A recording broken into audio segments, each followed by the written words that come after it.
Preface of the Necessity of Atheism. Plain speaking is necessary in any discussion of religion.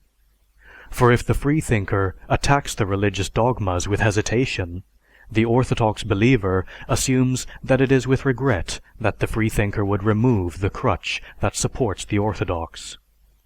And all religious beliefs are crutches, hindering the free locomotive efforts of an advancing humanity.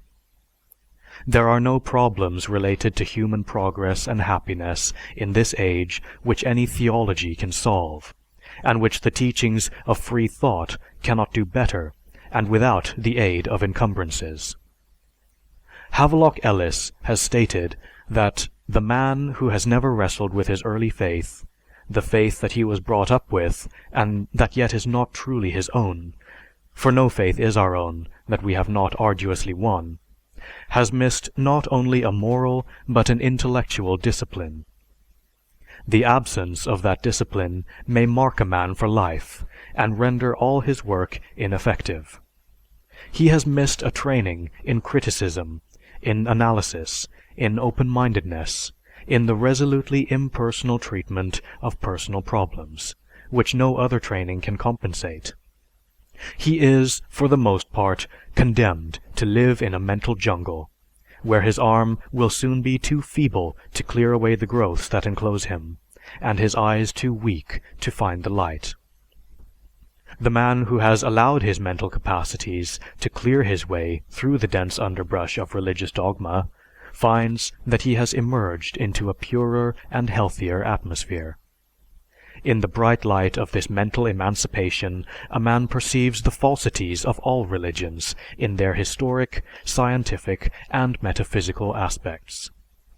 The healthier mental viewpoint holds up to scorn and disregards the reactionary religious philosophy of morals, and the sum total of his conclusions must be that religion is doomed, and doomed in this modern day by its absolute irrelevance to the needs and interests of modern life, and this not only by the steadily increasing army of freethinkers, but by the indifference and neglect of those who still cling to the fast-slipping folds of religious creeds, the future freethinkers.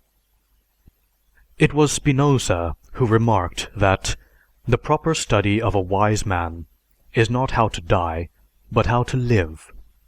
Religious creeds can but teach how man should live, so that when he dies, he may be assured of salvation.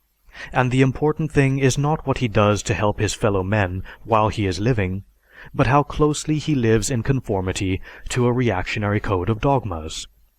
Religion has always aimed to smooth the sufferer's passage to the next world, not to save him for this world.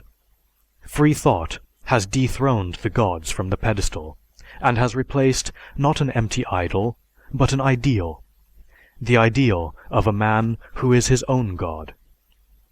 It has become increasingly apparent that what men have hitherto attributed to the gods are nothing more but the ideals they value and grope for in themselves. The ideal of the free thinker, the conception that places the supreme worth of human life in the expanding horizon of man's usefulness to man, is forever menaced by the supernaturalism of the theist, which manifests itself in the multifarious religious sects that are the most active and constant menace to civilization and to mankind today.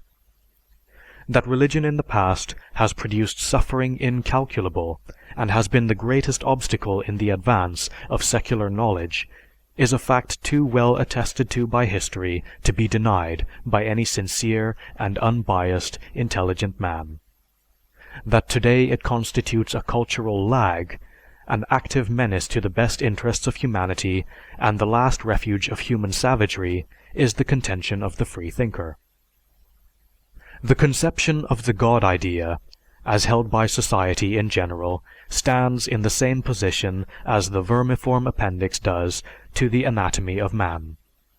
It may have been useful in some way thousands of years ago, but today it constitutes a detriment to the well-being of the individual without offering any compensatory usefulness. Agree or disagree with this contention you may, but only when you are made aware of the facts that can be brought to the aid of this conviction. Just as the fundamental principle of justice is outraged when a man or an institution is condemned by jurist or popular opinion, when an opportunity is not given to present the facts on both aspects of the case, just so is no man justified in making a decision between theism and atheism until he becomes acquainted with both sides of the controversy. Free thought but asks a hearing and the exercise of the unbiased reason of the man who has not hitherto been made aware of its contentions. In the religious revolution of this 20th century, the battleground is squarely seen to be between supernaturalism and secularism. Although the supernaturalists are well entrenched and fortified, it is well to remember that it is the man with vision who finally prevails. The time has passed when the free thinker could be held up to the community as an example of a base and degraded individual. No manner of pulpit drivel can delude even the unthinking masses to this misconception. The free thinker is today the one who beholds the vision, and this vision does not transcend the natural. It is a vision that is earthbound. A vision, it may be called, since it leaps the boundary of the present and infers for him what the future of a secular organization of the entire constituency of humanity will bring forth. This vision is but a product of his scientific armamentarium, and is the means by which he is assured of victory over the well-entrenched and fortified position of the supernaturalists, who are still creed-bound to use antiquated and useless weapons. The supernaturalists' armamentarium of God, Bible, heaven, hell, soul, immortality, sin, the fall and redemption of man, prayer, creed, and dogma leave as much impression on the mind of intelligent man as would an arrow against a battleship. And the comparison is apt. The supernaturalists have made full use of force, be it in physical warfare or in mental coercion. The free thinker has as much use for physical force and war as he has for mental coercion. Both are abhorrent to him. Supernaturalism versus secularism.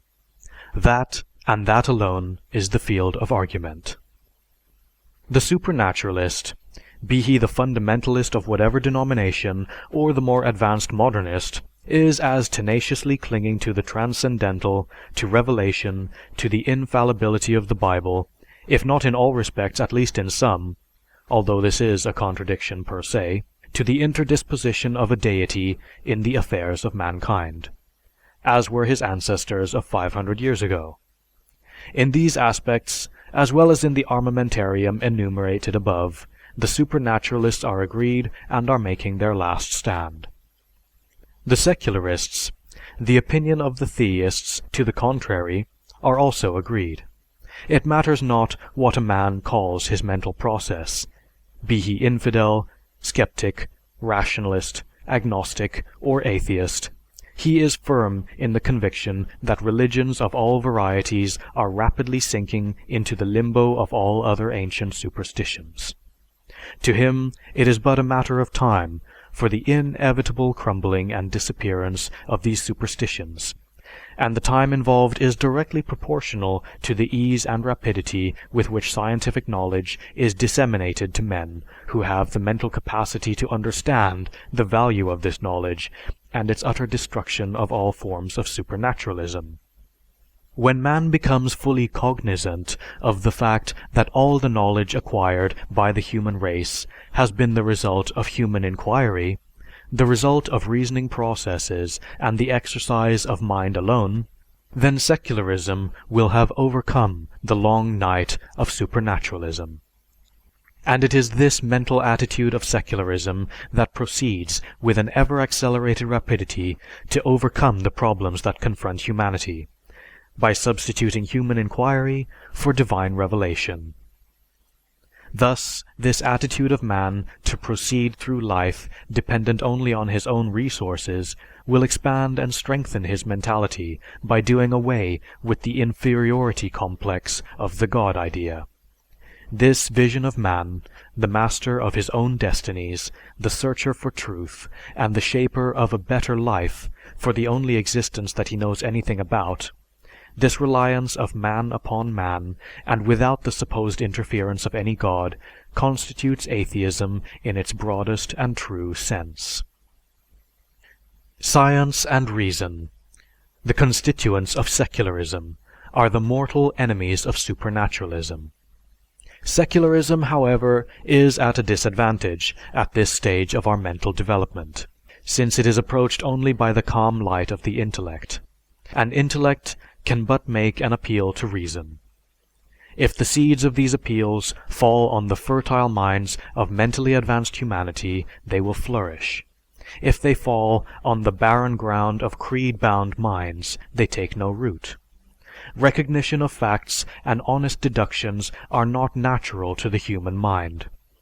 As far as religious matters are concerned, the vast majority of men have not reached a mental maturity. They are still in the infantile state where they have not as yet learned that the sequences of events are not to be interrupted by their desires. The easier path lies in the giving way to the unstable emotions. The primitive instincts are for emotion and for loose imaginings, and these are the provinces of supernaturalism. Supernaturalism arouses the stupid interests and the brutish passions, and from these are born the bitter fruits of ignorance and hatred. The secularist is one in whom the intellect is passionate and the passions cold. The supernaturalist, on the other hand, reverses the order, and in him the passions are alive and the intellect inert. In each man there dwells a tyrant who creates for him a deity materialized out of these factors of ignorance and fear. It is science and reason which must destroy for him this monstrous apparition. But as yet, there is no indication that our mental development in relation to social progress has made the great strides that our purely material progress has made.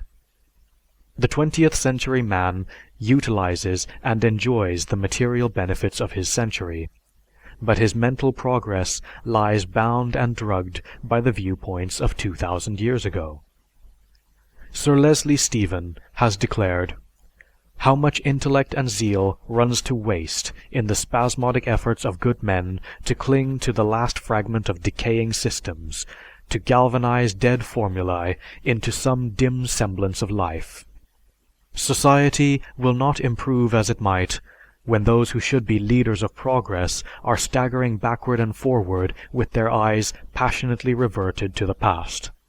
Nay, we shall never be duly sensitive to the miseries and cruelties which make the world a place of torture for so many, so long as men are encouraged in the name of religion to look for a remedy.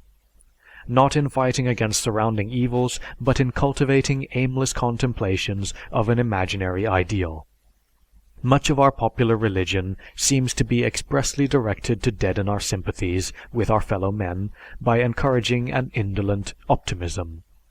Our thoughts of the other world are used in many forms as an opiate to drug our minds with indifference to the evils of this, and the last word of half of our preachers is, 'Dream rather than work.' There is always a great deal of discrepancy between that which is best for the gods and that which is best for the individual and for society in general. One cannot serve man perfectly and the traditional gods as well. It is therefore the contention of freethinkers that if man had given to the service of man all that he had given to the gods in the past, our present stage of civilization would be much in advance of where it is today. If there is anything in the discussion to follow that may seem irrelevant to the reader, the author wishes to call attention that he has but presented well substantiated facts. It is not only his opinion that he is voicing, but it is the facts, as he has found them recorded in the researches of numerous sincere men. Finally, it is the conviction of all freethinkers that, as Professor James H. Luba has stated, It is furthermore essential to intellect and moral advances that the beliefs that come into existence should have free play. Antagonistic beliefs must have the chance of proving their worth in open contest. In this way, scientific theories are tested, and in this way also religious and ethical conceptions should be tried. But a fair struggle cannot take place when people are dissuaded from seeking knowledge or when knowledge is hidden. The cultivation of the intellect is a duty that is imposed on all men. Even those who still cling to the dying beliefs must admit the force of what Winwood Reade said, "To cultivate the intellect is therefore a religious duty." And when this truth is fairly recognized by men, the religion which teaches that the intellect should be distrusted and that it should be subservient to faith will inevitably fall.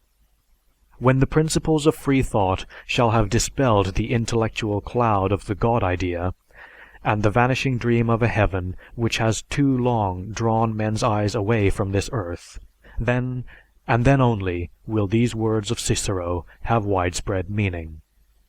Men were born for the sake of men, that each should assist the others.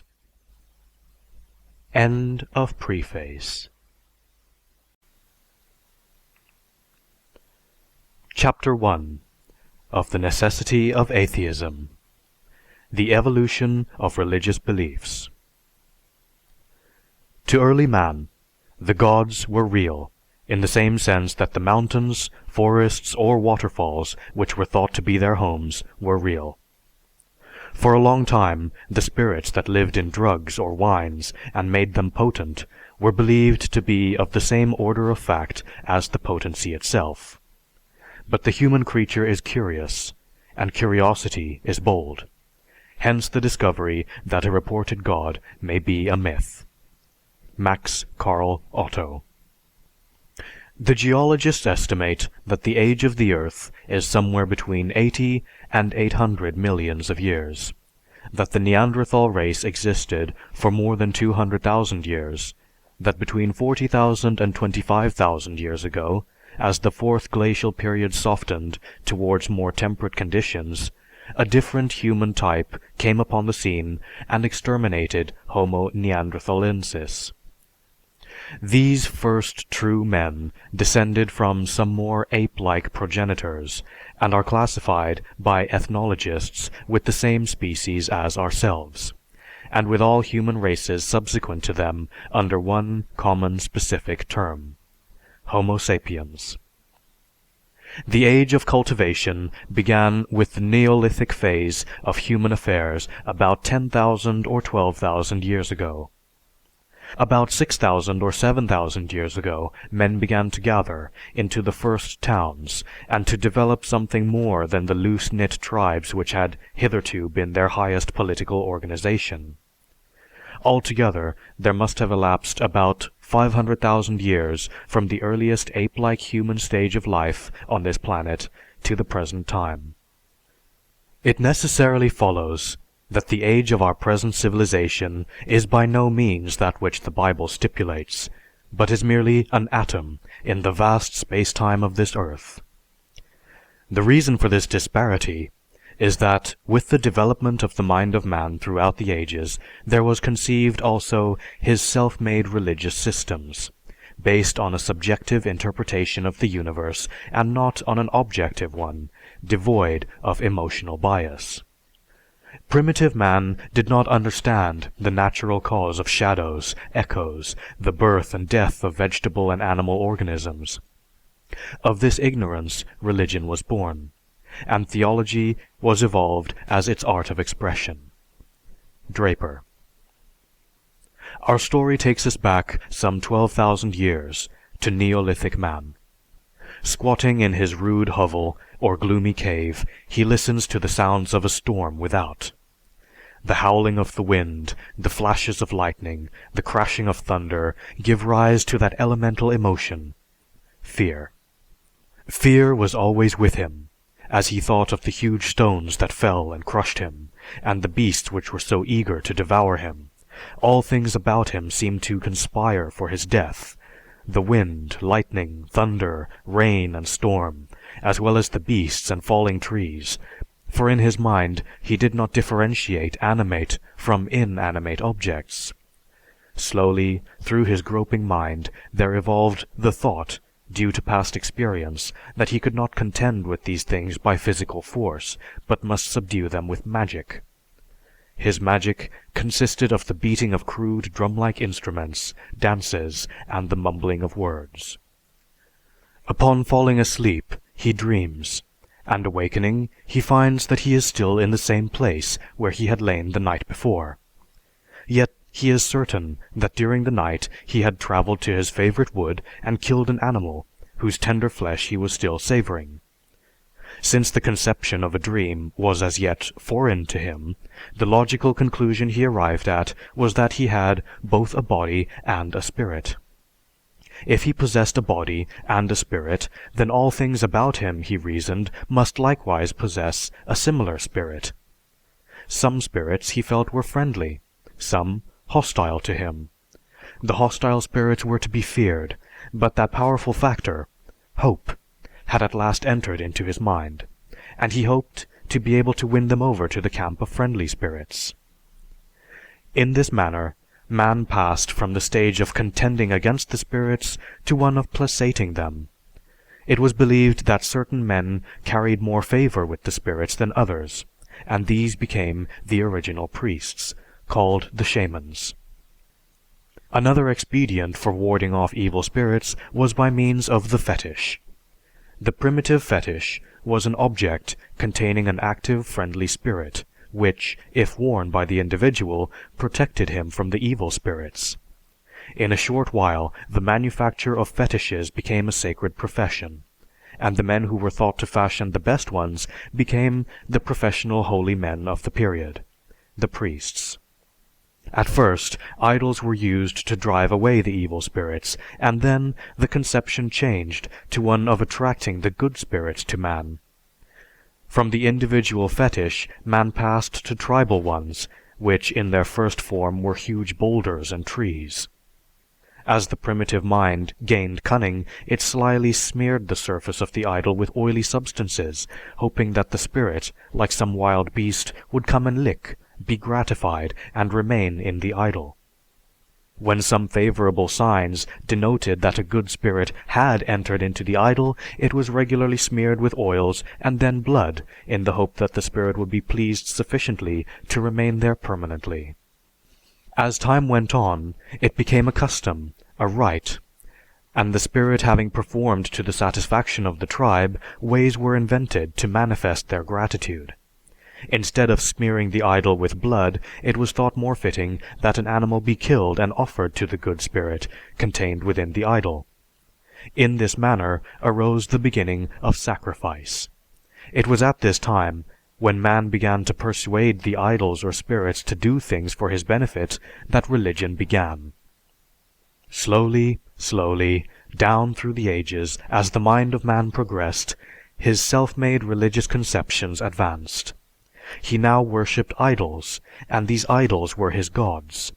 The Celts, the Babylonians, the Greeks, the Romans, all had their idols. All were certain that their gods were the true ones, and that the others were all inferior and even false gods.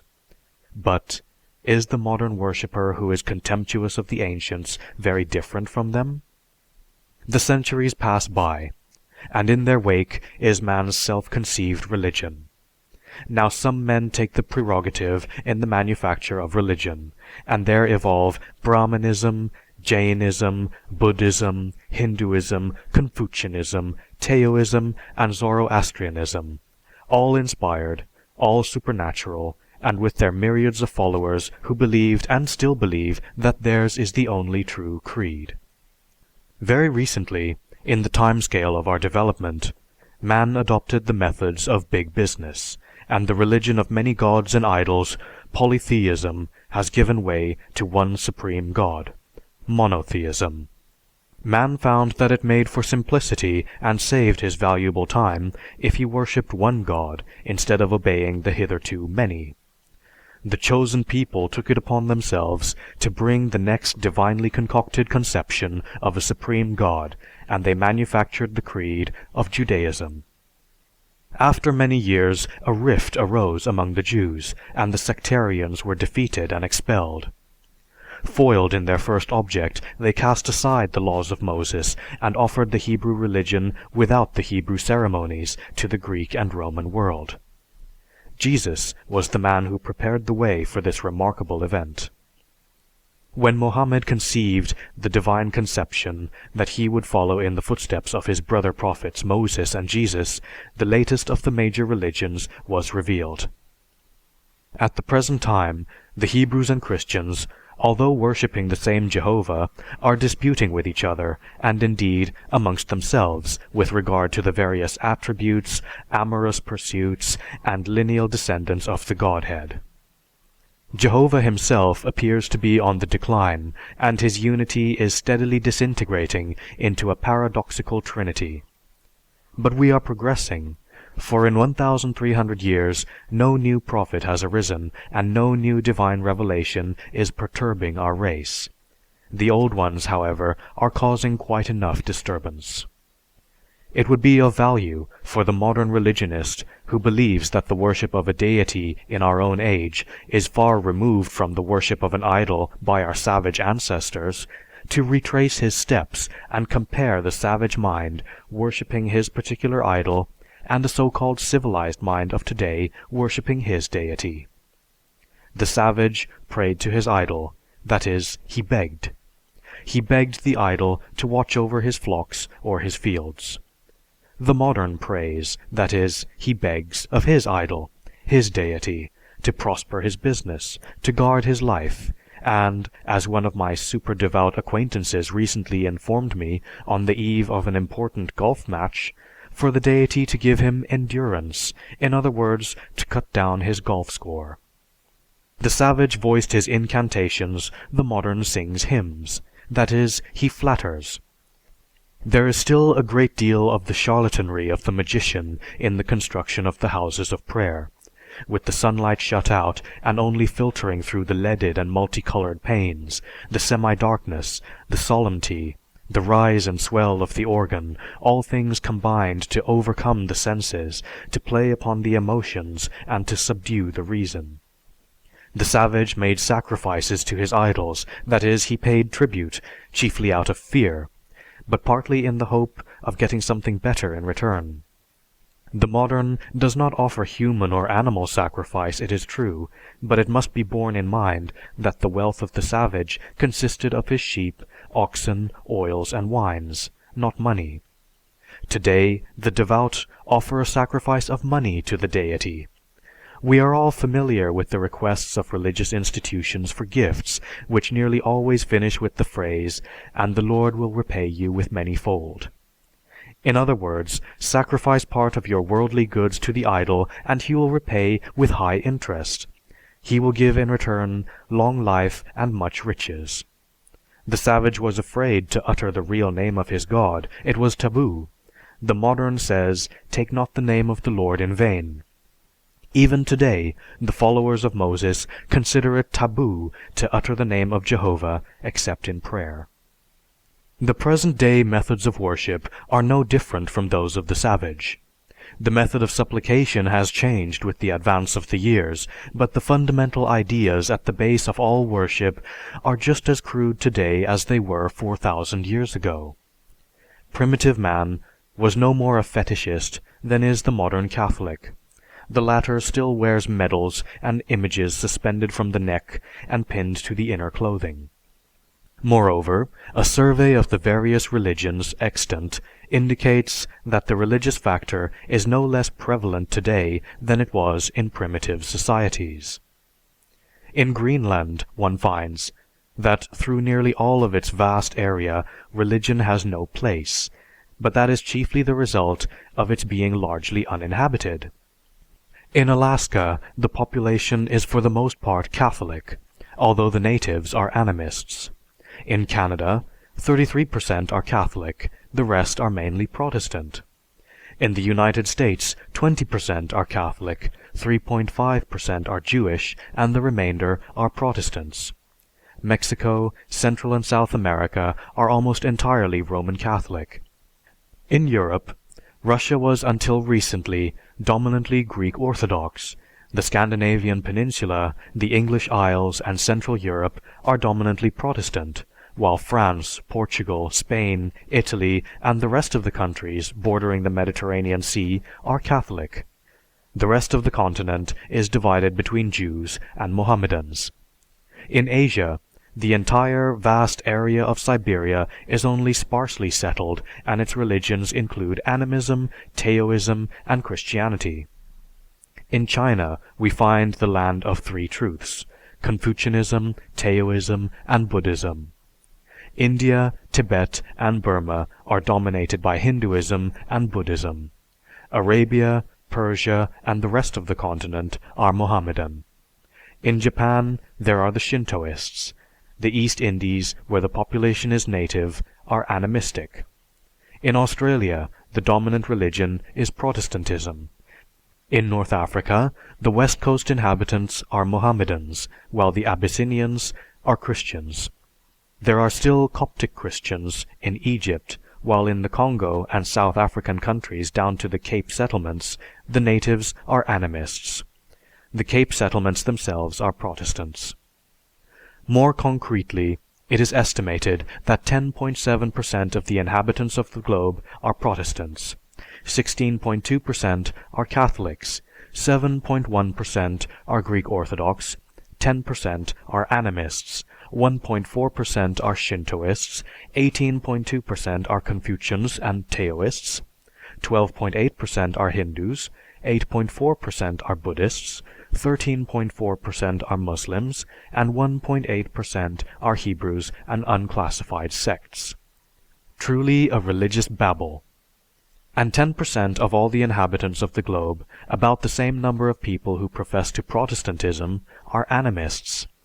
This is the lowest stage of primitive religion, and millions of humans are still quagmired in the sloth of a primitive faith which once must have been the faith of all human beings. The Mohammedan, the Jew, the Christian will readily agree that the animism, the fetishism, and idolatry of the savage were man-made foolish beliefs. They can readily perceive that there was nothing supernatural, nothing revealed in such beliefs. But they do not realize that to him, in his infantile development, the fetish and the idol were just as supernatural and superior as the modern conception of a supreme being. In each age, man creates his God in his own image, and within the confines of his own mental development. The mind of man has expanded so that it has conquered more and more of his environment. It has grown and wrested from nature those secrets which constitute his civilization. Along with this has progressed the conception of a deity, but only to a certain extent. The mind has embellished the outward appearance of its gods, consolidated them, and built upon them intricate systems of theology upon which feed vast hordes of clergy. But the basic conception, the fundamental principle that there must be something supernatural to explain something which we cannot explain at the present moment, that conception still drugs the mind of man.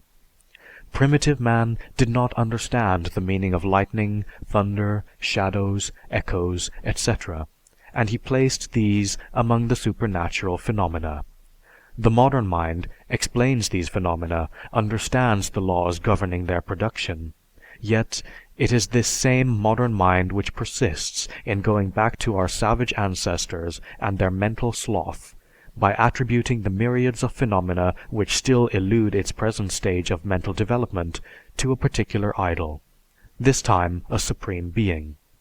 Brahmanism, Jainism, Buddhism, Hinduism, Confucianism, Taoism, Zoroastrianism, Hebrewism, Mohammedanism, Christianity, which is the true religion? Let us suppose for a moment that an inhabitant of Mars, if there be such, were by a miracle to be transported to this earth and endowed with the mental capacity of the average inhabitant of the earth, a thing which perhaps would not be so flattering to our guest. were to be approached by a zealot of each one of these faiths, who hoped to convert this stranger to its ranks. Since the factor of coercion by force of environment to which each of these earthlings was subject would naturally be absent, the Martian would be in a position to make a fair choice. How much would the visitor be impressed by the statements of the Christian, Mohammedan, or Jew when advised that unless he embraced their particular creed, he would be damned to eternal torture in their particular hell?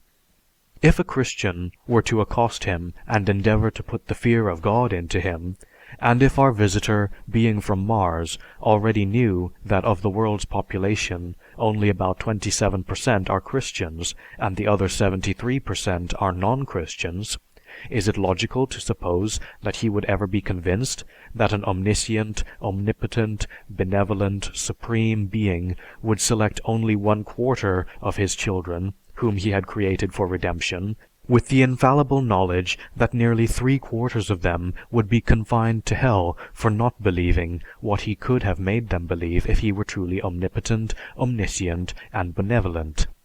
Would he not rather reply that on his planet such a father, who would select some of his children for rewards and maliciously torture the other children, would not be designated as a god, but a devil?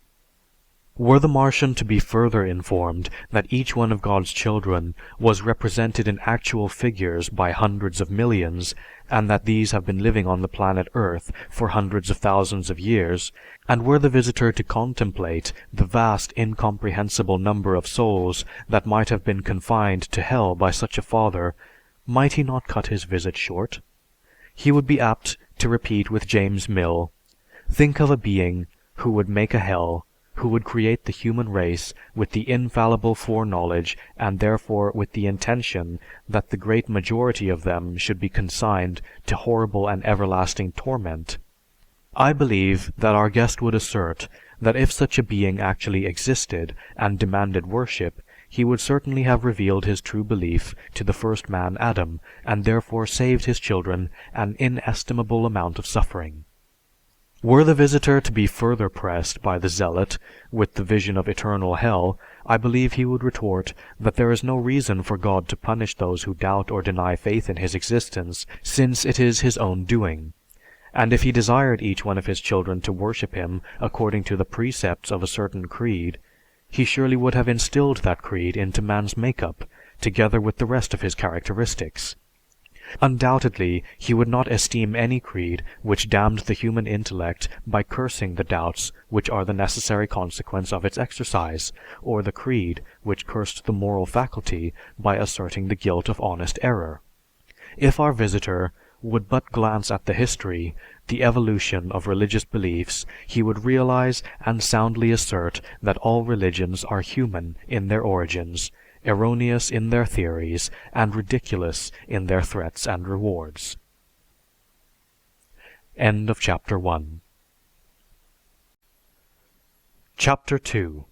Of the Necessity of Atheism. The Koran and the Old and New Testaments.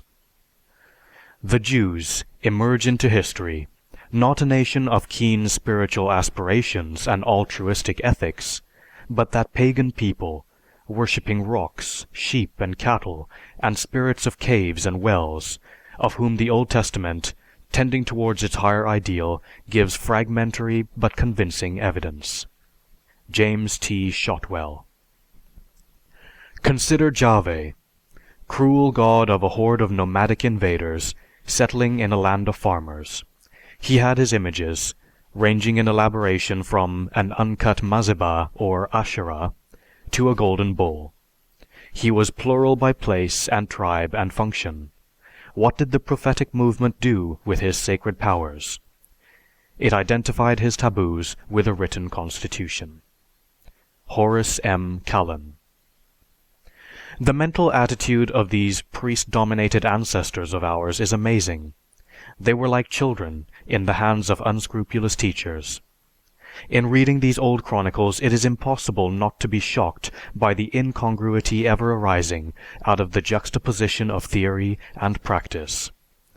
Llewellyn Powys. Our Martian visitor, having withstood the blasts of the zealot, is approached by a Mohammedan, who places in his hands the Koran, and tells him that it is a divinely inspired revelation, as revealed by Allah through His Prophet Mohammed. Having already had some experience with earthly religionists, the Martian is disposed to avail himself of the historical evidence regarding the life of Mohammed. He finds that Mohammed, from all accounts, was a demagogue, a charlatan, and a victim of mental disease. It strikes him strangely that such an individual should be chosen by Allah as His disciple on earth to make known His commands. He notes Mohammed's appearance on earth in 600 AD and wonders why the Creator should have procrastinated for such a long time, but decides to read the revelations anyhow. He discovers that, from the literary point of view, the Koran has little merit. Declamation, repetition, puerility, a lack of logic, and incoherence strike him at every turn. He finds it humiliating to the human intellect to think that this mediocre literature has been the subject of innumerable commentaries and that millions of men are still wasting time in absorbing it. A Hebrew next takes his turn at this obstinate guest and sets before him the Old Testament. Again, the Martian is informed that it is an inspired book actuated by God. In his attempt to find the historical evidence corroborating this book, the Martian finds that authentic history begins for the Israelites with the constitution of Saul's monarchy, about 1100 BC. All that precedes this, the deluge, the dispersal of mankind, Abraham, Jacob, Joseph, the captivity in Egypt, Moses, Joshua, and the conquest of Canaan, is more or less mythical. In the Old Testament, our Martian reads the first chapter, glances at the chronology, and is immediately bewildered since he has a fair knowledge of our scientific advances. As he reads on, he becomes aware of a host of errors, contradictions, and manifest absurdities. When he questions the zealous Hebrew, he comes in contact with what he is informed is concordism, which he perceives is a false science that consists in determining, at any cost, a perfect harmony between modern science and the knowledge possessed by God's people. He is thus told that the days of creation were not days at all, but periods, although the Bible mentions the morning and evening of each day. Delving further in this most holy of revelations, he learns that God is represented in a manner most unworthy of what such a being should be represented. He finds the Lord walking in the cool of the evening, showing his hindquarters to Moses, ordering abominable massacres, and punishing chiefs who had not killed enough people. On further perusal, there is revealed a great deal of Oriental bombast, incoherence, and absurdity, that the marvels recounted are often ludicrous or grotesque. In a chance moment, when the Hebrew had relaxed his hold for a second, a vile heretic points out to the visitor Exodus 12:18, "Thou shalt not suffer a witch to live," and explains the witchcraft delusion to him. From a comparison between Exodus 34 and Exodus 20, he is at a loss to decipher which are the true commandments that the Lord gave to Moses. The first 5 books of the Pentateuch, he finds, are attributed to Moses, although they contain the account of the latter's death. On inquiry, he learns that this is still maintained by the synagogue. His Martian intellect is unable to comprehend the logic of a God who would demand human and animal sacrifice, and the story of Abraham about to sacrifice his son Isaac fills him with disgust. His estimate of the mentality of Jehovah receives a severe jolt when he reads in Leviticus 16, "Herewith shall Aaron come unto the holy place, with a young bullock for a sin offering, and a ram for a burnt offering. He shall put on the holy linen coat, and he shall have the linen breeches upon his flesh. And he shall be girded with the linen girdle, and with the linen mitre shall he be attired. They are the holy garments. And he shall bathe his flesh in water, and put them on. And he shall take of the congregation of the children of Israel 2 he-goats for a sin offering, and 1 ram for a burnt offering. And Aaron shall present the bullock of the sin offering, which is for himself, and he shall make atonement for himself and for his houses. And he shall take the 2 goats and set them before the Lord at the door of the tent of the meeting." Our visitor reads on to Leviticus 18, after which he must stop to question the Hebrew, for here he finds, "None of you shall approach to any that is near of kin to him to uncover their nakedness. I am the Lord. The nakedness of thy father, even the nakedness of thy mother, shalt thou not uncover. She is thy mother. Thou shalt not uncover her nakedness. The nakedness of thy father's wife shalt thou not uncover. It is thy father's nakedness. The nakedness of thy sister, the daughter of thy father, or daughter of thy mother, whether she be born at home or abroad, even their nakedness thou shalt not uncover. The nakedness of thy son's wife, the nakedness of the wife of thy father, the nakedness of thy father's sister, thy mother's sister, the nakedness of thy daughter-in-law, thy brother's wife, the nakedness of a woman and her daughter, thou shalt not uncover. And unto a woman separated by her uncleanliness thou shalt not approach to uncover her nakedness. Thou shalt not be carnally with thy neighbor's wife, to defile thyself with her. Thou shalt not be with mankind as with womankind. Thou shalt not be with any beast, to defile thyself thereto. Neither shall any woman stand before a beast to lie down thereto. It is confusion. The Martian, totally aghast, is constrained to exclaim that he cannot believe that a deity should find it necessary to place this in a divine revelation. The Hebrew zealot relents somewhat to explain that perhaps this was not revealed, but found its way into the divine text as a moral lesson to the primitive tribes for which it was written. To this our guest counters with the remark that if this be a parable of manners and morals, then, from what he observes on the earth, we, earthlings, have certainly outgrown the need for such coarse and obscene statements made some 2,000 years ago, and that on Mars, although the inhabitants are not blessed with such divine revelations, common sense and reason have taught their most primitive men the same lessons in morality while they were yet in their infancy.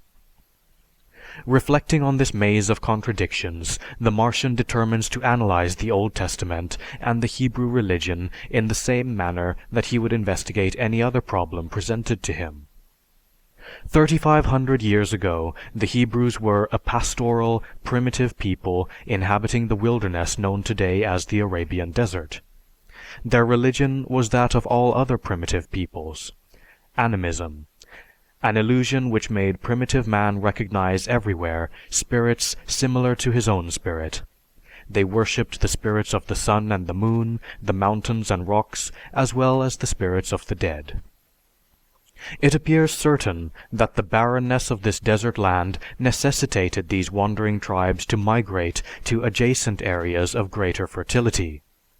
To the north lay the fertile valleys of the Tigris and Euphrates, and the coast of the Mediterranean Sea. To the west lay the land of the Egyptians. Time and time again, these Bedouin tribes hurled themselves against the inhabitants of the northern fertile valleys. Babylonia, to the northeast, was the first country to be invaded, and later Canaan to the northwest. Successful at times in establishing themselves in Babylonia and Canaan, they were at other times driven back into the desert when the native inhabitants in turn attacked the invaders. Migrating into Egypt in search of food, they were made a captive nation and escaped again into the desert when the Egyptians were engaged in fighting the savage invaders from Libya. The leader of this flight from Egypt was the prophet Moses. The Martian decides to investigate the character and deeds of this influential figure at another time. It is probable that the Exodus gave the proper stimulus for the beginnings of a distinctive Hebrew religion, and was the reason for their finally establishing themselves in Canaan, with Jehovah as their chief deity. It has often been proclaimed that the value of Judaism has been in first establishing a religion of monotheism. But it must not be forgotten that centuries before the Hebrews escaped into the desert, the Egyptians were tending to monotheism. It is known that one god was exalted over all the rest in Egypt, and that as far back as 1375 BC.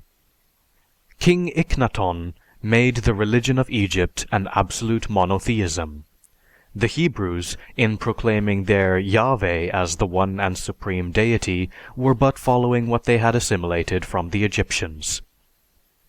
The faith of these desert marauders at the time of their entrance into Canaan was as crude and savage as the Hebrews themselves. Brought into contact with the gods of the Phoenicians and Babylonians, their Yahweh underwent a change, as have all other creeds since that time when brought into contact with another creed. The final idea of Yahweh accepted by the Hebrews was not the product of a sudden revelation, but of a gradual evolution. The Hebrews, about the 12th century BC, gained access into Canaan, and at first were successful in warfare, so that under King David they presented the aspect of a united nation. However, following the extravagant reign of King Solomon, the nation was embroiled in a revolution, and the land was divided into two kingdoms, Israel in the north, Judah in the south. These two tiny kingdoms were habitually at war with each other, and finally, in 722 BC, Israel was conquered, while in 586 BC, Judah was defeated, and its population either scattered or taken into captivity. In 538 BC, Cyrus of Persia conquered Babylonia and set the exiles free. Returning to their own land, the exiles took back with them the law code which the priests had manufactured for them. Then began a period of priestly domination and corruption, a period of subjugation to Rome, of insurrection against Rome, and the capture and destruction of Jerusalem in 70 AD. With the capture of Jerusalem, the Hebrew nation was finally dispersed. Just as the Martian was able to trace the evolution of the Hebrews from the stage of the marauding tribes of the Arabian desert who wandered into Egypt, Canaan, and Babylonia, and finally established a kingdom for themselves which was dispersed by Rome, just so could he trace the evolution of their religious beliefs from their incipient crudities to their not too great refinement at 70 AD. This evolution of the Hebrew religion is best exemplified by an analysis of the Old Testament itself. There are several canons, or official collections of books, which comprise the Old Testament. The Jews and Protestants accept fewer books than the Roman Catholics. The Jewish canon consists of those so-called sacred books, of which the synagogue possessed Hebrew texts about a century before the Christian era. About 150 BC, the sacred books of the Jews were translated into Greek for the use of those Egyptian Jews who could not read Hebrew. This translation is called the Septuagint, from a tradition that 70 or 72 translators had worked upon it. The earliest manuscripts of the Hebrew Bible date only from the 10th century AD, but there are very much older manuscripts of the Greek and Latin translations in existence. At the time of Jesus Christ, three divisions of the Old Testament were recognized. These were the Law, the Prophets, and the other Scriptures. The first five books, Genesis, Exodus, Numbers, Leviticus, and Deuteronomy, are known as the Pentateuch, and are attributed to Moses himself, although, as it has been noted, they contain the account of his death.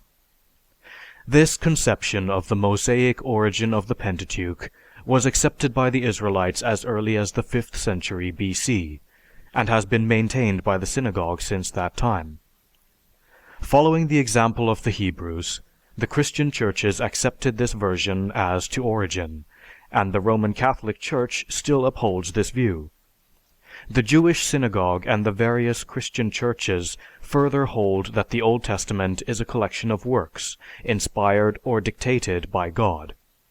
Even as late as 1861, the famous Dean Burgon, in a sermon preached at Oxford University, declared, The Bible is none other than the voice of him that sitteth upon the throne. Every book of it, every chapter of it, every verse of it, every syllable of it, every letter of it, is the direct utterance of the Most High. The Bible is none other than the Word of God, not some part of it more, some part of it less, but all alike the utterance of him who sitteth upon the throne, faultless, unerring, supreme. The Martian compared this statement with the words of the scholar Loisy. If God himself wrote the Bible, we must believe him to be either ignorant or untruthful. As he delves further into the intricacies of the construction of the Bible, our visitor perceives that the Old Testament gradually evolved from the 10th century to the 2nd century BC, and in its present form is mainly a 5th century compilation, so distorting the facts that it has taken scholars 150 years to get them straight. It may rightly be said that there is not a single book in the Bible which is original in the sense of having been written by one man, for all the books are made up of older documents or pre-existing sources which were combined with other materials, undergoing in this way several revisions and additions at the hands of different scribes or compilers. Deep traces have therefore been left upon the text of the Bible by these several stages of expansions, additions, modifications, revisions, and incorporations. They appear to the scholar of biblical literature much like the striations grooved in the rocks by large glaciers to the student of geology.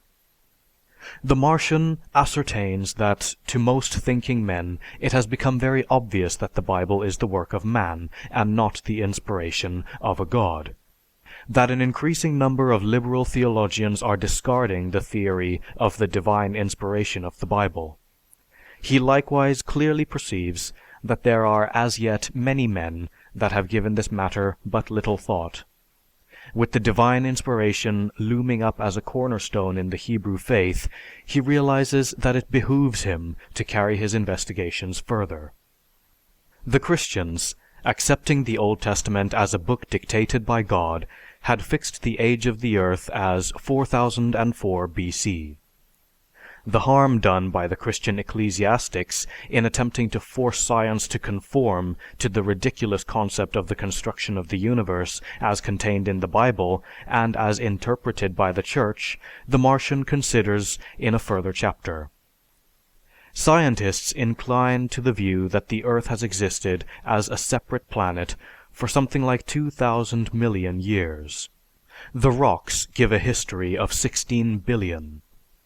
Just as in the study of the origin of primitive beliefs, one finds that man made his gods and invented all that they are reported to have said, so a study of the Old Testament reveals that the ancient Hebrew invented his God and manufactured the vast mass of myth and fable that are recorded as the words and deeds of God. Throughout the ages, the words of these ancient Hebrews have been taken as the words of a god. Everything goes to show that the Hebrew literature was produced like other literatures. Hebrews were not the first to tell tales. When they did come to write for our learning, they borrowed from other people. The only reason why anything more than a literary attention is paid to these old Jewish writings is that Jesus was a Jew. When Christianity was founded, a difficult date to fix, there was no such thing as a Bible. The old Brahmins and Buddhists had holy scriptures, the Egyptians had a Book of the Dead and the sayings of Akhenaten, the Persians had the Zend Avesta, the Chinese had sacred books, they were all as sacred as the Jewish books. Priests made them sacred. Priests generally rewrote and edited them, even if they had not originally imagined them. There is nothing to guide the man of common sense save knowledge and reason. Every priest swears his religion and his scriptures are true, but they cannot all be true.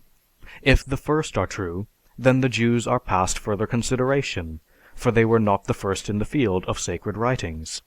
Holy scriptures are merely Jewish classics. We have had to accept these old writings of the Hebrews as holy and inspired because the priests said so, and for no other reason whatsoever. There is no other reason. Assuming the existence of a deity, a man exercising his common sense would be compelled to deny that the Old Testament is inspired of God, because it abounds in stupidities and errors such as no God could inspire.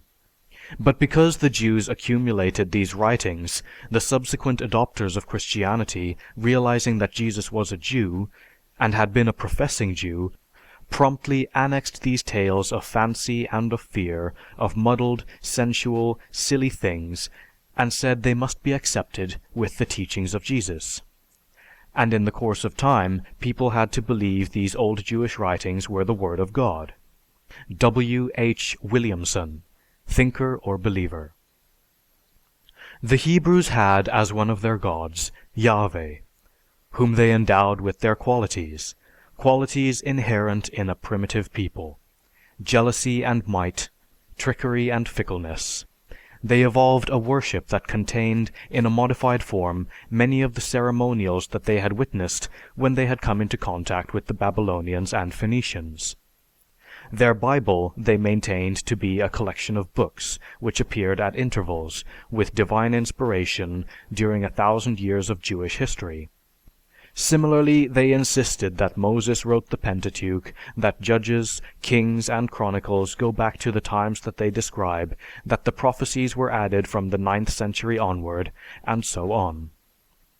The Martian found that not a single book of the Old Testament is older than the 9th century BC, and that in the 5th century BC, all the older books and fragments were combined together into the Old Testament as we have it, and were drastically altered so as to yield a version of early Jewish history which is not true. The manipulation of the Hebrew writings by the Jewish priests had for its object to represent the Jewish priesthood, and its rites and customs as having been established in the days of Moses. Deuteronomy and Leviticus have been classed as priestly forgeries. Nearly every occurrence, from the creation of the world to the death of Moses, is related twice, and in some cases 3 times. And as the Pentateuch is supposed to have been written by Moses, one must assume that Moses had double and triple vision.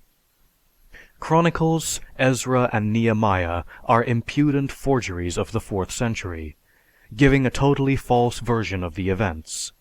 The Martian finds that the terms used for these fabrications are redaction or recension, but in his understanding, he finds the word most descriptive of the process to be forgery.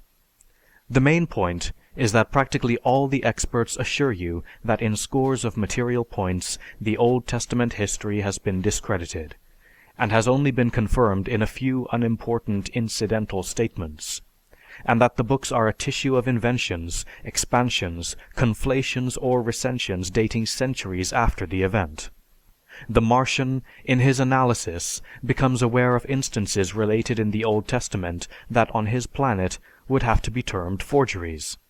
Deliberate falsifications or fabrications of documents or of the signature to them.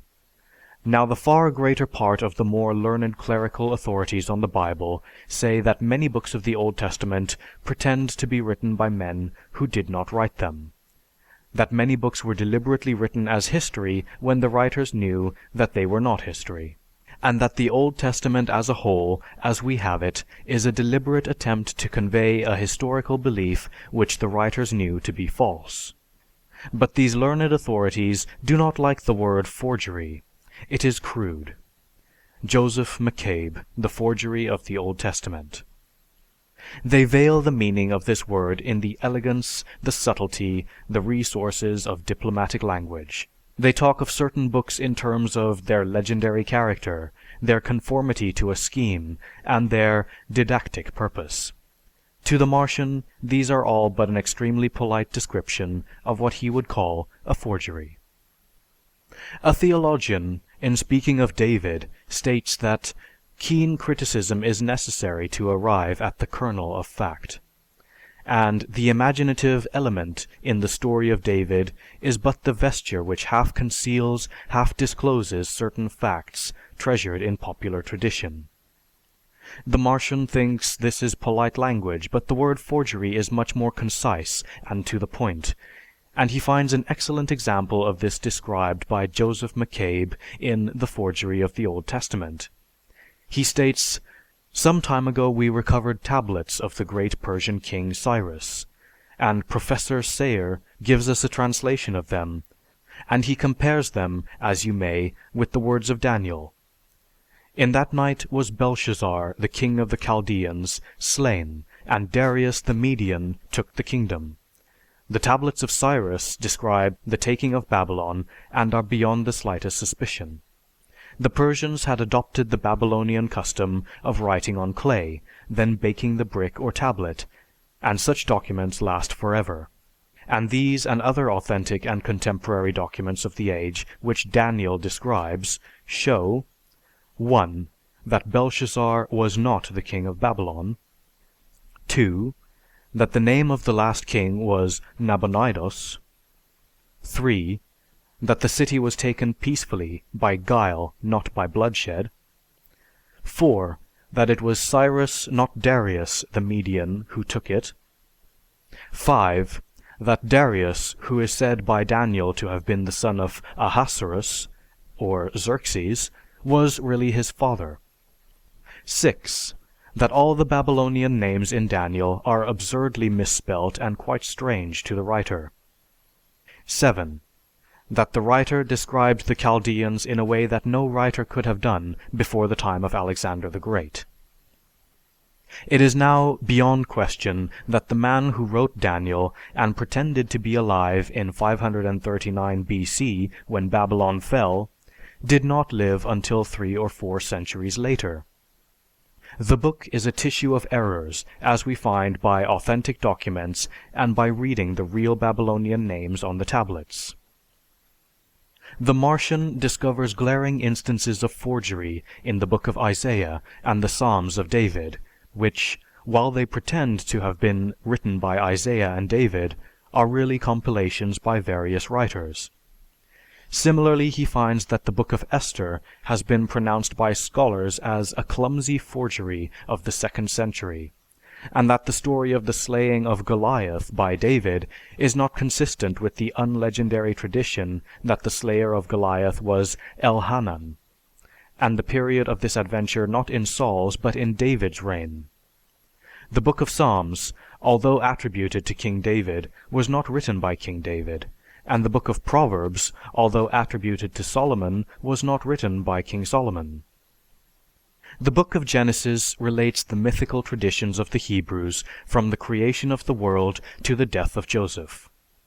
A French physician of the 18th century, Astruc, was the first scholar to point out that the 2 principal designations of God in Genesis, Elohim and Yahweh, are not used arbitrarily. If we place side by side the passages in which God is called Elohim and those in which he is called by the other name, we get 2 perfectly distinct narratives, which the author of the Pentateuch as we possess it has juxtaposed rather than fused. This one discovery suffices to discredit the attribution of these books to Moses, who could not have been an intelligent compiler, and also discredits the theory of the divine inspiration of the Bible text. A comparison of the 2 narratives shows that all which relates to the creation of Eve, the Garden of Eden, and Adam's transgression exists only in the Jehovist text. Thus it is evident that 2 versions of the creation are given in Genesis. But there are traces in the Old Testament of a 3rd legend, akin to that of the Babylonians, in which Marduk creates the world by virtue of a victory over the waters of chaos. This conception of a conflict between the creator and hostile forces was contrary to the monotheistic thesis, and has disappeared from our 2 versions of Genesis. But the suppression sufficiently proves that it was very ancient and had long been accepted. The Martian finds that theologians have attempted to crawl out of desperate situations in their interpretation of the Old Testament by a method of reading into a passage or extracting out of it ideas altogether foreign to its original intent. This method they call allegory. By means of this process, they have been able to extract any meaning which suits their purposes, and by this method of juggling could prove anything. A classic example is that licentious piece of literature called the Song of Solomon, in which it is claimed that a woman's breasts, thighs, and belly are the symbols of the union of Jahwe and the synagogue. Continuing his researches, the Martian notices a number of passages in the Old Testament that lead him to the conclusion that the Hebrews were originally polytheists. The name Elohim, he finds, is plural. Singular is Eloah, meaning the gods. Again, in another passage of Genesis, God is described as saying, "Let us make man in our image," and further on, "The man is become as one of us." It becomes evident to him that the Hebrews, like their neighbors, worshipped Baalim, or the gods of the heathens. The teraphim, the etymology of which is unknown, were little portable idols which seem to have been the lairs of the ancient Hebrews. David owned some, 1 Samuel 19:13-16, and the prophet Hosea in the 8th century before Christ seems still to have considered the teraphim as indispensable in worship. Hosea 3:4. These evidences of polytheism and fetishism in the people of Israel destroy in the mind of the Martian the claim of these people to have been faithful from their earliest origin to a spiritual monotheism. Rather does he find that they took the religions of other peoples with whom they came in contact. The Old Testament contains numerous instances of the practice of magic. Moses and Aaron were magicians who rivaled Pharaoh's magicians, Exodus 7:11-20, and Balaam was a magician who pronounced incantations against Israel and afterwards passed over to the service of Jehovah. Jacob resorted to a kind of sympathetic magic to procure the birth of a speckled sheep, Genesis 30:39. "Thou shalt not suffer a witch to live" is written in Exodus 22:18, and this phrase offered an affirmation of the reality of witchcraft during the period of the witchcraft delusion. The Martian notes that the sentence, "Thou shalt not suffer a witch to live," has caused more suffering, torture, and death than probably any other sentence ever framed. His mind revolts at the stupidity and the slavish adherence to so-called authority of the human mind, which is manifested in this example of what occurred in the period of the witchcraft delusion, when the words of an ignorant and barbaric Hebrew were taken by Christian followers to be the words of a god. And yet, our Martian guest recognizes that in this day all men are aware of the fallacy of this utterance in a book which is still claimed to be infallible. The Martian then considers the many ancient Hebrew rites and religious taboos that have come down through the ages and are still practiced in a modified form by the modern Hebrew. Thus, in the Old Testament, there are numerous instances recorded of the practices of slaughtering of innocent animals who were offered as peace offerings to Yahweh. As time passed, the practice of slaughtering and then burning the sacrificial animal gave way to the practice of only giving the blood of the animal as an offering. This custom has come down to the present day in the modern worship of Jehovah. The blood of animals is still forbidden to the modern Hebrew. Therefore, the Orthodox Jew has the neck of the chicken slit by a shochet, who allows the blood to drip to the ground, a modern blood offering to the gods. The explanations given by the rabbis of our day are spurious.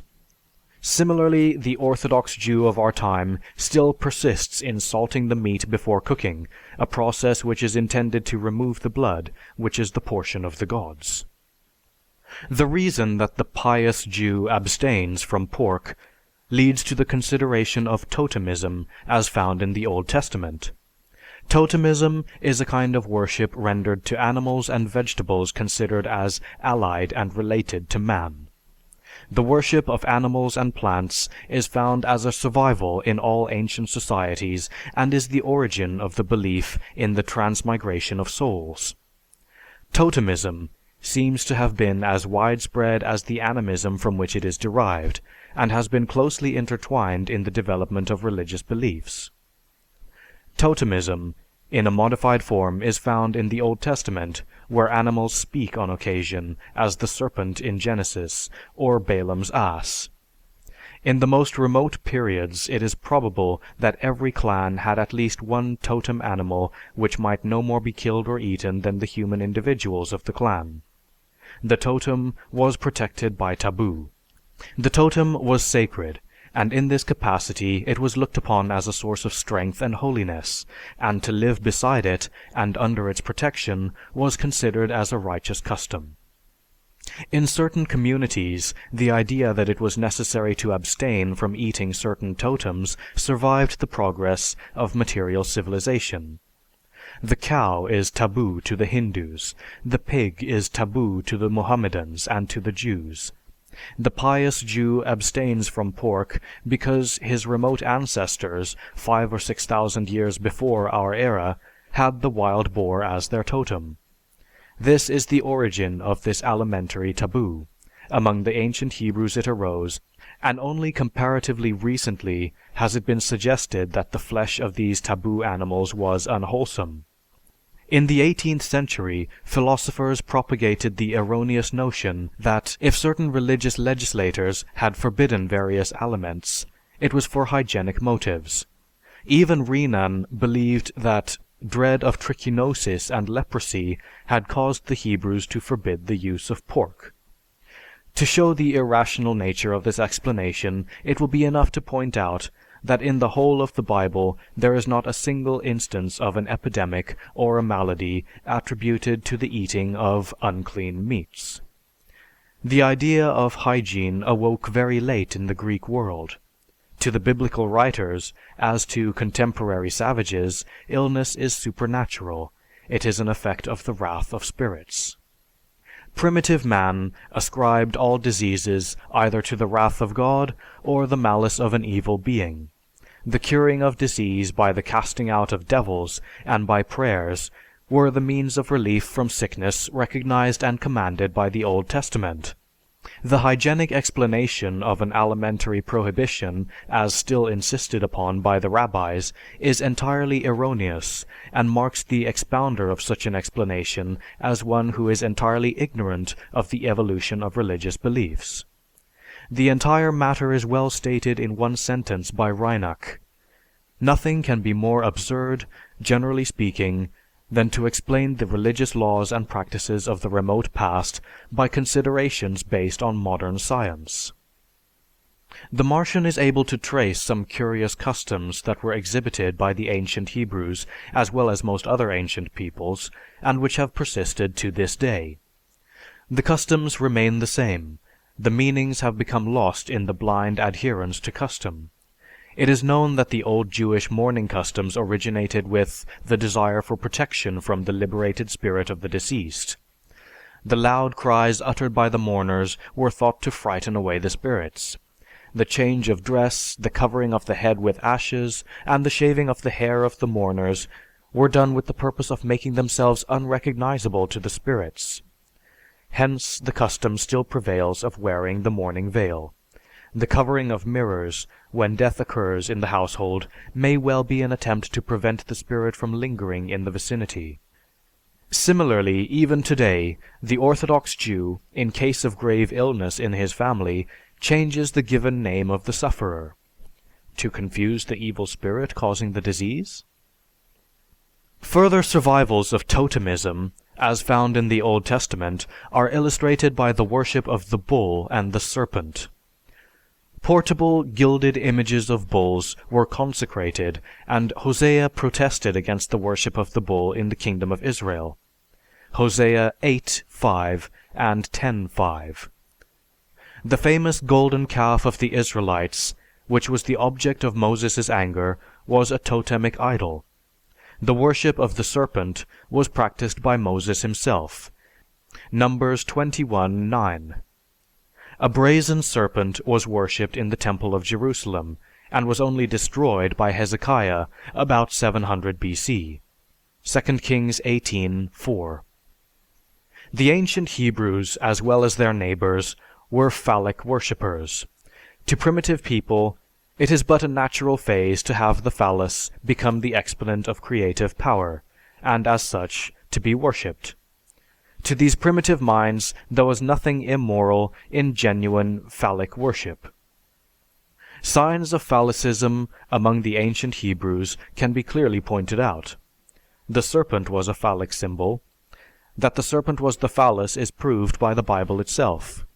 The Hebrew word used for serpent is nakash, which is everywhere else translated in the Bible in a phallic sense, as in Ezekiel 16:36, where it is rendered filthiness in the sense of exposure, like the having thy boaseth naked of Micah. J. B. Hannay, Christianity, the Sources of Its Teaching and Symbolism. The ark itself was a feminine symbol, and phallicism would explain why Moses made an ark and put in it a rod and 2 stones. The Edith, the Shekinah, the Sur, and the Yahweh were identical, simply different names for the same thing, the phallus. They occupied the female ark with which they formed the double-sexed life symbol. The Hebrew religion thus had a purely phallic basis, as was to be expected from a ritual and symbolism derived from 2 extremely phallic nations, Babylon and Egypt. An intelligent reading of Exodus 34:13 and 1 Kings 14:23 and 24 will prove the above contention. Once more, our Martian guest is besieged by the Hebrew zealot to examine the divine revelation of his religion. This time the Martian notes, "I, Yahweh thy God, am a jealous God, visiting the iniquity of the fathers upon the children unto the 3rd and 4th generations." Deuteronomy, which seems to him to savor of a cruel and monstrous being. He cannot perceive of a just being favoring slavery, Exodus 11, or of a merciful father ordering human sacrifice, Exodus 13, Leviticus 27:29, Numbers 13:3. He is dumbfounded to find references to cannibalism, Leviticus 26:14, 16, and 28, Deuteronomy 28:53-58, Jeremiah 19:9, Ezekiel 5:10, Kings 6:26, 29, and 33. A benevolent being, he reasons, would not sanction war and destruction of the captured enemy, yet there are instances of this. Deuteronomy 21:10-14, Deuteronomy 20:13-14, Deuteronomy 7:1, 2, and 16. The reading of Numbers 5:11-29 and Deuteronomy 22 nauseated him. The Hebrew zealot, observing the utter disgust with which the reader was regarding his revelation, is obliged to explain to the bewildered barbarian unbeliever that the Old Testament is the foundation for all of our morals, and that without it we would have developed into a very shocking and immoral race. Since the visitor wishes to remain courteous, he proceeds, but with a great deal of hesitation, to further examine the revelation of God. At this point, he is assured that this work is read in most schools and taught to small children. However, our guest is again disillusioned, for no sooner does he arrive at Genesis 7:11-20 than he finds that Abraham, good Abraham, the pure, the father of all Hebrews, makes of the sacred relationship of marriage a means of personal gain and safety by betraying his own wife. Now it is the Martian's turn to inquire of the Hebrew whether the latter had ever read this story to his own daughter, or the story of Abraham's affair with Hagar, his handmaiden. Was the Hebrew's young daughter aware that Isaac, son of Abraham, was as ready and willing to prostitute his wife for protection for himself as was his father Abraham? The Martian is puzzled by the word "sporting" in Genesis 26:8-11, and is informed of its meaning.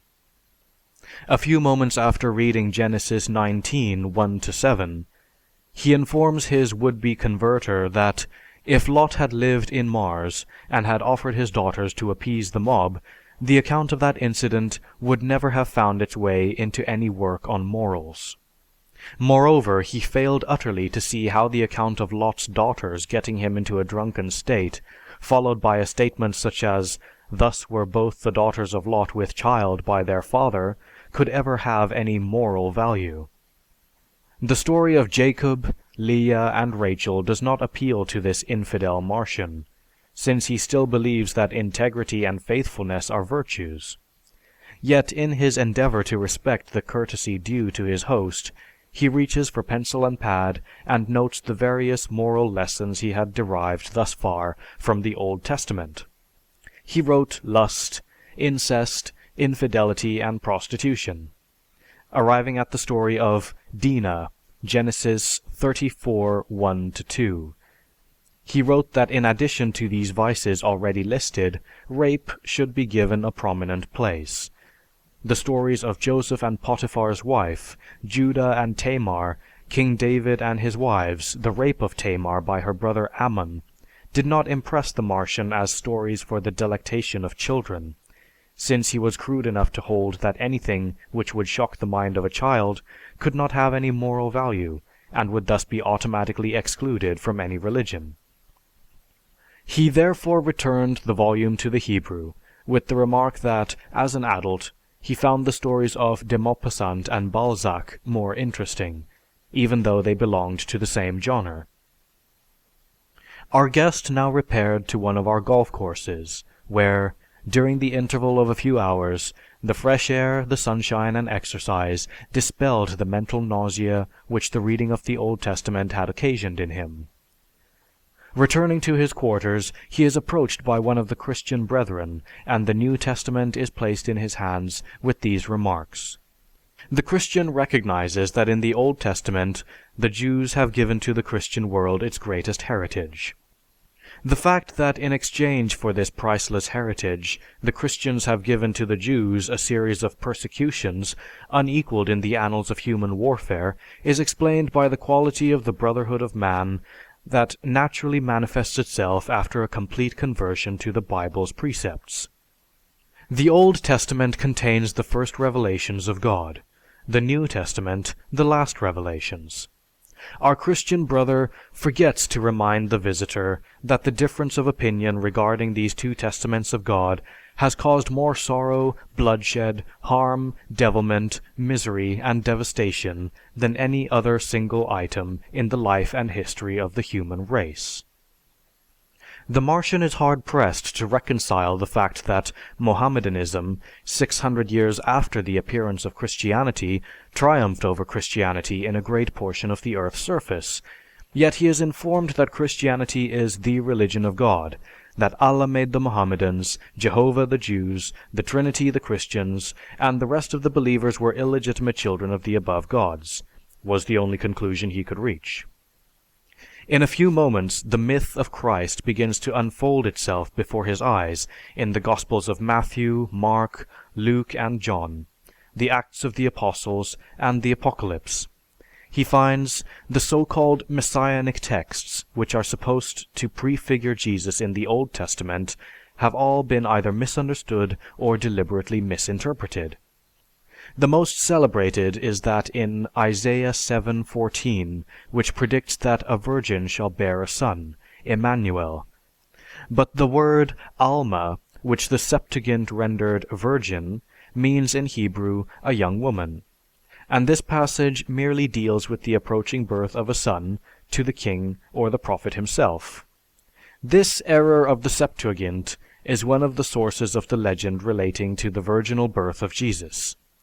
As early as the 2nd century AD, the Jews perceived it and pointed it out to the Greeks, but the Church knowingly persisted in the false reading, and for over 15 centuries she has clung to her error. His attentive reading convinces him that not one of the Gospels is the work of an eyewitness to the scenes recorded. a little side investigation reveals that there were a great many writings called Gospels, from which the Church finally adopted 4, guaranteeing their inspiration and absolute veracity, no doubt because they were in favor in 4 very influential churches: Matthew at Jerusalem, Mark at Rome or at Alexandria, Luke at Antioch, and John at Ephesus. Moreover, what the Gospels tell him, he perceives is what different Christian communities believed concerning Jesus between the years 70 and 100 AD. In Matthew 26:39, Mark 14:35, and Luke 22:42, there are words such as those Jesus is supposed to have uttered during the slumber of these very same apostles. This occurrence enlightens him as to what St. Augustine meant when he wrote, "I should not believe in the Gospel if I had not the authority of the Church for so doing." If the documents are stuffed with the authority of the Church, these Gospels cannot be utilized for a history of the real life of Jesus. A study of the epistles of St. Paul reveals that St. Paul taught that sin and death came into the world by Adam's fall. In spite of a diligent search, the Martian found no mention of this in the words ascribed to Jesus. From St. Paul's utterances, he learns that Christ came to redeem mankind by his voluntary oblation of himself. He was the Son of God. Paul, not knowing that in the future a special form of conception would be superimposed on Jesus, states that he was of human birth. The Martian, determined to ascertain what effect the teachings of St. Paul have had on Christianity. He learns that, ever since St. Paul, the ruling idea of Christianity has been that of the redemption of man, guilty of a prehistoric fault by the voluntary sacrifice of a Superman.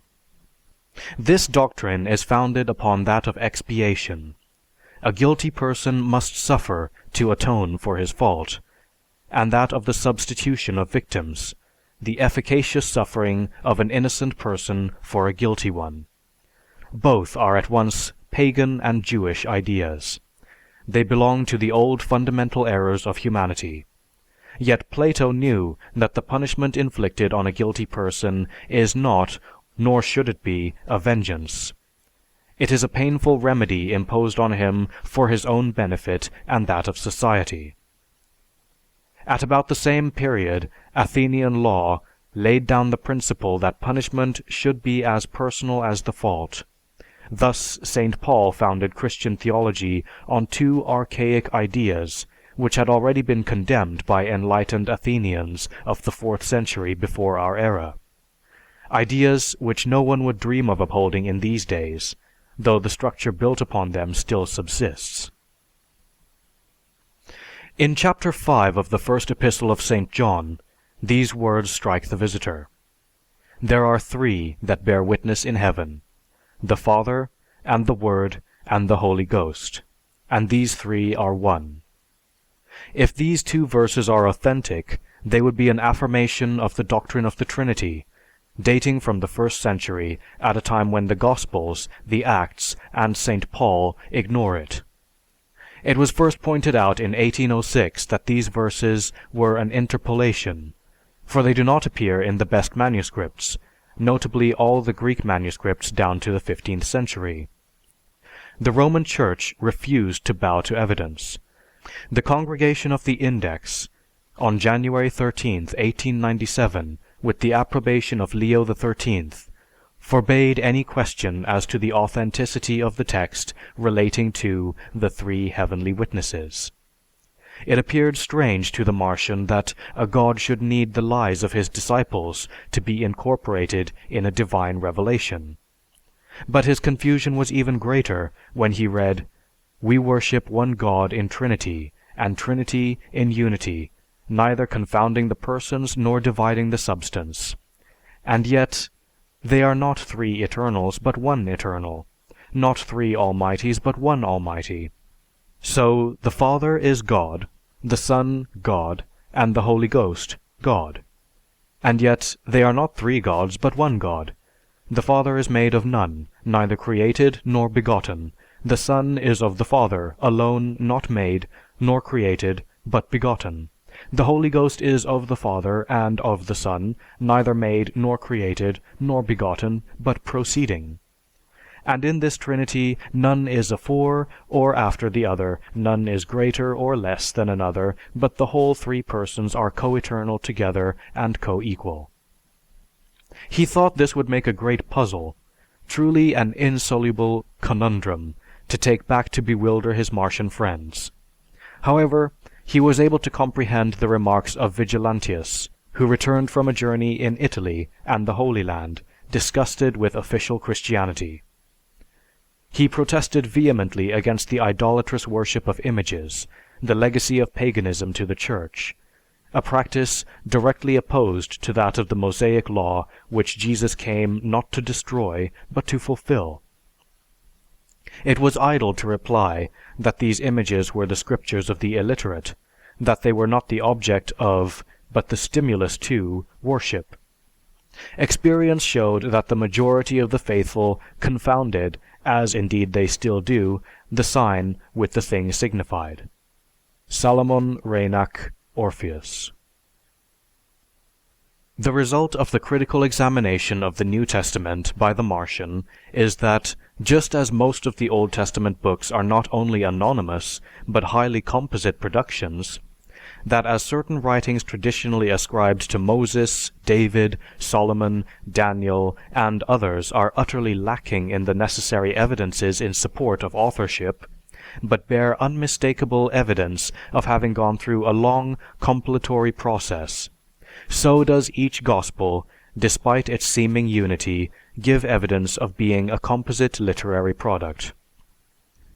Scholars have agreed that Mark first set forth the doings of Jesus, and it was out of Mark that both Matthew and Luke took the framework of their own writings, cleverly fitting into its arrangement their own distinctive material and coloring the whole by their own individual treatment. Trattner, Unraveling the Book of Books. It is estimated that Mark was written shortly before the Romans destroyed Jerusalem in 70 AD. This means that a chasm of 30 or 40 years separates Mark's written document from the ministry of Jesus, a long enough time to create a plastic body of oral teachings and a highly colored tradition embellished with fanciful stories. Luke was a Greek physician living somewhere on the shores of the Aegean Sea. He had been a friend of Paul, just as Mark had been with Peter. Luke had no personal acquaintance with Jesus and had to get his information from what others said, or from what the friends of eyewitnesses had seen. The Gospel of Matthew is an anonymous composition which, on analysis, has been found to incorporate nearly 50% of what is found in Mark. It is now believed by many scholars to have been written between the years 75 and 80 AD at Antioch, not, of course, by the Apostle Matthew, but by some unknown editor. The fourth Gospel, the Gospel of John, is vastly different in style, arrangement, and in the description of the words, actions, and general spiritual character of Jesus.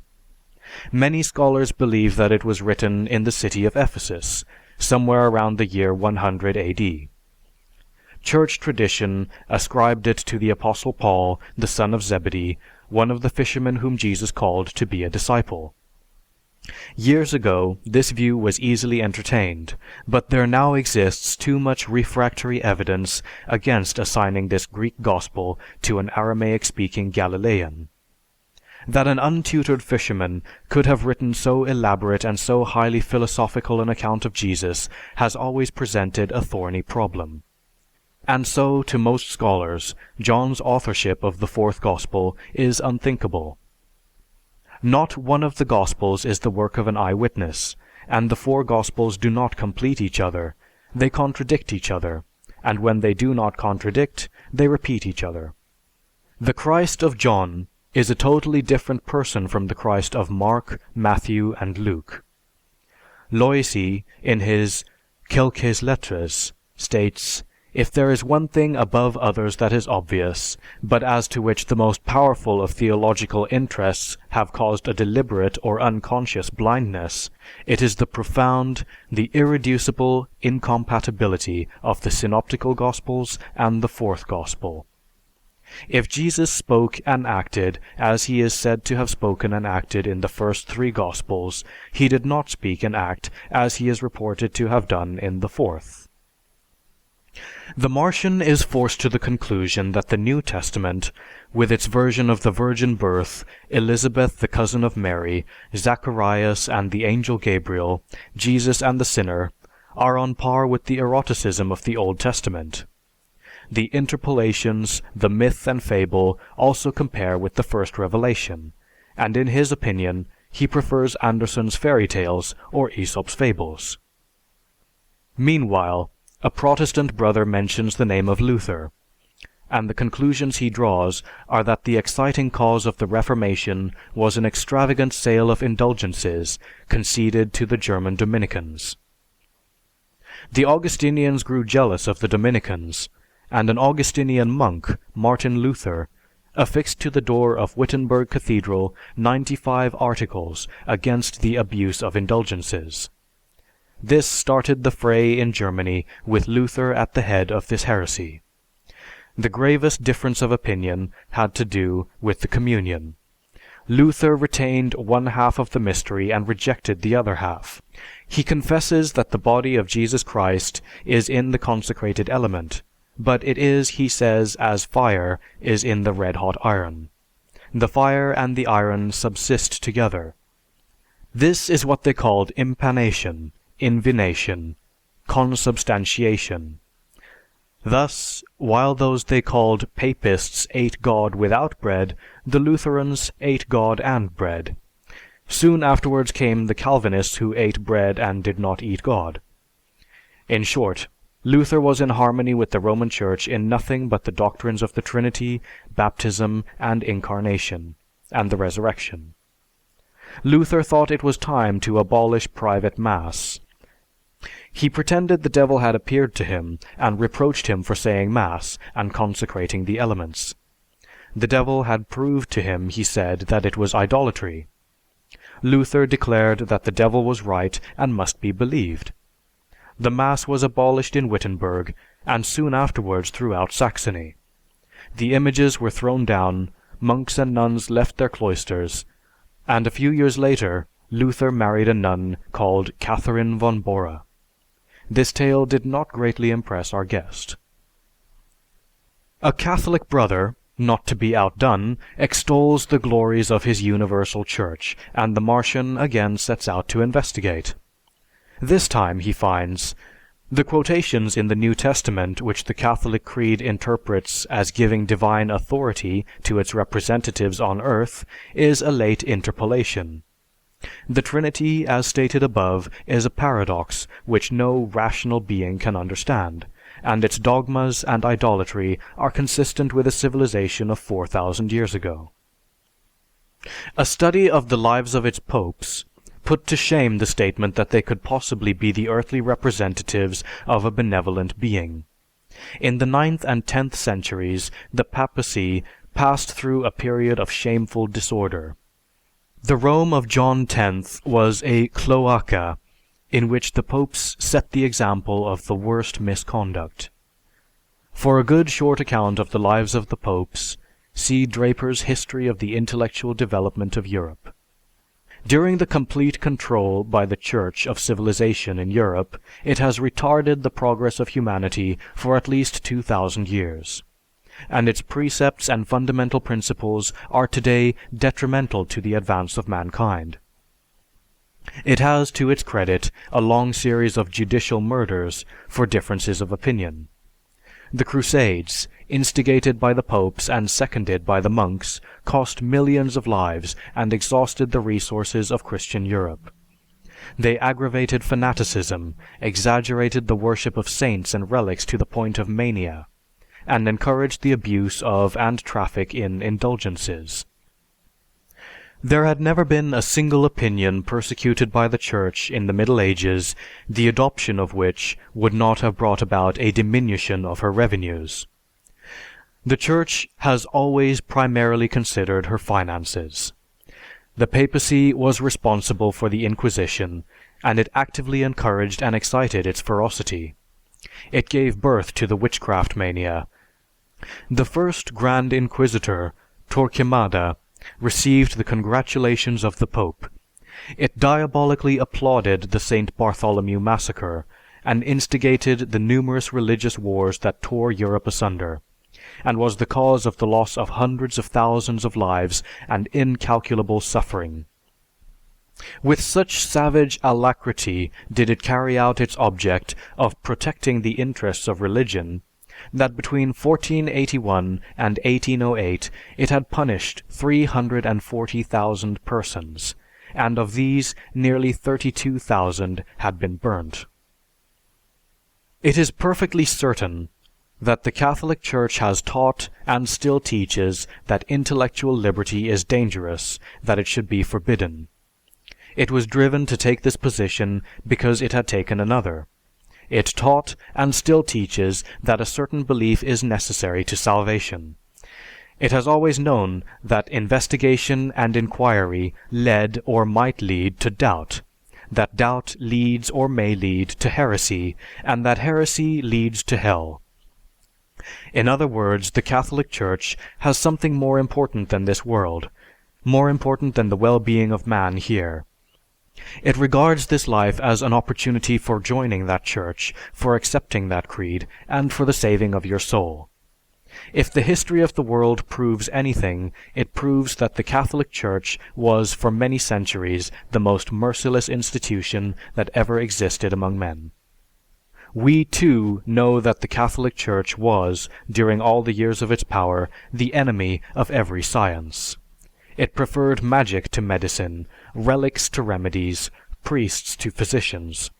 It hated geologists, persecuted the chemists, and imprisoned the naturalists, and opposed every discovery of science calculated to improve the condition of mankind. There is no crime that the Catholic Church did not commit, no cruelty that it did not reward, and no virtue that it did not persecute. It was the greatest and most powerful enemy of human rights. In one hand it carried an alms dish, and in the other a dagger. It argued with the sword, persecuted with poison, and convicted with faggot. R. G. Ingersoll, Rome or Reason. From the time of Newton to our own day, the divergence of science from the dogmas of the Church has steadily increased. The Church declared that the earth is the central and most important body in the universe, that the sun and moon and stars are tributary to it. On these points she was worsted by astronomy. She affirmed that a universal deluge had covered the earth, that the only surviving animals were such as had been saved in the ark. In this, her error was established by geology. She taught that there was a first man who, some 6,000 or 8,000 years ago, was suddenly created or called into existence in a condition of physical and moral perfection, and from that condition he fell. But anthropology has shown that human beings existed far back in geological time, and in a savage state but little better than that of the brute.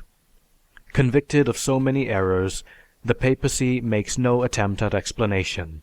It ignores the whole matter. Nay, more, relying on the efficacy of audacity, although confronted by these facts, it lays claim to infallibility.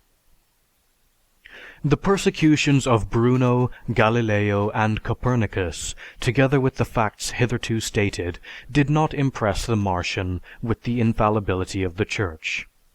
The only great spiritual power that could have interposed to prevent the outbreak of the World War was the papacy.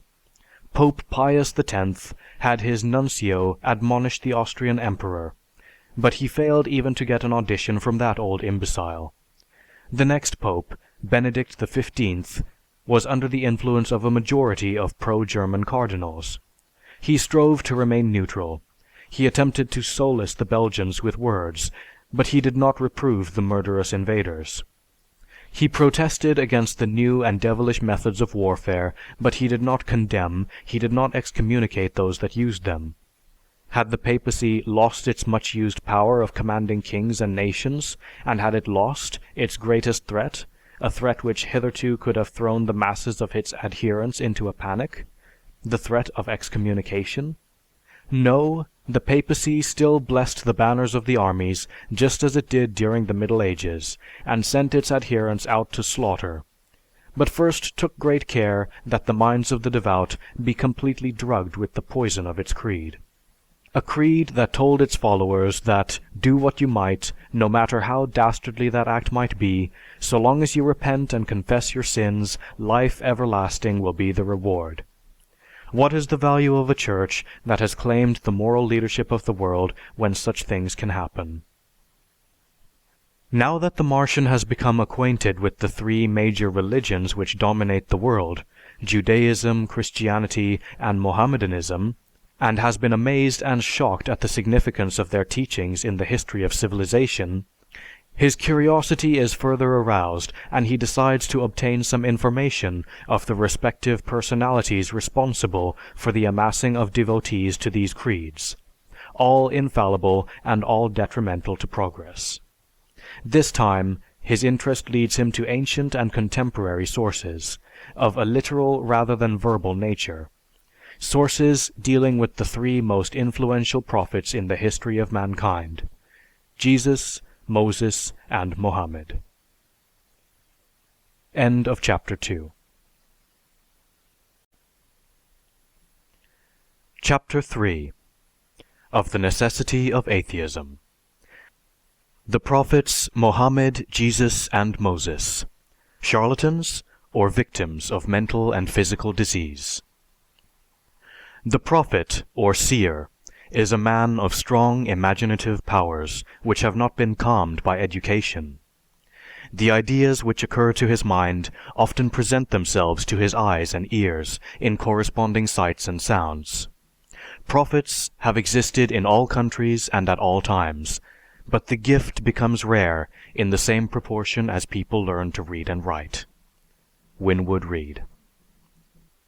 Religious apologists are forever reminding us that we must interpret both the lives and the works of their prophets and recorders in the spirit and meaning of the ages in which they lived. To this I agree, but the apologists have so mutilated the meaning of the words of the seers and built about them such a mass of nonsense, myth, and fable that it becomes nearly impossible, after the lapse of centuries, to differentiate the actual man from the fabled man. But there are certain facts that do come down to us, recorded by disinterested observers, from which can be derived finally some conception of their mode of life and the content and significance of their teachings. Although time causes great changes in customs and manners, it only affects a negligible variation in the vast majority of diseases which affect the body and mind of man. We know from the examination of the skeletal remains of prehistoric man that the diseases of the bone of thousands of years ago were similar in their manifestations to those same diseases of bone of today. From the writings of the early Egyptian, Greek, and Roman physicians, we identify diseases by their symptoms and recognize that the symptoms of these diseases have not changed throughout the ages. Therefore, with the knowledge of the signs and symptoms of various diseases which we have today, we can safely assert that if an ancient complained of the same group of signs and symptoms, which is now termed a disease complex, he was suffering from the same disease which we can identify in modern man. What applies to physical disease is just as applicable to mental disease. In speaking of mental disease, it is important for the layman to keep in mind a few fundamental principles held by the physician. The physician, in speaking of mental disease, means a more or less permanent departure from the normal or usual way of thinking, acting, or feeling. In the examination of a patient with mental disease, the physician looks for delusions, illusions, and hallucinations. A delusion is a false belief, concerning which the individual who holds it is unable to admit evidence such as would be admitted by ordinary individuals. An illusion is a deception of the senses, a misinterpretation of sensory impressions. The normal person can be convinced of this deception. The mirage, for example, is an optical illusion which has a starting point in an external stimulus. A hallucination is a deception of any of the five senses, in which there is no starting point, but it is fabricated in a disordered mind. Illustrations of hallucinations are the hearing of voices when none are present, smelling of odors, and seeing of visions in a vacuum. With the elementary understanding of fundamental symptoms of mental diseases as a point of departure, let us consider the cases of Mohammed, Jesus, and Moses, three of the most influential prophets in the history of civilization. Mohammed. Of the three, Mohammed should be considered before the others for several reasons. First, there is no question regarding the actual existence of Mohammed. We know that he was born at Mecca about 571 AD and died at Medina on June the 8th, 632 AD. From the facts of his life and the religion which he founded, we are able to see the manner in which legend and superstition were superimposed on its original simple form. The historical records of his life and teachings are easier of access since he is nearer our time than the other two prophets, and we can get a better understanding of his character. It was Gibbon who said, "It may be expected that I should balance his faults and his virtues, that I should decide whether the title of enthusiast or impostor more properly belongs to that extraordinary man. At the distance of 12 centuries, I darkly contemplate his shade through a cloud of incense." In attempting to peer through this cloud of religious incense, we find the following facts. In the city of Mecca, probably in August in the year 571, Mohammed, the Prophet of Allah, was born.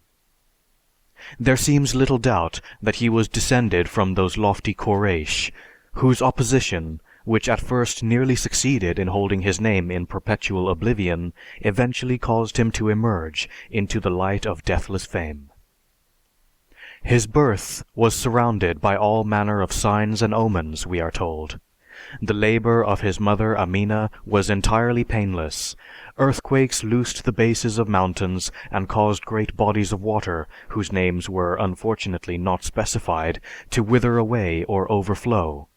The sacred fire of Zoroaster, which under the jealous care of the Magi had spouted ceaseless flames for nearly 1,000 years, was extinguished.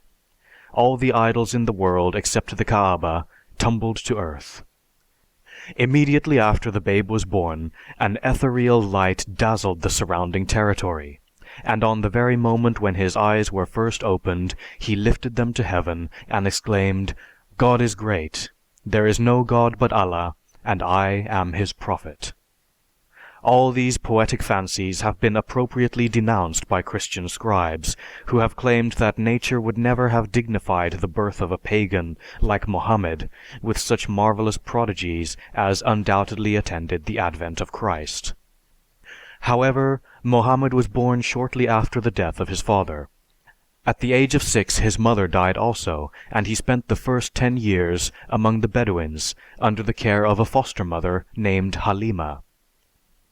At the age of 4, it was noticed that the child had signs of convulsive seizures, which later commentators thought were of an epileptic nature. He was brought up under the care of his uncle, Abu Talib, and his early manhood was spent in caring for the flock and in attending caravan expeditions. When the Prophet was 25 years old, his uncle secured for him a position with a caravan owned by a wealthy widow, Khadija. Thanks to Mohammed's keen business sense, the caravan was highly successful, and he was induced to personally report his success to Khadija.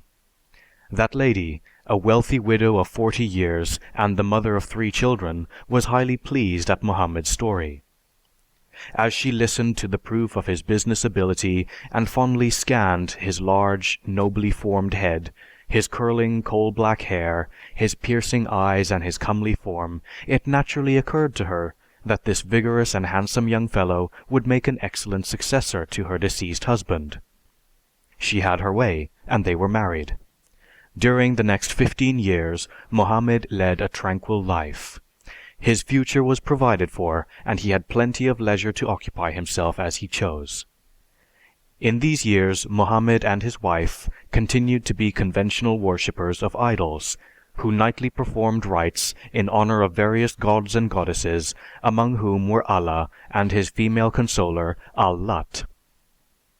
And so, by the year 610, Mohammed, at the age of 40, was nothing more than a respectable but unknown tradesman who had experienced no extraordinary crises, whose few existing utterances were dull and insipid, and whose life seemed destined to remain as insignificant and unsung as any other Arab. At this time, he began to retire for days at a time to a cave in the foothills of Mount Hira, a hill several miles north of Mecca. Meanwhile his business languished. As the months passed, he still continued to act in the same incomprehensible manner. It was noticed that little by little certain members of his immediate family attended him to his refuge or gathered with him in some one of their houses. This continued for several years, until it was rumored that Mohammed the camel driver was confidently claiming the honor of having made a great discovery, namely, that there is no God but Allah, and Mohammed is his prophet. By what process of thought had Mohammed come to exalt Allah not merely above all Arabian gods, but above the gods of all times? Furthermore, why was he so certain of his own intimate association with Allah? We can understand this if we consider Mohammed in the light of a victim of mental disease.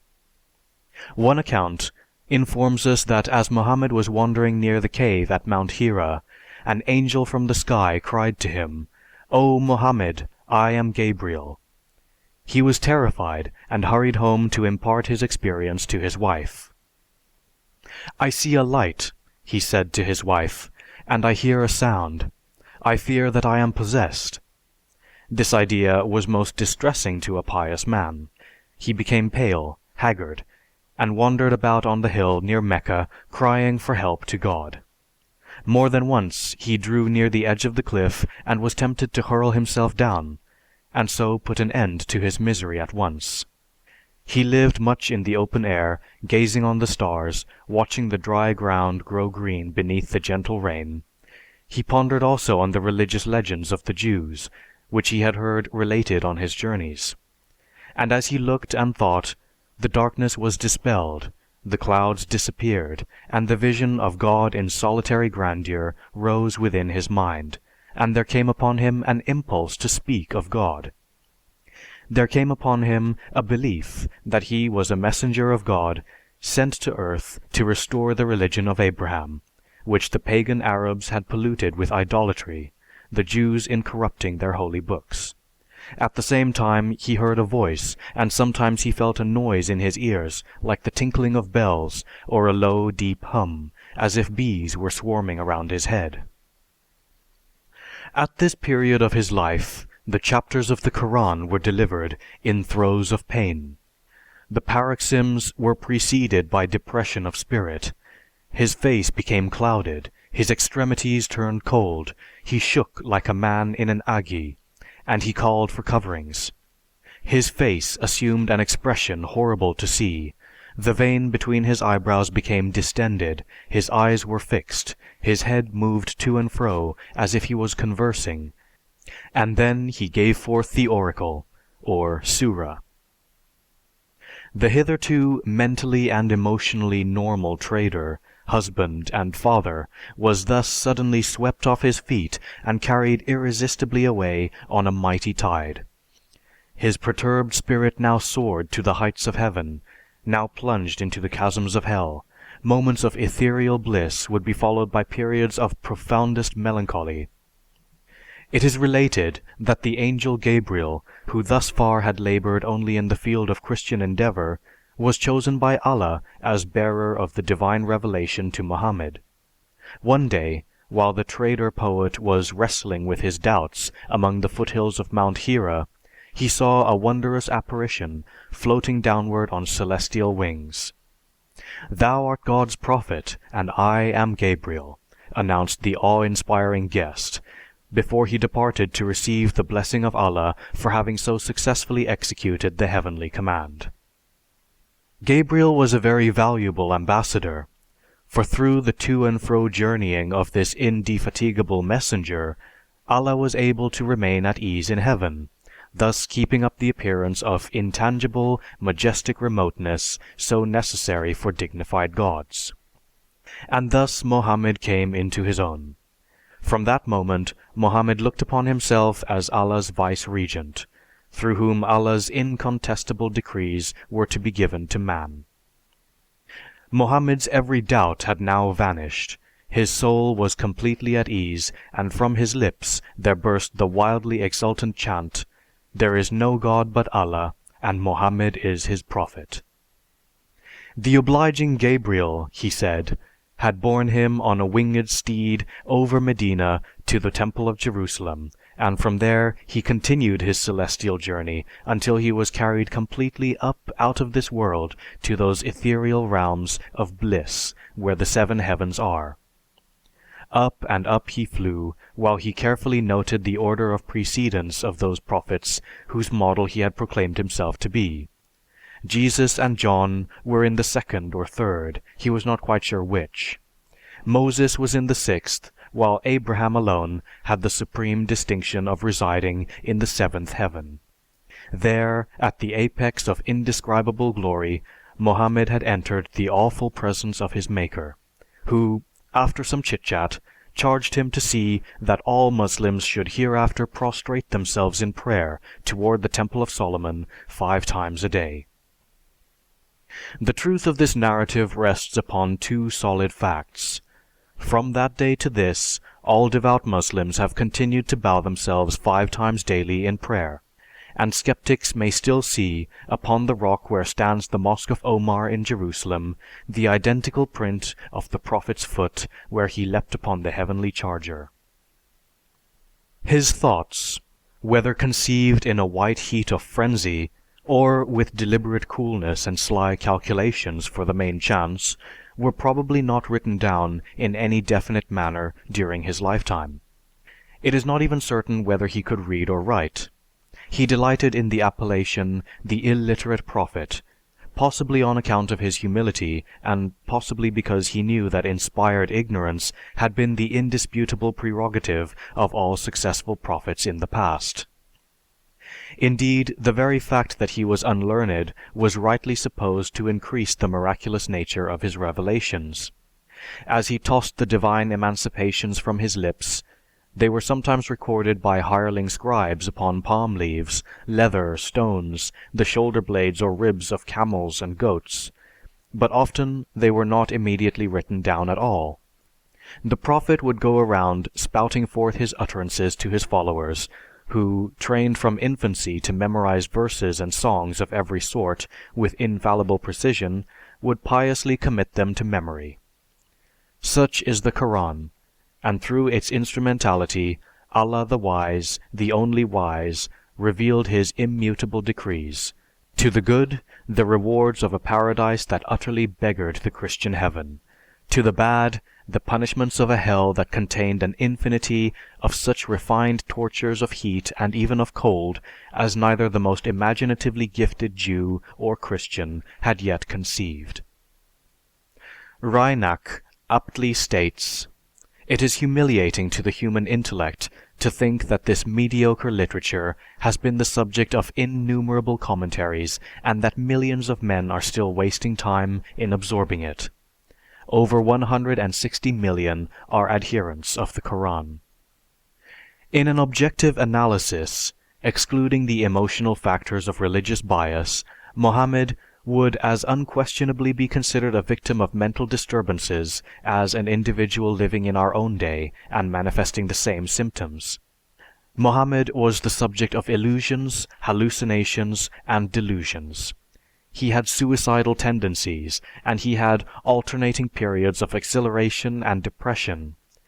To simply assert that he was an epileptic does not explain these symptoms, for epileptics cannot throw a fit at will. However, we know that 10% of epileptics develop mental diseases, no particular psychosis, but a loss of mental and moral sense. There are two types of individuals who can produce seizures such as Mohammed was wont to evoke at will. One type is the hysterical, and the other is that degraded individual who, for the sake of collecting alms, will place a piece of soap in his mouth, enter a crowded street, fall to the ground, and proceed to foam at the mouth and twist and contort himself as an epileptic does. That is the charlatan, the faker, and that brings us to the second aspect of his, Mohammed's, character. Outside of Arabia, paganism was in general disrepute. The dissolute and declining Romans were cracking lewd jokes in the very faces of their gods.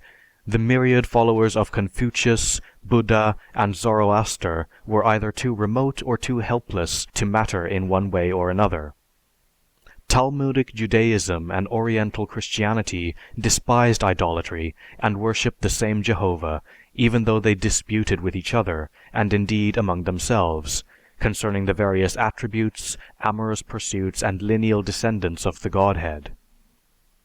Now, to one who chose to regard himself as a prophet, monotheism had distinct advantages over polytheism. In the first place, it was rather confusing to attempt to obey the behests of conflicting deities. In the second place, the different prophets of Jehovah in Judaism and Christendom had, so far as Mohammed knew, been uniformly successful, for he was familiar with the glorious history of Abraham, Moses, and David, and he always held to the perverse conception that Jesus was not crucified. However deep in the dumps prophets may have been on occasion, they have invariably believed one thing: victory for their particular cause would inevitably come.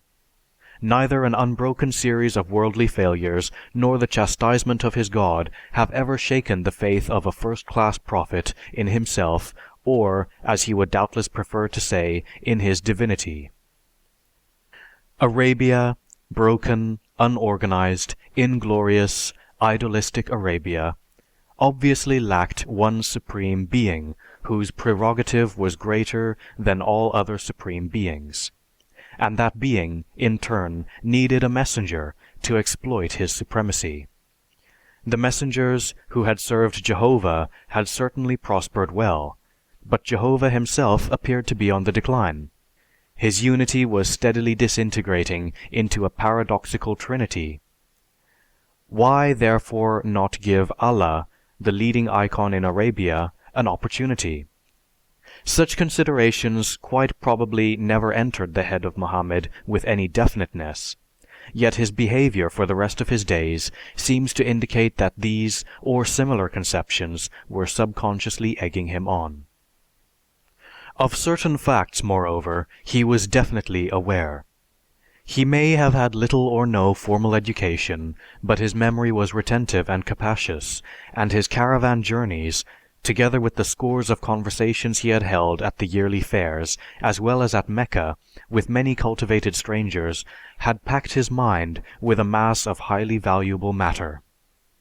In these ways, he had learned both the strength and the weakness of the Jews and the Christians, their fanatical enthusiasm and despairs, their spasmodic attempts to proselytize, as well as the widespread defection from their faiths.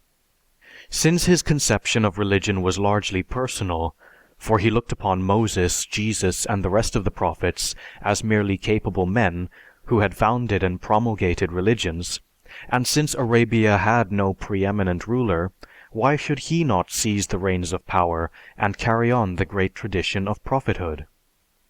What a magnificent opportunity beckoned, and how fortunate that he had been the first to recognize the call. By keeping only what was best of the Arabic faith, the Kaaba and the Black Stone, and by a judicious selection of the most feasible ideas which lay embedded in Jewish and Christian precepts, he might establish a code that would supersede all others, and then might dictate to all Arabs alike what prophets had done he would also do, and do better. Such are the thoughts of a charlatan and a demagogue. If Mohammed actually had such ideas, we can never know, but a study of his further actions and conquests surely shows that he must have had something of the same trend of thought in mind. His fits before the oncoming of a new surah have been mentioned. Eventually he so perfected his technique that he could throw a cataleptic fit and produce a message without any previous preparation. He would drum up a crowd with his ludicrous snortings and puffings until the resounding cry, "Inspiration hath descended on the Prophet," assured him that he had a sufficiently large audience to warrant the outspurting of a new surah. While in a room that was obviously empty, he declared that all seats were occupied by angels. He cultivated suave and benign expression. He flattered and astounded his followers by telling them facts which he had presumably acquired through private information. He took the most painstaking care of his person, painting his eyes and perfuming his entire body daily, and wearing his hair long. Ayesha, one of the Prophet's wives, remarked that the Prophet loved three things: women, scent, and food, and that he had his heart's content of the first two, but not of the last. In fact, Mohammed himself argued that these two innocuous diversions intensified the ecstasy of his prayers. In the Koran's description of heaven, so much emphasis was put on food that a jolly Jew objected on the grounds that such continual feasting must of necessity be followed by a purgation. The Prophet, however, swore that it would not even be necessary to blow the nose in paradise, since all bodily impurities would be carried off by a perspiration as odoriferous as musk. When his wife Khadija was dying, he comforted her with the assurance that she, together with three other well-known women, the Virgin Mary, Potiphar's wife, and Kulthum, Moses' sister, would occupy his chamber in paradise. On Mohammed's escape to Medina, a long series of holy wars began, which, like all holy wars, were characterized by extreme brutality. The Koran of the period contains such pacific doctrines as these: the sword is the key of heaven and hell; a drop of blood shed in the cause of God, a night spent in arms, is of more avail than 2 months of fasting or prayer. Whosoever falls in battle, his sins are forgiven. At the day of judgment his wounds shall be resplendent as vermilion, and odoriferous as musk, and the loss of limbs shall be supplied by the wings of angels and cherubim. God loveth not the transgressors. Kill them wheresoever ye find them. Mohammed, no less than any other religiously minded emperors and tsars, appears to have conducted himself in battle according to the wise principle that a head without a halo is infinitely more desirable than a halo without a head.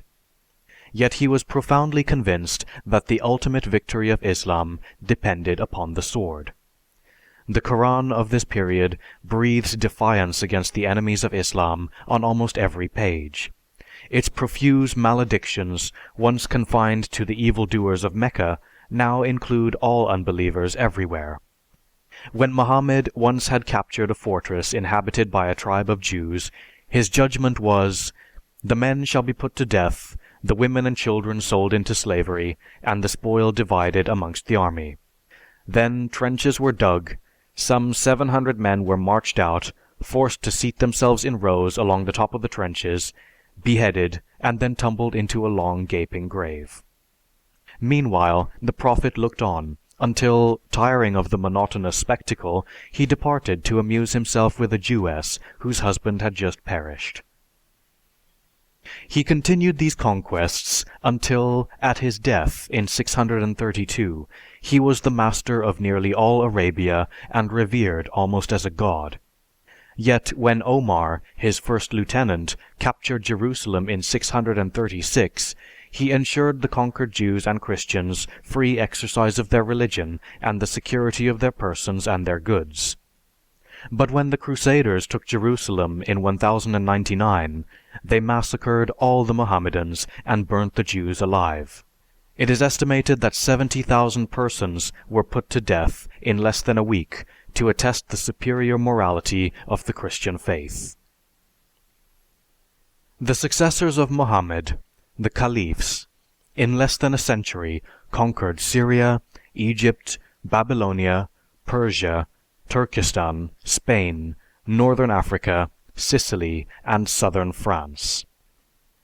Today, 160 million are followers of Mohammed, a man who began as a humble religious leader and ended as an adroit politician and powerful general, a man who hid during battles, who often broke faith with friend and foe alike, a charlatan and demagogue of general intellectual incompetency, and a victim of mental disease. Jesus.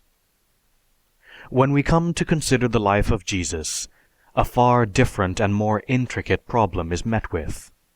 None but the most illogical and purposely ignorant of religious apologists will admit that the life of Jesus has been misrepresented by his followers to suit their particular aims.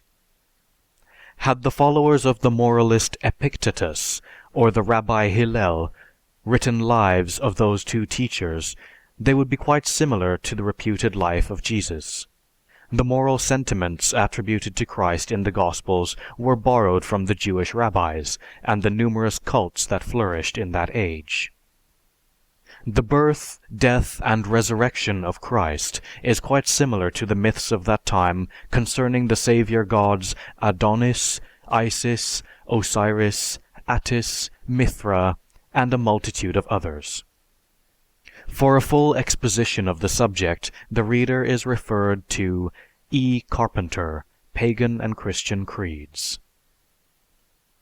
The evidence for the point of view that Jesus was actually a historic character is so slight that such scholars as J. M. Robertson, Professor W. B. Smith, Professor Drews, Dr. P. L. Cochaud, and many others deny the historic reality of Christ on the ground that the Gospels are totally unreliable as history, that Paul bears no witness to a human Jesus, and that the pagan and Jewish writers are strangely silent about the Messiah Jesus.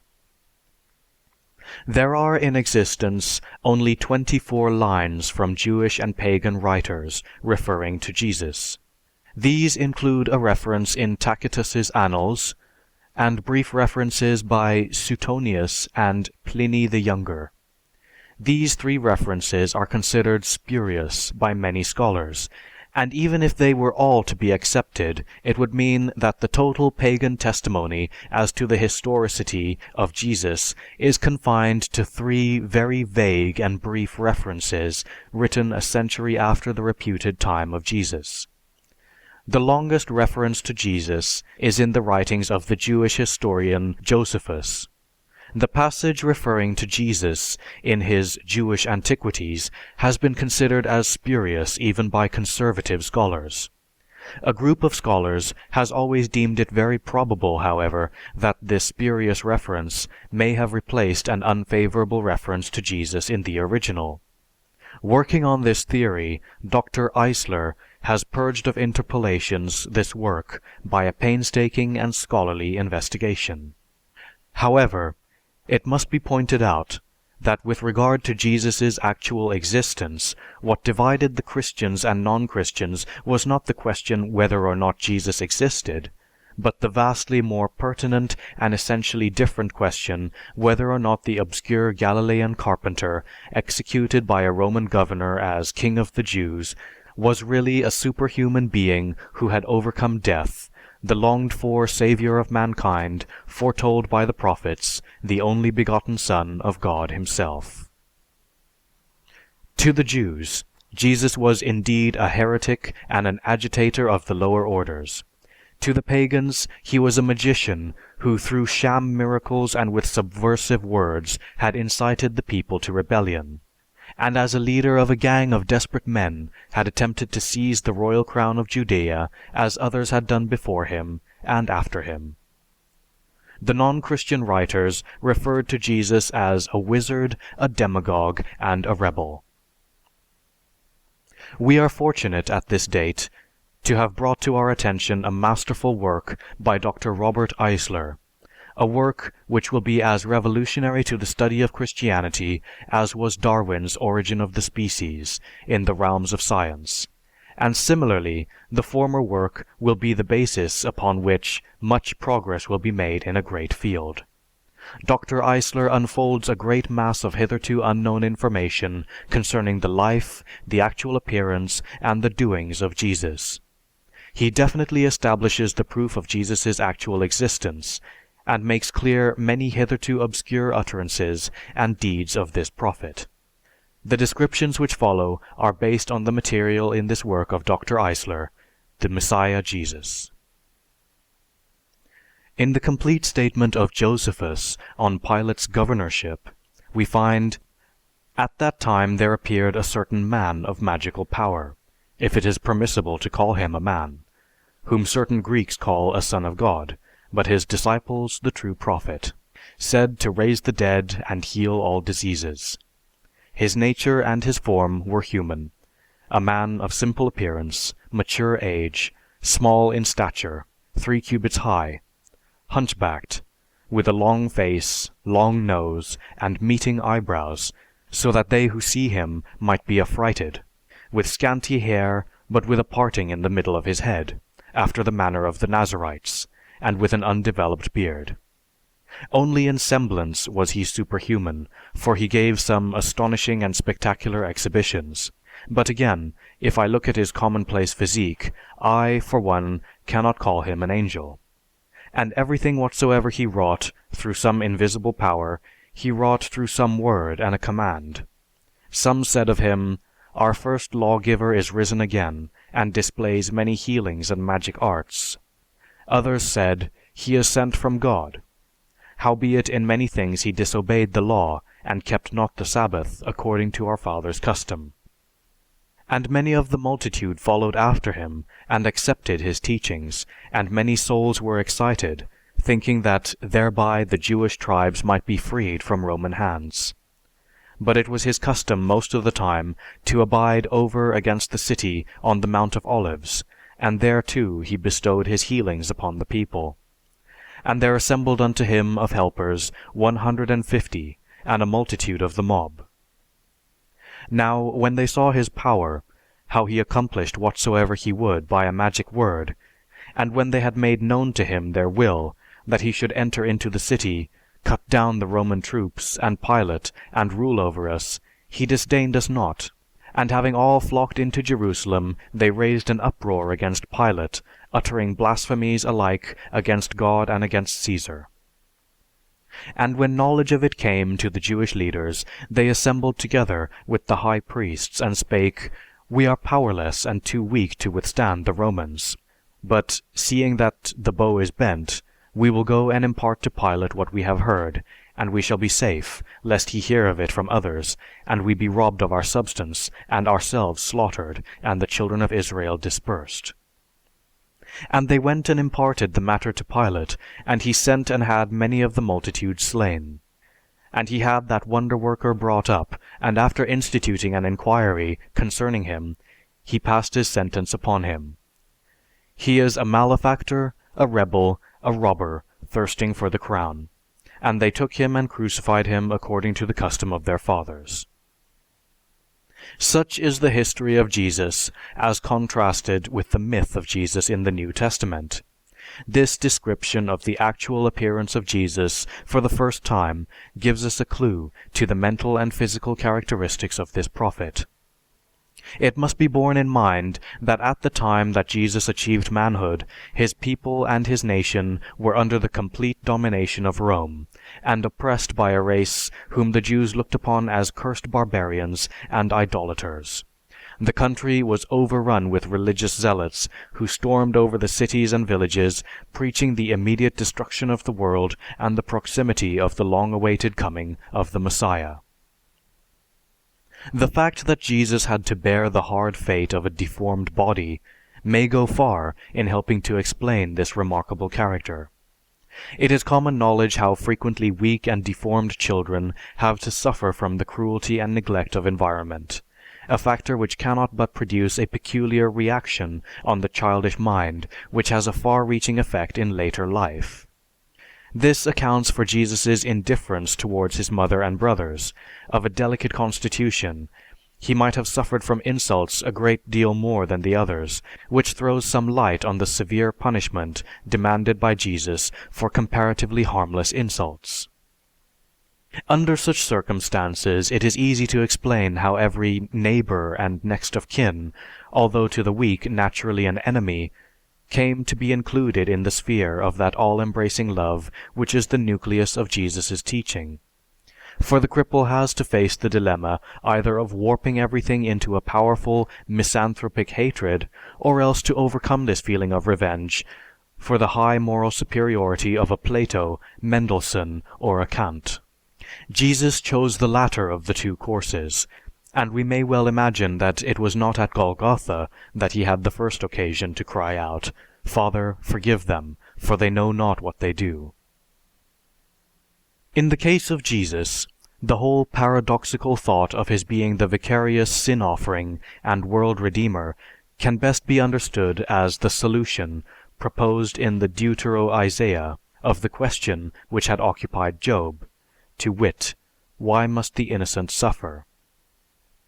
If the maimed in body refuse to consider himself as forsaken by his God, as a sinner punished for some guilt of which he is unconscious, he cannot but assume that there is such a thing as a vocation to suffering, and believe in the inscrutable plan of salvation in which his own life and sufferings are called upon to play some part.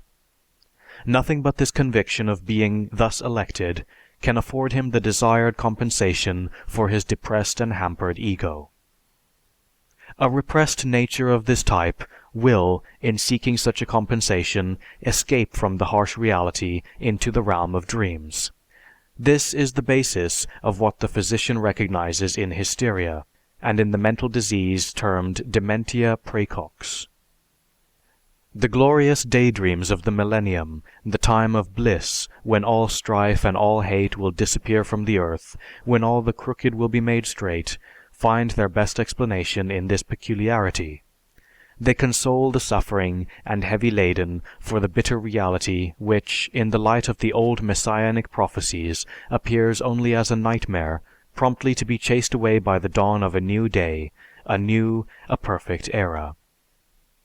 The Davidic Jesus, in spite or rather because of his servile form, feels that he is himself the secret incognito king of that wonderful realm, the monarch whom God sometime in the future, nay, right here, and before the passing of the present generation, will transform, while at the same time revealing his kingdom. It is but natural that in the mental development of such individuals they should seek to be great, glorious, and to achieve the supernatural, since they themselves are denied the ordinary satisfactions. If, in addition, such individuals believe that they have had a divine call, if the disability of the body so preys on the mind that the sensitive structure gives way to delusions, then there results an aberration from the normal and usual processes of thought. To be sure, not the rabid, violent form of mental disease, but yet a deviation from the normal manner of thinking. Such was the case with the prophet Jesus.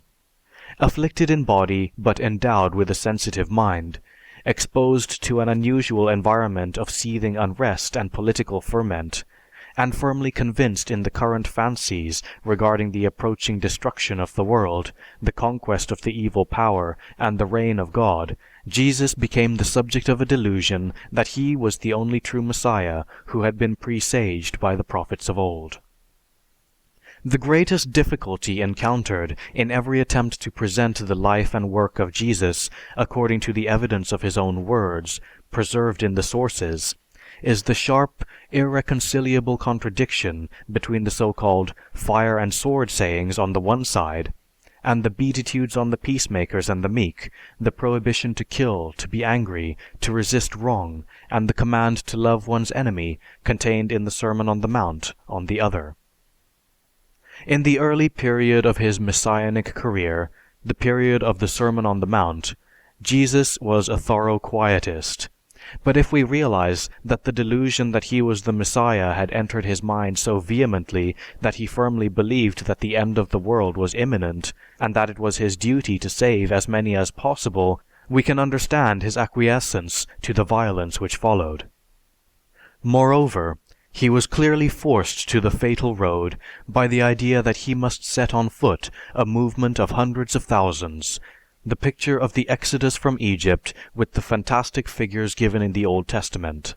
The messianic rising he was to initiate could not be regarded as realized if he left the country with a band of some 100 elect.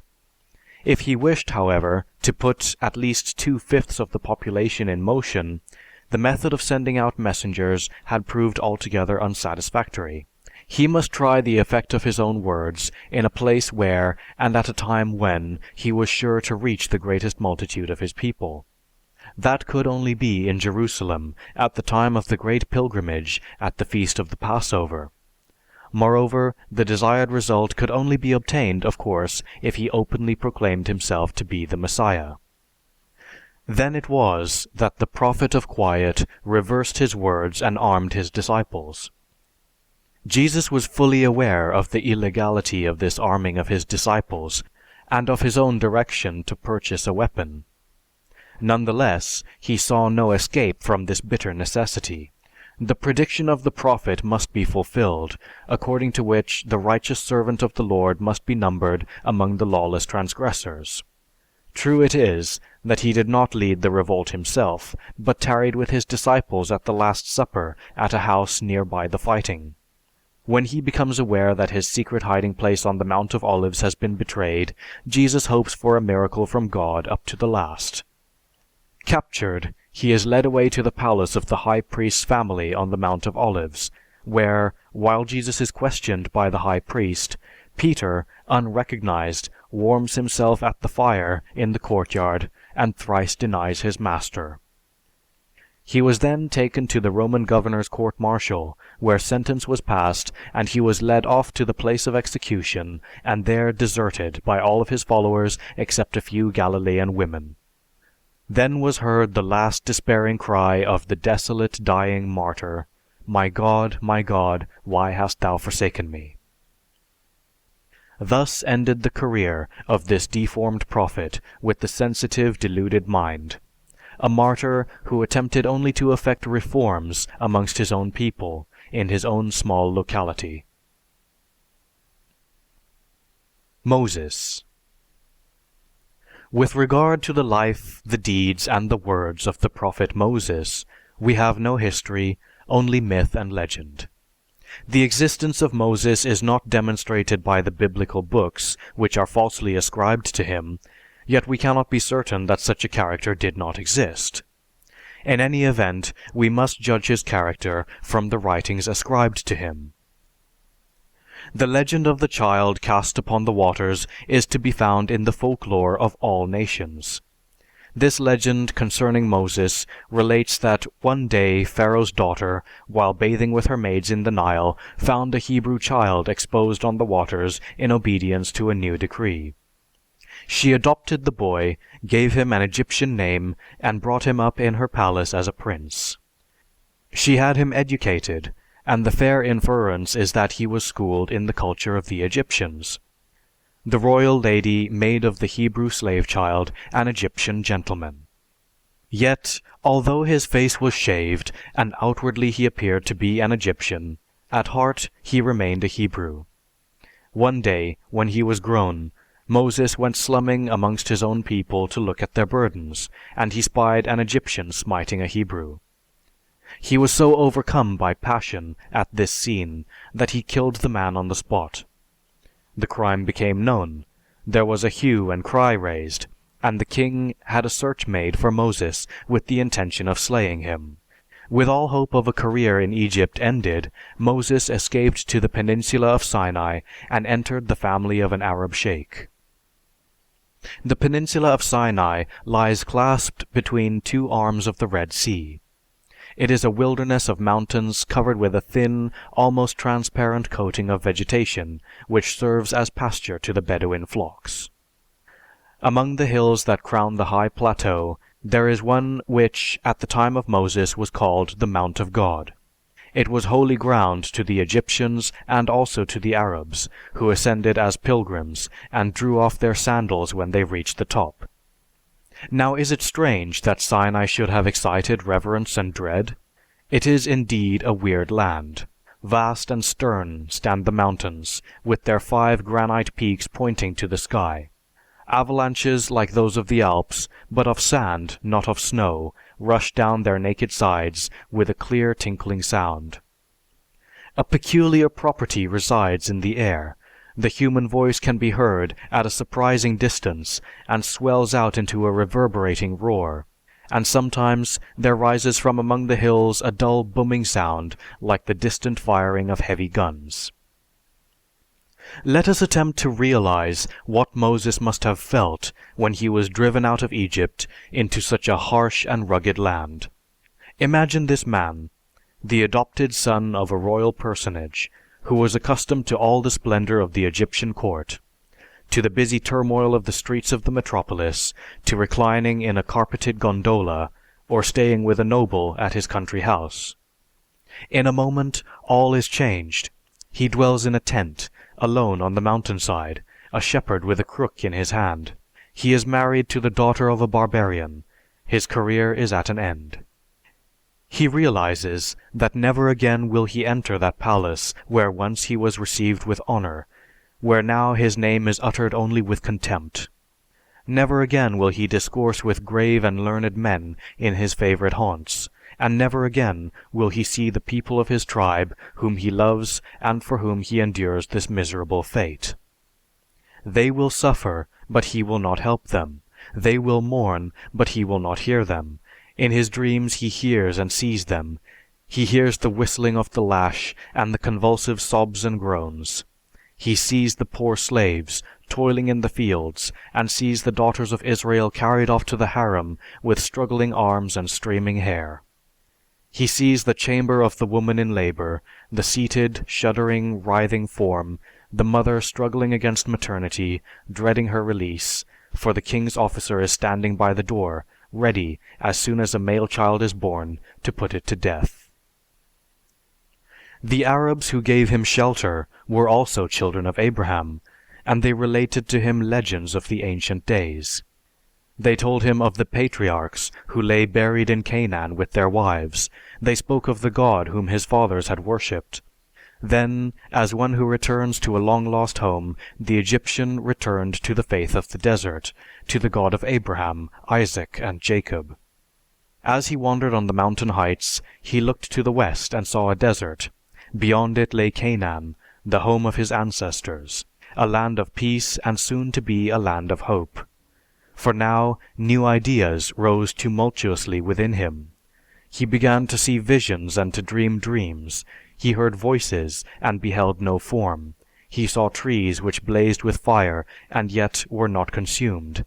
He became a prophet and entered into the ecstatic stage. That is, he began to have illusions and hallucinations.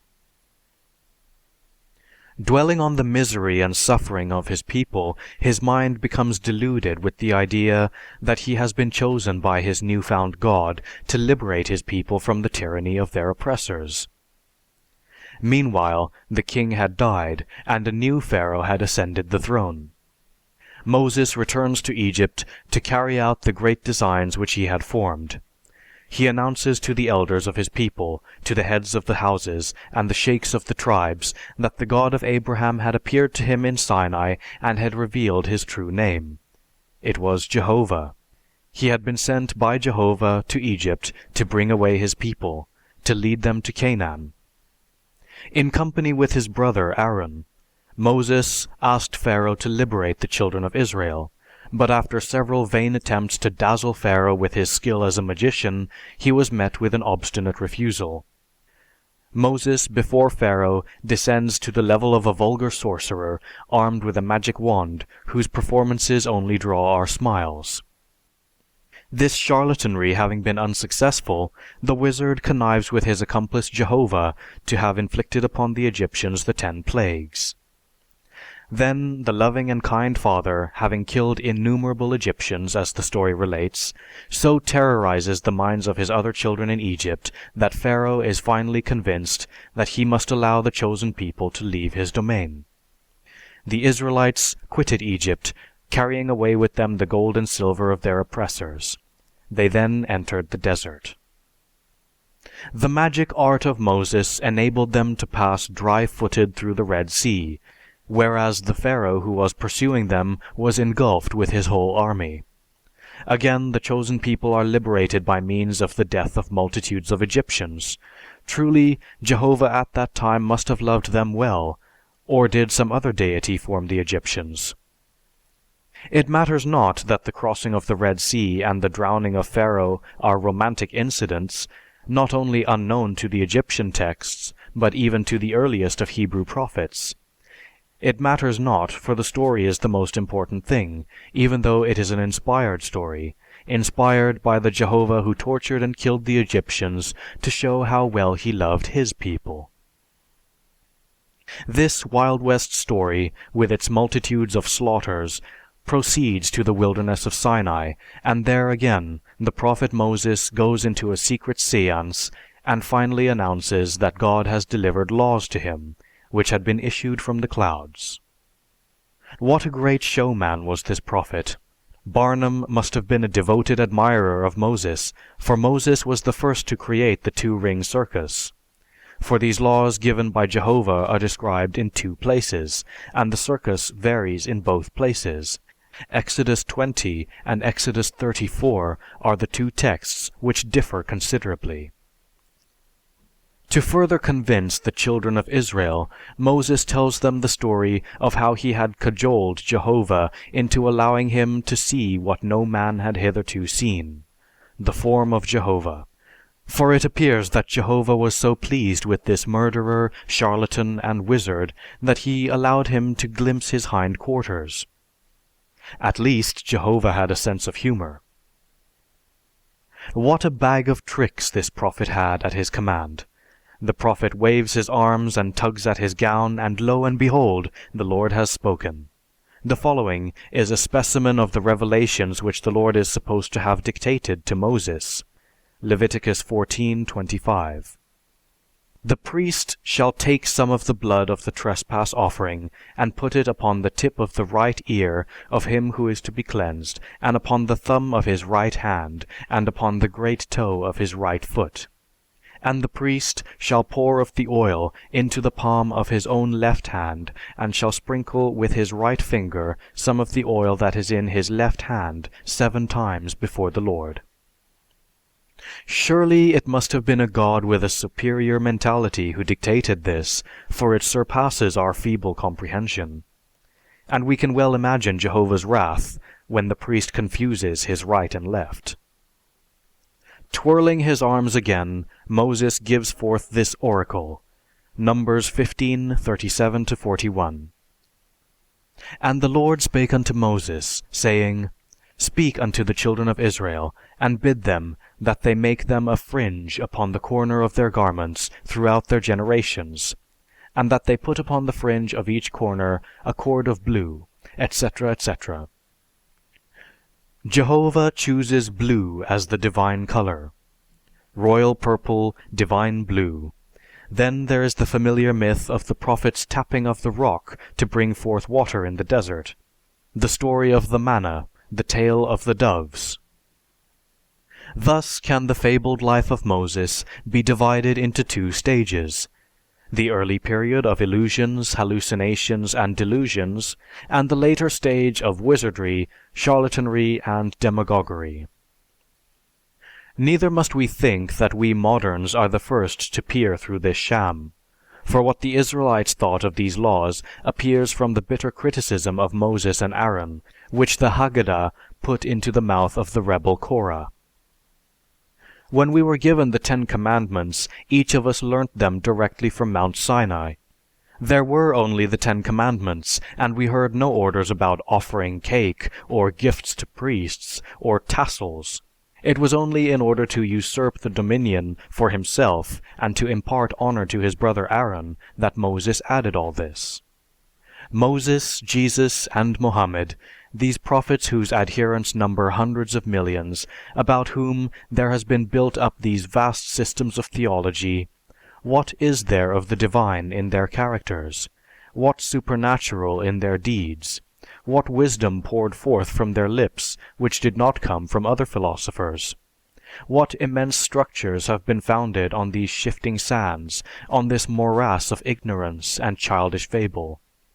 How long can these structures endure, aided by the bolstering up of the theologists, and how long must it be before the light of reason will pierce these foundations of blindness and force them to topple over? How much longer before humanity can begin to build on a sound foundation? Moses, Jesus, and Mohammed, revolutionists 3. Moses at the head of a weak, squabbling, and disgruntled group of Hebrew desert marauders, Jesus sanctioning the insurrection against Rome, Mohammed at the head of his Arabian marauders. If the freethinkers firmly believe that in them dwell the hope for a better humanity, for an accelerated progress, for universal freedom and liberty for all mankind, and emancipation from fear and superstition, then they too must destroy. They must first undo the wrong before they can proceed to build on a right foundation. They must build on the cornerstone that all religion is human in its origin, erroneous in its theories, and ridiculous in its threats and rewards. Religion is the greatest impediment to the progress of human happiness. End of chapter 3. Chapter 4. Of the necessity of atheism. Soundness of a foundation for a belief in a deity.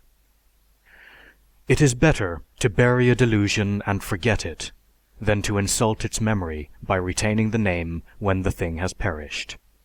F. H. Bradley. 1,000 miraculous happenings have been honored by the testimony of the ancients, which in later times, under a more exacting and skeptical scrutiny, can no longer be believed. Inherent in man's nature is his disposition to be gulled.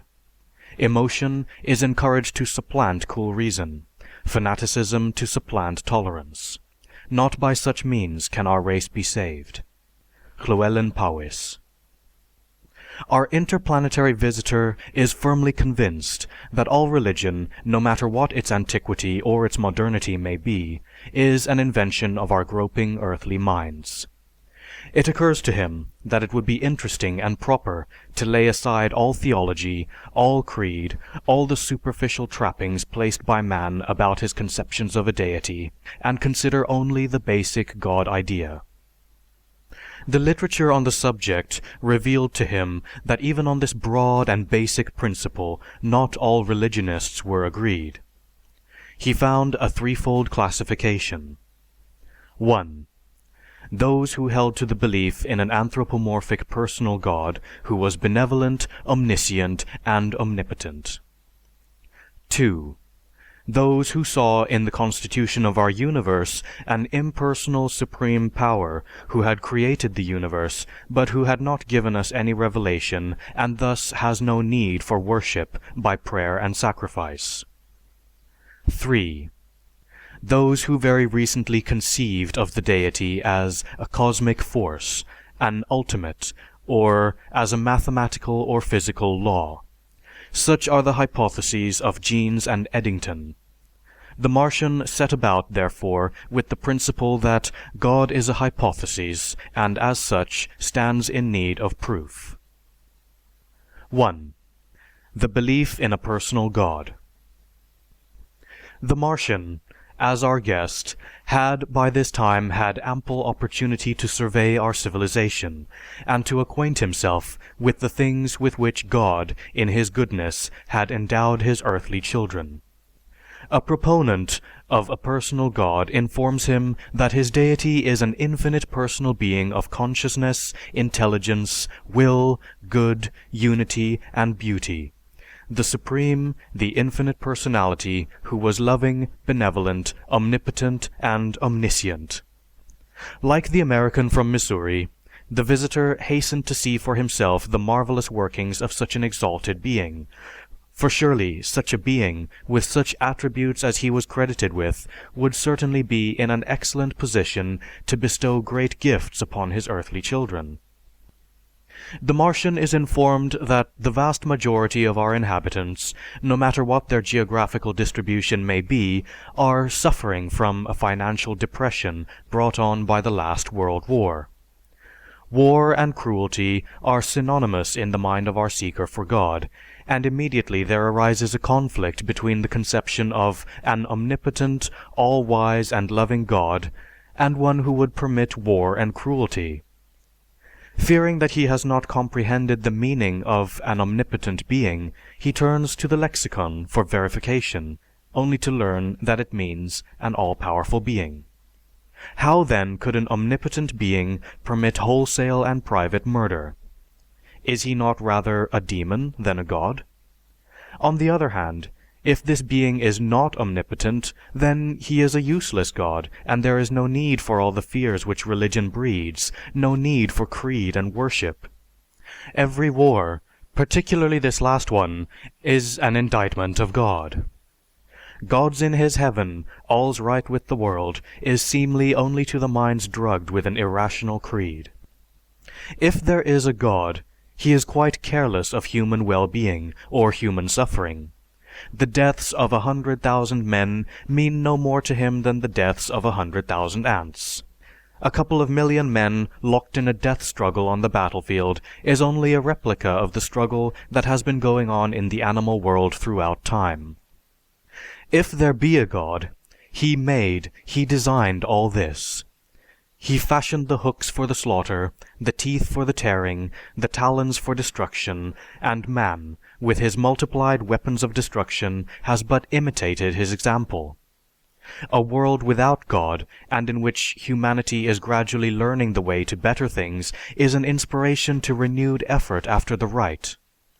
A world such as this, with God, is enough to drive insane all with intelligence enough to appreciate the situation. Chapman Cohen, War, Civilization, and the Churches. When the Martian investigated the annals of the World War, he found, despite the opportunities Providence had had of showing its benevolence, the affair of the sinking of the Lusitania, the torpedoing of hospital ships, vessels that were not engaged in fighting but in bringing home wounded men who had fought in God's cause. He found descriptions of the slaughter of men and women and children in air raids, and he naturally concludes that the providence of God is an insult to the earthly intelligence. Greatly disturbed, he picks up one of our newspapers, and the stories of hate and racial antagonism rear their ugly heads. These, together with jealousy and fear, seem to him to be the outstanding features of our attitudes. A benevolent, loving, omnipotent Father guiding our destinies, yet allowing such monstrosities to exist. The conundrum grows deeper as he proceeds. It is a bright day, and the Martian is aware of a headache brought on by the effort to understand the ways of Earthlings, and therefore decides to drive through the city streets. Yet this drive affords him no relaxation, for on every side two diametrically opposed sights meet his keen eyes: luxury and poverty. Poverty and starvation, yet the Lord's Prayer, "Our Father which art in heaven, give us this day our daily bread." No Martian father would allow his children to starve. If he did, the law would fine him and imprison him. Since these earthlings are neglected by their Heavenly Father, and are powerless to indict him, the least they could do would be to stop paying tribute to him. If the God of these earthlings bothers not about them, why should they trouble about God? The Son of God, who could once create a miraculous batch of fish to satisfy a few fishermen, can do nothing to help these starving millions. Aloud he muses, Is there no place on earth which is free from this contradiction? His automobile happens to stop in front of an immense edifice marked "Hospital," and his curiosity is sufficiently aroused to cause him to alight and enter. The physician in charge courteously asks his distinguished visitor to inspect this refuge for those suffering with pain. He remembers that a religionist had told him that disease is a visitation of the Lord for our sins, in the same breath with which he had added that the Lord was loving and compassionate. If that were so, then this was the ideal place to witness the infinite goodness and compassion of the Creator of all earthlings. But the first scene to meet his gaze was that of a woman in childbirth. The torture, the excruciating pain, and the mental anguish of the human female before his eyes defied his Martian power of expression. This process of birth, it was explained to him, was not a pathological one, nor a disease, but a physiological function. To this the Martian could not refrain from replying, "From your own words, doctor, it is readily understood that your women experience a torture more acute, more nerve-wracking, and of longer duration than your Jesus experienced during his crucifixion. And your world commiserates and sheds oceans of tears when they contemplate the anguish of Jesus on the cross, but no mention is made of the agony which is the fate of every woman who brings another human being into this best of worlds." "But, my dear Martian," exclaims the physician, "the Heavenly Father has ordained that in anguish shall women bring forth their young." The other deliberated on the compassion of the benevolent Father in silence, and continued on his rounds through the hospital. Nearby was the crib containing a baby of a few days, suffering with a congenital heart disease. The infant's lips were blue, so was the body blue, and the gasping for breath and heaving of the small chest were pitiful to behold. "This infant," nonchalantly remarked the physician, "was born with a greatly defective heart. It will live for a few days, it will thirst for air, it will have intense air hunger, the lungs will fill with fluid, and then it will drown in its own secretions." The Martian recalled the time he had plunged under the water and remained there too long. Vividly he remembered the thirst for air, the seeming bursting of the lungs, the compression and vice-like grip of the muscles of the throat and chest, and he could not help exclaiming, "Benevolent, compassionate being." The physician continued, "This child," pointing to a beautiful, robust boy of 10 years, "was in perfect health until he fell in the street and received a minor cut, which the parents treated with home remedies, but which in a few days was diagnosed as tetanus." And the doctor went on to explain that the compassion of the Lord is great when this occurs, for the child gets convulsions, the jaws become locked, and beads of cold sweat stand out on the child's forehead in his anguish. The convulsions increase in severity and in duration, so that finally they are continuous, and the child lies with the heels and back of the head only touching the bed. The rest of the body is arched. The convulsions then become so severe that the body is so bent backwards at times that the head and trunk touch the heels. The misery of such a child is sufficient to cause a physician to lose his reason. Again the Martian murmurs, "Verily, the compassion of the Lord is beyond understanding." The child in the next bed had just become paralyzed by an attack of poliomyelitis, infantile paralysis. The Martian observes how the Lord in his compassion saved a certain number of these children upon which he vents his anger for their sins, by inflicting upon them this hideous disease. He saves their lives, but to serve as an everlasting reminder, as a covenant between them and their Lord, he paralyzes their limbs. The spectacle of these children attempting to move, making intense effort to move paralyzed limbs, was the most revolting and heartbreaking sight that he had ever witnessed. This time, too, the Martian remarked, "Verily, the Lord in his infinite wisdom and goodness, strange tasks does perform." The physician then informed him of the many men and women who have died of cancer. A large number of these individuals had reached a period in life where they could just afford to relax from their struggles for mere sustenance, men and women who had reached a calm lake after journeying through troubled and tortuous waters, who had fought the good fight and had won the just reward of resting after their labors. But no, the Lord must trouble them for their sins. A group of these sufferers is shown to the Martian, and the normal course of this disease is explained. This time, all he can do is to protest that he firmly asserts that not one of our savage chiefs, even were he of the most primitive tribe, of the cruelest imagination, of the most base and insane nature, would nor could conceive of such torture as the loving Father conceived when he decided upon cancer as a visitation of our sins. The roasting of a witch alive is but a mere trifle compared to the long drawn out agony, the slow wasting, the anguish of a cancer patient watching himself sink to death. And when death mercifully releases this sufferer from his hellish torture, the preacher murmurs, "Lord, thy will be done." The Martian talks for a few moments with a sufferer from this disease and ascertains that the latter is a devout and true religionist, that he has been a good, moral churchgoer and has lived strictly according to the tenets of his creed, that he firmly and passionately believes that he has lived so that he will merit the reward of heaven, an everlasting sojourn in a land where there is no pain and suffering. And yet, this devout religionist, when he was informed that he had an incurable cancer, traveled the length and breadth of his land, from one surgeon to another, allowing himself to be cut to pieces in order that he might remain on this earth but a moment longer, to stay and suffer the tortures of the damned when he might go to heaven and get his reward in the land where there is no pain. I wonder, mused the Martian, did the grim specter of death finally instill a grain of skepticism into his mind? Later, in the quiet of his chambers, he reviews the day's impressions. Cruelty, hate, fear, jealousy, racial antagonism, poverty, luxury, disease, pain, superstition, church, religion, and intolerance.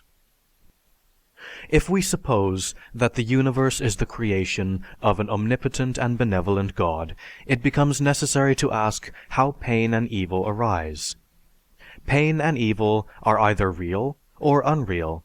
If they are real, then God, who, being omnipotent, was bound by no limitations and constrained by no necessities, willfully created them. But the being who willfully creates pain and evil cannot be benevolent. If they are unreal, then the error which we make when we think them real is a real error. There is no doubt that we believe we suffer. If the belief is erroneous, then it follows that God willfully called falsehood into existence and deliberately involved us in unnecessary error. It follows once again that God cannot be benevolent. If we regard pain and evil as due to the wickedness of man, and not as the creation of God, we are constrained to remember that man himself is one of God's creations, God being conceived as all creative, and received his wickedness, or his capacity for it, from whom? If we say that man had no wickedness to begin with, but willfully generated wickedness for himself, we have to face the double difficulty of accounting for a. How man, who is an emanation from God, can will with a will of his own, which is not also a piece of God's will, and b. How a benevolent God could, assuming pain and evil to be a purely human creation, deliberately allow them to be introduced into a world that knew them not, when it was open to him to prevent such introductions. C.E.M. Joad, Mind and Matter. He had seen that crime and immorality exist now, just as they had existed before the belief in one personal God, and just as they promise to exist beyond our time. He had scrutinized evidence revealing the incontestable fact that most criminals were religious, and absolutely and proportionately a smaller number of criminals were non-believers in a personal deity. Judging by these alone, a belief in a benevolent, loving, omniscient, omnipotent, and compassionate being could not be sustained. Furthermore, if such a God ever existed, he certainly would have revealed his true religion to the first man, Adam. If he required prayer to satisfy his vanity, he surely would have told Adam how, when, why, and where to pray. Then again, once having neglected to inform his first model about all this, since he is omnipotent, he would certainly have instilled into the minds of men the true creed, so that no doubt could ever have entered into anyone's mind. What a universe of suffering he would have saved! The Martian is aware that a great number of Earthlings hold that every event must have a cause. Therefore, the universe must have had a cause, which cause was God. Everything as it now exists in the universe is the result of an infinite series of causes and effects. Everything that happens is the result of something else that happened previously, and so on backwards to all eternity. Applying this reasoning that everything is the effect of some cause, and that a cause is the effect of some other causes, the theists work back from effect to cause and from cause to effect until they reach a first cause. By predicating a first cause, however, the theist removes the mystery a stage further back. This first cause they assume to be a cause that was not caused, and this first cause is God. Such a belief is a logical absurdity, and is an example of the ancient custom of creating a mystery to explain a mystery. If everything must have a cause, then the first cause must be caused, and therefore, who made God? To say that this first cause always existed is to deny the basic assumption of this theory. Moreover, if it is reasonable to assume a first cause as having always existed, why is it unreasonable to assume that the materials of the universe always existed?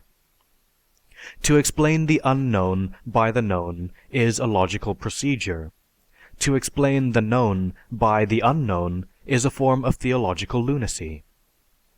The effect noted in any particular case is not of necessity related to a single cause, and science gives no assurance that causes and effects can be traced backward to a simple first cause. A man is so unfortunate as to contract pneumonia. What is the cause? An infection of the respiratory tract by the pneumococcus. It is not quite so simple as to ultimate causation. The person afflicted was harboring these germs in his nose and throat, and his resistance was weakened by wetting his feet.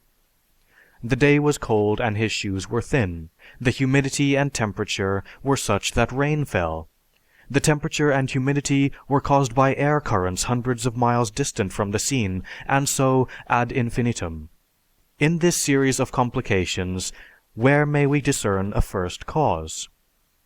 When applied to the much more difficult problem of physical phenomena, we can conceive of an endless cycle of causes, but we cannot conceive of a first cause. Cause and effect are not two separate things. They are the same thing, viewed under two separate aspects.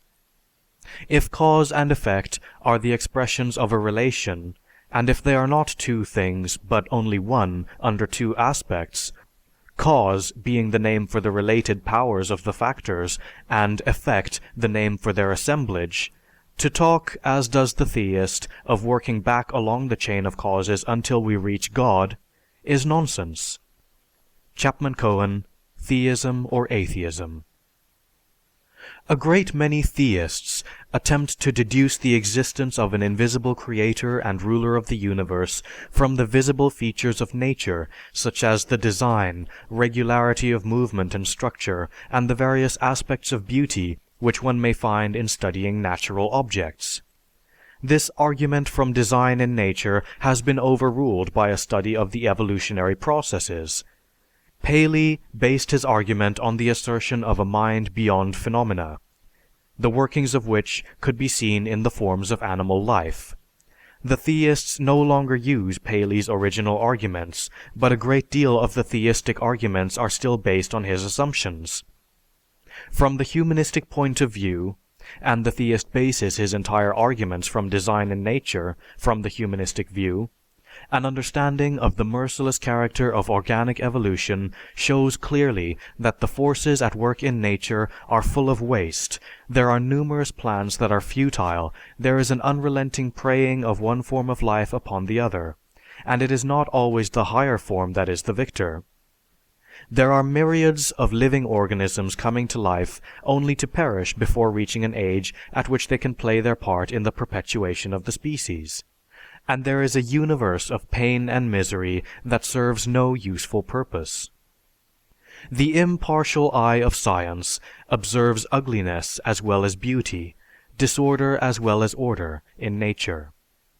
If there is evidence of design in a rose, there is at least as much evidence of design in the tubercle bacillus and the tetanus bacillus. Whatever in nature produced the peacock produced the itch mite. Whatever produced man produced the spirochete of syphilis. If this earth is evolving for the better, the past is still vivid in all its cruelty.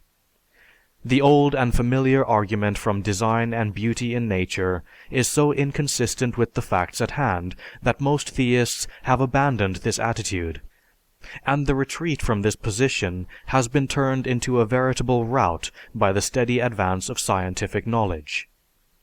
God could, by exercising his omnipotence, reveal his existence with overpowering conviction at any moment, yet men have been searching for centuries for just the slightest evidence of his presence. The Martian, moreover, holds that the entire argument is irrelevant. For even if he grants that there is a supernatural being that fashions that which we behold at work in the universe, how can we say that he designed all this without first knowing what his intention was? Only by knowing the intention in the mind of a supernatural being before the act can we infer that something was designed. When the theist finds intention and design in nature, he is but reading his own feeling and desires into nature. Considering the universe as a whole, the Martian fails to find anything that suggests a conscious and purposive God, and certainly nothing to suggest a being that considers the welfare of man. The individual is not much interested in God as manifested in nature. What he is vainly seeking is God as providence. He is seeking an intelligence that his clergy tell him is devoted to his welfare, an intelligence that will guide his stumbling efforts, that will relieve him from war and misery, that will shield the innocent from pain and poverty. He finds that his clergy cannot point to one clear trace of the action of God in human affairs. In the whole long record of man's career, the finger of God cannot be found pointing to one well-substantiated fact. The Martian considers the theistic argument that it would be impossible to have an orderly universe merely resulting from the inherent properties of natural forces, and that directivity is necessary to keep the universe on its present track. Keeping in mind the scientific conception of the universe and the knowledge at hand concerning the atoms and their properties, it is inconceivable that any other arrangement than the present one should have resulted. The Martian cannot marvel as most earthlings do that the present order exists as it does. The marvel to him would be if any other order should be, or that any radical alteration in it should occur. He perceives that the state of the universe at any moment is the result of all the conditions then prevailing, and that the natural forces possess the capacity to produce the universe as we see it. It matters not what the ultimate nature of these forces may be, electrons, protons, electricity, or wave energy, these material forces possess the capacity to produce the universe as we see it. If these forces do not possess this capacity, it is indeed difficult for the Martian to conceive in what way even a directing and supreme mathematician, an ultimate, or any supernatural power however designated, could produce this capacity. Unless the capacity for producing the universe as we see it existed in the atoms themselves, no amount of direction could have produced it. The property of the atom and its combinations to produce the material universe is therefore inherent in the atoms themselves and does not necessitate the operation of a deity. The order manifest in the universe is the necessary consequence of the persistence of force. If a supernatural intelligent force existed, the Martian believes that the claims of the theist would in no way be better substantiated than if this controlling force would in some way manifest an inhibitive influence and prevent certain things occurring which would have transpired but for his interference. Such manifestations have not occurred. It is impossible for the theist to show any instance in which the normal consequences of known forces did not transpire in which the aberration could not be accounted for by the operation of other known forces. A law of nature is not a statute drawn up by a legislator. It is the interpretation and the summation which we give to the observed facts. The phenomena which we observe do not act in a particular manner because there is a law, but we state the law because they act in that particular manner. It cannot be said that the laws of nature are the result of a lawmaker. It cannot be affirmed that a supreme intelligence told things in nature to act just that way and no other. If the theist claims that a supreme intelligence issued laws for his own pleasure and without any reason, then he must admit that there is something which is not subject to law and the train of natural law is interrupted. If it is claimed that a supreme intelligence had a reason for the laws which he gave, the reason being to create the best possible universe, then it follows that God himself was subject to law and there is no advantage in introducing God as an intermediary. This contention would make it appear that there is a law outside and anterior to the divine edicts, and God does not serve the purpose of the theist since he is not the ultimate lawgiver. The anthropomorphic conception of God, our Martian finds, is now denied by most cultured theists. Nevertheless, they still maintain a belief in a deity endowed with consciousness. Professor H. N. Wieman states that God is superhuman but not supernatural. He is a present, potent, operative, observable reality. He is more worthy of love than any other beloved. He is one to whom men can pray and do pray and who answers prayer. This can be understood to be not greatly removed from the fundamentalist's conception of God.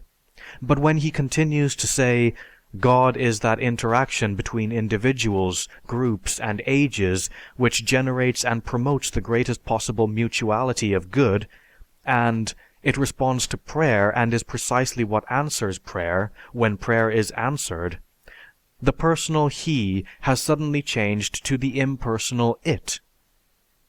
Emotions and intelligence are connected with nerve structures in all sentient beings that we have experience and knowledge of. How can we attribute these qualities to a being who is described to us as devoid of any nerve structure? In former ages, the theist saw God in the color and construction of a flower, in the starry heavens, and in a sunset or sunrise. The biologists have driven the theists from this misconception. The physicists have explained the phenomena of sunset and sunrise, and with the advance of astronomy, the heavens no longer proclaim the glory of God, and the theistic arguments have shifted from worlds to atoms. At the present moment, the vision of God has narrowed down to a perception of the divine intelligence noted in the design of the atom. Astronomy, physics, geology, chemistry, medicine, psychology, ethics, aesthetics, and the social sciences have left no room for a theistic explanation of the universe. The mystics who proclaim God in their intuitive trances are being crowded out into the light of reason by the researches of psychologists.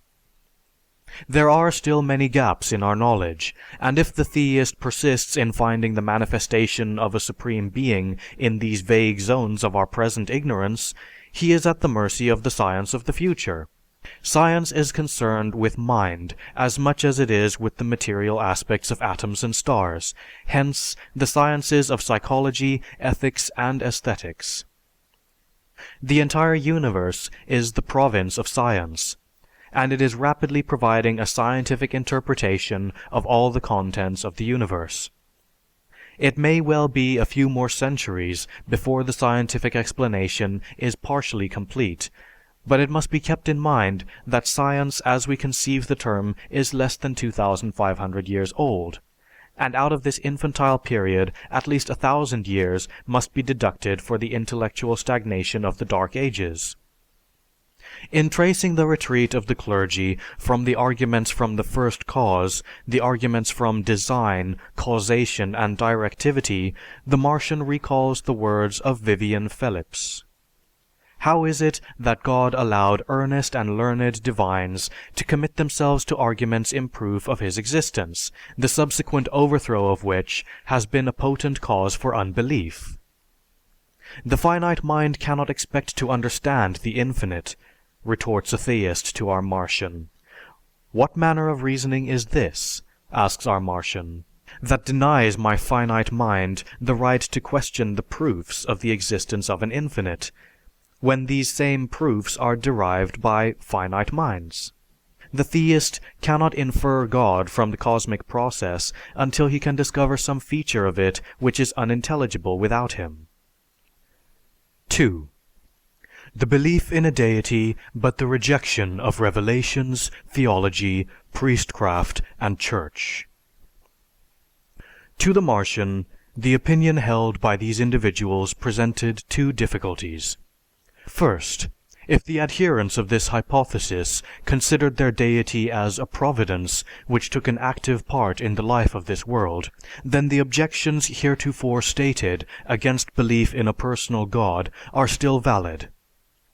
Secondly, if they considered this being as only a creator who then leaves this world to its own resources, they are only assuming a philosophical existence behind phenomena. Such a being, they believe, they deduce intellectually. But actually who created this creator? They assume a God who remains always hidden behind phenomena, but such a God has no connection with the God that the religious man worships and to whom he prays for guidance and for blessings, for actual interference in the life of this world. Such theories impress our visitor as but a feeble attempt at new concepts of the same hypothetical deity, and it seemed to him that we already had sufficient ideas of God to trouble our earthly minds. 3. The God of the physicists. It was brought to the Martian's attention that two scientists, Sir Arthur Eddington, a British astronomer, and Sir James Jeans, a mathematical physicist, had still another concept of God. According to Eddington, phenomena all boil down to a scheme of symbols, of mathematical equations. He admits that this mathematics of nature does not explain anything. They do not define reality. They only define the relations that exist between the phenomena of reality.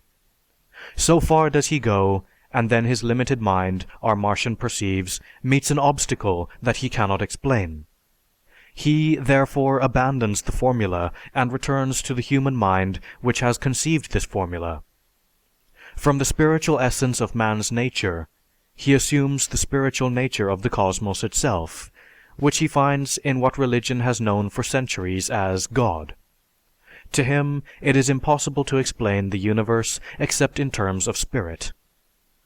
Professor Jeans insists that in the equations which reveal the relations between phenomena, there may reside also the revelation of the ultimate, which these phenomena express.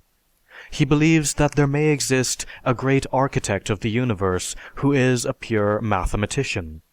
However, the Martian argues, is it not a fact that in your earthly experience you have created your gods in your own image?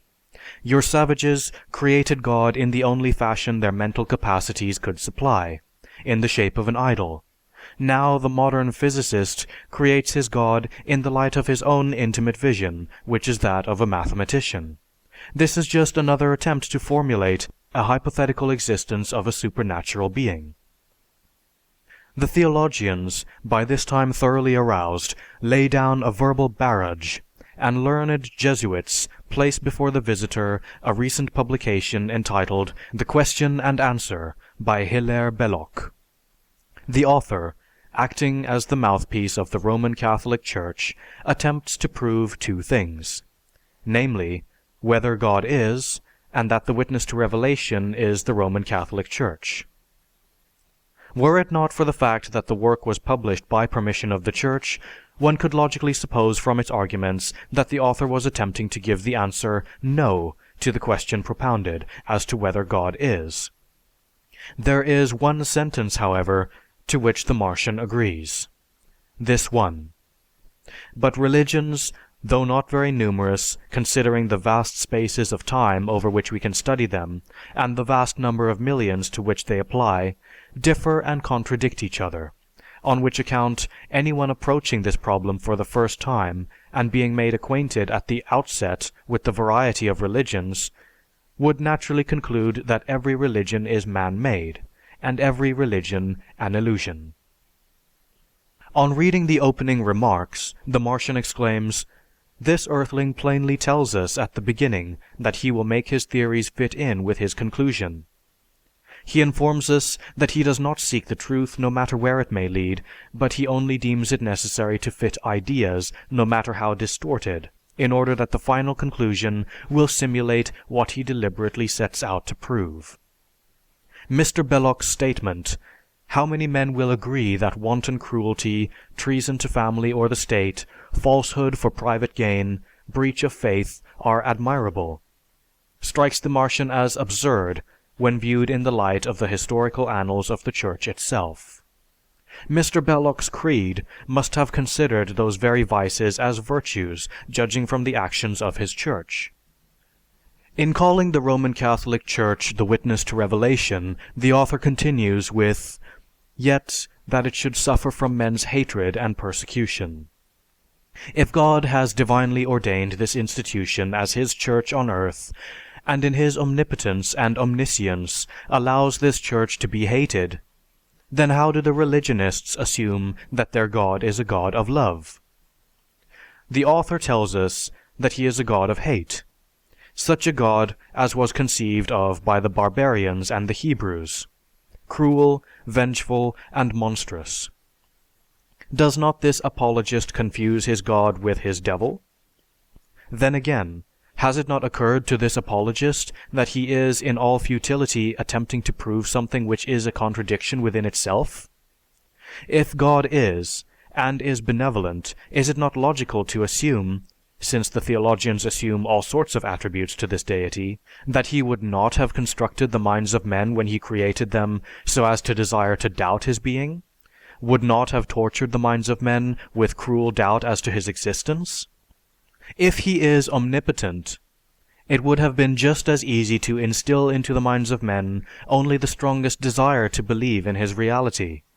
And even that would not be necessary had He so arranged matters that by His everlasting presence He would reveal Himself or His deeds to man in such a conclusive manner that even the feeblest of intellects could not doubt His existence.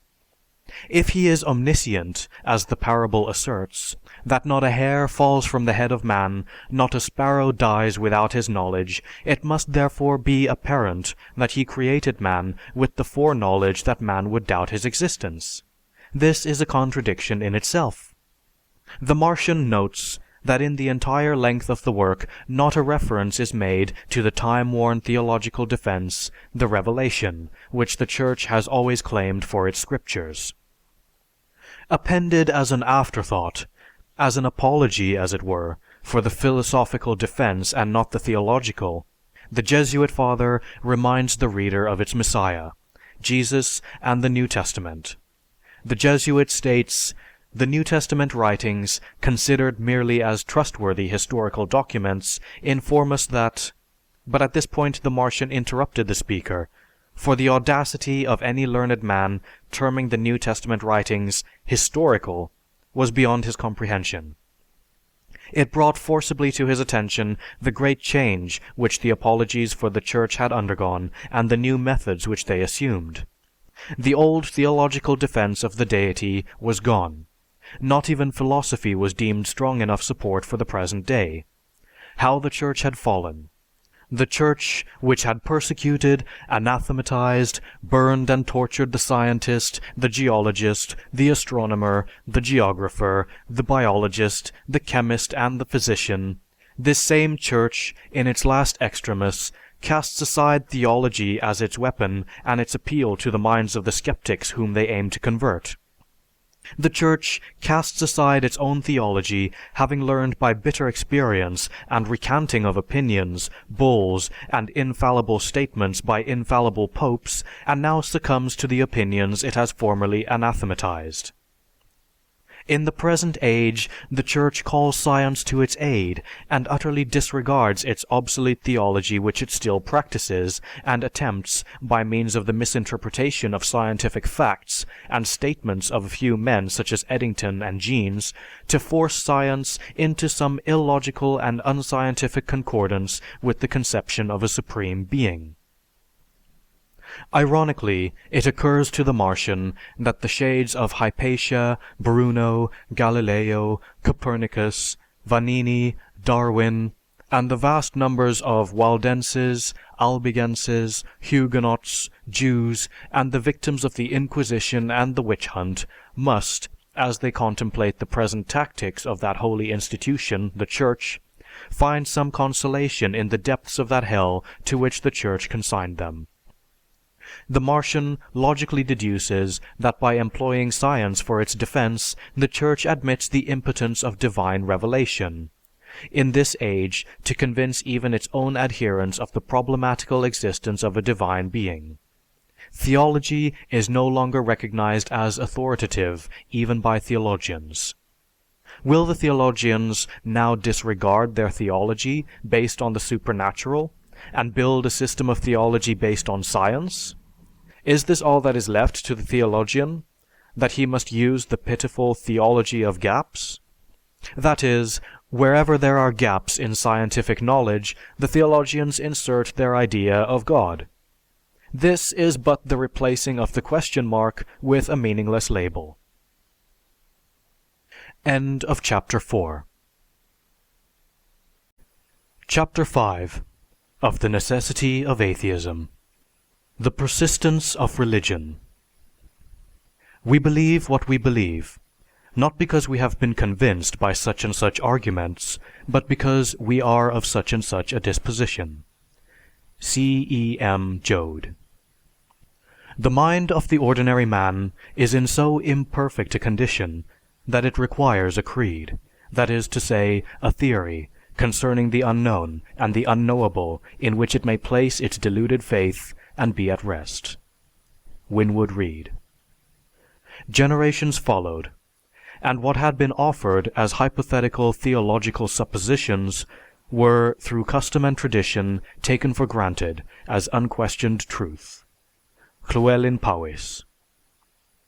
The Martian has had his attention drawn to the statement that religion in some form or other has existed from most primitive times down to the present day. The theologians point to this as a proof of the existence of a supreme being. An investigation of this assertion leads the Martian to the conclusion that religions have continued to exist mainly because of the power which inherited superstitions wield over mankind. Men are born with a marked tendency towards superstitions. Certain isolated families of men are born with an inherited tendency towards tuberculosis. Most of these are born not with an active tuberculosis, but some as yet imperfectly understood tendency, a defect in their protoplasmic makeup that renders them an easy prey to the tubercle bacillus if they are exposed to it. Similarly, generations of men have been born with a weakened mental vitality towards superstition, a weakened mental capacity that renders their minds an easy prey to that fear which manifests itself in superstition, creed, religion, the God idea. It was Karl Marx who remarked that the tradition of all the generations of the past weighs down like an Alp upon the brain of the living. Since the days of our racial childhood, our beliefs have been handed down from generation to generation, and they have persisted since in all ages it was forbidden to question their existence. Man has persuaded himself that it is so, just because he has said it for so long and so often. The force of repetition is great. It is, in fact, taken by a vast majority of men as the equivalent of proof. Most men have to accept their religions ready-made. Their daily tasks leave them no time or opportunity for a personal search. The toil for bread is incessant. There is not sufficient leisure to verify the sources of their religious beliefs. Moreover, the ecclesiastic's answers to the riddles of life are easier by far to grasp than the answers of science. These two factors of innate mental inertia and force of repetition are well manifested by the present tactics of advertising. The manufacturer of any product well knows that the constant repetition and the dangling of his product before the eyes of the public will lead to a widespread acceptance of the advertising slogans propounded for his article. The force of so-called authority has aggravated this mental inertia. It takes a tremendous amount of willpower and mental courage for any individual to assert an opinion that runs counter to the accepted mode of thinking. It is much easier and much more pleasant to give oneself passively to that delusion of grandeur, that delusion that pleasantly drugs the mind with the assumption that there is a supreme being who is personally interested in our well-being, a providence who, like a schoolmaster, at his pleasure dispenses rewards and punishments, as immortality, heaven and hell. So firmly has this become entrenched in the minds of men that the irrationalities which manifest themselves against such a conception make no impression. Schopenhauer well states, "Nothing is more provoking when we are arguing against a man with reasons and explanations, and taking all pains to convince him, than to discover at last that he will not understand, that we have to do with his will." The Martian, knowing the widespread extent of religious beliefs and their supposed influence in our daily lives, is prepared to find in our annals a vast literature that would attest to the overwhelming benefits that mankind had derived from his religious beliefs. He is amazed to find that the little good which religion had accomplished had occurred at the time when our race was in its infancy. Just as fear is instilled into the mind of the child to protect it from the dangers of its environment before the child has reached the age where it can use its reason for protection, just so had religion, by its implantation of fear, served its purpose in the days of our racial childhood. The child, however, as soon as it learns to reason, replaces those fears by a logical comprehension of the laws governing his environment. But in religious matters, this fear has clung to man tenaciously, and while at first serving a protective function, at the present stage of civilization constitutes an embryonic impediment. The assertion of ecclesiastics that without the aid of religious learning and influence our civilization would have been retarded is a statement that a study of the development of man shows to be directly opposed to the facts, that religion has been the greatest impediment in the road to progress. This will be shown in the subsequent chapters. The oft-repeated assertion that, during the Middle Ages, ecclesiastic influence was the saving grace is well refuted by Dr. William J. Robinson. We are told by the church apologists that during the Middle Ages the priests and monks kept up the torch of learning, that, being the only literate people, they brought back the study of the classics. Historically speaking, this is about the most impudent statement that one could imagine. It was the Church that retarded human progress at least 1,000 years. It is the Church that put a thick, impenetrable pall over the sun of learning and science, so that humanity was enveloped in utter darkness. And if the priests and monks later learned to read and write, from the Arabs, Jews, and Greeks exiled from Constantinople after 1453, it is because they wanted to keep the power in their hands. The people they did not permit to learn either to read or write. Even the reading of the Bible, bear in mind, was considered a crime. We are told that the priests and monks built hospitals and gave alms to the poor. Having gotten enormous tracts of the best land into their hands, so that the people were starving, they were willing to throw a bone occasionally to the latter. It cost them nothing, and it gave them a reputation for charity. They built enormous monasteries with well-filled cellars, and lived on the fat of the land, while the people lived in wretched hovels, working their lives away for a crust of bread. The beasts, the domestic animals, lived a more comfortable life than did the men, women, and children of the people. And the Church never raised a finger to ameliorate their condition. It kept them in superstitious darkness and helped the temporal lords, for a long period the spiritual were also the temporal lords, to keep them in fear, subjection, and slavery.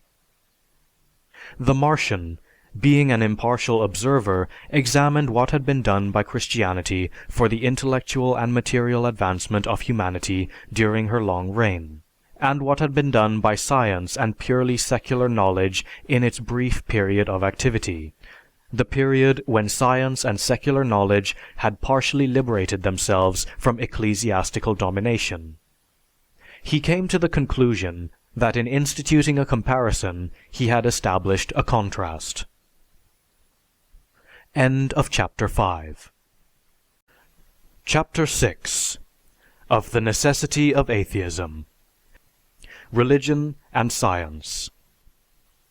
Science, then, commands our respect, not on the basis that its present assumptions and deductions are absolutely and for all time true, but on the ground that its method is for all time true, the method of discovery, the method of observation, research, experimentation, comparison, examination, testing, analysis, and synthesis. Maynard Shipley, The War on Modern Science. In the bare 3½ centuries since modern science began, the churches had conducted an unremitting crusade against it. That much of this crusade had turned into a rearguard action was due less to the weakness of the defenders of the faith than to the invulnerability of their non-resistant victim. Horace M. Callan, Why Religion? Some 60 years ago, in the dogmatic constitution of the Catholic faith, the Church stated, "But never can reason be rendered capable of thoroughly understanding mysteries as it does those truths which form its proper subject. We, therefore, pronounce false every assertion which is contrary to the enlightened truth of faith.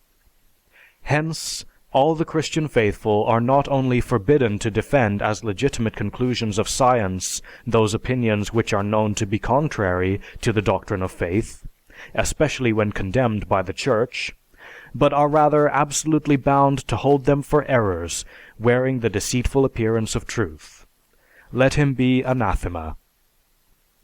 Who shall say that human sciences ought to be pursued in such a spirit of freedom that one may be allowed to hold true their assertions even when opposed to revealed doctrine? Can anything stronger be said to discourage research, investigation, experiment, and retard progress? And only 60 years ago. It is but the restatement of what the Church has uttered so many times and for so long, that all knowledge, material as well as spiritual, is to be found in the Bible, as interpreted by the Church. It was this myth which had stultified the mind of man for 1,500 years, during the period in which the Church was dominant. It was this that had killed the urge to search and seek for the truth, which is the goal of all science, the means by which humanity is set on the road to progress. This was the damnable precept foisted on the minds of men which enslaved them throughout the ages, and from which we are just emerging. This was the precept that plunged the world into the Dark Ages and retarded the advance of mankind for centuries. This is the reason that it is utterly impossible for the intellectually honest scientist, and for that matter any individual, to reconcile science with religion. On the one hand, that of religion, we have the forces of intolerance, superstition, and the endeavor to besmirch, repress, and ridicule every advance favorable to mankind, to cloak with meaningless words obsolete rights, to stand in the way of human progress, because it does not permit men to think boldly and logically. Science, on the other hand, does not hesitate to tear down old conceptions, and has only one motive, the ultimate truth. Religion has the purpose of keeping the masses in the narrow and false path of only accepted doctrines. The true scientist is the man with the open mind, one who will discard the worthless and accept only the proven good. The religionist closes his mind to all facts which he is unwilling to believe, everything which will endanger his creed. Religion teaches the individual to place all hope, all desire in a problematical hereafter. The stay on earth is so short compared to the everlasting life to come that of what interest is this life? All things are vain. The misery, the suffering of his fellow men leave him cold. He can only think of living in the light of his narrow creed so that he may gain his future reward. How well this philosophy has fitted in with the schemes of the select few for the control of many. Truth, to the scientific mind, is something provisional, a hypothesis that for the present moment best conforms to the recognized tests. It is an evolving conception in a constantly changing universe.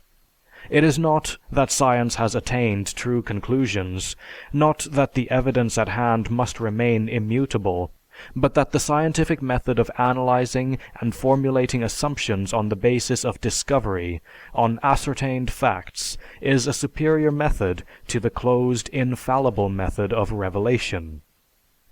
These assumptions, based upon the known facts, lead to a working hypothesis which in turn develops into a theory.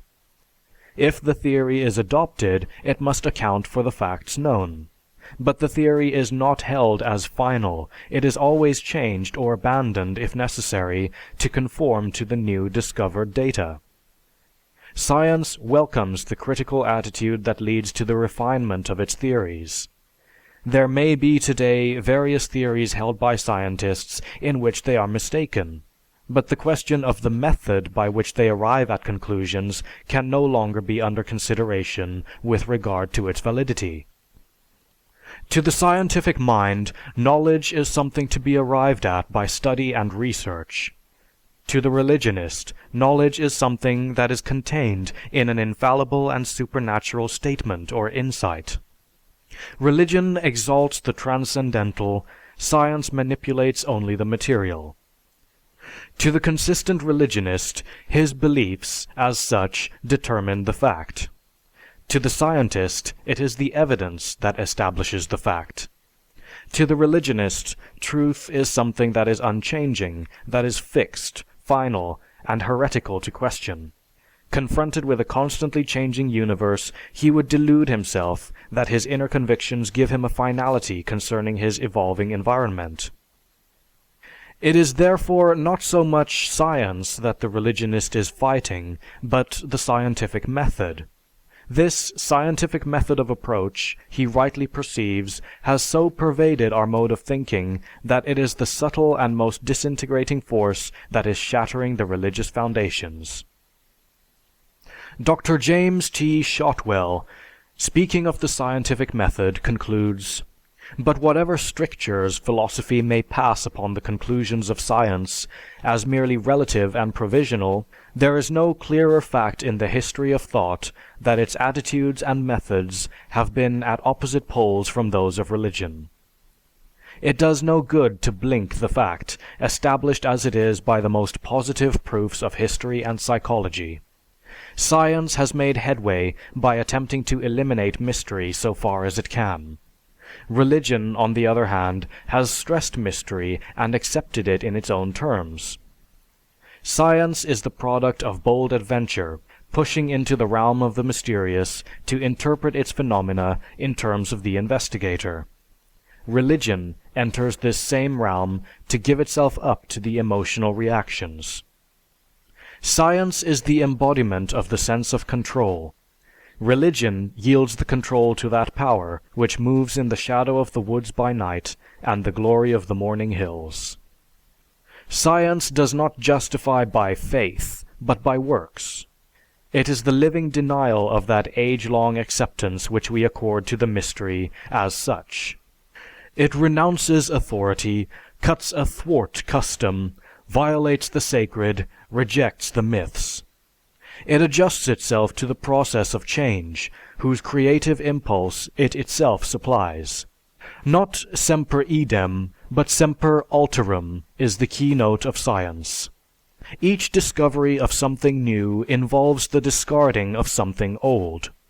Above all, it progresses by doubting rather than by believing. James T. Shotwell, The Religious Revolution of Today. There has never been an advance in science of widespread importance which in some manner or other endangered some moldy religious concept that the Church has not bitterly opposed. An advance which in time has proven of inestimable benefit for all mankind. A glance at the history of human progress will reveal scores of such instances. The two rival divisions of the Christian Church, Protestant and Catholic, have always been in accord on one point. That is, to tolerate no science except such as they considered to be agreeable to the Scriptures. It was the decree of the Lateran Council of 1515 that ordered that no books should be printed but such as had been inspected by the ecclesiastical censors, under pain of excommunication and fine.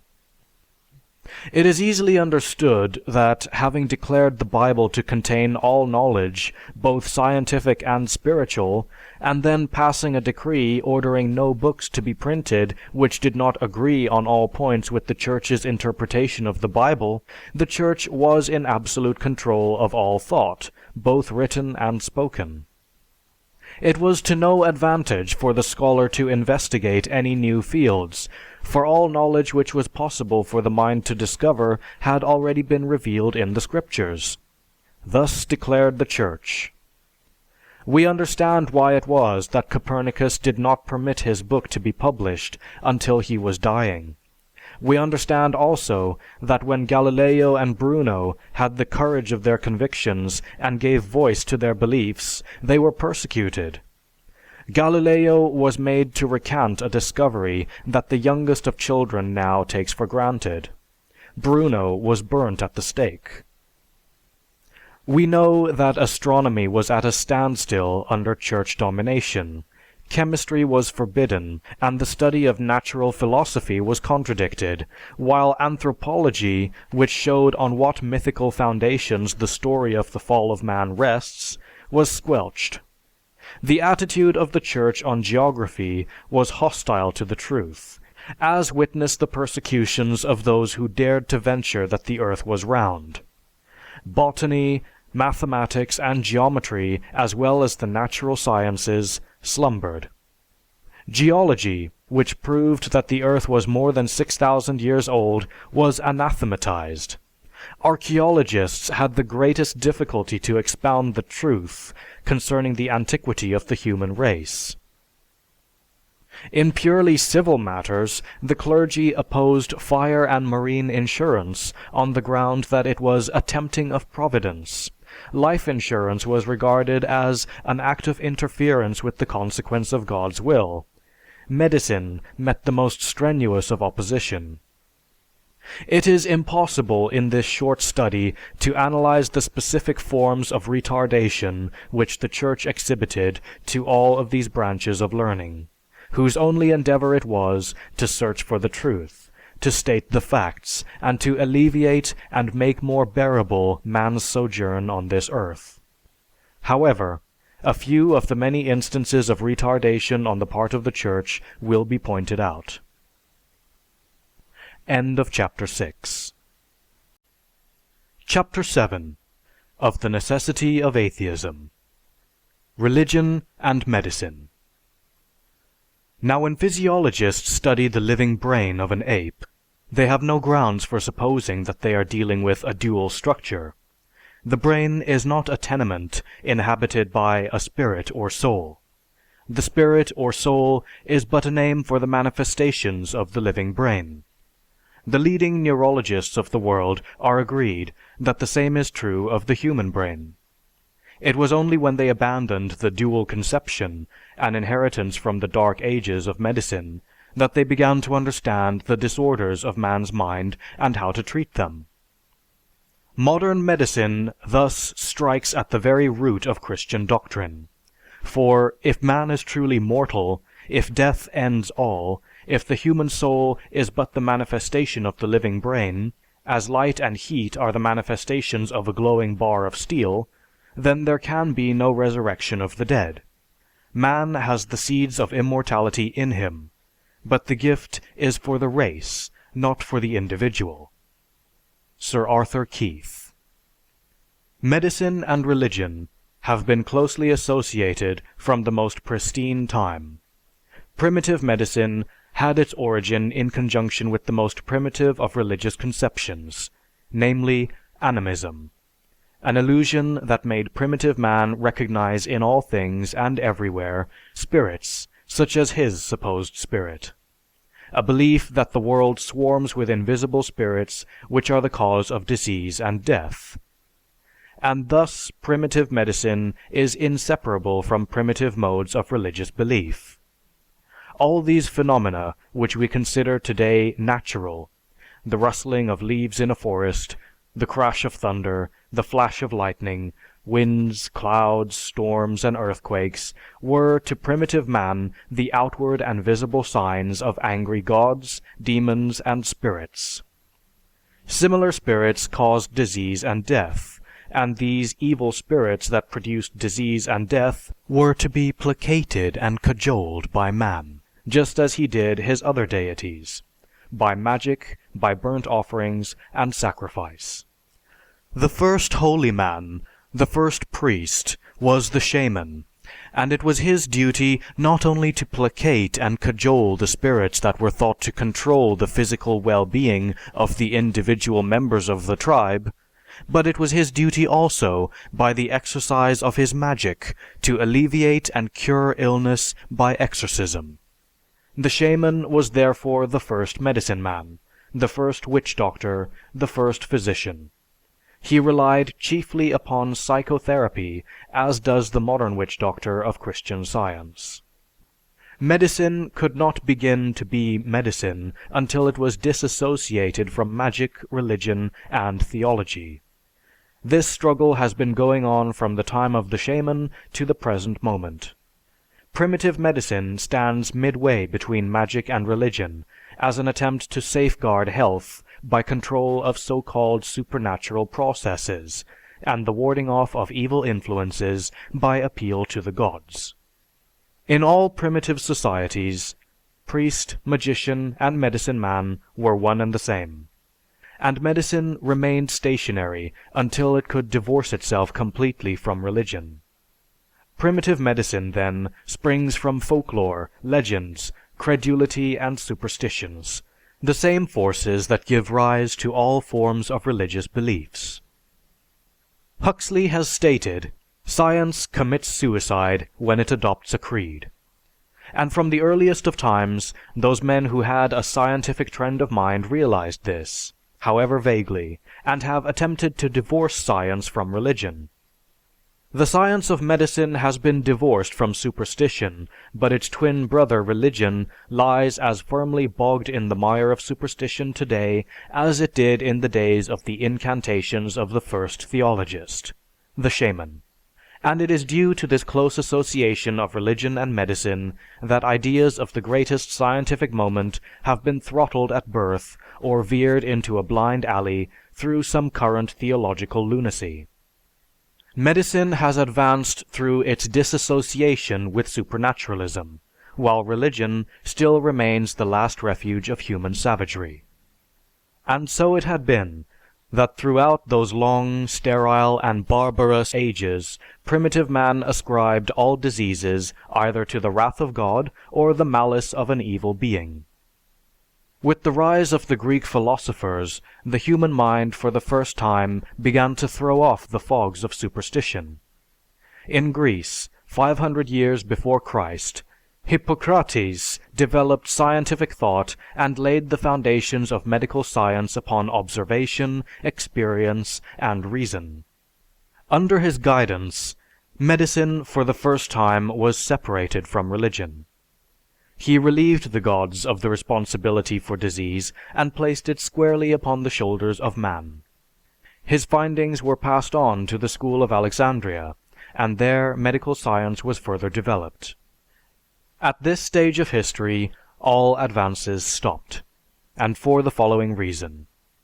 With the coming of Christianity, this science, as well as all others, was stultified. A retrogression took place to the ideation of the most primitive of men, namely, the conception of physical disease as the result of the wrath of God, or the malice of Satan, or by a combination of both. The Old Testament attributes such diseases as the leprosy of Miriam and Uzziah, the boils of Job, the dysentery of Jehoram, the withered hand of Jeroboam, the fatal illness of Asa, and many other ills, to the wrath of God, or the malice of Satan. The New Testament furnishes such examples as the woman bound by Satan, the rebuke of the fever, the casting out of the devil which was dumb, the healing of persons whom the devil ofttimes casteth into the fire, and various other episodes. Christian theology then evolved theories of miraculous methods of cure, based upon modes of appeasing the divine anger or of thwarting satanic malice.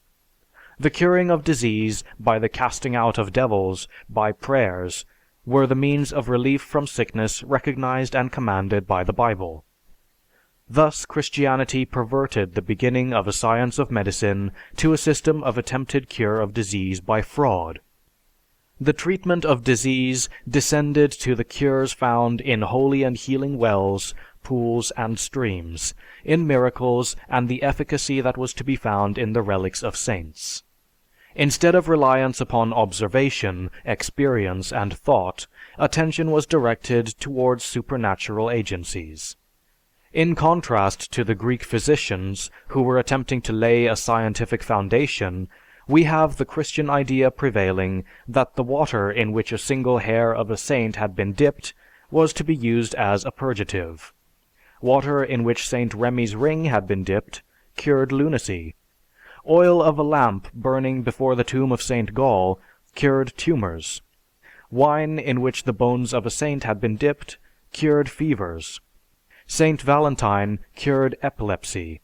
Saint Christopher cured throat disease. Saint Eutropius, dropsy. Saint Ovid, deafness. Saint Vitus, Saint Anthony, and a multitude of other saints, the maladies which bear their names. In the year 1585, in the town of Embrun, France, the male generative organ of Saint Foutan was greatly revered. A jar was placed beneath his emblem to catch the wine with which it was generally anointed. The wine was left to sour, and then it was known as the holy vinegar. The women drank it in order to be blessed with children. Joseph Louis, Voltaire. Enormous revenues flowed into various monasteries and churches in all parts of Europe from relics noted for their healing powers. The ecclesiastics perceived that the physician would interfere with these revenues and gifts of the shrines, and deemed it the will of God to persecute and condemn physicians. Saint Ambrose declared, "The precepts of medicine are contrary to celestial science, watching, and prayer." Saint Augustine declared, "All diseases of Christians are to be ascribed to these demons, chiefly do they torment fresh baptized Christians, yea, even the guiltless newborn babe. Gregory of Nazianzus declared that bodily pains are provoked by demons, and that medicines are useless, but that they are often cured by the laying on of consecrated hands. Saint Niles and Saint Gregory of Tours gave examples to show the sinfulness of resorting to medicine instead of trusting to the intercession of saints. Even as late as 1517, Pope Leo X, for consideration, issued tickets bearing a cross and the following inscription: "This cross, measured 40 times, makes the height of Christ in his humanity. He who kisses it is preserved for 7 days from falling sickness, apoplexy, and sudden death." The Council of Le Mans in 1248 forbade monks to engage in surgery. At the beginning of the 12th century, the Council of Rheims forbade monks to study medicine, and shortly after the middle of the 12th century, Pope Alexander III forbade monks to study or practice medicine. In the 13th century, the Dominican order forbade all ecclesiastics to have any connection with medicine, and when we remember that the policy of the Church had made it impossible for any learned man to enter any other profession, the only resource left for a scholar was the Church. So effectively did the Church kill all scientific endeavors. The Reformation made no sudden change in the sacred theory of medicine. The Church of England accepted the doctrine of "royal touch," and in a prayer book of that period is found a service provided for that occasion which states that "they, the kings, shall lay their hands on the sick, and they shall recover." Pestilences were taught to be punishments inflicted by God on society for its shortcomings. Modern man has no conception of the ravages of infections and epidemics that swept over Europe in the Middle Ages, and to a lesser extent until less than 50 years ago. Tacitus described the plague in Rome thus: "Houses were filled with dead bodies, and the streets with funerals. Alike slaves and plebeians were suddenly taken off amidst lamentations of their wives and children, who, while they mourned the dead, were themselves seized with the disease, and perishing were burned on the same funeral pyre." In 80 AD, an epidemic swept Rome, causing 10,000 deaths daily. During the ages until the present century, wave after wave of pestilence swept over Europe. The plague in 1384 AD took no less than 60 million lives. It was estimated that 25% of the population of the then known world perished in that one epidemic. Between 1601 and 1603, 127,000 died of the plague in Moscow. The epidemic of 1630 took 500,000 lives in the Venetian Republic. Milan alone lost 88,000. In 1605, London lost 69,000. 70,000 died in Vienna in 1679. The following year, Prague lost 83,000. All from this disease. The horrors of such visitations are beyond description, and can scarcely be imagined. For a time, attempts were made to collect and bury the dead. Wagons would pass through the streets at night, collecting the victims. The drivers, benumbed with drink, frequently failed to ascertain whether death had occurred. Living patients, desperately ill, were piled onto the wagons with corpses beneath, about, and on them. These gruesome loads were dumped pell-mell into huge pits hastily dug for the purpose.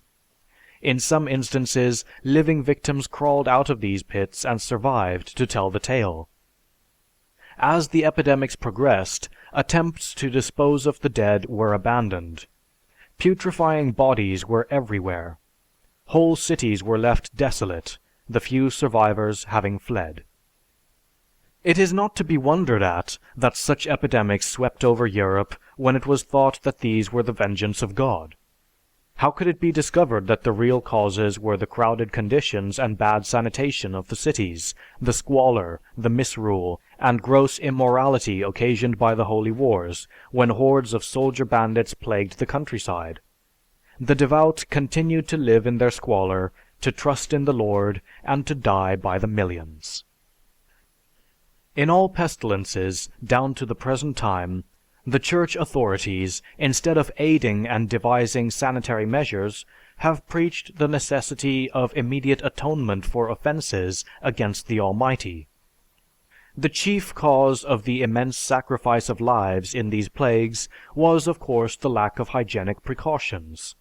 But how could this be discovered when, for ages, living in filth was regarded by great numbers of holy men as an evidence of sanctity?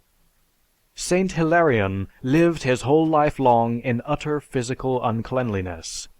Saint Athanasius glorifies Saint Anthony because he had never washed his feet. Saint Abraham's most striking evidence of holiness was that for 50 years he washed neither his hands nor his feet. Saint Sylvia never washed any part of her body save her fingers. Saint Euphraxia belonged to a convent in which the nuns religiously abstained from bathing. Saint Mary of Egypt was eminent for filthiness. Saint Simeon Stylites was in this respect unspeakable. The least that can be said is that he lived in ordure and stench intolerable to his visitors. For century after century, the idea prevailed that filthiness was akin to holiness. Another stumbling block, hindering the beginnings of modern medicine and surgery, was the theory regarding the unlawfulness of meddling with the bodies of the dead. The dissection of the human body was prohibited, since the injury to the body would prevent its resurrection on the last day. Andreas Vesalius was the pioneer in the movement for increased knowledge of anatomy, and in 1543, when his work appeared, he was condemned to death by the Inquisition as a magician. He escaped this fate by undertaking a pilgrimage to Jerusalem, only to be shipwrecked on the island of Zante when he attempted to return, and there died in misery and destitution. In the year 1853, cholera, after having committed serious ravages in many parts of Europe, visited Scotland. It was evident to most thinking people that, due to the extreme poverty and squalor of most of the Scottish towns at that time, a great number of people would necessarily succumb to this disease unless stringent sanitary measures were instituted immediately. Instead, the Scotch clergy proposed to combat this scourge with prayer and fasting, which would have lowered the resistance to this disease by producing physical exhaustion and mental depression. They proposed the ordering of a national fast day, in which the people were to sit the whole day without nourishment in their churches and retire to their beds at night weeping and starved. Then it was hoped that the deity would be propitiated and the plague stayed. To give greater effect to this fast day, they called upon England to help them, and the Presbytery of Edinburgh dispatched a letter to the English minister, requesting information as to whether the Queen would appoint a national fast day. The English minister, to his credit, advised the Presbytery of Edinburgh that it was better to cleanse than to fast, and cleanse they must swiftly, or else, in spite of all prayers and fastings of a united but inactive nation, the cholera would devastate them. There are today, in this 20th century, 2 pestilences which could be wiped from the face of the earth. There are 2 pestilences which thus unfortunately involve moral conceptions. They are the plagues of syphilis and gonorrhea. Against them, medicine has developed methods of control. They could be eradicated, but as yet civilization has not advanced entirely beyond the ancient idea that disease is imposed by God as a measure of vengeance for our sins. It still rejects protection, when without it, these plagues will continue to exact death and suffering on a scale which probably exceeds that of any one of the medieval plagues. those who today look upon syphilis and gonorrhea as punishment for sin have not progressed beyond the ideas of medieval Europe. Ignorance and bigotry are the twin allies of the plagues of syphilis and gonorrhea. Medicine and civilization advance and regress together. The conditions essential to advance are intellectual courage and a true love for humanity. It is as true today as always in the past that further advances or even the holding of what has already been won depend upon the extent to which intellectual courage and humanity prevail against bigotry and obscurantism. Haggard, Devils, Doctors, and Drugs. As a result of the lack of control of these plagues, there are in the world at the present moment thousands of children suffering from congenital syphilis who would never have been born but for the desire of Christians to see sinners punished. With regard to the spread of sex knowledge, the clergy's attitude is dangerous to human welfare. The artificial ignorance of sex subjects, which Orthodox Christians attempt to enforce upon the young, is extremely dangerous to mental and physical health. The young are much less likely to act wisely when they are ignorant than when they are instructed. These two venereal diseases are no more controlled under the moral standards of today than they were 2 centuries ago. And yet, medical science offers for these diseases what it can offer for few others, both a prevention and a cure, and it is due to the ignorance and the bigotry of the theists that the spread of sex knowledge is hampered, so that a sane conception of sex and the prevention of venereal disease does not eradicate these diseases. The theists have, therefore, without sense or justice, founded their morality on disease, neglecting the fact that all disease is immoral in the wildest sense, since it is detrimental to the happiness of man, and that no one disease is more so than another. The morality of the body is health, not disease. So much for the actual facts and reality. In passing to the theoretical, we again see the truth of the statement that religion is the last resort of human savagery. To postulate that a supreme being is omnipotent, omniscient, and all-loving, and then to assume that he inflicts disease on his children as punishment for sin, is a sadistic mental aberration. In his omniscience, he full well knows beforehand what each of his children will do. He foreordains their sins and then punishes his children for sins that he wills them to commit. It is just as if a syphilitic father should punish his syphilitic child because the child has that congenital disease for which the father is responsible. If the theist insists that his deity is all that he claims him to be, then it is only logical that instead of man asking his God for forgiveness, what actually should be is that God should ask the forgiveness of man for his bungling and error.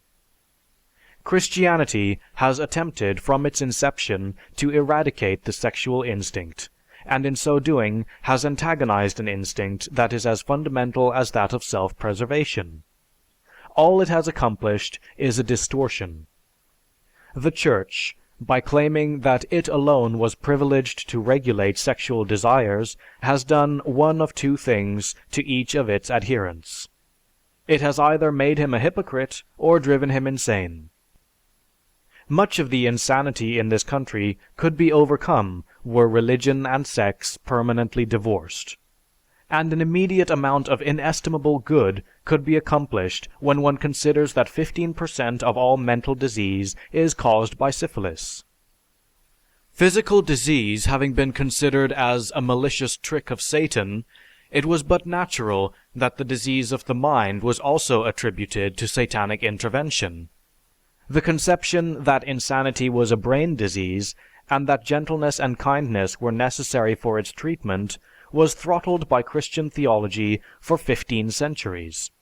Instead, the ecclesiastic burdened humanity with a belief that madness was largely possession by the devil.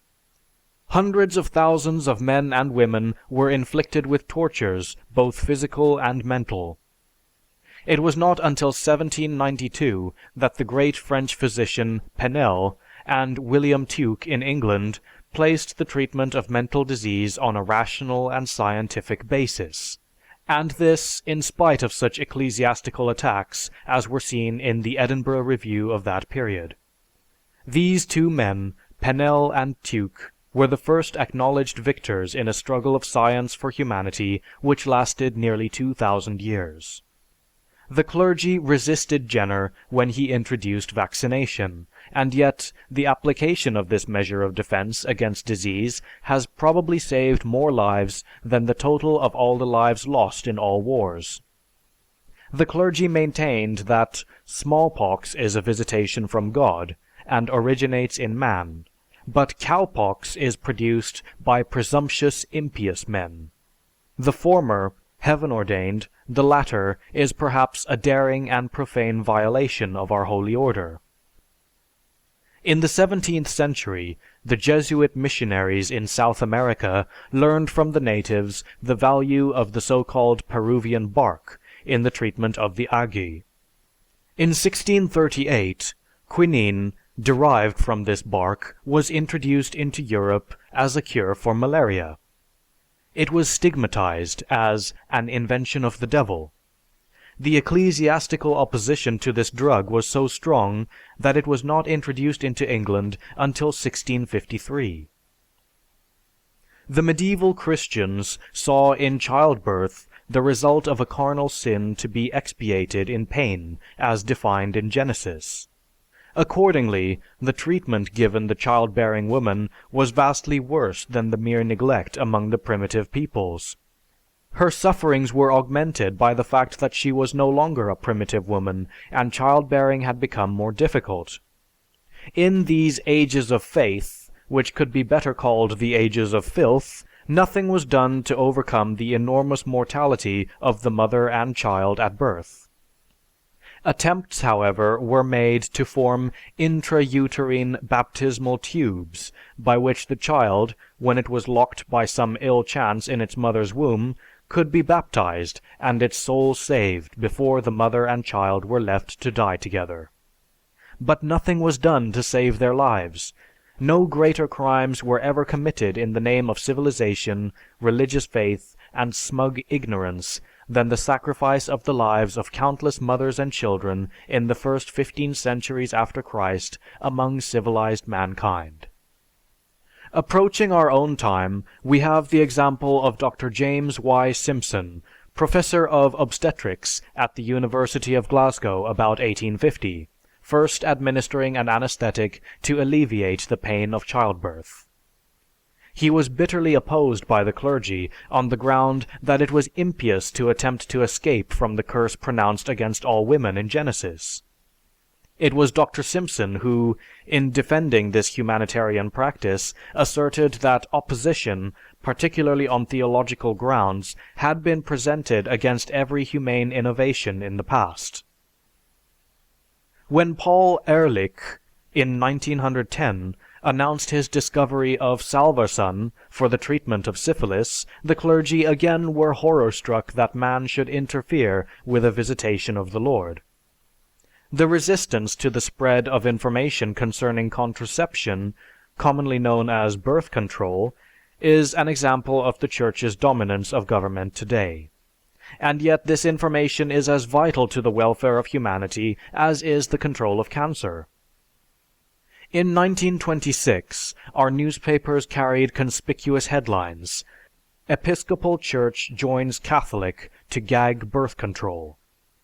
4 years later, 320 bishops of the Episcopal Church met in London, and by a majority of 3-1 voted in favor of contraception when there is morally sound reason for avoiding complete abstinence.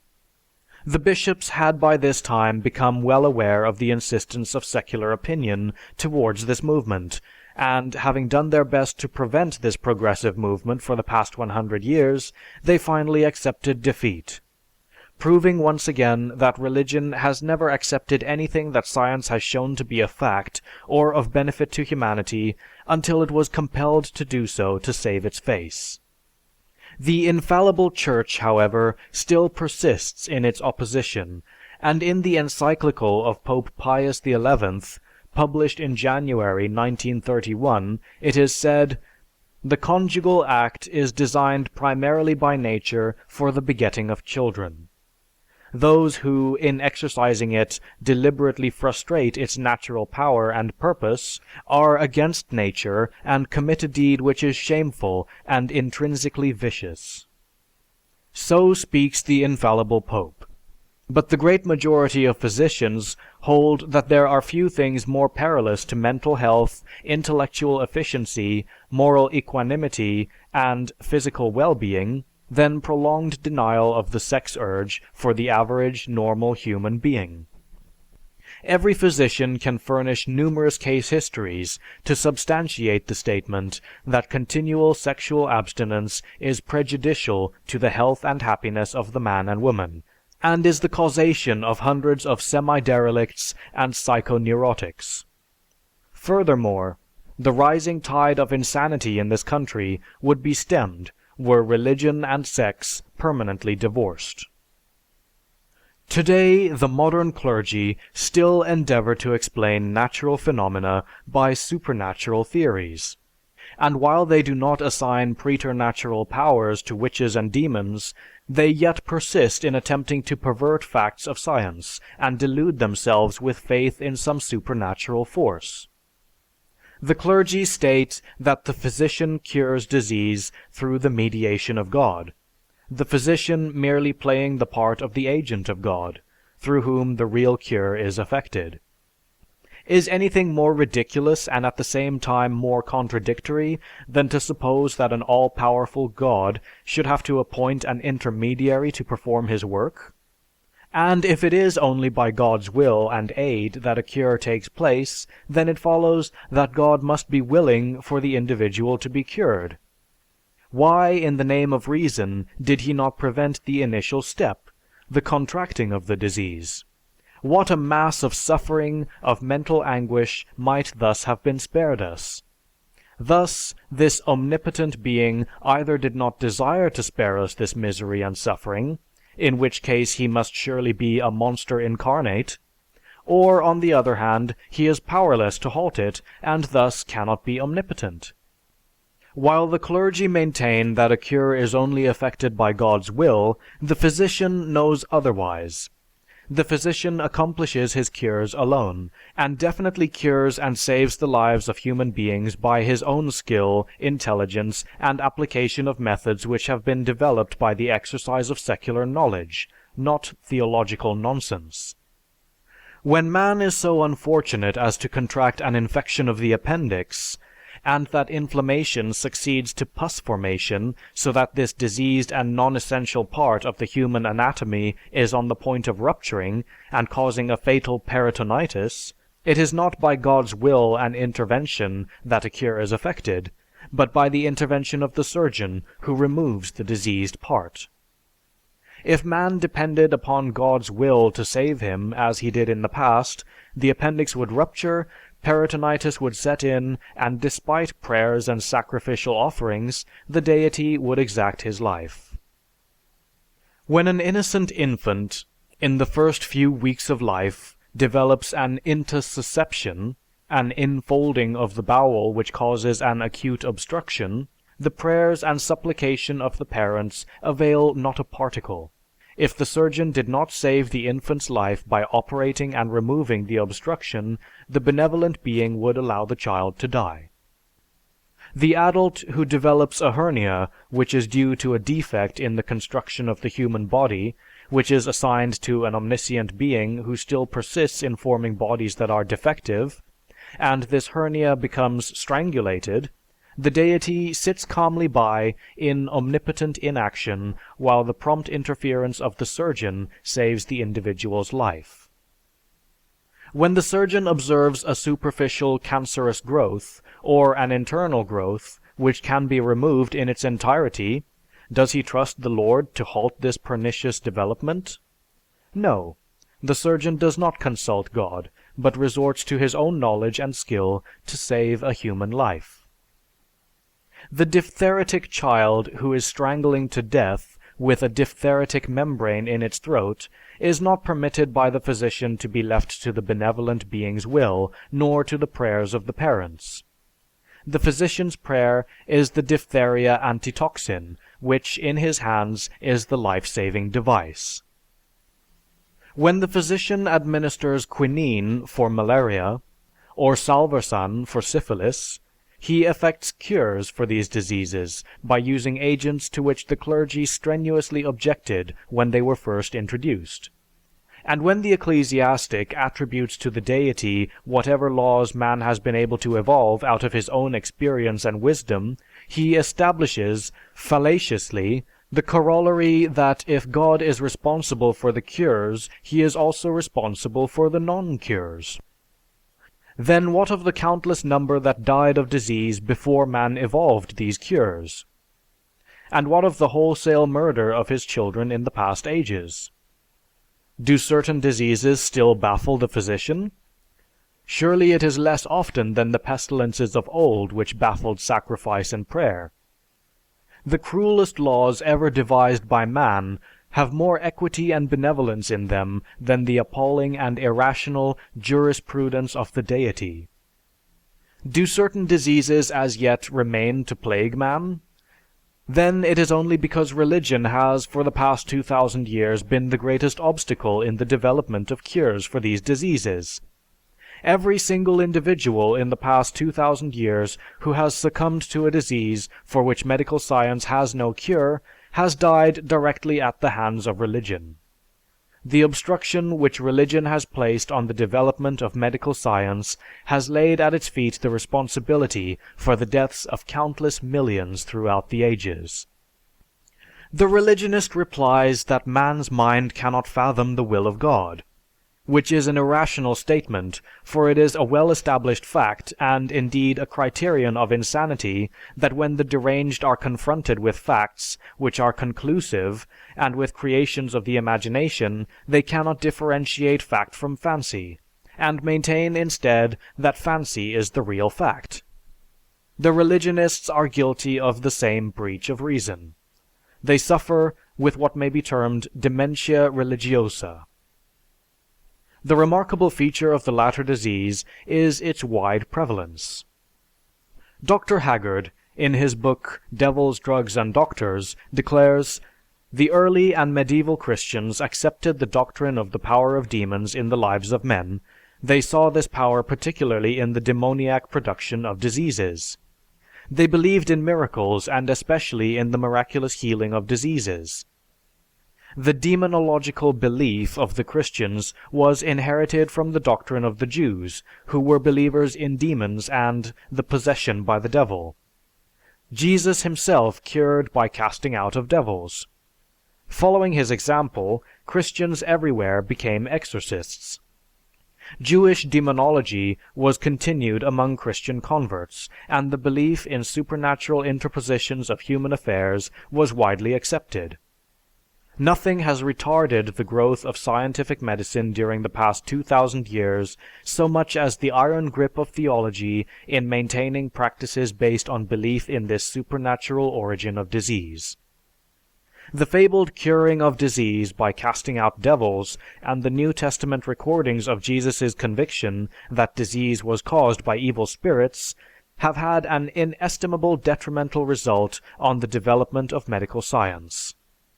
The fact that Jesus believed in the demoniacal production of diseases and cured them by exorcism was deemed so important by the author of the Gospel according to Mark that he has actually recorded the Aramaic words Jesus was reported to have used in addressing his patients. In Mark 5:41, Jesus is reported to have given the command Talitha Kumi to a little Jewish girl whom her parents believed dead.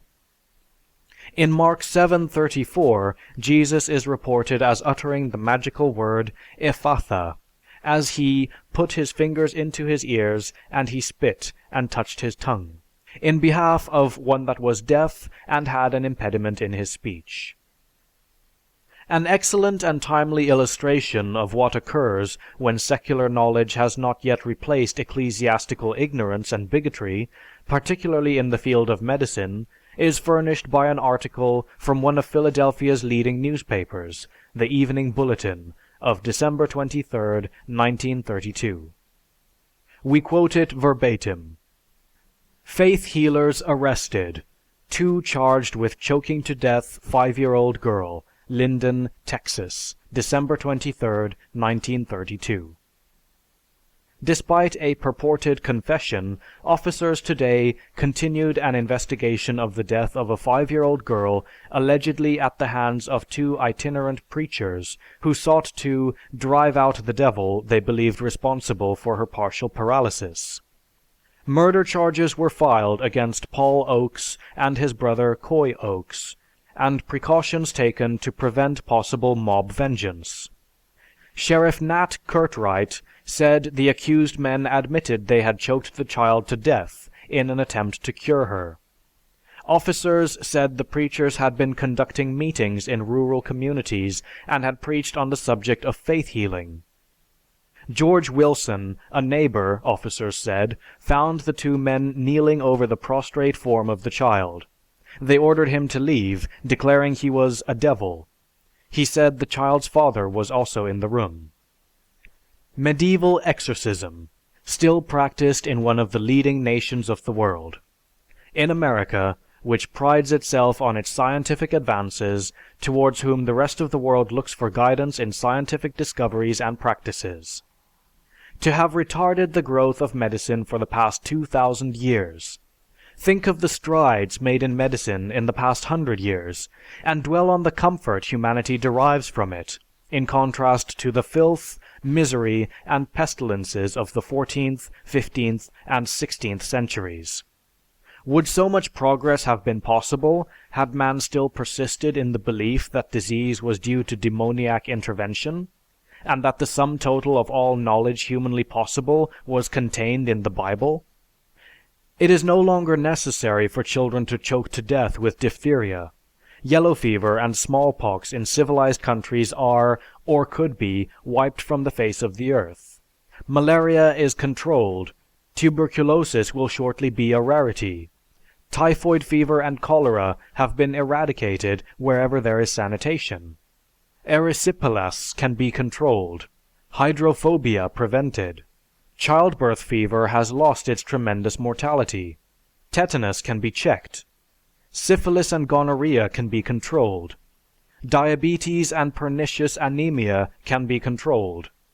Surgery is reclaiming vast multitudes and restoring to useful and happy lives thousands who would have hitherto died. So much has been done, but it is especially true that there is as much at least yet to be done. But all this has been achieved so recently. What might not have been won had not the minds of men been polluted from infancy, warped by the first professional holy men, the religionists, the priests? Had the idea of a supernatural force been allowed to die in the Dark Ages, as it surely would have, as man's mind expanded and developed, humanity would today find itself more advanced on the road to progress. But as it was, the myth of religion was foisted on the superstitious brain, and man resigned himself to his fate, and lived in such a manner as to please this hypothetical supernatural being. The inevitable result was the abject misery, both material and spiritual, of Europe during the period when the Church was in absolute control. If this myth and mystification had died with the Dark Ages, as it should have done, what a fitter place to live in this world would be today. Consider the needless misery and the agony of those who died of the various plagues. And think of the advanced stage of medicine of Alexandria, 300 years before the Christian era, where the physicians were welcomed to the famous library by the emperors. The state gave them their livelihood, and their duties were to advance medicine by study and research. Anatomy was studied, and dissection was allowed. With the coming of Christianity, the remnants of this library were destroyed, and with them went all progress in that field. If such had been the enlightened state in Egypt 300 years before Christianity appeared, then why had not science made the same progress then as it does now? Because, to the knowledge stored in the library at Alexandria had not been added a progression of learning, a continued process of research. If this had not been halted by Christianity, how much vaster would our achievements be today? It was not necessary for all of those millions to have been the victims of plagues, of inquisitions, of witchcraft burnings, of religious persecutions and wars.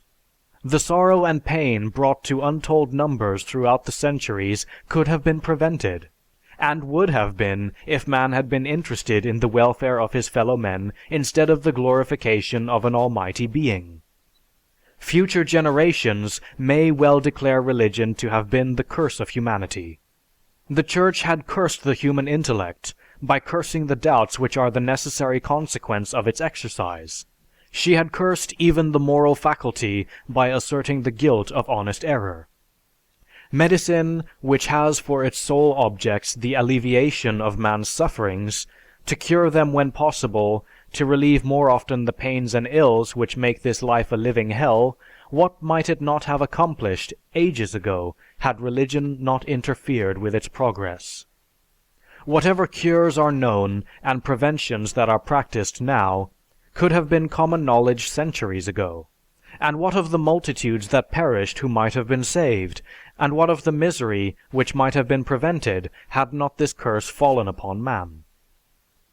Since 1906, there have been only 5 deaths from yellow fever in the United States. Outbreaks of cholera and plague are unknown. In former years, puerperal fever took the lives of from 5 to 50 of each 100 parturient mothers. At present, an average of 1 out of 1,250 mothers dies from this infection following childbirth. Deaths from many diseases are less than 1/10 of their former number. These include wound infections, diphtheria, scarlet fever, malaria, dysentery, typhoid, smallpox, and many dietary and metabolic diseases. Since 1880, the medical sciences have accomplished a total net saving of human life from all diseases which, if equally distributed among the population, would add 16 years to the lifespan of each person. In 1880, the average duration of human life, that is, the average age at which death occurred, was 41.78 years. In 1925, the average duration of life was 58.29 years. In other words, those born at this time live, on the average, 16.5 years longer than those born at any time prior to 1880. In a population of 120 million, this would mean a total of 1,920,000,000 additional years of life. Such a figure is as difficult to conceive of as are the interstellar spaces. This is one contribution, numerically expressed, which medical science and its offspring, preventative medicine, have made to humanity in the short space of 50 years. Indeed, if, as the religionists believe, there is a God, he could not have punished his subjects more than by instilling in them the dementia religiosa. If the Church had not taught that the sum total of all knowledge was contained in the Bible, and prohibited on pain of death and confiscation of property the promulgation of any discoveries, men would have reasoned as they are accustomed to at the present day, and we would not be 2,000 years behind in all branches of learning. But there has never been an advance in science of widespread importance which in some manner endangered some moldy religious concept that the Church has not bitterly opposed. An advance which in time has proven of inestimable good for all mankind. A glance at the history of human progress will reveal scores of such instances. The opposition to medicine, as previously noted, is only one of many examples which might have been chosen. In proportion as the grasp of theology upon education tightened, medicine declined. And in proportion as the grip relaxed, medicine developed. End of Chapter 7. Chapter 8. Of the Necessity of Atheism. Religion and Astronomy. In the early Church, astronomy, like other branches of science, was looked upon as futile, since the New Testament taught that the earth was soon to be destroyed and new heavens created. The heavenly bodies were looked upon by the theologians as either living beings possessing souls, or as the habitation of the angels. However, as time passed, the geocentric doctrine, the doctrine that the earth is in the center of the universe and that the sun and planets revolve around it, was the theory that held the highest respect.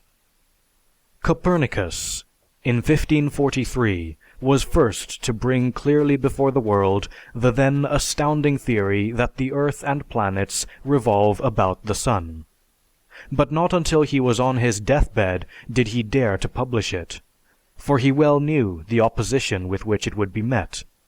Even then, he published it with an apologetic lie by a friend Osiander, that Copernicus had propounded the doctrine of the earth's movement not as a fact, but as a hypothesis. Thus was the greatest and most ennobling, perhaps, of scientific truths, a truth not less ennobling to religion than to science, forced in coming before the world to sneak and crawl. White, History of Warfare of Science with Theology. During the next 70 years the matter slumbered, until Galileo upheld the Copernican doctrine as the truth, and proved it to be the truth by his telescope. Immediately the Church condemned the statements of Copernicus and forbade Galileo to teach or discuss them. All books which affirmed the motion of the earth were forbidden, and to read the work of Copernicus was declared to risk damnation. All branches of the Protestant Church, Lutheran, Calvinist, Anglican, vied with each other in denouncing the Copernican doctrine. One man, Giordano Bruno, dared to assert the truth in the hearing of the papacy. For this heresy he was hunted from land to land, finally trapped in Venice, imprisoned at Rome, burned alive, and his ashes scattered to the winds. Against Galileo, the war against the Copernican theory was concentrated. His discoveries were declared to be deceptions, and his announcements blasphemy, when, in 1610, he announced that his telescope had revealed the moons of the planet Jupiter. In 1615, Galileo was summoned before the Inquisition at Rome, and forced to promise that he would relinquish altogether the opinion that the sun is the center of the world and immovable, and that the earth moves, nor henceforth to hold, teach, or defend it in any way whatsoever, verbally or in writing. Pope Paul V solemnly rendered the decree that the doctrine of the double motion of the earth about its axis and about the sun is false and entirely contrary to Holy Scripture. The climax of this instance of the infallibility of the Church occurred when, in his 70th year, Galileo was again brought before the Inquisition. He was forced to abjure under threats of torture and imprisonment by command of Pope Urban, a truth which in this day is taken for granted by the youngest of children. Galileo was then kept in exile for the rest of his days, died, and was buried ignobly apart from his family, without fitting ceremony, without monument or epitaph. As late as 1873, there was published in St. Louis a work by a president of a Lutheran teachers' seminary in which he stated that the earth is the principal body of the universe, that it stands fixed, and that the sun and moon only serve to light it. Astronomy brings forth a noble array of men who have, by their intense desire for the truth, persevered against the Church, and in spite of the vilest opposition of that Church, brought to the attention of man laws that have given a meaning and order to our universe. Copernicus escaping persecution only by death, Bruno burned alive, Galileo imprisoned, Kepler reviled, and Newton bitterly attacked. In this manner has religion aided astronomy. End of chapter 8. Chapter 9. Of the necessity of atheism. Religion and geography. The ancient Greeks, especially the Pythagoreans, Plato, and Aristotle, had evolved theories of the Earth's sphericity, which, while vague, were basic for subsequent accurate ideas that developed later. When Christianity sprang into existence, Eusebius, St. John Chrysostom, and Cosmos evolved a complete description of the Earth. They considered the Earth as a parallelogram, flat and surrounded by 4 seas, as a kind of house, with heaven as its upper story and the earth as its ground floor. To the north of the earth was a great mountain. At night the sun was pushed into a pit and pulled out again in the morning, with heaven as a loft and hell as a cellar. In the Atlantic Ocean, at some unknown distance from Europe, was one of the openings into hell, into which a ship sailing to this point would tumble. The terror of this conception was one of the chief obstacles of the great voyage of Columbus.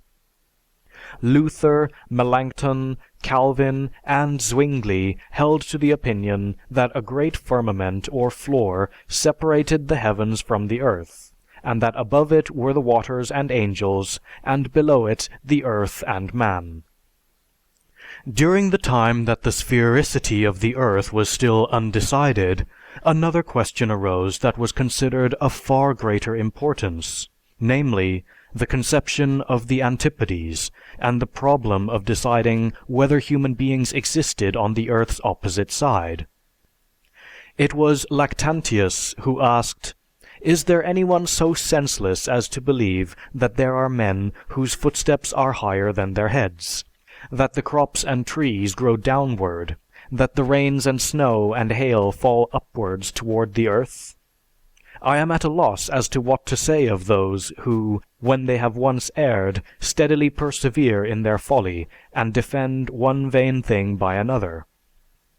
St. Augustine insisted that men could not be allowed by the Almighty to live there, since, if they did, they would not see Christ at his second coming, descending through the air.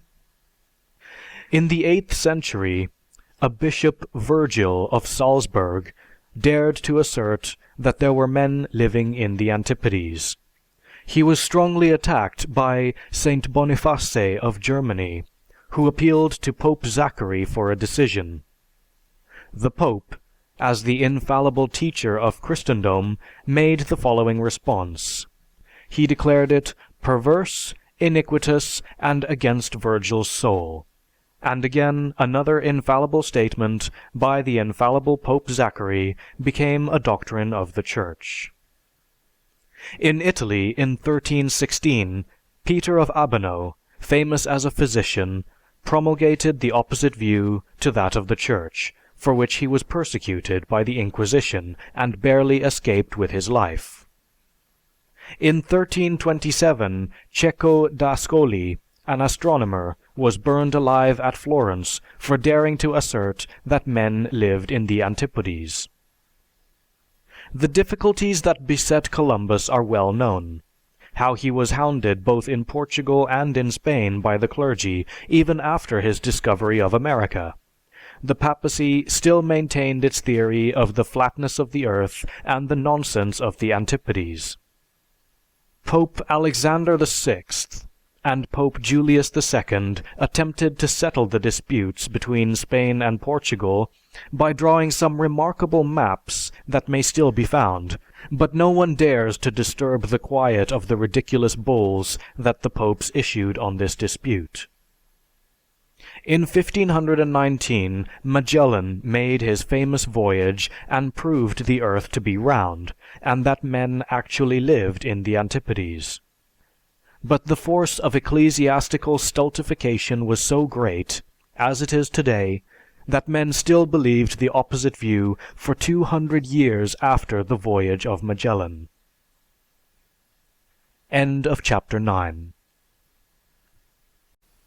Chapter 10. Of the Necessity of Atheism. Religion and Chemistry and Physics. The establishment of Christianity, beginning a new evolution of theology, arrested the normal development of the physical sciences for more than 1,500 years. The work begun by Aristotle and carried on to such a high state of relative perfection by Archimedes was stifled by the early Christians. An atmosphere was then created in which physical science could not grow.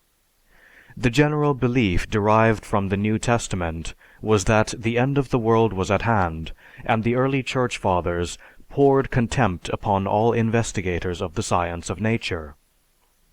Then, too, for science, there was established an insurmountable barrier, in that the most careful inductions of science from ascertained facts must conform to the view of nature given in the myth and legends of the Bible. For 1,500 years, science was forced to confine itself to a system of deducing scientific truth from scriptural texts. It was the accepted word of the clergy that science was futile and dangerous, which led to the discrediting of Roger Bacon's works. In 1163, Pope Alexander III forbade the study of physics to all ecclesiastics, which, of course, in that age meant prohibition of all such scientific studies to the only persons likely to follow them. Roger Bacon was first to practice extensively the experimental method of science. Through his researches, the inventions of clocks, lenses, and the formula for extracting phosphorus, manganese, and bismuth were brought to light. Bitterly attacked by the clergy, he attempted to defend himself by stating that much which was ascribed to demons resulted from natural means. This statement but added fuel to the flame, for in 1278 the authorities of the Franciscan order assembled at Paris solemnly condemned Bacon's teachings, and the general of the Franciscans, Jerome of Ascoli, afterwards Pope, threw him into prison, where he remained for 14 years. At the age of 80, he was released from prison, declaring, "Would that I had not given myself so much trouble for the love of science." Sad it is to think of what this great man might have given to the world had ecclesiasticism allowed the gift. He held the key to treasures which would have freed mankind from ages of error and misery. With his discoveries as a basis, with his method as a guide, what might not the world have gained? Nor was the wrong done to that age alone. It was done to this age also. Thousands of precious lives shall be lost. Tens of thousands shall suffer discomfort, privations, sickness, poverty, ignorance, for lack of discoveries and methods which, but for this mistaken dealing with Roger Bacon and his compeers, would now be blessing the earth. White, Warfare of Science. Centuries afterwards, for stating the same claim, namely, that much which was attributed to demons resulted from natural causes, Cornelius Agrippa, Weyer, Flade, Luce, Becker, and a multitude of other investigators and thinkers suffered confiscation of property, loss of position, and even torture and death. In the latter half of the 16th century, John Baptiste Porta, who was the first to show how to reduce the metallic oxides and thus laid the foundation of several important industries, was summoned to Rome by Pope Paul II and forbidden to continue his researches. Both in Protestant and Catholic countries, instruction in chemistry and physics was discouraged by church authorities, and in England the theologians strenuously opposed the Royal Society and the Association for the Advancement of Science. Francis Bacon and Boyle were denounced by the clergy, and Lavoisier was sent to the scaffold by the Parisian mob. Priestley had his home, his library, instruments and papers containing the results of long years of scientific research burned by a Birmingham mob that had been instigated by Anglican clergymen. He was driven into exile, and the mob would have murdered him if they could have laid their hands upon him. Yet, in spite of the opposition of the clergy, an opposition of such force that one may well wonder how these tender embryonic sciences could have withstood the terrific ecclesiastical onslaughts, the truths of chemistry and physics continued to diffuse themselves among the intelligent observers. The value to humanity of these two sciences is now established as inestimable. End of chapter 10. Chapter 11. Of the Necessity of Atheism. Religion and Geology, Philology, and Evolution. The human race has suffered three grave humiliations: when Copernicus showed that the earth was not the center of the universe, when Darwin proved that man's origin was not the result of direct creation, when Freud explained that man was not the master of his own thoughts or actions. Llewellyn Powys. In the writings of the Greek and Roman philosophers are found the germinal concepts of geological truths. But as Christianity took control of the world, instead of a steady progression of knowledge in this field, there was a distinct retrogression. According to the prevailing belief, the earth was soon to be destroyed, and the collecting of knowledge was futile, and any study of its nature was vain. Saint Jerome stated that the broken and twisted crust of the earth exhibited the wrath of God against sin. Tertullian asserted that fossils resulted from the flood of Noah. A scientific explanation of fossil remains was attempted by de Clave, Bitaud, and de Villon in the 17th century. The theological faculty of Paris protested against the scientific doctrine as unscriptural, destroyed their treatises, and banished their authors from Paris. In the middle of the 18th century, Buffon in France produced a thesis attempting to state simple geological truths. The theological faculty of the Sorbonne dismissed him from his high position and forced him to print a recantation, stating, "I declare that I had no intention to contradict the text of the Scripture, that I believe most firmly all therein related about the creation, both as to order of time and matter of fact. I abandon everything in my book respecting the formation of the earth, and generally all which may be contrary to the narrative of Moses." The doctrine which Buffon abandoned is now as firmly established as that of the earth's rotation upon its axis.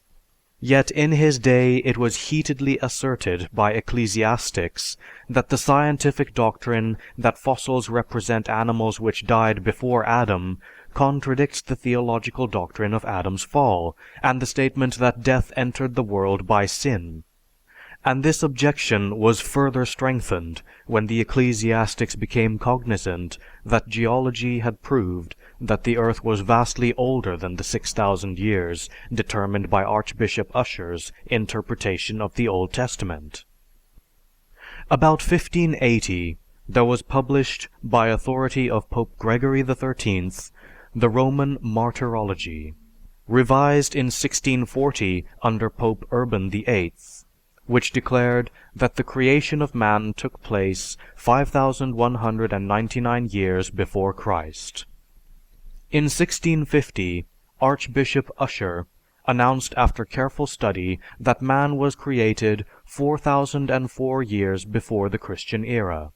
But, this proving too vague, Dr. John Lightfoot, Vice-Chancellor of the University of Cambridge, assured the world that heaven and earth, center and circumference, were created together in the same instant, and clouds full of water, and this work took place, and man was created by the Trinity on the 23rd of October, 4004 BC at 9 o'clock in the morning.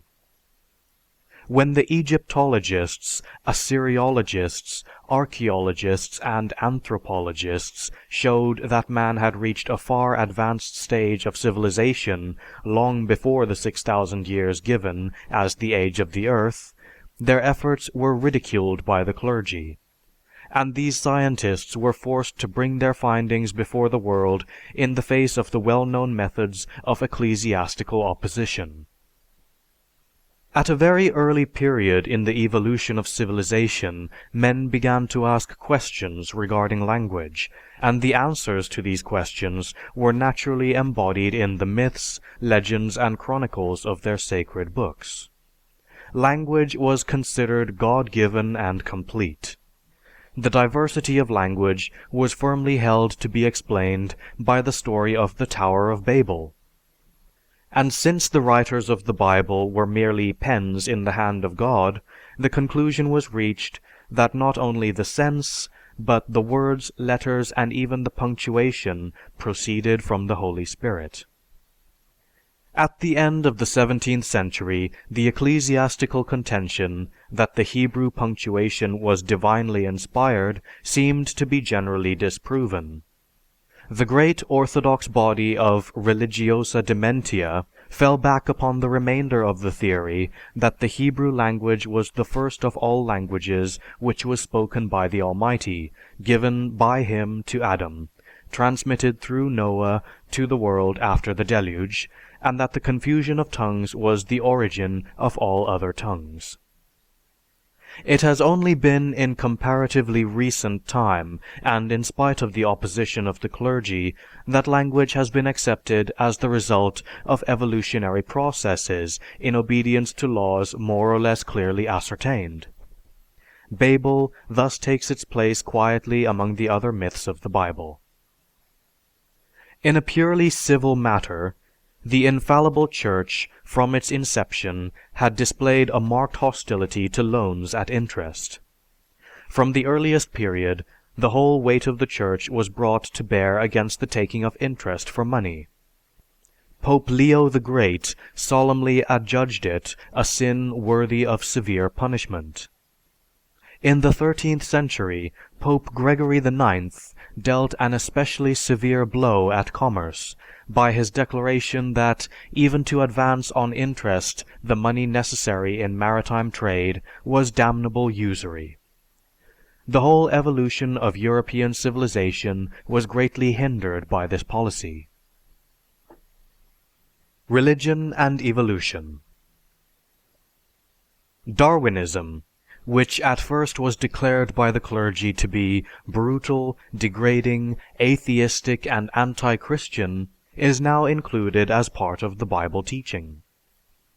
In a similar manner, the Copernican theory, the theory of gravitation, the nebular hypothesis, the theory of uniformity in geology, and every scientific advance has been opposed on the same grounds, that is, that these are against the teachings of the Christian Church. And how many Galileos, Brunos, and Darwins, and other would-be benefactors to the human race have died mute because of this opposition and fear of persecution by the Church. In 1877, an eminent French Catholic physician, Dr. Constantine James, published an elaborate answer to Darwin's book.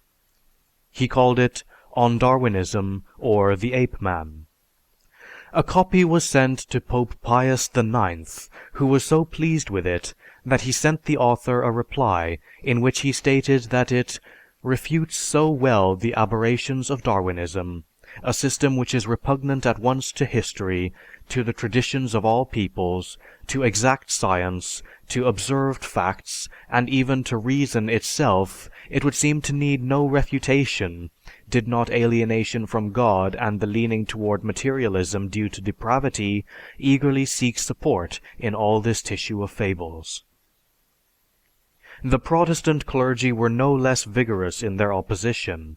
In our own country it was opposed by Dr. Noah Porter, president of Yale College, and most bitterly by the Reverend Dr. Hodge and the Reverend Dr. Duffield, both leading authorities at Princeton University. Fundamentalism in the United States furnished the spectacle of the trial in 1925 of a school teacher named Scopes for teaching the theory of evolution. Dayton, Tennessee became the laughingstock of the educated world, and the derision with which this effort to obstruct knowledge at this late date was met with by the comments of the press in this country and abroad is at least encouraging. But it is an excellent example of what effect religious obscurantism may exert in backward sections of our country. Dr. Max Carl Otto, considering the implications of evolution, calls attention to the following. Take the evolution of living forms. The more we learn about biological history, the clearer it becomes that the process has been, from the human point of view, incredibly bungling and wasteful. There have been futile experiments without number. Highly successful achievements have been thrown aside. One type of life after another has arisen and has pushed up a blind alley to extinction. If there is a God whose method has been evolution, then seemingly his slogan was, "We'll fight it out along this line if it takes a millennium." But unlike Grant, he has always surrendered. In this maelstrom, the human species, as Thomas Huxley said, splashed and floundered amid the general stream of evolution, keeping its head above water as best it might, and thinking neither of whence nor whither. Many volumes have been written to give a purposive interpretation of the rise and evolutionary ramifications of living forms. The course of evolution itself is their refutation. When the churches could no longer ignore the rising tide of secular opinion, they resorted to compromise and called to their aid a certain number of intellectually dishonest scientists. The attempt to harmonize Christianity and evolution can only be accounted for in terms of either dishonesty or stupidity. And that is true of the whole range of science. Science is, in fact, atheistic or nothing.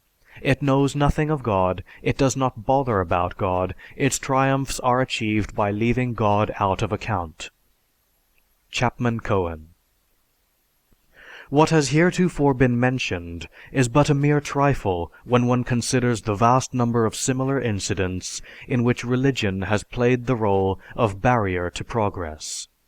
These examples, though few, are sufficient to impress the mind of any clear-minded, intelligent individual with the conviction, in spite of all the sophistry and casuistry of the ecclesiastical apologies, that progress in this world has taken place in direct proportion to the degree that the mind of man has been liberated from the control of theology and the myth of religion. End of chapter 11. Chapter 12 of the Necessity of Atheism. Religion and Witchcraft. Better that a man's body should be destroyed than his soul. The worst death of the soul is freedom to err. St. Augustine. It would be hard to calculate the perilous import of so treacherous an utterance the latent sentiment of which has been responsible for I know not how much human agony. Menacing indeed to human happiness was such a claim, and in the course of time, when the corporate body of the Church became all-powerful in Christendom, it put into tyrannical practice what had been but a theological theory. Llewellyn Powys. It is the purpose of this chapter to trace the origin of witches, wizards, and devils, the widespread belief in them at the time of pagan Rome, and the manner in which these were incorporated into Christian theology. With the rise of Christianity and the gain of political power by its adherents, the perverted pagan idea of witchcraft became the source of the most terrible persecutions in the bloody history of religion. The numerous references to witches and devils in both the Old and New Testaments established the authority for the organized religious mania that scourged both Roman Catholic and Protestant Europe, and extended its tentacles into the New England colonies.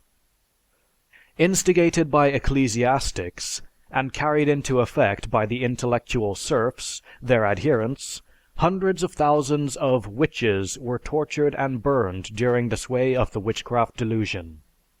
With the Bible as an inspiration, the clergy inflamed the superstitious minds of the masses of that time with the conception of a ceaseless strife between the kingdom of God and the kingdom of Satan for possession of their souls and their bodies.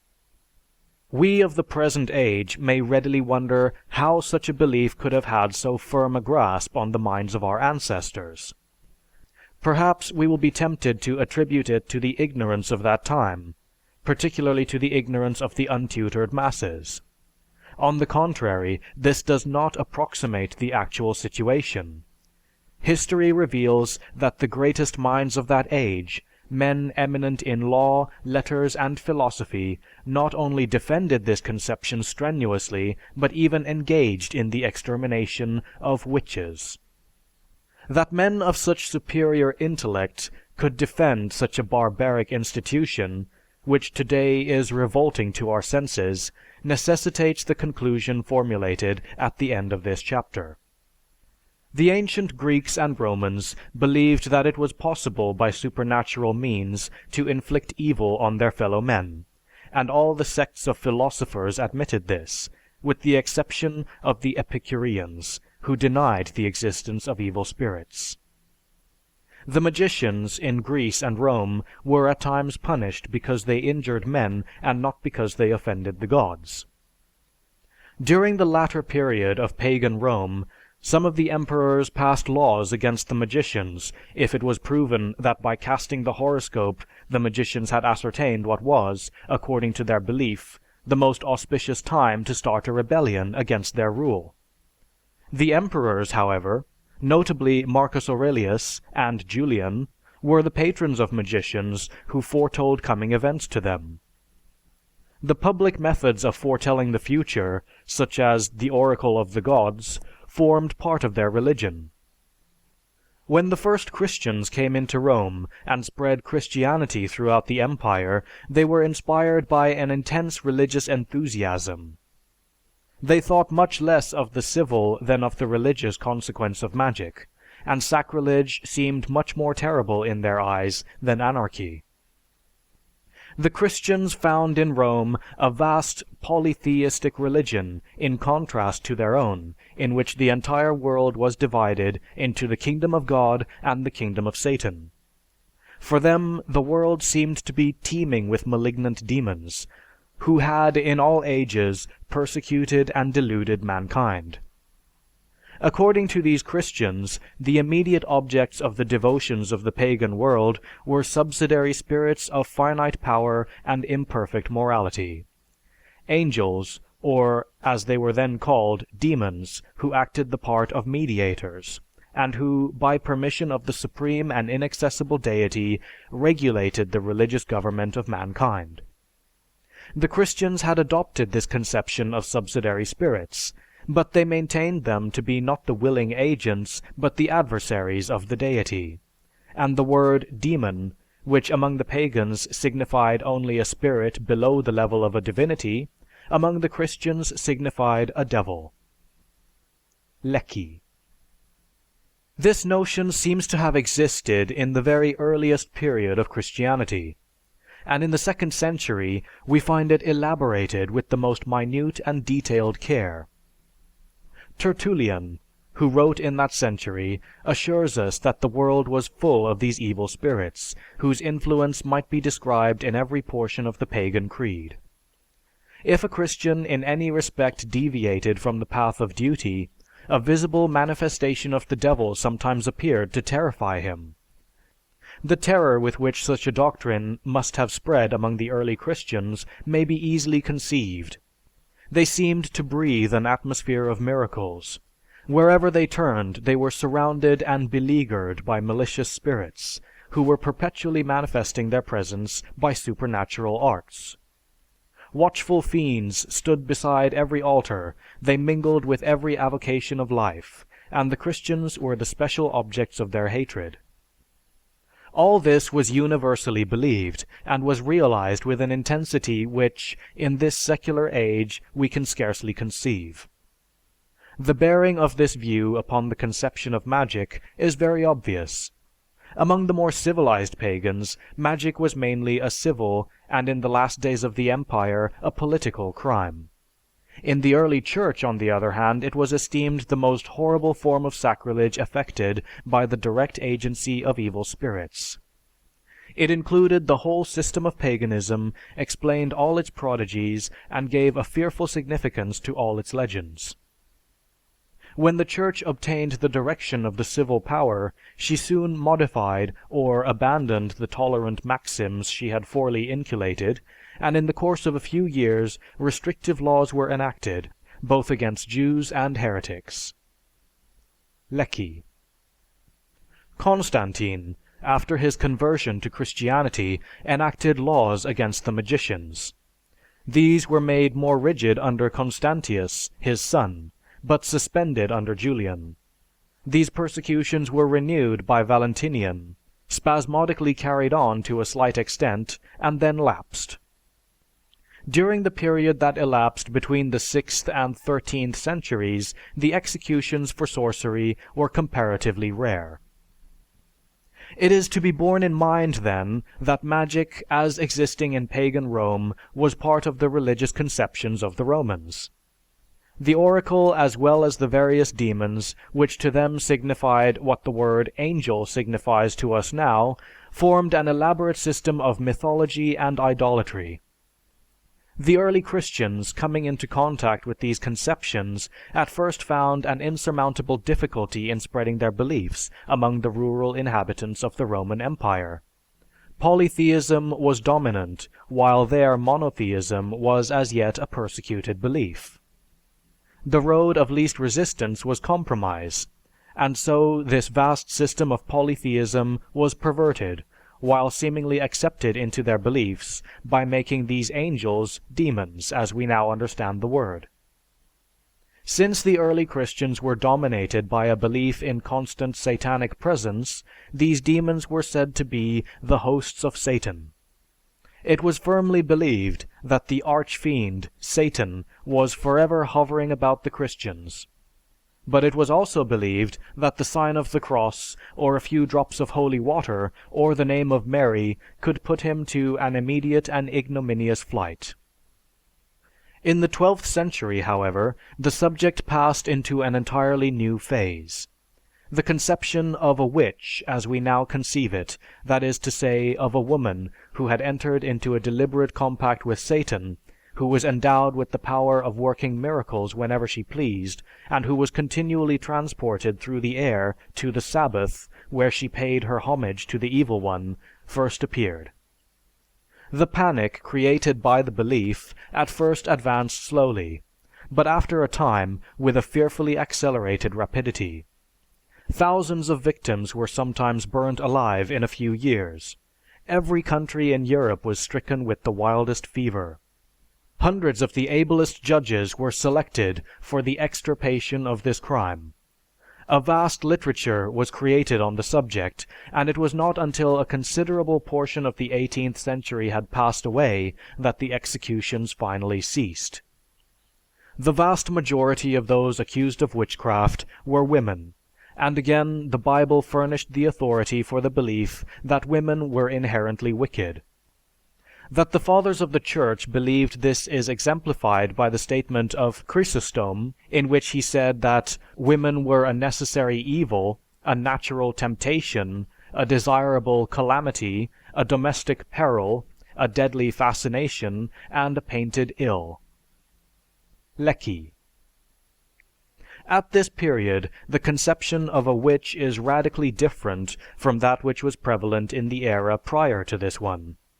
The popular belief of the Witchcraft ages, a belief sanctioned by most of the learned men of the time, was that the earth swarmed with millions upon millions of demons.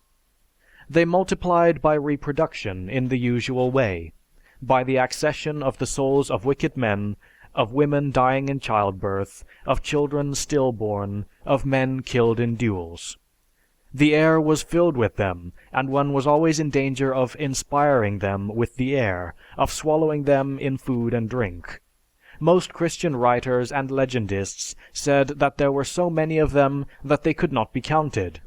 But Wierus took a census of them and reported that there were only 7,505,926, divided into 72 companies, each commanded by a captain or prince.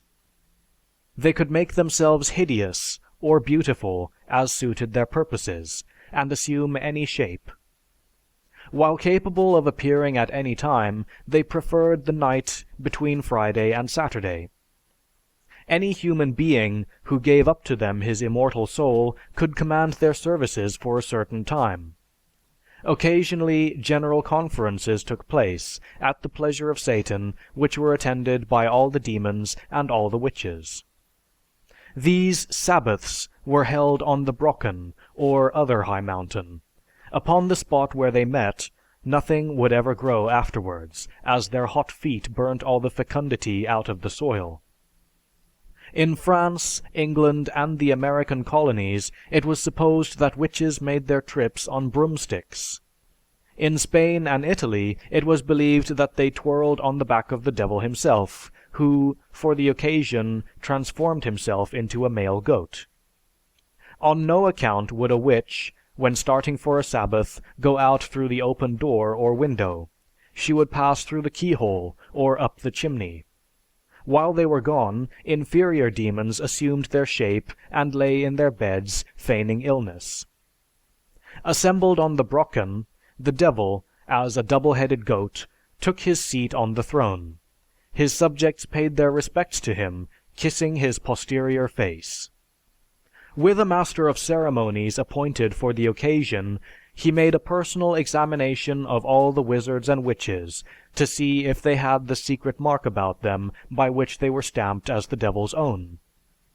This mark was always insensible to pain, and it was the sure proof of witchery when found by the Inquisitor.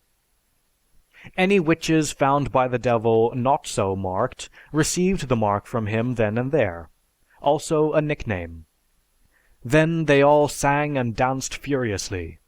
If a stranger came to be admitted, silence reigned while he denied his salvation, spat upon the Bible, kissed the devil, and swore absolute obedience to him.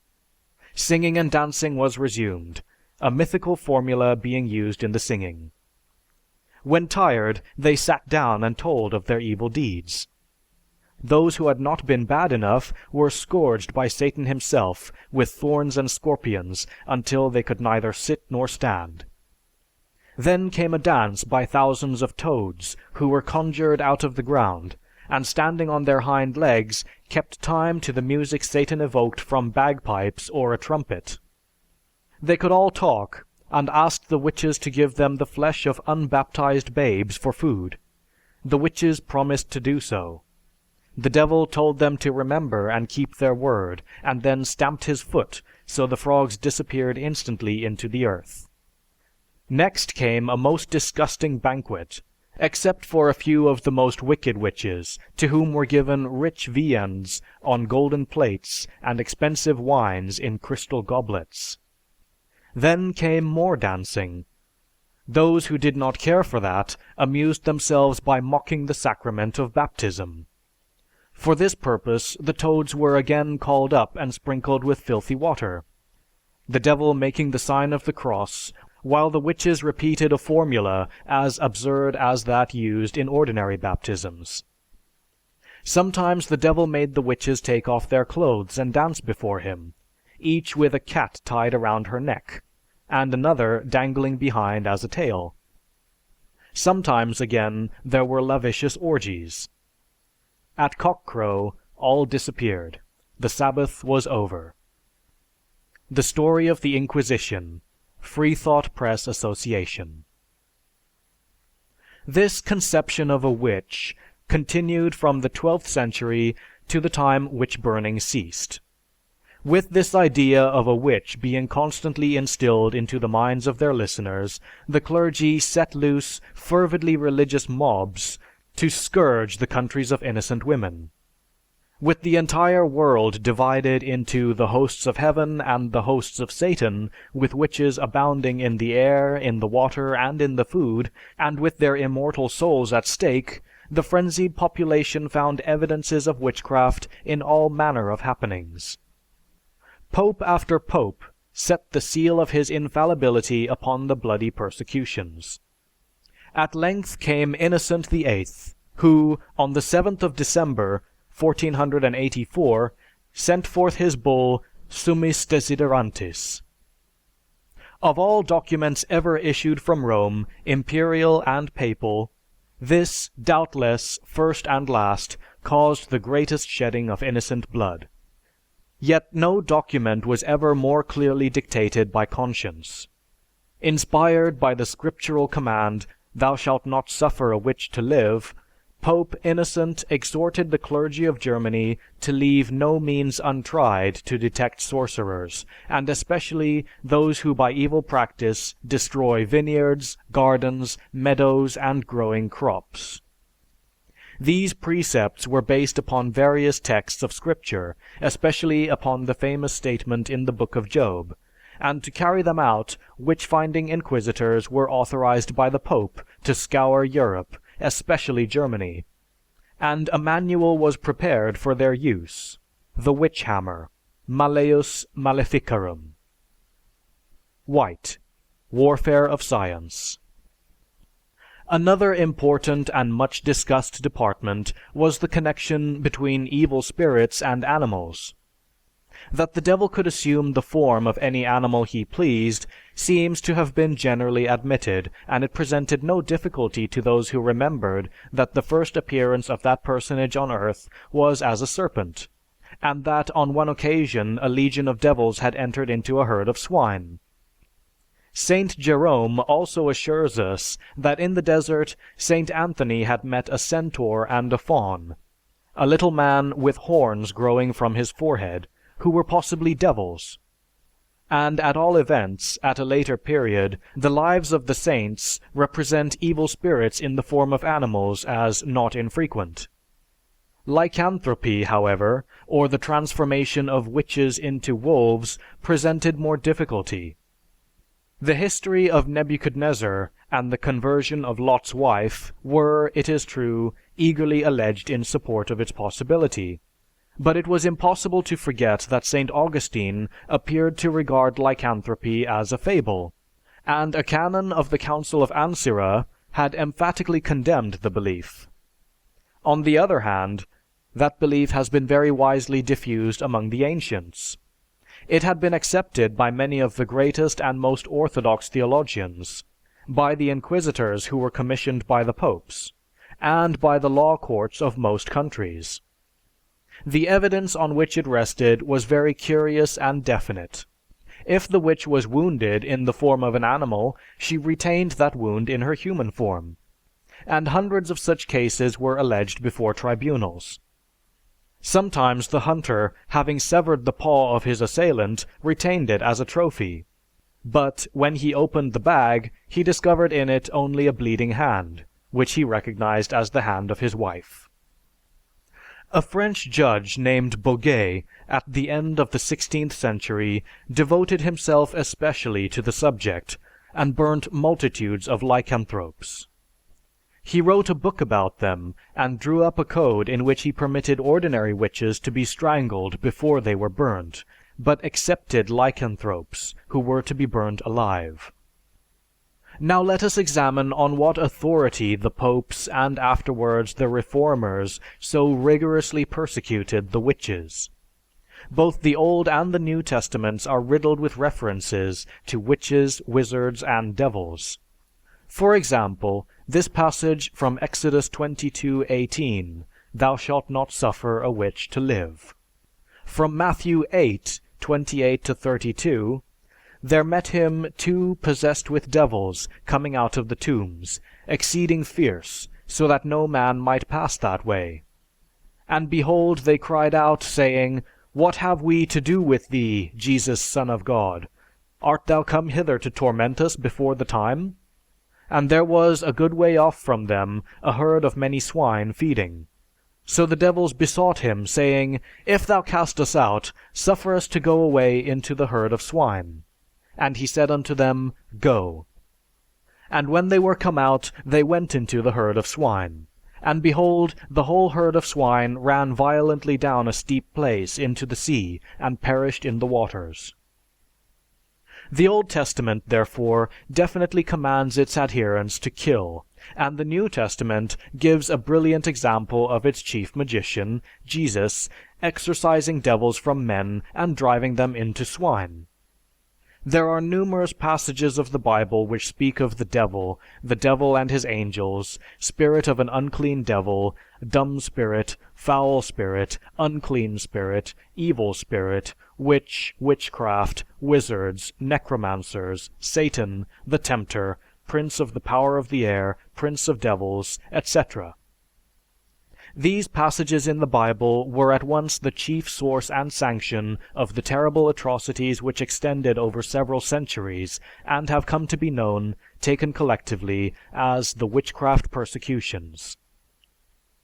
The devil, with his subordinate demons and the human beings who sold their souls to him, were supposed to be both capable and guilty of blighting the crops, causing the lightning, bringing destructive storms, withholding the rain, drying up cows, killing domestic and wild beasts, afflicting the nations with pestilence, famine, and war, causing all manner of diseases, bewitching men, women, and children, planting doubts in the mind, and weeds in the fields, and in brief, doing about everything that was disagreeable to man in general, or that offended the priests as a caste. Thus buttressed by the Bible, and with the nearly entire current of church literature setting in the same direction, it is no wonder that the witchcraft delusion became one of the most appalling, if not the most appalling, fact in the development of the Christian religion. There is extant no other record of destruction and cruel slaughter growing out of such beliefs in supernatural persons and powers that can ever begin to tell such a story of degradation and mercilessness as the record made by the Christian Church. Theologians laid stress especially upon the famous utterances of the psalmist that all the gods of the heathens are devils, and St. Paul, the things which the Gentiles sacrifice, they sacrifice to the devils. Those suspected of heresy and witchcraft must confess, and were to be tortured until they did confess. This made suspicion equivalent to confession and conviction. In the witch trial, the victim must not only incriminate herself, but her accomplices, or all whom she knew to be in partnership with the devil. She was bound to be tortured until she had given the names or described the persons of those she had seen at the witch's Sabbath. Then they would be put to the torture and the process repeated. It was not in human nature long to bear the awful pain. Soon the leading questions of the inquisitors would be answered as they wanted them answered. It would be incredible, were it not attested by such a multitude of witnesses, that men could honestly believe that testimony so extorted had the slightest value. But it is indisputable that hundreds of thousands of human beings were sent to a cruel death on this utterly worthless evidence. As few people realize the degree in which these superstitions were encouraged by the Church that claims infallibility, I may mention that the reality of this particular crime was implied and its perpetrators anathematized by the provincial councils or synods of Troyes, Lyon, Milan, Tours, Bourges, Narbonne, Ferrare, Saint Malo, Montcorsin, Orléans, and Grenoble, by the rituals of Autun, Chartres, Périgueux, Évreux, Paris, Chalon, Bologna, Troyes, Beauvais, Meaux, Reims, etc., and by the decrees of a long series of bishops. The infection was everywhere. Germany, Spain, Portugal, France, Italy, England, Scotland, and even America was scourged. It has been estimated that 100,000 perished in Germany from the middle of the 15th century to the middle of the 16th century. Pope Gregory IX wrote a great mass of nonsense to the bishop and other chiefs urging stringent methods against the Stedingers, Frieslanders, inhabiting the country between Weser and Zeder Zee. He wrote, "The devil appears to them, the Stedingers, in different shapes, sometimes as a goose or duck, and at other times in the figure of a pale, black-eyed youth, with a melancholy aspect, whose embrace fills their hearts with eternal hatred against the Holy Church of Christ. This devil presides at their Sabbath, when they all kiss him and dance around him. He then envelops them in total darkness, and they all, male and female, give themselves up to the grossest and most disgusting debauchery." The infallible Pope of Rome. The result was that the Stedingers, men, women, and children, were slain, the cottages and woods burned, the cattle stolen, and the land laid waste. The Pope's letter is a fair example of the theological literature of the time. The slaughter of the Stedingers, an average illustration of the evangelistic methods of the Church. Millions of men, women, and children were tortured, strangled, drowned, or burned on evidence that today would be accepted nowhere unless by a court and jury composed of the inmates of a lunatic asylum, if even by them. It is unnecessary to say that the more severe the persecution, the more widespread did witchcraft become. Every person tortured accused others, and whole communities went mad with grief and fear and superstition. No amount of human evidence establishing the actual whereabouts of the accused at the time they were asserted by the witness on the rack to have been at the Sabbath would avail. The husbands were told that they had seen or held only the devil-created semblance of their wives. The originals were with Satan under the oak. The confessions of tens of thousands of witches are to be found in Europe's judicial records of the period of the Inquisition.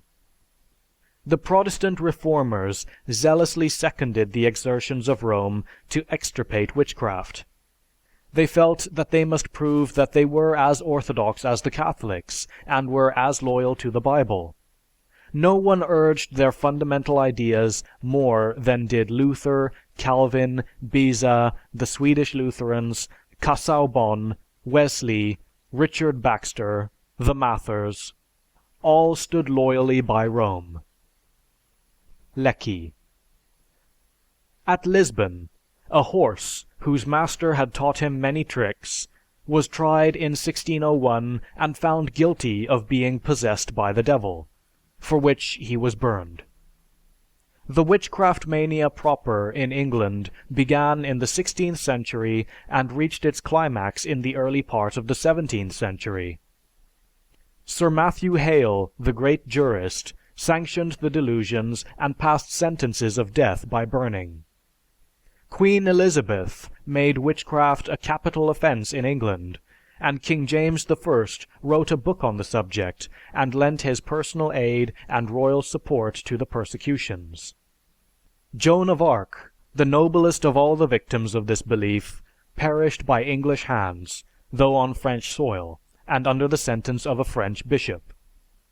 In Scotland, during the 16th century as well as the 17th, were seen the most horrible examples of what domination of superstitious minds by ecclesiastics could do.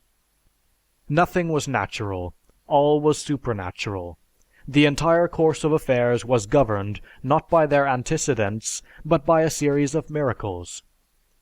Going still further, they claimed the power, the clergy, not only of foretelling the future state, but also of controlling it. And they did not scruple to affirm that, by their censures, they could open and shut the kingdom of heaven. As if this were not enough, they also gave out that a word of theirs could hasten the moment of death, and by cutting off the sinner in his prime, could bring him at once before the judgment seat of God. The Scotch clergy preached that hell was created before man came into the world.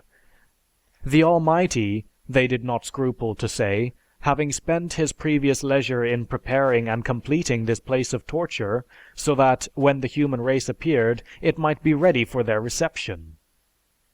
Of all the means of intimidation employed by the Scotch clergy, none was more efficacious than the doctrines they propounded respecting evil spirits and future punishment. On these subjects they constantly uttered the most appalling threats. The language which they used was calculated to madden men with fear and to drive them to the depths of despair. It was generally believed that the world was overrun by evil spirits who went not only up and down the earth, but also lived in the air, and whose business it was to tempt and hurt mankind. Their number was infinite, and they were to be found at all places and in all seasons. At their head was Satan himself, whose delight it was to appear in person, ensnaring or terrifying everyone he met. With this object, he assumed various forms. One day he would visit the earth as a black dog, on another day as a raven. On still another day he would be heard in the distance roaring like a bull. He appeared sometimes as a white man in black clothes, and sometimes he became a black man in black clothes, when it was remarked that his voice was ghastly, that he wore no shoes, and that one of his feet was cloven. His stratagems were endless, for, in the opinion of divines, his cunning increased with his age, and having been studying for more than 5,000 years, he had now attained to unexampled dexterity. He could, and he did, seize both men and women and carry them away through the air. Usually he wore the garb of laymen, but it was said that on more than one occasion he had impudently attired himself as a minister of the gospel. At all events, in one dress or other, he frequently appeared to the clergy, and tried to coax them over to his side. In that, of course, he failed, but out of the ministers thus tempted, few indeed could withstand him. He could raise storms and tempests. He could work not only on the mind, but also on the organs of the body, making men hear and see whatever he chose. Of his victims, some he prompted to suicide, others to commit murder. Still, formidable as he was, no Christian was considered to have attained to a full religious experience unless he had literally seen him, talked to him, and fought with him. The clergy were constantly preaching about him and preparing their audiences for an interview with their great enemy. The consequence was that the people became almost crazed with fear. Whenever the preacher mentioned Satan, the consternation was so great that the church resounded with sighs and groans. They believed that the devil was always and literally at hand, that he was haunting them, speaking to them, and tempting them. The clergy boasted that it was their special mission to thunder out the wrath and curses of the Lord. In their eyes, the Deity was not a beneficent being, but a cruel and remorseless tyrant. They declared that all mankind, a very small portion only excepting, were doomed to eternal misery.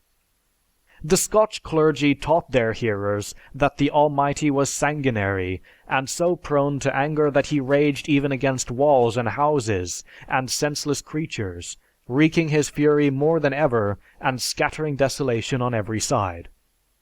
The people, credulous and ignorant, listened and believed. For in Scotland, as elsewhere, directly the clergy succeeded in occupying a more than ordinary amount of public attention, they availed themselves of that circumstance to propagate those ascetic doctrines which, while they strike at the root of human happiness, benefit no one except the class which advocates them. That class, indeed, can hardly fail to reap the advantages from a policy which, by increasing the apprehensions to which the ignorance and timidity of men make them liable, does also increase their eagerness to fly for support to their spiritual advisors. And the greater their apprehension, the greater the eagerness. Buckle, The History of Civilization in England. James I of England had become imbued with the idea of witchcraft while in Scotland, and he believed that his stormy passage on his return from Denmark was due to witches. This storm was the origin of one of the most horrible of the many horrible Scotch trials on record. One Dr. Fian was suspected of having aroused the wind, and a confession was wrung from him by torture, which, however, he almost immediately retracted. Every form of torture was in vain employed to vanquish his obduracy. The bones of his legs were broken into small pieces in the boot. All the torments that Scottish law knew of were successively applied. At last, the king, who personally presided over the tortures, suggested a new and more horrible device. The prisoner, who had been removed during the deliberation, was brought in, and his nails upon his fingers were riven, and pulled off with an instrument, called in Scottish a turkas, which in England we call a payer or pincers. And under every nail there was thrust in 2 needles over, even up to the heads. So deeply had the devil entered his heart that he utterly denied all that which he avouched, and he was burnt unconfessed. And this from a king of England. The methods of obtaining a confession were as follows. If the witch was obdurate, the first, and it was said the most effective method of obtaining confession was by what was termed waking her. An iron bridle or hoop was bound across her face with 4 prongs which were thrust into her mouth. It was fastened behind to the wall by a chain, in such a manner that the victim was unable to lie down, and in this position she was sometimes kept for several days, while men were constantly with her to prevent her from closing her eyes for a moment in sleep. Partly in order to effect this object, and partly to discover the insensible mark which was the sure sign of the witch, long pins were thrust into her body. At the same time, as it was a saying in Scotland that a witch would never confess while she could drink, excessive thirst was added to her torments. Some prisoners have been waked for 5 nights, one, it is said, even for 9. The physical and mental suffering of such a process was sufficient to overcome the resolution of many, and to distract the understanding of not a few. But other and perhaps worse tortures were in reserve.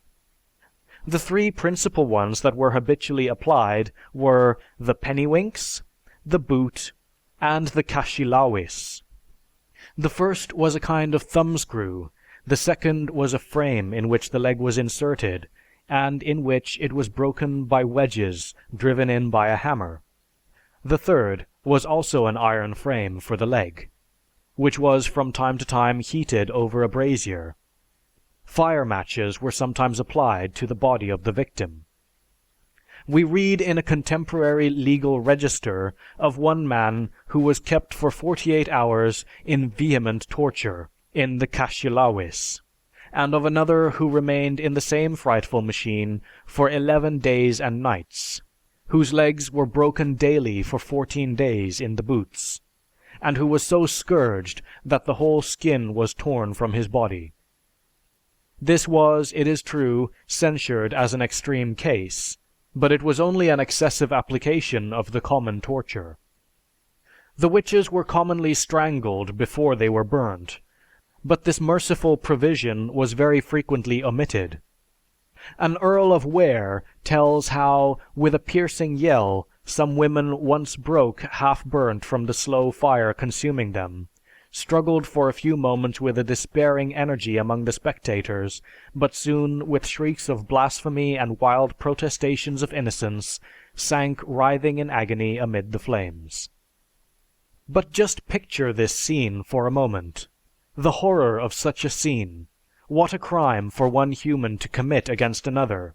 A burnt offering to the gods! How well pleased the Almighty God must have been with the stench of burning human flesh rising to his nostrils.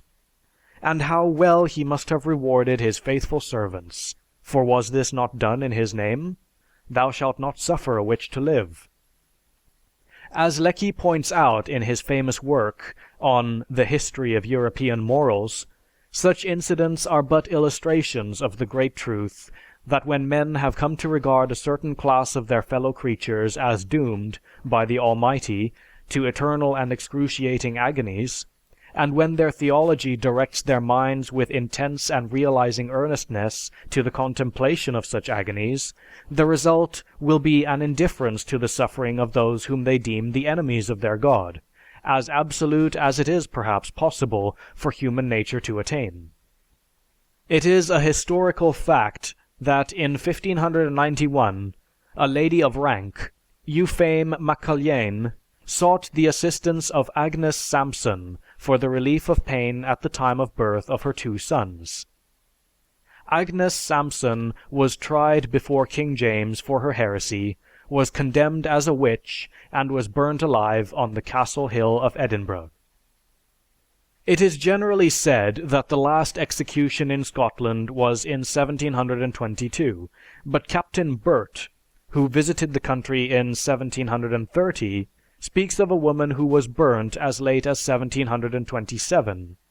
As late as 1736, the divines of the Associated Presbytery passed a resolution declaiming their belief in witchcraft and deploring the skepticism that was then general.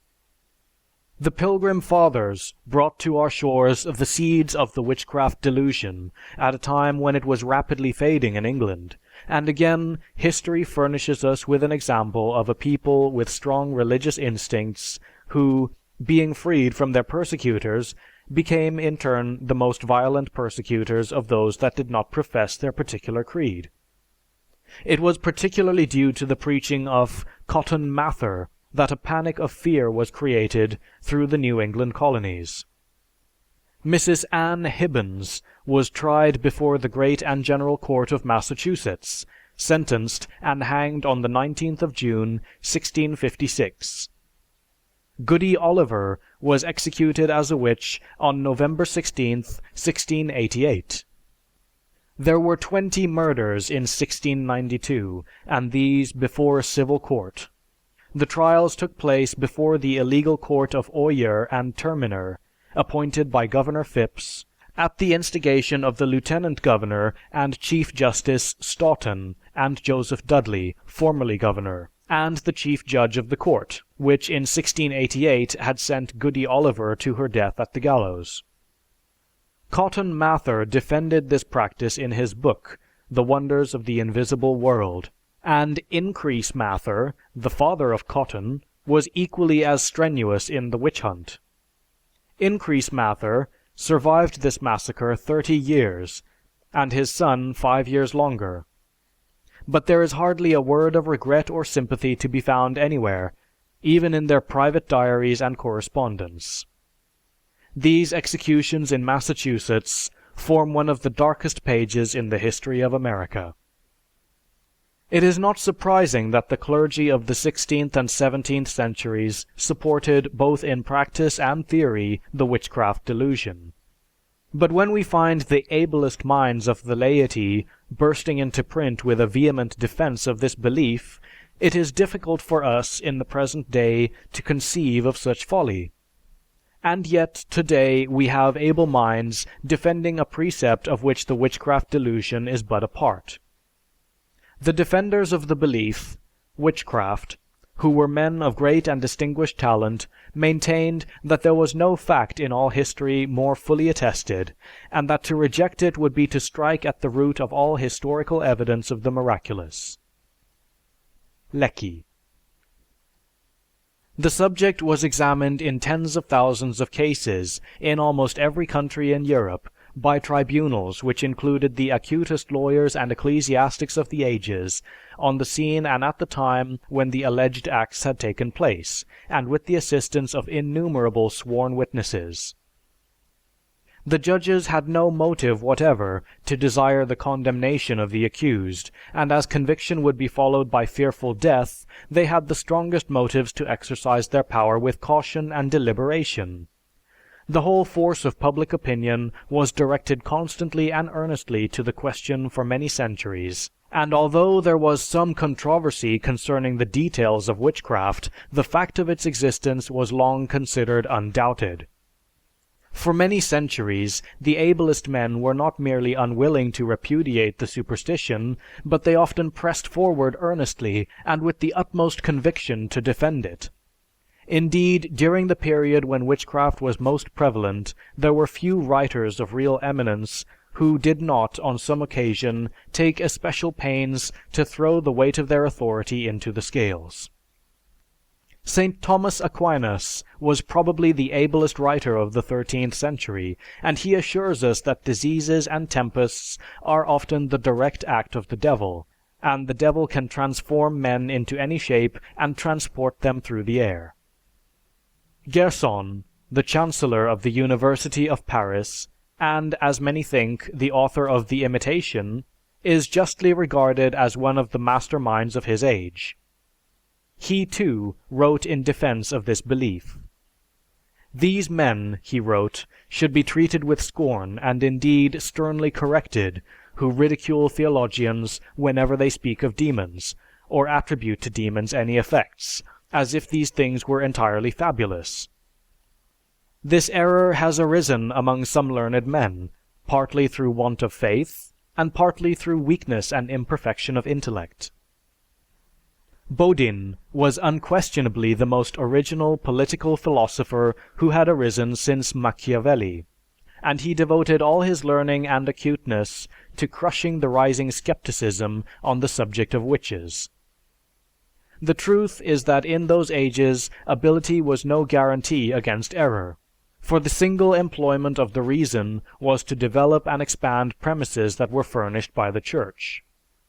And this statement is as valid today as it was 300 years ago. Bodin was esteemed by many of his contemporaries the ablest man who had then arisen in France, and the verdict has been but little qualified by later writers. Amid all the distractions of a dissipated and an intriguing court, and all the labors of a judicial position, he had amassed an amount of learning so vast and so various as to place him in the very first rank of the scholars of his nation.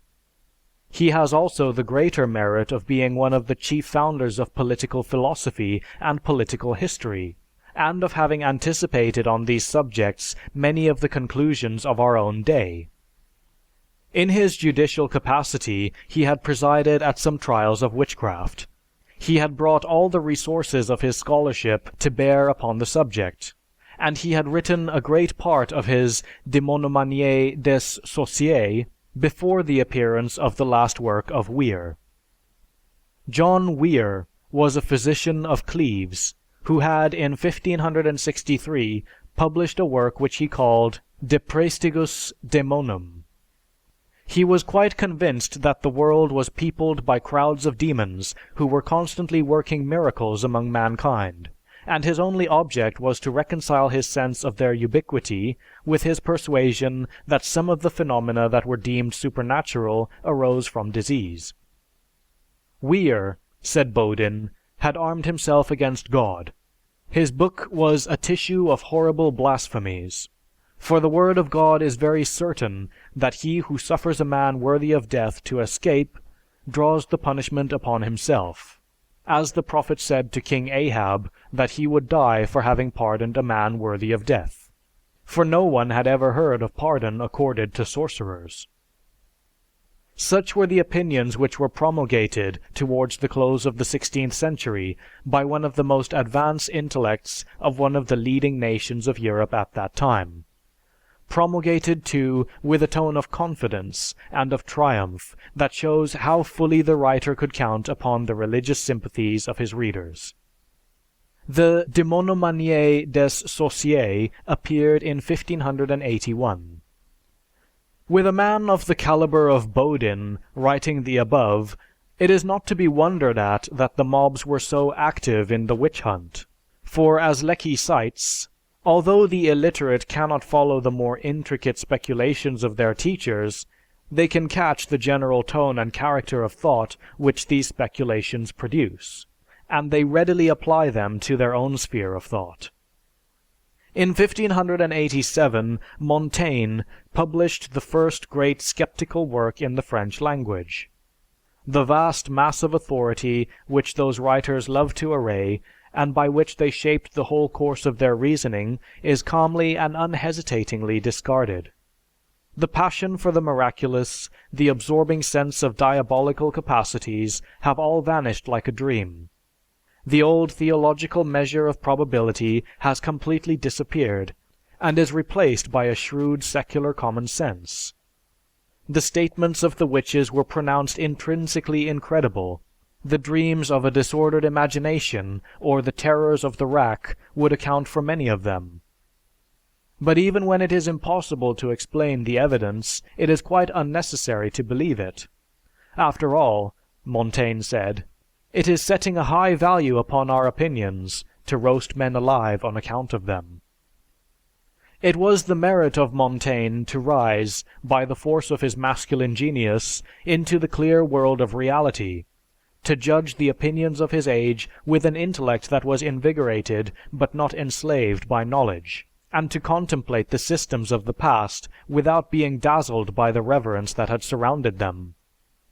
He was the first great representative of the modern, secular, and rationalistic spirit. The strong predisposition of Montaigne was to regard witchcraft as the result of natural causes, and therefore, though he did not attempt to explain all the statements which he had heard, he was convinced that no conceivable improbability could be as great as that which would be involved in their reception. Lecky. 13 years after Montaigne, Charron wrote his famous treatise on wisdom. In this work, he systematized many of the opinions of Montaigne. Voltaire treated the whole subject with a scornful ridicule, and observed that, since there had been philosophers in France, witches had become proportionately rare. In 1681, Joseph Glanville, a divine who in his day was very famous, took up the defense of the dying belief. The Sadducismus Triumphatus, which he published, is probably the ablest book ever published in defense of the superstition, and although men of the ability of Henry More, the famous philosopher Casaubon, and learned Dean of Canterbury, Boyle, and Cudworth came to his defense, the delusion was fast losing ground. Lecky points out that, by this time, the sense of the improbability of witchcraft became continually stronger, till any anecdote which involved the intervention of the devil was on that account generally ridiculed. This spirit was exhibited especially among those whose habits of thought were most secular, and whose minds were least governed by authority. But the belief did not become extinguished immediately. In France, in 1850, the civil tribunal of Chartres tried a man and woman named Soubervie for having caused the death of a woman called Bedouret. They believed she was a witch, and declared that the priest had told them she was the cause of an illness under which the woman Soubervie was suffering. They accordingly drew Bedouret into a private room, held her down upon some burning straw, and placed a red-hot iron across her mouth. The unhappy woman soon died in extreme agony. The Soubervies confessed, and indeed exulted in their act. At their trials they obtained the highest possible characters. It was shown that they had been actuated solely by superstition, and it was urged that they only followed the highest ecclesiastical precedent. The jury recommended them to mercy, and they were only sentenced to pay 25 francs a year to the husband of the victim, and to be imprisoned for 4 months. In 1850, a great many may remember the Hex murder case near Lancaster, Pennsylvania in 1930. This is scarcely different from an incident which had occurred in 1892 in Wemding, Germany. A hysterical woman was exorcised by the Capuchin Father Aurelian, who accused a peasant woman of bewitching him. The foregoing has shown that witchcraft is not an isolated incident in the history of Christianity, as the ecclesiastics would have us believe, but it is a vital part of their religion. Witchcraft bears the same relation to Christianity that an arm bears to the body. neither can be removed without destroying the symmetrical aspect of the whole. Witchcraft is an integral part of the Christian religion, but its falsity has become so obvious that even the most devout have had to abandon it. Yet the other precepts are still maintained, and in the Bible, which is claimed to be infallible, something is forgotten and discarded, something is declared to be ridiculous, and yet they call the Bible infallible. Again, if witchcraft is given up, why not the chief witch of the Bible, the devil?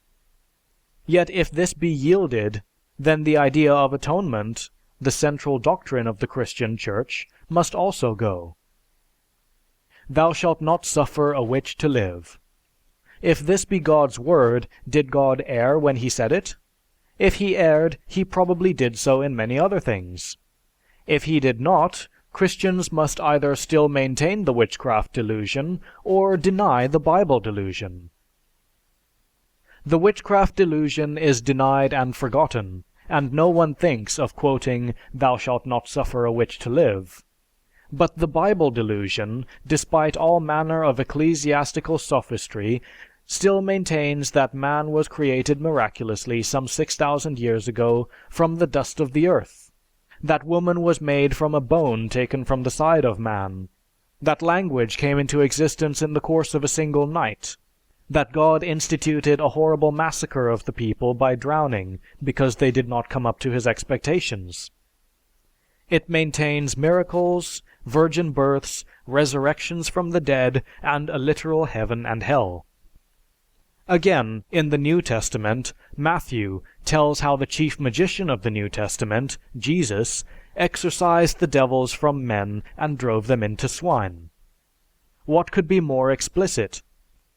If men were possessed of devils in Jesus' time, what has happened to these devils now?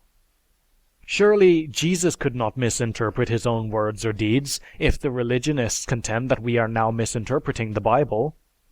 If they state that his recorders were in error, then they admit the error of the entire Bible, for it is illogical for one part to be true and another to be false, when both are components of an infallible statement. But they who abandon belief in maleficent demons and in witches, as also, for this follows, in beneficent agents such as angels, find themselves in a serious dilemma. For to this are such committed. If Jesus, who came that he might destroy the devil, and who is reported, among other proofs of his divine ministry, to have cast out demons from the possessed human beings, and in one case to have permitted a crowd of infernal agents to enter into a herd of swine, if he verily believed that he did these things, and if it be true that the belief is a superstition limited to the ignorant or barbaric mind, then what value can be attached to any statement that Jesus is reported to have made about the spiritual world? Edward Clodd, Pioneers of Evolution. The old adage that a chain is as strong as its weakest link is very apt in this case. A belief in witches is part of the Bible, and if the civilized world rejects that concept, it must reject the Bible, for it is no longer infallible, since it is in error.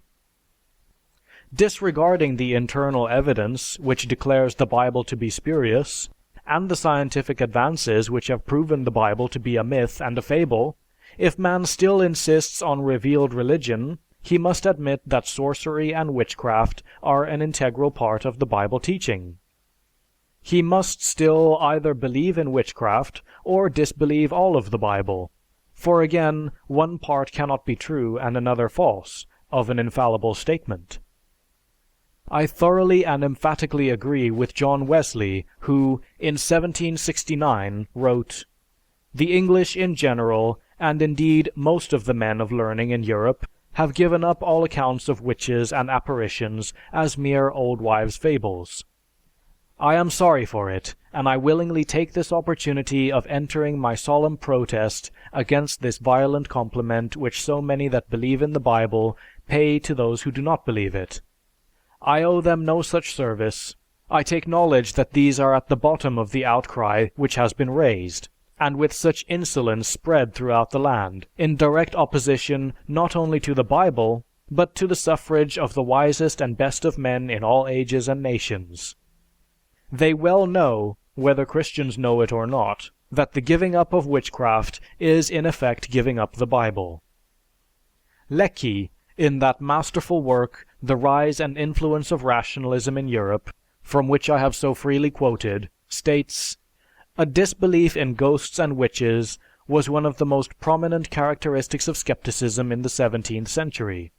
Yet for more than 1500 years it was universally believed that the Bible established in the clearest manner the validity of the crime, and that an amount of evidence, so varied and so ample as to preclude the very possibility of doubt, attested its continuance and its prevalence.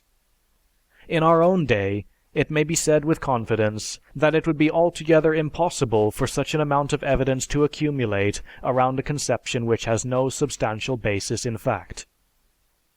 And yet today, in the 20th century, we do have an amount of evidence accumulated around a conception which had no substantial basis of fact.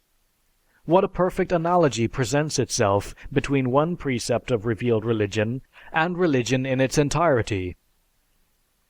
In the 17th century, skepticism confined itself to a disbelief in witchcraft, one particular of revealed religion. In the 20th century, skepticism expands and reveals the absurdity of all revealed religion. Just as when we read the annals of witchcraft today, we sicken with the horror of this insane conception, so will posterity in the none too distant future, perhaps 3 more centuries, do for all religion what 3 centuries did for witchcraft. Just so will they regard revealed religion in its entirety as we look upon the one factor, the witchcraft delusion. Men came gradually to disbelieve in witchcraft because they learned gradually to look upon it as absurd. This new tone of thought appeared first of all in those who were least subject to theological influences, and soon spread throughout the educated laity, and last of all took possession of the clergy. So shall it be with all religions. A belief that was held for 1,500 years in the comparatively insignificant period of 100 years sinks into oblivion, for the last judicial execution occurred in Switzerland in 1782, and the last law on the subject, the Irish Statute, was repealed in 1821. It is not, therefore, too much of a stretch of the imagination to conceive what the inhabitants of this planet will think of all religion 300 years from now. We have the sterling example of the witchcraft delusion before us. Yes, despite the otherwise brilliant men of today who still maintain the Bible delusion, and the hedgers, that group of religious apologists who form those various sects, such as the Unitarians, the Humanists, etc., they are but the middle ground. They are but the intermediate between the delusionists and those that maintain the philosophy that eventually must triumph, the philosophy of atheism. When we think back to that group of capable men headed by Bodin, Gerson, and Joseph Glanville, who turned their ability and learning to the defense of the witchcraft delusion, we find the answer to that ever-present response which the confused of this age give when confronted with the incompatibilities in their religion, namely, "Oh well, more brilliant men than I believe in this delusion."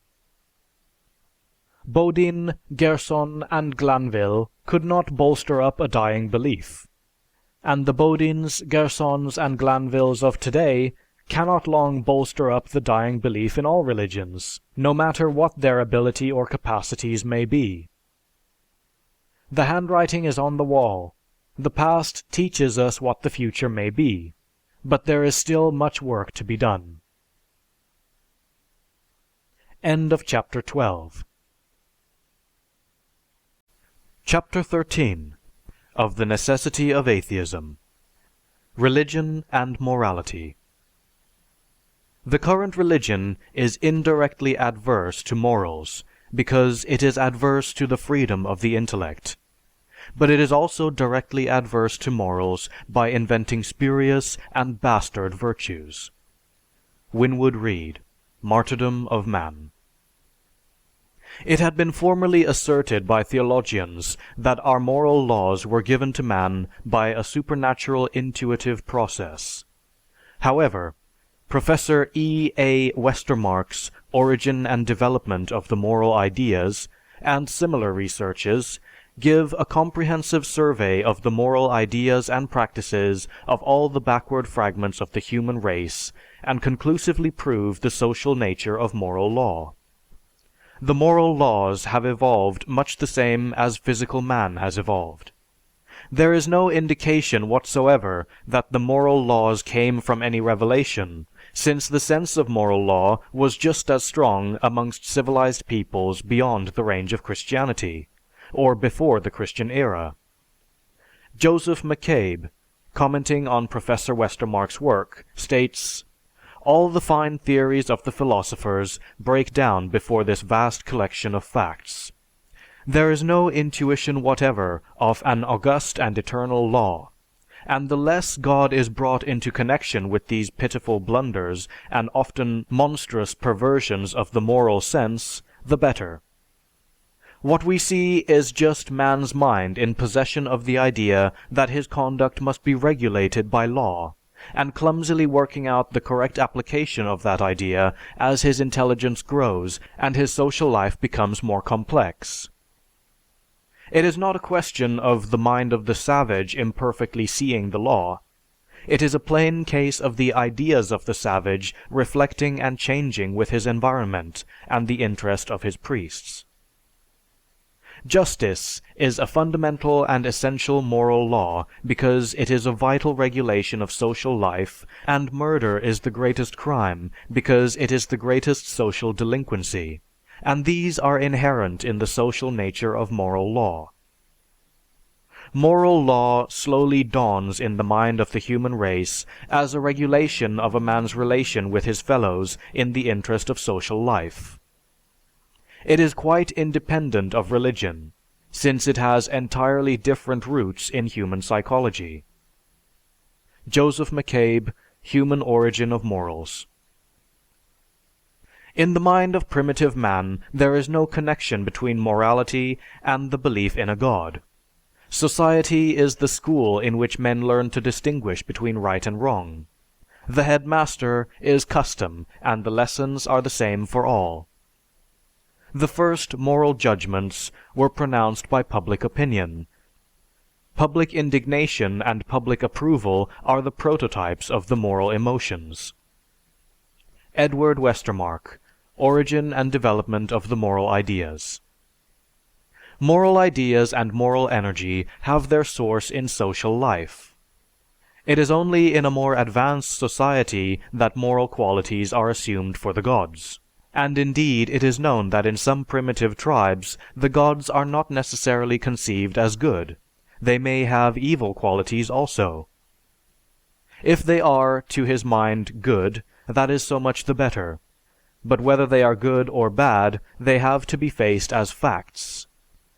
The gods, in short, belong to the region of belief, while morality belongs to that of practice. It is in the nature of morality that it should be implicit in practice long before it is explicit in theory. Morality belongs to the group, and is rooted in certain impulses that are a product of the essential conditions of group life. It is as reflection awakens that men are led to speculate upon the nature and origin of the moral feelings. Morality, whether in practice or theory, is thus based upon what is. On the other hand, religion, whether it be true or false, is in the nature of a discovery. One cannot conceive man actually ascribing ethical qualities to his gods before he becomes sufficiently developed to formulate moral rules for his own guidance, and to create moral laws for his fellow men. The moralization of the gods will follow as a matter of course. Man really modifies his gods in terms of the ideal human being. It is not the gods who moralize man. It is man who moralizes the gods. Chapman Cohen, Theism or Atheism. In the formation of the Old Testament, The moralization of Yahweh led to the creation of a god who coincided more with the morality of the later writers, the god Elohim. Rather must we say that morality begins in human social relations and passes from them to the relations maintained with the other life and with the gods. Or, if one prefers to consider ghosts and gods as inseparable elements of the primary organism, then we should say that morality is born in that all-embracing psychical atmosphere. But it does not follow from that fact that the rise and development of morality are conditioned by belief in gods and in immortality. Merely human relations are sufficient to the production of ethical appreciations. The invisible ghosts and gods would never have been thought interested in the morality of the tribe had not the leaders realized the importance of courage, of loyalty, of respect for neighbors' possessions, and the other elementary virtues. It is when the disastrous consequences of their absence became evident that the gods were made to sanction these virtues. God or no God, immortality or no immortality, the essential morality of man would have been what it is. J. H. Luba, Belief in God and Immortality. The best that is in man is generated in the experiences of his daily life. The attributing of moral qualities to the gods was a much later development in the evolution of the moral ideas. At this stage of our development, man is fortified by a sense of human fellowship, and in practice as well as in theory, has long since given up the assumption that he needed superhuman beliefs. He has fully recognized the independence of morality from superhuman beliefs. James Mill and J. S. Mill taught the greatest happiness of the greatest number as the supreme object of action and the basis of morality, and it was this conception that introduced the new ethical principles of duty to posterity. This conception is a much nobler one than the religious interpretation of morality to consist in mainly defining what man's duty to God is. A morality whose chief selfish inspiration is not the helping of one's fellow men, but the saving of one's own soul. A secular morality teaches that what man thinks, says, and does lives after him, and influences for good or ill future generations.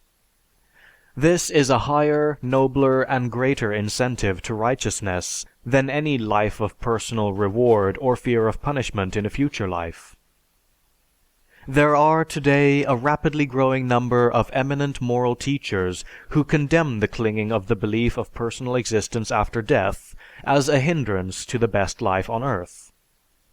Professor J. H. Luba, in his work The Belief in God and Immortality, concludes that these facts and considerations indicate that the reality of the belief in immortality to civilized nations is much more limited than is commonly supposed, and that if we bring into calculation all the consequences of the belief, and not merely its gratifying effects, we may even be brought to conclude that its disappearance from among the most civilized nations would be, on the whole, a gain.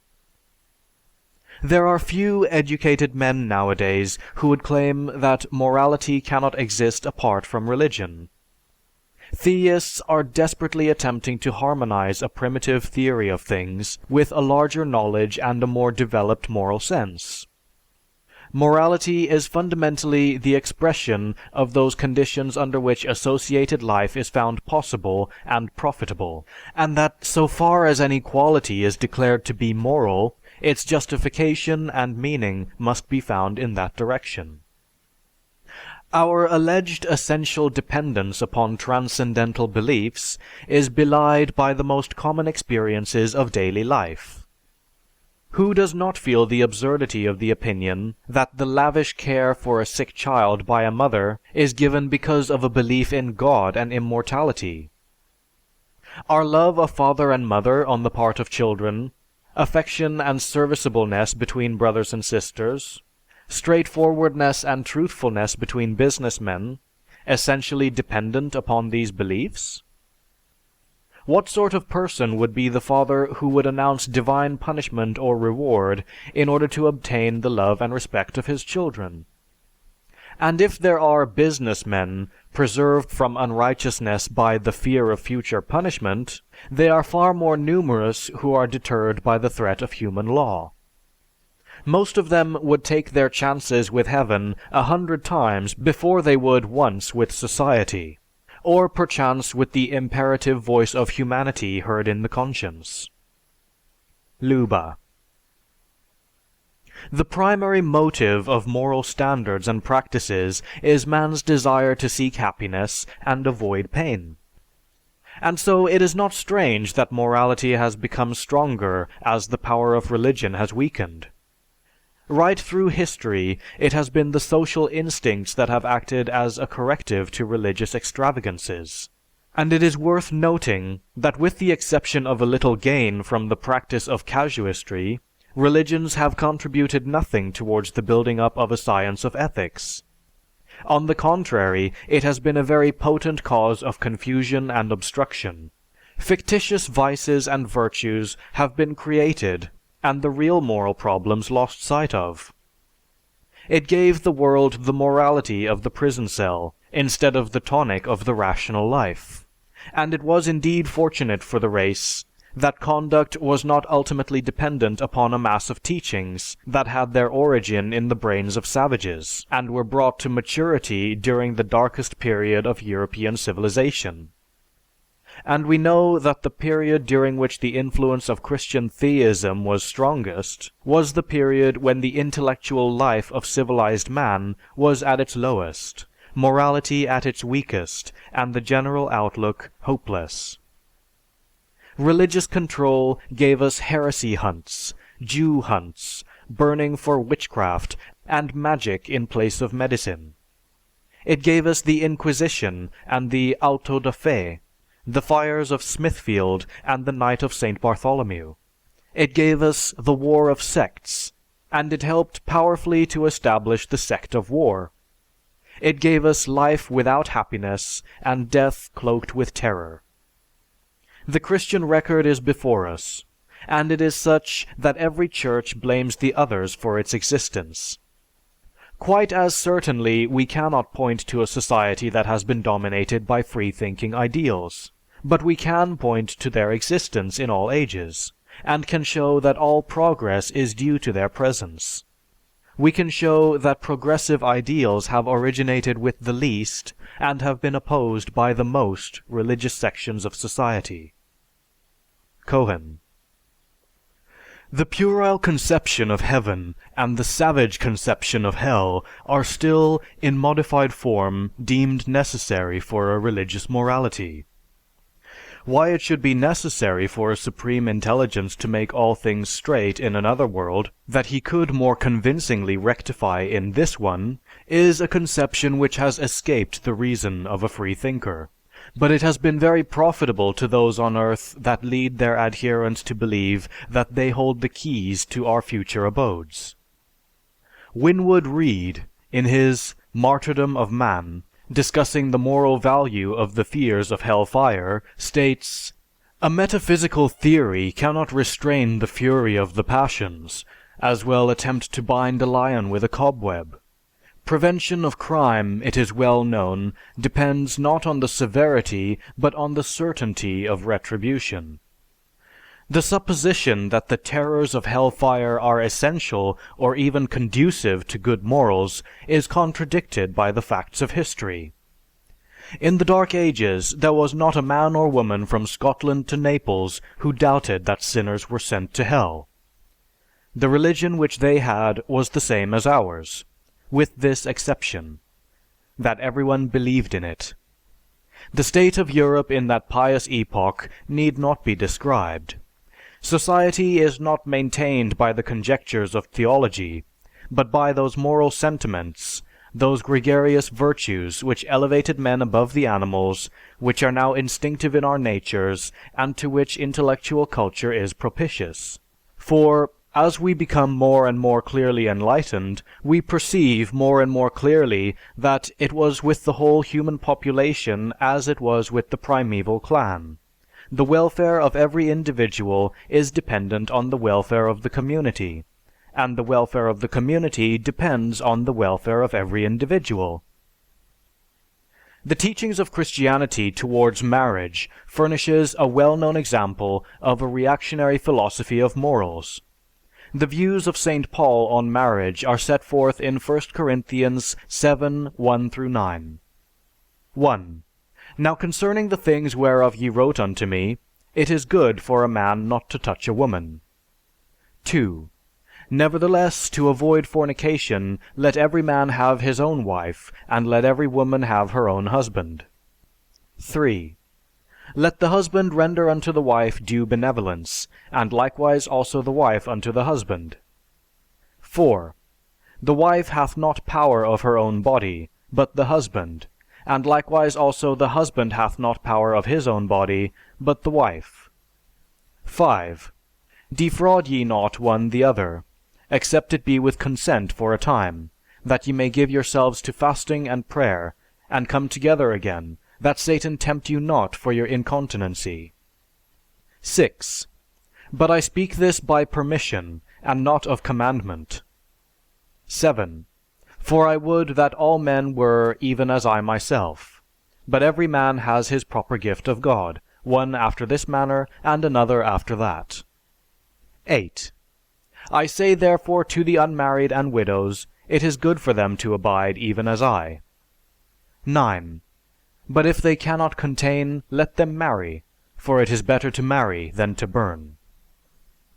These precepts furnish an example of the harm that can be done when man follows the absurd and unsocial decrees of an ascetic individual written in a barbaric age and maintained as law in a more advanced period. The enlightened physician holds that it is not good for a man not to touch a woman, and one wonders what would have become of our race if all women had carried St. Paul's teaching, "It is good for them if they abide even as I," into practice. Bertrand Russell, in his Marriage and Morals, has gone to the root of the matter when he states, "He does not suggest for a moment that there be any positive good in marriage, or that affection between husband and wife may be a beautiful and desirable thing. Nor does he take the slightest interest in the family. Fornication holds the center of the stage in his thoughts, and the whole of his sexual ethics is arranged with reference to it. It is just as if one were to maintain that the sole reason for baking bread is to prevent people from stealing cake. But then it is too much to expect of a man living nearly 2,000 years ago to have known the psychology of the emotions. But we do know the great harm that his ascetic principles have done. St. Paul took the standpoint that sexual intercourse, even in marriage, is regrettable. This view is utterly contrary to biological facts, and has caused in its adherents a great deal of mental disorder. St. Paul's views were emphasized and exaggerated by the early church, and celibacy was considered holy. Men retired into the desert to wrestle with Satan, and when their abnormal manner of living fired their imagination with erotic visions, mutilated their bodies to cleanse their souls. There is no place in the moral history of mankind of a deeper or more painful interest than this ascetic epidemic. A hideous, sordid, and emaciated maniac, without knowledge, without patriotism, without natural affections, passing his life in a long routine of useless and atrocious self-torture, and quailing before the ghastly phantoms of his delirious brain, had become the ideal of the nations which had known the writings of Plato and Cicero, and the lives of Socrates and Cato. Lecky, History of European Morals. This concept that the closest of association between man and wife is an obnoxious deed has strewn its evil influence down through the ages to the present day. The stealth and obscurity placed upon sexual matters has had its roots so firmly fixed in our manner of dealing with this purely normal function that at this late date medical science is just beginning to eradicate the evils. It is now well recognized by educators and physicians and all clear-thinking individuals that it is extremely harmful for men, women, and children to be kept in artificial ignorance of the facts relating to sexual affairs. The obscurantism placed upon sexual matters has caused more physical and mental distress than most of our organic diseases. The physician is constantly correcting the abnormal conceptions that exist. The sex act had become something in the nature of a crime which could not be avoided, instead of assuming the manifestation of the consummation of the greatest love and tenderness that can exist between two individuals keenly attuned to the natural desires of a natural act. The love of man and woman at its best is free and fearless, compounded of body and mind in equal proportions, not dreading to idealize because there is a physical basis, not dreading the physical basis lest it should interfere with the idealization.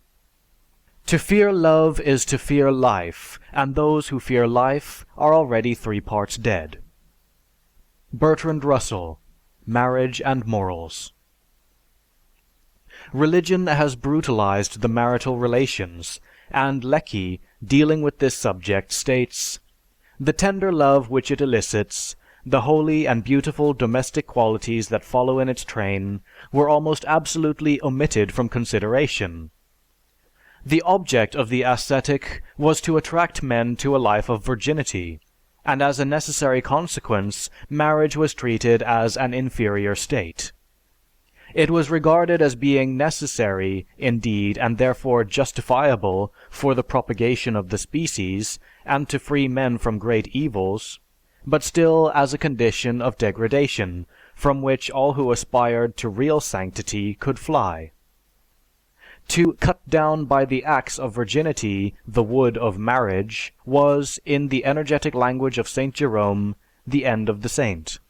And if he consented to praise marriage, it was merely because it produced virgins." Indeed, the entire ascetic attitude was well summed up by Saint Jerome when exhorting Heliodorus to desert his family and become a hermit. He expatiated with foul minuteness on every form of natural affection he desired him to violate. "Though your little nephew twine his arms around your neck, though your mother with disheveled hair and tearing her robe asunder point to the breast with which she suckled you, though your father fall down on the threshold before you, pass over your father's body. You say that Scripture orders you to obey parents, but he who loves them more than Christ loses his soul." It has only been with the advance of secular literature that the degrading assumption of St. Paul that marriage is to be regarded solely as a more or less legitimate outlet for lust has been discarded, and the act of love as applied to marriage has come to have any meaning. And in this modern day, the conception of the relationship of the sex act to marriage is far from being on the high plane where it rightly belongs. Bertrand Russell comments, "Marriage in the Orthodox Christian doctrine has 2 purposes. One, that recognized by St. Paul; the other, the procreation of children. The consequence has been to make sexual morality even more difficult than it was made by St. Paul. Not only is sexual intercourse only legitimate within marriage, but even between husband and wife it becomes a sin unless it is hoped that it will lead to pregnancy. The desire for legitimate offspring is, in fact, according to the Catholic Church, the only motive which can justify sexual intercourse. But this motive always justifies it, no matter what cruelty may accompany it. If the wife hates sexual intercourse, if she is likely to die of another pregnancy, if the child is likely to be diseased or insane, if there is not enough money to prevent the utmost extreme of misery, that does not prevent the man from being justified in insisting on his conjugal rights, provided only that he hopes to beget a child. What effect has Christianity had upon our moral life, upon crime, drug addiction, sexual immorality, prostitution, and perversion?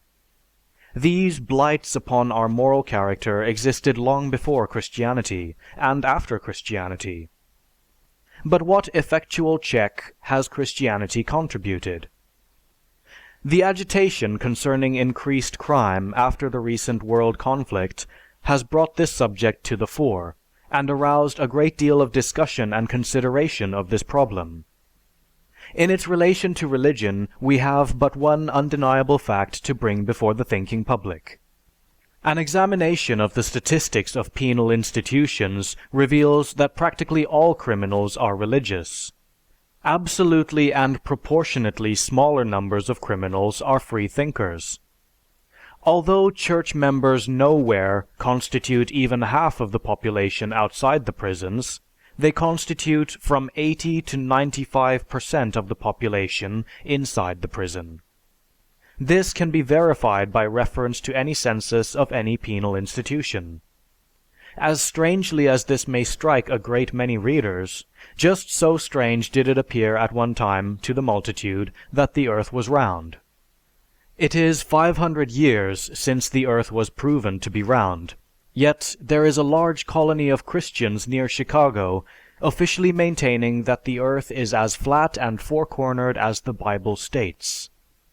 Neither Christianity nor any religious creed has proved an effectual check on civil crime. The prostitute has been hounded and abused by ecclesiastics since biblical times, yet it is only true to say that the religionist is not vitally interested in prostitution. Outwardly, he may pour forth a verbal barrage of condemnation, but if he believes he can save her immortal soul, a-hunting he goes. He does not attempt to ameliorate the social welfare of this poor, degraded individual as he thinks. Her pitiful condition in the everlasting present on this earth interests him not at all, although it is this existence about which he raves. His only interest is in redeeming her soul, not her body. If, when the religionist tells the prostitute that only those who believe in Christ as God, in his virgin birth, and in his resurrection in the body, will go to heaven, and she agrees and repents, all is well. The religionist has saved a soul, and the prostitute goes about her business of spreading hideous venereal disease to others whose souls are saved by believing in Christ as a God. Her soul is saved and safe, but the scholar, the poet, the scientist, the benefactor to man, all those who make this life bearable and livable, their souls must roast in hell forever if they do not believe in the creed. Divine justice? The greatest number of prostitutes are religious, yet prostitution continues to flourish. The ecclesiastic condemns the prostitute as the cause, never stopping to think that the cause must have an effect, and that prostitution is but the effect. The cause is our economic conditions. Prostitution is purely a medico-social problem, and the more the ecclesiastic keeps his hands off the problem, the sooner will the condition be remedied to its best. Attempts to repress prostitution without changing the economic organization will always result in failure. Prostitution has always existed and will continue to exist until our economic system has undergone a radical change. So long as girls have to fight with starvation or with beggarly wages, so long as men are deterred from early marriage by inability to support a family, and so long as many married men remain polygamous in their tastes, just so long will prostitution exist. But we have seen that the clergy is never anxious to interfere with the rights of the few to tyrannize the many. And since prostitution is an economic problem, religion never has and never will be of any help in this case, aside from the fact that there are many instances of a few centuries ago where the church in a period of temporary financial distress has owned well-paying brothels. When we think of morality, we are apt to concentrate more on sexual morality than on the more obtuse moral duties. Religion has, from time immemorial, been held up to our minds as a great force in the production of this morality. That is another myth. In our own country, it is a trite phrase that a man has a Puritan code of ethics or as straight-laced as a Puritan. When the Puritan fathers landed in this country, they began an existence that has revealed to the world for all time the value of a burning religious zeal. In a sense, they showed this zeal in regard to the witchcraft delusion. Coming as they did to avoid religious persecution in their own native country, they should have established a colony which, for meekness and beneficence, would have shown the value of a true religious fervor. Instead, the persecuted immediately became the persecutors, again proving the worth of a mind that is imbued with a dominating religious zeal. Secondly, the principal vocation and recreation of these fathers was their religion. It is only reasonable to suppose that in such a truly religious atmosphere, morality should have reached its zenith of perfection.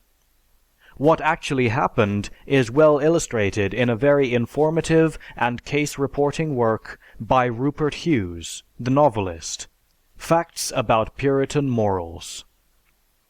Everybody seems to take it for granted that the behavior of the early settlers of New England was far above normal. Nobody seems to take the trouble to verify this assumption. The facts are amazingly opposite. The Puritans admitted incessantly that they were exceedingly bad. The records sustained them. The Puritans wallowed in every known form of wickedness to a disgusting degree. Considering the extremely meager population of the early colonies, they were appallingly busy in evil. I do not refer to the doctrinal crimes that they artificially construed and dreaded and persecuted with such severity that England had to intervene. The crimes of being a Quaker, a Presbyterian, which they punished with lash, with the gallows, and with exile. I do not refer to their inclusion of lawyers among keepers of disorderly houses and people of ill fame. I refer to what every people, savage or civilized, has forbidden by law: murder, arson, adultery, infanticide, drunkenness, theft, rape, sodomy, and bestiality. The standard of sexual morality among the unmarried youth was lower in Puritan England than it is today for both sexes. It is important that the truth be known. Is religion, is church membership a help to virtue? The careless will answer without hesitation, yes, of course. The statistics, when they are not smothered, cry no. If church-going keeps down sin, then the Puritans should have been sinless, because they compelled everybody to go to church. They actually regarded absence from church as worse than adultery or theft. They dragged prisoners from jail under guard to church. They whipped old men and women bloody for staying away. They fined the stay-at-homes and confiscated their goods and their cattle to bankruptcy. When all else failed, they used exile. Disobedience of parents was voted a capital offense, and so was Sabbath breaking, even to the extent of picking up sticks. Yet, as a result of all this religion, the sex life of the Puritan was abnormal. Their sex sins were enormous. Their form of spooning was bundling, an astonishing custom that permitted lovers to lie down in bed together in the dark under covers. They were supposed to keep all of their clothes on, but there must have been some mistake somewhere, for the number of illegitimate children and premature children was stupefying. Dunton tells us that there hardly passed a court day in Massachusetts without some convictions for fornication, and although the penalty was fine and whipping, the crime was very frequent. Nothing, I repeat, would have surprised the Puritans more than to learn that their descendants accepted them as saints. They wept, wailed, and refused to be comforted. They were terrified and horrified by their own wickedness. The harsh granite Puritan of our sermons on statues and frescoes was unknown in real life. The real Puritan zealot spent an incredible amount of his time in weeping like a silly old woman. Famous Puritan preachers boast of lying on a floor all night and drenching the carpet with their tears. Their church services, according to their own accounts, must have been cyclones of hysteria, with the preacher sobbing and streaming, and the congregation in a state of ululent frenzy, with men and women fainting on all sides. The authorities are the best possible, not the reports of travelers or the satires of enemies, but the statements of the Puritans themselves, governors, eminent clergymen, and the official records of the colonies. Hereafter, anybody who refers to the Puritans as people of exemplary life or morality above the ordinary is either ignorant or a liar. In our own day, there is an enormous amount of crime and vice among the clergy. Most horrible murders abound, by ministers, of ministers, and for ministers. Published and unpublished adulteries, seductions, rapes, elopements, embezzlements, homosexual entanglements, bigamies, financial turpitudes, are far more numerous than they should be in proportion to the clerical population.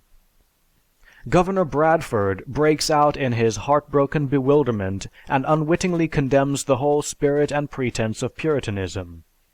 The Puritans fled from the wicked old world for purity's sake. They were relentless in prayer. They were absolutely under the control of the church and clergy, and yet their governor says that sin flourished more in Plymouth Colony than in vile London. If our people are wicked nowadays because they lack religion, what shall be said of the Puritans who were far more wicked, though they lived, moved, and had their being in an atmosphere so surcharged with religion that children and grown persons lay awake all night, sobbing and rolling on the floor in search of secret sins that they could not remember well enough to repent? It is well to remember that there has perhaps never been in history a community in which Christianity had so perfect a laboratory in which to experiment. The very purpose of the colony was announced as the propagation of the gospel. The Bible was the law book. The colony lacked all the things on which preachers lay the blame for ungodliness. Yet every infamy known to history, from fiendish torture to luxurious degeneracy, flourished amazingly. This ancient and impregnable fact has been ignored. The records have been studiously veiled in a cloud of misty reverence, and concealed under every form of rhetoric known to apologists. We can only conclude that religion does not seem to act as an effectual check against sexual immorality. Furthermore, high moral principles can be inculcated without any religious background, and have been in spite of religion. A man who is moral because of his reason and his sensibilities and his comprehension of the necessary social structure of the world is a far better citizen than the man who feebly attempts a moral life because he expects a mythical existence in a delusional heaven or wishes to avoid hellfire. A secular code of morals based upon the best experiences of communal and national life would place its highest obligation not to a deity, but to the welfare of all fellow men. End of chapter 13. Chapter 14 of the Necessity of Atheism. Christianity and War. Instead of diminishing the number of wars, ecclesiastical influence has actually and very seriously increased it.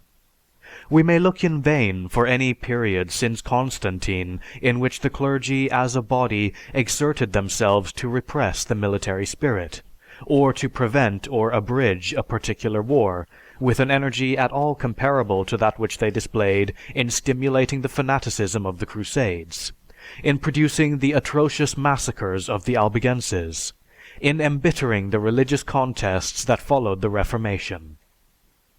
Lecky. Any institution that can sanction war is the most immoral institution that the mind of man can imagine. That an institution which claims to have under its guidance the moral activity of this earth has instituted and condoned war is a known historical fact.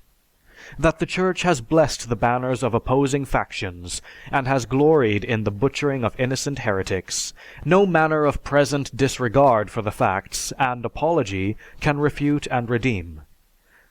The religious and civil wars, the massacre of the Albigenses and other sects, the massacre of Saint Bartholomew, are still alive in the memories of historians and still rankle.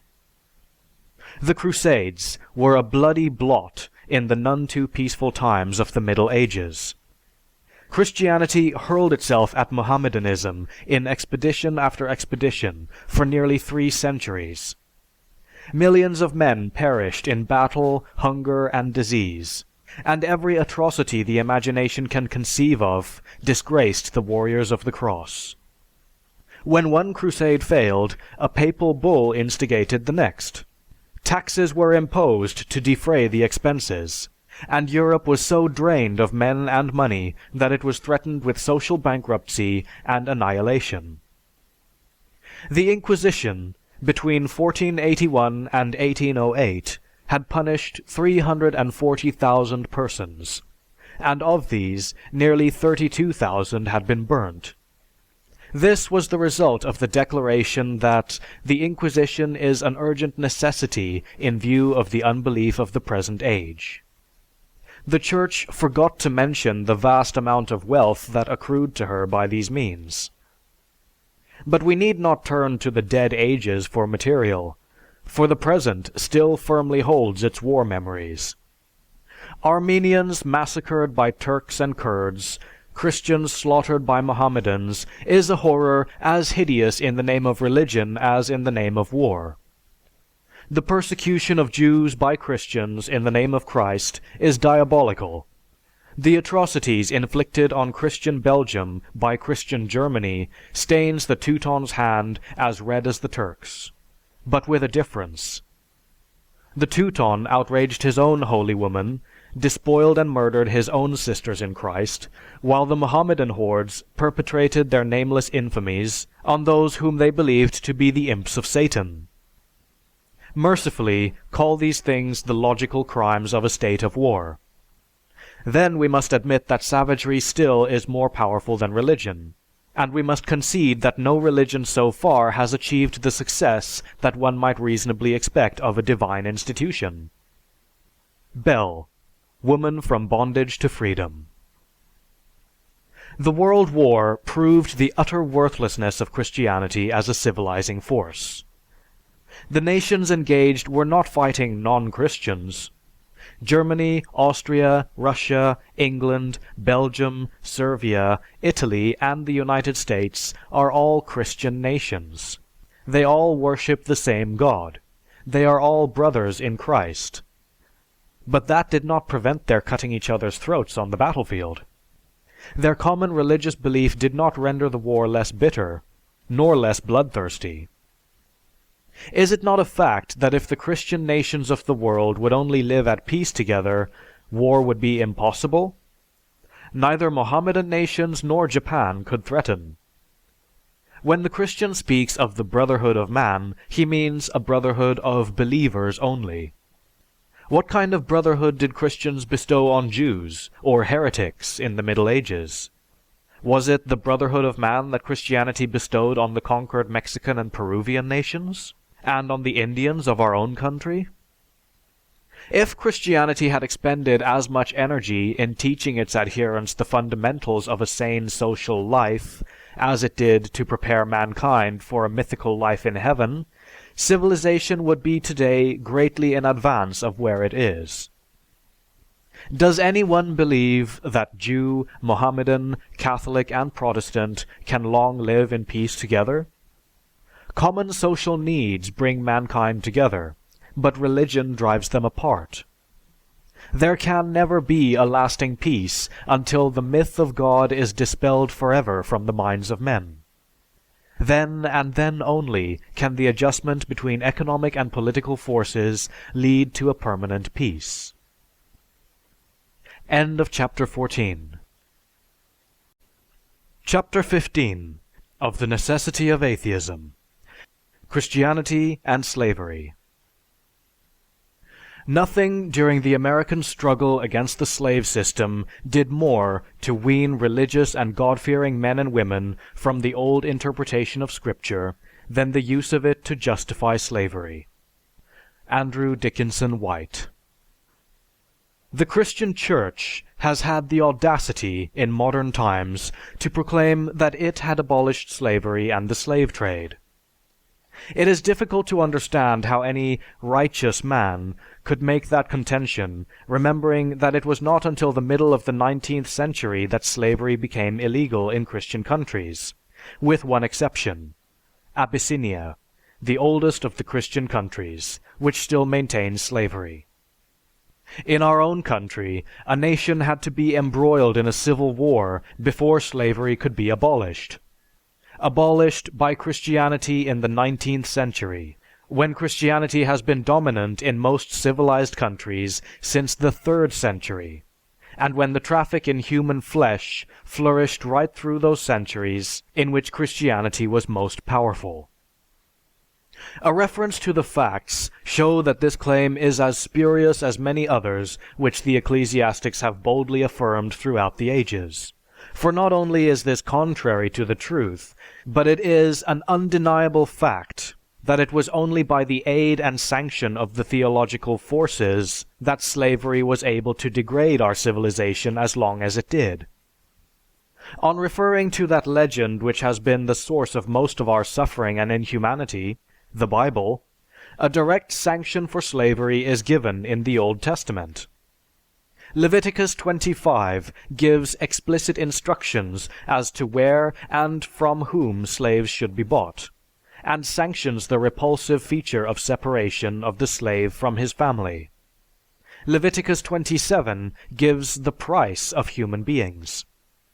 The Koran, which the Christians look upon as a ridiculous smattering of utterances of a spurious prophet, sets a superior example to the Christian divine revelations. God hath ordained that your brothers should be your slaves. Therefore, let him whom God hath ordained to be the slave of his brother must give him of the clothes wherewith he clotheth himself, and not order him to do anything beyond his power. A man who ill-treats his slave will not enter paradise. Whoever is the cause of separation between mother and child by selling and giving, God will separate him from his friends on the day of resurrection. The New Testament follows the Old Testament, and there is nowhere to be found in its contents anything to suggest the elimination of this practice. Jesus did not condemn this practice, but accepted slavery as he accepted most institutions about him, and all superstitions. The teachings of Paul on the question of slavery are clear and explicit. Pope Leo, in his letter of 1888 to the Bishop of Brazil, remarks, "When amid the slave multitude whom she has numbered among her children, some led astray by some hope of liberty have had recourse to violence and sedition, the Church has always condemned these unlawful efforts, and through her ministers has applied the remedy of patience." Saint Peter was addressing himself especially to the slaves when he wrote, "For this is thankworthy, if for conscience towards God a man endure sorrows, suffering wrongfully." The Church certainly saw nothing wrong with slavery when she preached patience to her slaves. It did not condemn slavery, but condemned the slaves for revolting. This in 1888. In the Encyclopedia of Religion and Ethics is found, "There is no explicit condemnation in the teaching of our Lord. It remains true that the abolitionist could point to no one text in the Gospels in defense of his position, while those who defended slavery could appeal at any rate to the letter of Scripture. It is true that slavery existed under pagan civilization, but there it represented a phase of social development, while Christian slavery stood for a deliberate retrogression in social life. It was Seneca who said, 'Live gently and kindly with your slave, and admit him to conversation with you, to counsel with you, and to share in your meals.' Think of what would have occurred if one of our philosophers had admonished a slave-holding Christian in the above manner.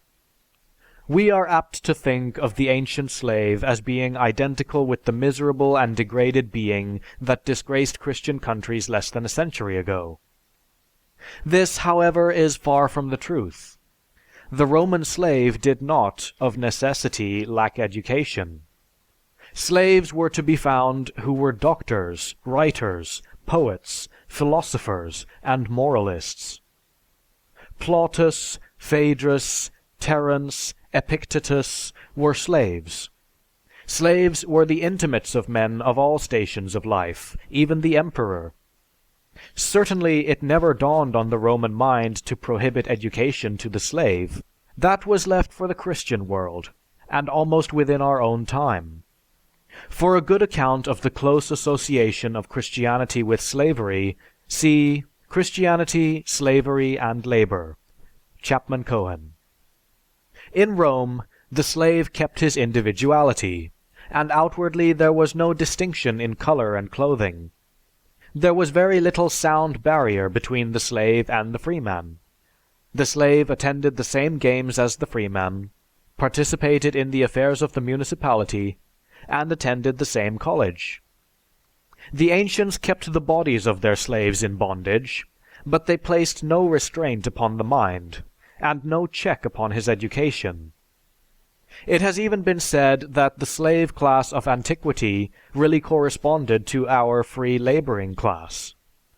It is also well known that a well-conducted slave, by his own earnings, was able to purchase his freedom in the course of a few years.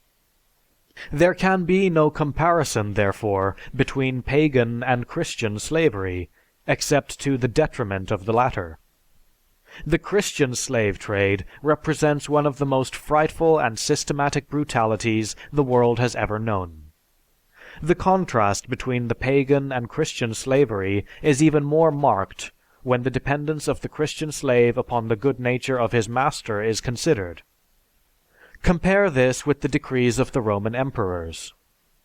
Masters were prohibited sending their slaves into the arena without a judicial sentence.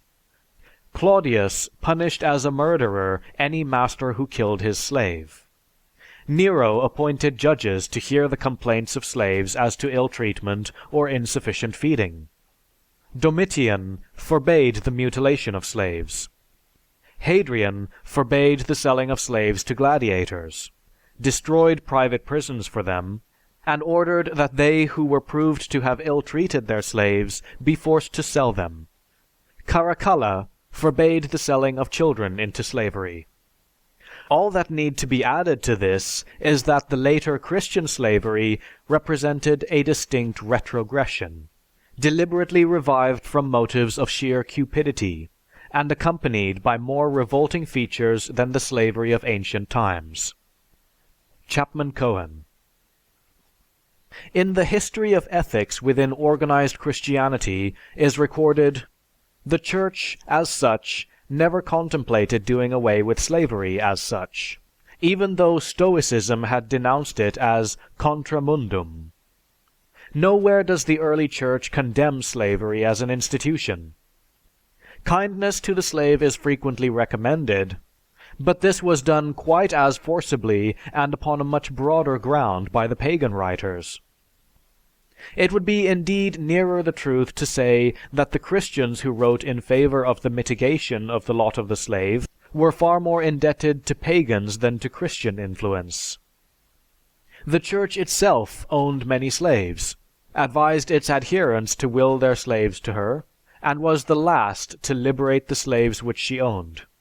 Yet the apologists for the Church would have us believe that she was instrumental in the destruction of slavery, when it is a fact that there is nowhere a clear condemnation of slavery on the part of the Church. H. C. Lee, in his Studies of the Church History, says, "The Church held many slaves, and while their treatment was in general sufficiently humane to cause the number to grow by voluntary accretions, yet it had no scruple to assert vigorously their claim to ownership. When the Papal Church granted a slave to a monastery, the dread anathema involving eternal perdition was pronounced against anyone daring to interfere with the gift. and those who were appointed to take charge of the lands and farms of the church were especially instructed that it was part of their duty to pursue and recapture fugitive bondsmen. It must not be assumed that the Catholic Church was the only ecclesiastical body to condone slavery, or that it was only the traffic in black slaves that flourished a few hundred years ago. In the 17th century, thousands of Irish men, women, and children were seized by the order or under the license of the English government, and sold as slaves for use in the West Indies. In the calendar of state papers under various dates between 1653 to 1656, the following entries occur. For a license to Sir John Clotworthy to transport to America 500 natural Irishmen. A slave dealer named Schlick is granted a license to take 400 children from Ireland for New England and Virginia. Later, 100 Irish girls and a like number of youths are sold to the planters in Jamaica. Had the church been against slavery, it would have branded it as a wrong and have set the example of liberating its own slaves. It did neither.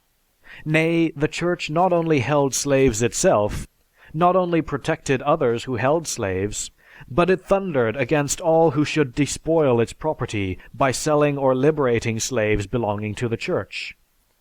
The whole history of the Christian church shows that it has never felt itself called upon to fight any sound institution, no matter what its character, so long as it favored the church. Slavery and serfdom, war, piracy, child labor have all been in turn sanctioned. Chapman Cohen, Christianity, Slavery, and Labor. In Abyssinia, the influence of Christianity has been dominant for a longer period of time than anywhere else in the world. The population of Abyssinia is at least 10 million, and of this population, not less than 1/5, probably more, are slaves. In 1929, Lady Kathleen Simon published her book entitled Slavery, dealing with the slave trade of the world. In this work, it is pointed out that slave owning is an integral part of the religion of the country, and that opposition to the abolition of slavery comes principally from the priesthood, which considers itself the guardian of the Mosaic law, and regards slavery as an institution ordered by Jehovah. Slave raids are constant in this country, and are accompanied by the greatest brutality and cruelty. Vast areas are depopulated by these raids, and even at this date, gangs of slaves may be seen by travelers, with the dead and dying bodies of those that have fallen strewn along the roadside. The slave trade in Abyssinia is open, its horrors are well known, and it is supported by the Christian church of the country. Such is slavery in the most Christian country in the world today, the country which has the longest Christian history of any nation in the world. Its existence helps us to realize the value of the statement that the power of Christianity in the world destroyed the slave trade. Slavery flourishes in the oldest of Christian countries in the world, backed up by the Church, the Old Bible, and the New Testament. It has all the horrors, all the brutalities, all the degradations of the slave trade at its worst. Such is Christian Abyssinia, and such, but for the saving grace of secular civilization, would be the rest of the world. Chapman Cohen. The slave system that arose in Christian times, created by and continued by Christians in the most Christian of countries, provides the final and unanswerable indictment of the Christian Church. Slavery was unknown to the Africans until it was introduced by the Christian Portuguese. In 1517, the Spaniards began to ship Negro slaves to Hispaniola, Cuba, Jamaica, and Puerto Rico. John Hawkins was the first Englishman of note to engage in the traffic, and Queen Elizabeth loaned this virtuous and pious gentleman the ship Jesus. English companies were licensed to engage in this trade, and during the reign of William and Mary, it was thrown open to all. Between 1680 and 1700, it has been said that 140,000 Negroes were imported by the English African Company, and about 160,000 more by private traders. Between 1700 and 1786, as many as 610,000 were transported to Jamaica alone. In the 100 years ending 1776, the English carried into the Spanish, French, and English colonies 3 million slaves. The cruelty experienced by these human cargoes on their transportation defies description. The chaining, the branding, the mutilation, the close quarters, the deaths by suffocation and disease are a sterling example of man's inhumanity to man when his conscience is relieved by finding support of his inhumane actions sanctioned in that most holy of holies, the Bible. Exclusive of the slaves who died before leaving Africa, not more than 50 out of 100 lived to work on the plantations.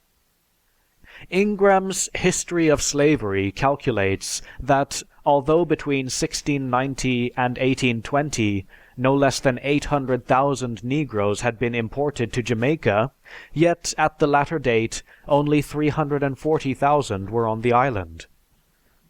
Slavery in America received the same sanction by the religionists which it received on the continent. George Whitefield, the great Methodist preacher, was an earnest supporter of slavery. When the importation of slaves finally ceased, the states began the new industry of breeding slaves. The leading state for this breeding, and the one which contained the largest number of stud farms, was Virginia. Lord Macaulay, in a speech delivered before the House of Commons on February 26, 1845, said, "The slave states of the Union are of two classes: the breeding states, where the human beast of burden increases and multiplies and becomes strong for labor, and the sugar and cotton states, to which these beasts of burden are sent to be worked to death. Bad enough it is that civilized man should sail to an uncivilized quarter of the world where slavery existed, should buy wretched barbarians, and should carry them away to labor in a distant land. Bad enough. But that a civilized man, a baptized man, a man proud of being a citizen of a free state, a man frequenting a Christian church, should breed slaves for exportation, and if the whole horrible truth must be told, should even beget slaves for exportation, should see children, sometimes his own children, gamboling from infancy, should watch their growth, should become familiar with their faces, and should sell them for $400 or $500 a head, and send them to lead in a remote country a life which is a lingering death, a life about which the best thing that can be said is that it is sure to be short, this does, I own, excite a horror exceeding even the horror excited by that slave trade which is the curse of the African coast. And mark, I am speaking of a trade as regular as the trade in pigs between Dublin and Liverpool, or as the trade in coals between the Tyne and the Thames. It has been estimated that the members and ministers of the Orthodox churches in the South owned no less than 660,000 slaves. Thomas Paine, in 1775, when he wrote his article on Justice and Humanity, was the first to demand emancipation in a lucid manner. The campaign for liberation of the slaves was therefore inaugurated by a freethinker, and triumphantly closed by another freethinker, Abraham Lincoln. In this manner did the Church abolish slavery. With characteristic disregard for the truth, the religionists have laid claim to Lincoln, which claim has been amply refuted. But we are still awaiting the Church's claim to Paine as one of her devotees. And truly, the case against Christianity is plain and damning. Never during the whole of its history has it spoken in a clear voice against slavery. Always, as we have seen, its chief supporters have been pronounced believers. They have cited religious teaching in its defense. they have used all the power of the church for its maintenance. Naturally, in a world in which the vast majority are professing Christians, believers are to be found on the side of humanity and justice. But to that the reply is plain. Men are human before they are Christians. Both history and experience point to the constant lesson of the many cases in which the claims of a developing humanity override those of an incalculated religious teaching.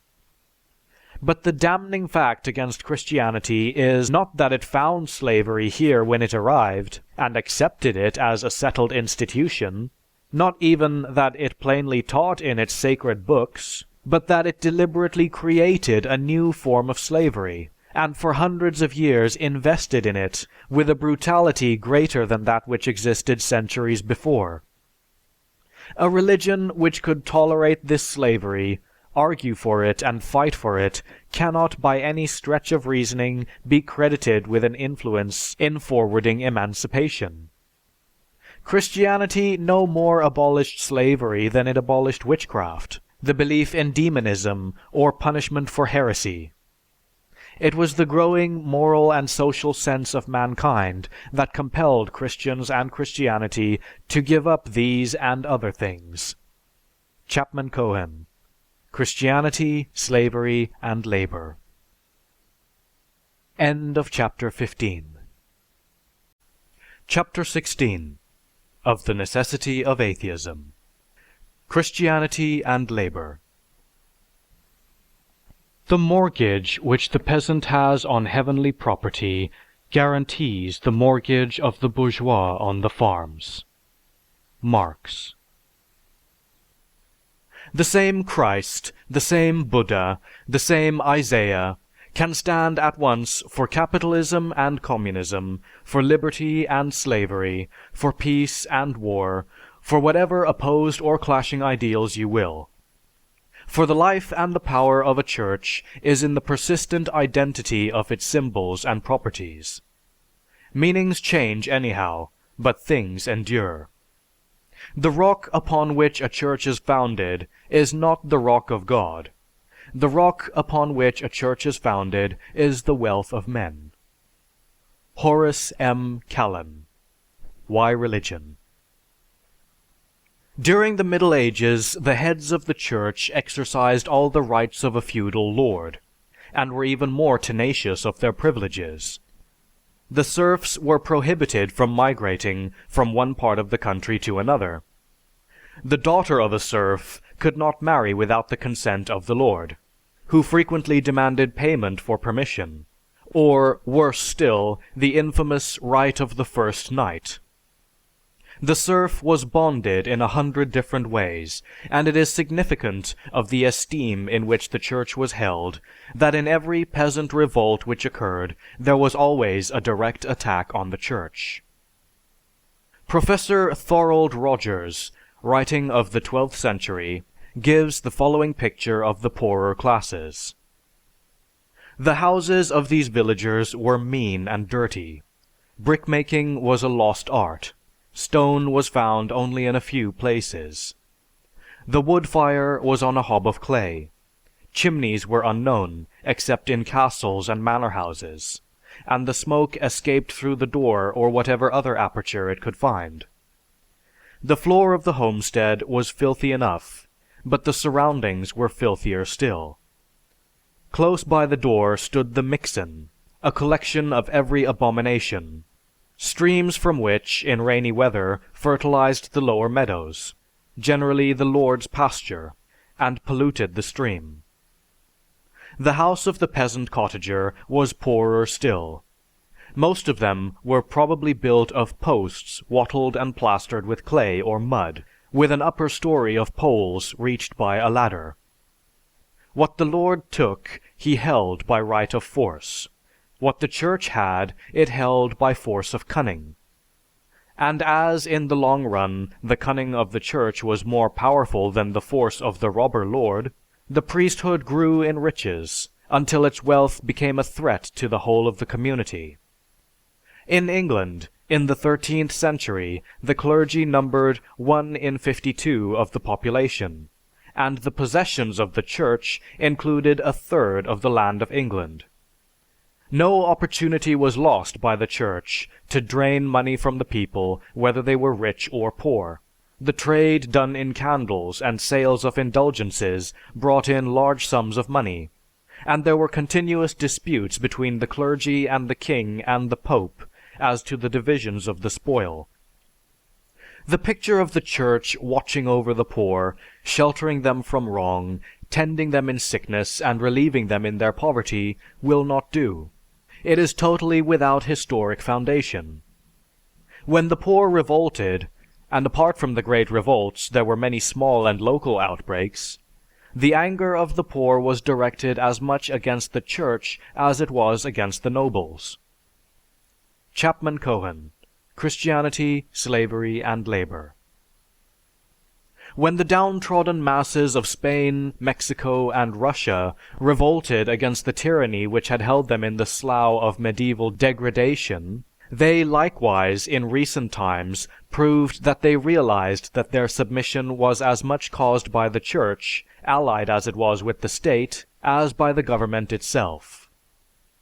The Church did attend the sick, but its trade was in the miracle cures and prayers, and so they very much resembled men hawking their own goods, and attending to their own business. And there is the plain historic fact that in defense of its miracle cures, it did what it could to obstruct the growth of both medical and sanitary science. It did give alms, but these consisted but a small part of what it had previously taken. Through all the changes of the 16th, 17th, and 18th centuries, it is impossible to detect anxiety on the part of the churches, Roman Catholic or Protestant, to better the status of, or improve the condition of, the working classes. Whatever improvements may have come about, and they were few enough, came independently of Christianity, organized or unorganized. Controversies about religious matters might and did grow more acute. Controversies about bettering the position of the working classes only began with the breaking down of Christianity. And when, as in Germany, there occurred a peasants' revolt, and the peasants appealed to Luther for assistance, he wrote, after exhorting the peasants to resignation, to the nobles, "A rebel is outlawed of God and Kaiser. Therefore, who can and will first slaughter such a man does right well, since upon such a common rebel every man is alike the judge and executioner. Therefore, who can shall openly or secretly smite, slaughter, and stab, and hold that there is nothing more poisonous, more harmful, more devilish than a rebellious man." And in pre-revolutionary France, the Church saw unmoved a state of affairs almost unimaginable, so far as the masses of the people were concerned, in their misery and demoralization. And this at a time when half of the land of France, in addition to palaces, chateaux, and other forms of wealth, were possessed by the nobility and clergy, and were practically free from taxation. A contemporary observer writes, "Certain savage-looking beings, male and female, are seen in the country, black, livid, and sunburnt, and belonging to the soil which they dig and grub with invincible stubbornness. They stand erect, they display human lineaments, and seem capable of articulation. They are, in fact, men. They retire at night into their dens, where they live on black bread, water, and roots. They spare other human beings the trouble of sewing." In pre-revolutionary France, the clergy, counting monks and nuns, numbered in 1762 over 400,000, with total possessions estimated at £2,000 million, producing an annual revenue of about 140 millions. The clergy were free from taxation, and the higher members of the order possessed all the rights and privileges of the feudal nobility.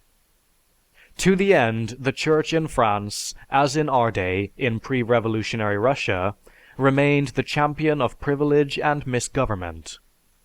In England, during the latter half of the 18th century and the beginning of the 19th century, developed the English manufacturing system. Woman and child labor were common in both mines and factories. The regular working hours were from 5 a.m. to 8 p.m., with 6 full days' labor per week. One investigator remarks, "It is a very common practice with the great populous parishes in London to bind children in large numbers to the proprietors of cotton mills in Lancashire and Yorkshire, at a distance of 200 miles. The children are sent off by wagon loads at a time, and are as much lost forever to their parents as if they were shipped off for the West Indies. The parishes that bind them, by procuring a settlement for the children at the end of 40 days, get rid of them forever, and the poor children have not a human being in the world to whom they can look up for redress against the wrongs they have been exposed to from these wholesale dealers in them, whose object it is to get everything they can possibly wring from their excessive labor and fatigue." In the mines, conditions were still worse, and a report in 1842 states, "Children are taken at the earliest ages, if only to be used as living and waving candlesticks, or to keep rats from a dinner. And it is in pits of the worst character, too, in which most female children are employed." It would appear from the practical returns obtained by the Commissioner that about 1/3 of the persons employed in coal mines are under 18 years of age, and that much more than 1/3 of this proportion are under 13 years of age. In certain mines there was no distinction of sex so far as underground labor was concerned. The men worked entirely naked and were assisted by females of all ages, from girls of 6 years to women of 21, who were quite naked down to the waist. But if oppression was rife, education at a low ebb, and misery prevalent, the religion of the people was receiving attention. The period was, in fact, one of revival in religion. The Wesleyan revival was in full swing, and evangelical Christianity was making great advances. Between 1799 and 1804, there were founded the British and Foreign Bible Society, the London Missionary Society, and the Mission to the Jews. When the Education Bill of 1819 came before the House of Lords, out of 18 bishops who voted on the measure, 15 voted against it. Thus the religionists were most active during the period when a condition approximating white slavery existed. And why should this not have been so when the Church is not interested in the social and economic status of its adherents during their existence on this planet, but is avowedly concerned with deluding its devotees into a mythical belief in a life hereafter?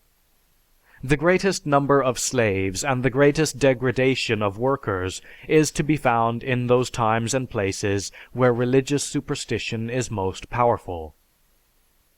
In our own country, as well as in England, the labor movement has developed not merely outside the range of organized Christianity, but in the teeth of the bitterest opposition to it. Christianity, since it came into power, has always preached to the poor in defense of the privileges and possessions of the rich. In a recent publication by Jerome Davis, which is entitled "Labor Speaks for Itself on Religion," the author has compiled the opinions of labor leaders in the United States, Canada, Great Britain, Russia, Germany, Czechoslovakia, Mexico, China, Austria, Australia, Belgium, and Japan. It is a terrific indictment by labor against organized religion. The author tells us, "Here is labor speaking for itself, and in the by and large it feels that the Church has not understood or helped it to secure justice.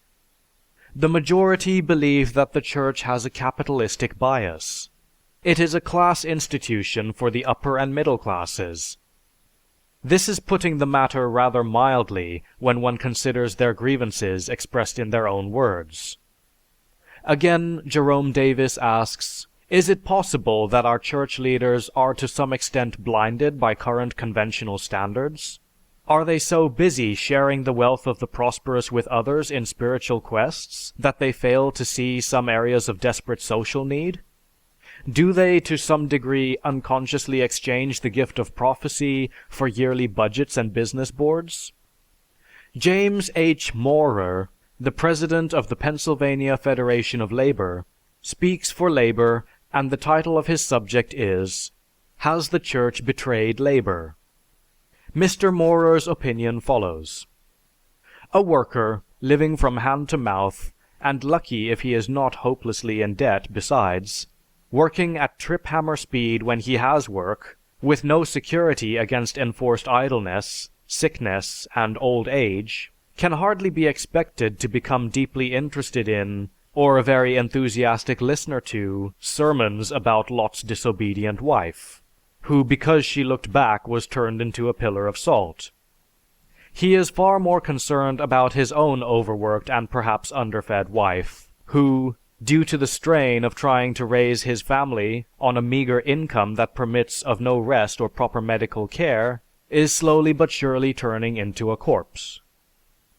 To go to a church and listen to a sermon about the sublimeness of being humble and meek, that no matter how desperate the struggle to live may be, one should be contented and not envy the more fortunate, because God in His infinite wisdom has ordained that there shall be rich and poor, and that no matter how heavy one's burdens on this earth, one should bear them meekly and look for reward in the world to come, and remember that God loves the poor. Such sermons naturally sound pleasing to the ears of the wealthy listeners, and the usual reward is a shower of gold and hearty congratulations by the sleek and well-fed members of the congregation. But to an intelligent worker, such sermons sound like capitalistic propaganda, upon which he is constantly being fed by every labor-exploiting concern in the country, and quite naturally he tries to avoid getting an extra dose of the same kind of buncombe on Sunday. In churches, men have listened for nearly 2,000 years to lessons and sermons about the brotherhood of man, the forging of swords of war into plowshares of peace. Man is his brother's helper. Peace on earth, goodwill toward men. Thou shalt not kill. We are taught to say the Lord's Prayer, and ask for heaven on earth. And yet, at every war opportunity, with a very few noble exceptions, the Church, at the command of the warlords, has scrapped its peace sentiments and turned its back to the Prince of Peace and heaven on earth, and has shouted itself hoarse for hell on earth. And then the spokesmen of the churches of each nation at war have had the impudence to pray to a just God and ask Him to play favorites, to use His infinite power on their side, and join in the mad slaughter of His own beloved children.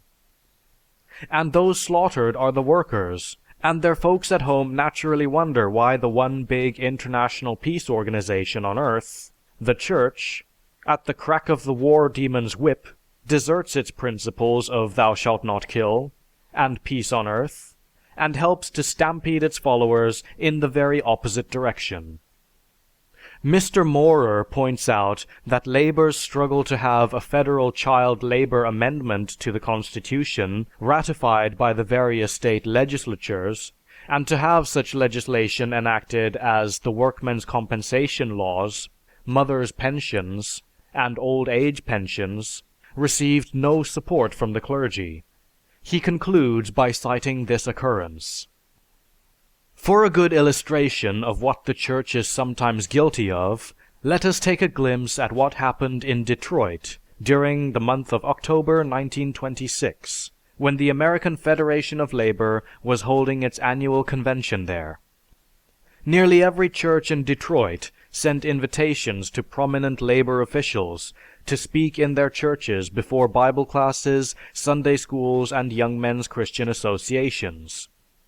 Most of the invitations were accepted by the labor officials, including President Green of the AFL.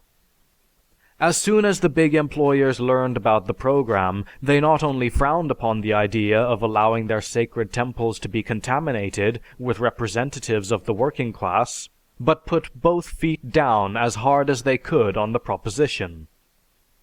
Did the clergymen stand firm when men with dollars talked? To their everlasting shame, they did not.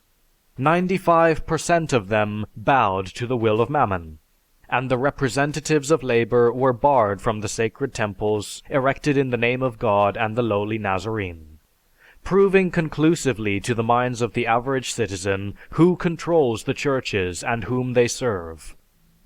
Small wonder that so many workers have a poor opinion of the church, and that so many pews are empty. J.B.S. Hardman, the editor of The Advance, the official journal of the Amalgamated Clothing Workers, gives us his opinion regarding the religion of labor. It lulls the social underdog with a sham consolation for the oppression and exploitation which are his lot, and furnishes the exploiter and oppressor with graceful distraction and absolution from his daily practice and meanness. This is the actual basis of church activity today. The religion of labor is godless, for it seeks to restore the divinity of man. James P. Thompson, the national organizer of the industrial workers of the world, heads his article for Jerome Davis, "Religion is the negation of the truth," and in his militant manner proclaims, "This organization designed to praise God and help him run the universe is known as the Church. The established Church has always been on the side of the rich and powerful. Its robed representatives, pretending to be godlike and favorites of God, having special influence with him, have ever functioned as the moral police agents of the ruling classes. At one time or another, they have asked God to bless nearly everything, from the slave driver's lash to murderous wars. Thus they strive to extend the blessings of God to the infamies of men. Today, under capitalism, they teach the working class the doctrine of humility, tell them that if they get a slap on one cheek, to turn the other, and blessed are the poor. They tell us to bear the cross and wear the crown, that we will get back in the next world what is stolen from us in this. In other words, they try to chloroform us with stories of heaven, while the robbers plunder the world. For this support, the ruling classes donate liberally to the church. The organized robbers and organized beggars support each other. James P. Noonan, vice president of the American Federation of Labor, asks a pertinent question. Labor observes an increasing tendency on the part of the church to regulate what man may eat, drink, or smoke, where and how he shall spend his Sundays, the character and kind of amusements he may participate in, and various other activities, many of which seem more or less trivial, all of which leads the average worker to ponder rather seriously just why it is that the church can vigorously advocate and promote legislation seeking to curtail his liberty to enjoy, in his own way, the limited number of leisure hours at his disposal, and yet turn a deaf ear to the cry of tortured men, women, and children for relief from the curse of low wages, long hours, and scores of other industrial conditions and abuses which inevitably paved the way for numberless cases of moral turpitude. James S. Woodsworth, a former minister, speaking for the Canadian Labour Party, exclaims, "The Church, a class institution. What does the Church do to help me and those like me? The Church supported by the wealthy, yes, he who pays the piper calls the tune. The well-groomed parson, with his soft tones prophesying smooth things, well, I'm glad I'm not in his shoes." James Simpson, secretary of the Canadian Labour Party, makes this statement. "I found that the conditions which called for radical change, if the social and economic security of the people was going to be established, did not concern the Church. As an institution, it was concerned in establishing an outlook upon life that would induce men to do the right. But if the right was not done, there was very little distinction drawn between the wrongdoer and the right doer. This lack of distinction did not apply so much to what were regarded as moral indiscretions as it did to the larger failures to recognize man's relationship to man in the industrial and commercial activities of life. Labor thinks the church is insincere. It is an exceptional case for a minister to take a stand on the side of the workers, even when the issue between the employers and employees is a clear case of the former trying to enforce conditions upon the latter, which are unfair and inhuman. A. Fenner Brockway, the political secretary of the Independent Labour Party in England, writes in this manner: "The hymns of the church are obsolete. The sermons are very rarely worth listening to. The forms of worship are unrelated to life, and such inspiration as comes from the devotion and beauty of some church services and buildings can be found ever more intimately and fully in the silences and beauty of nature." George Lansbury is another Englishman speaking for British Labour, and he tells us that ordinary working people in Britain think very little about churches or about religion. Years ago I was asked, "Why don't people accept religion? Why don't the masses go to church?" I said then, as I say now, they, the masses, believe we Christians do not believe what we say we believe. Lenin, Trotsky, Lunacharsky, and Yaroslavsky are the speakers for Russian labor in Soviet Russia. Their attitude toward church and religion is well known. Arthur Crispian, president of the German Social Democratic Party, gives us his opinion. "Men should not look upon this earth as a vale of tears and fly from rude realities to a world of phantasms. They should embrace the beauties of the world and realize and fulfill their social rights and duties. Our work lies in this world. As to the other, each is at liberty to decide according to his needs." Karl Mennecke, another former minister, points out the attitude of German labor. "For modern labor, the feeling that human life is first of all a matter of eternal life, and only secondarily a matter of this world, has been entirely lost. The high-strung eschatologic mood, or expectation of Jesus, has no sounding board in the masses of the proletariat of today. The Christian epoch in history is obviously on its way to extinction. The eschatological mood of Christianity has been a handicap, and still is, for the Christian community has difficulty finding an organic relationship to the creative problems of social life." Emanuel Radl speaks of labor and the church in Czechoslovakia. "In general, the churches play a far lesser part in our public life than in the United States. People are accustomed to speak of the churches as exploded institutions that are factors only among the uneducated classes. The churches are not measuring up in understanding and helping the poor." Robert Haberman, representing the Mexican Labor Party, gives a clear-cut summation of the tyranny that the clergy of that country yoked upon the masses, and the retardation that it has produced. It furnishes striking and conclusive evidence of the harm that is done when the church and state are still integrally intertwined.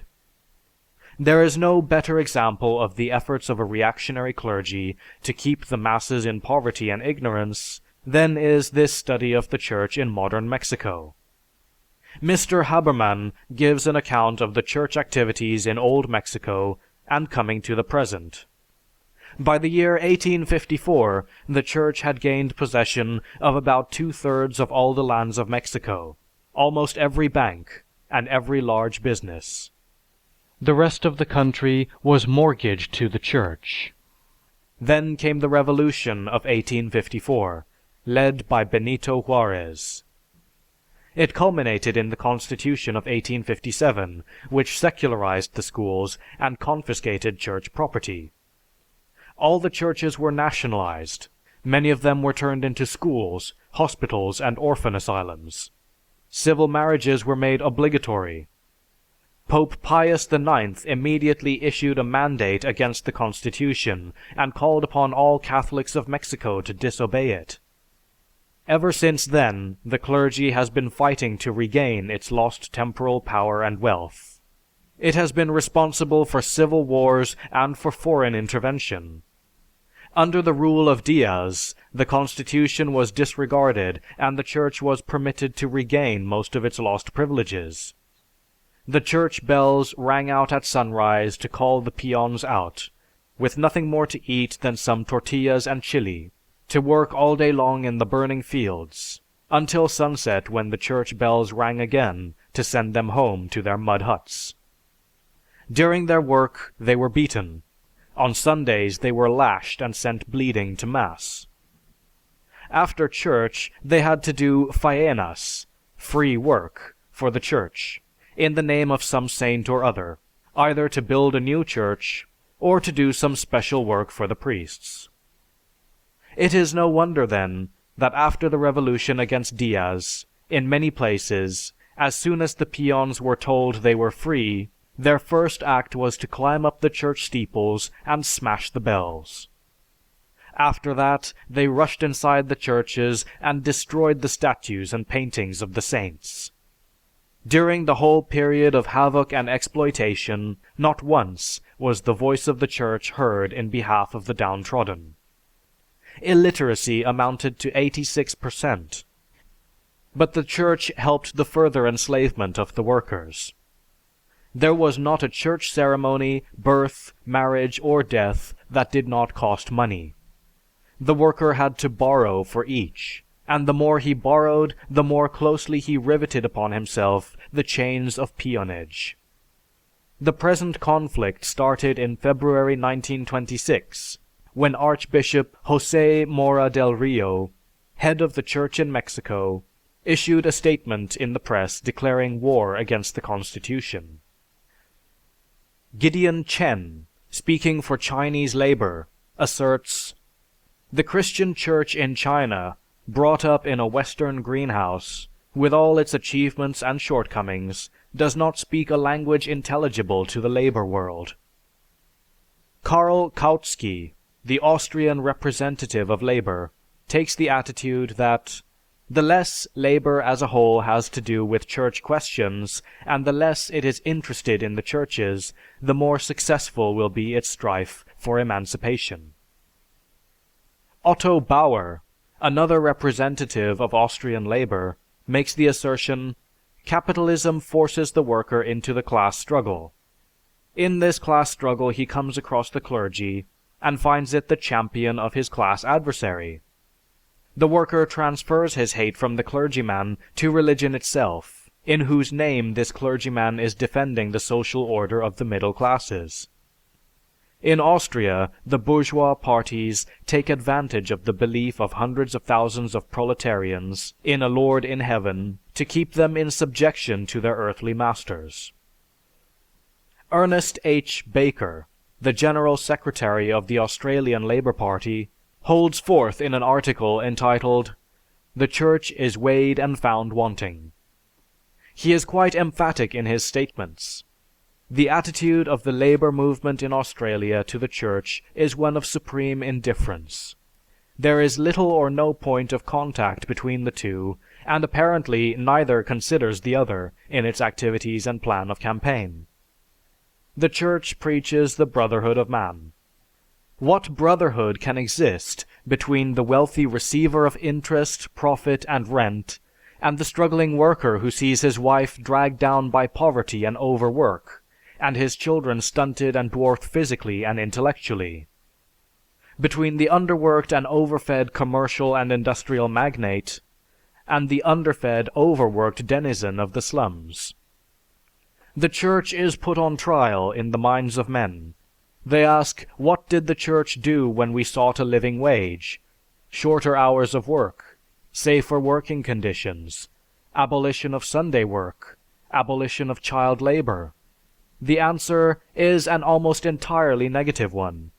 The few instances when church officials have helped are so conspicuous as to emphasize the general aloofness.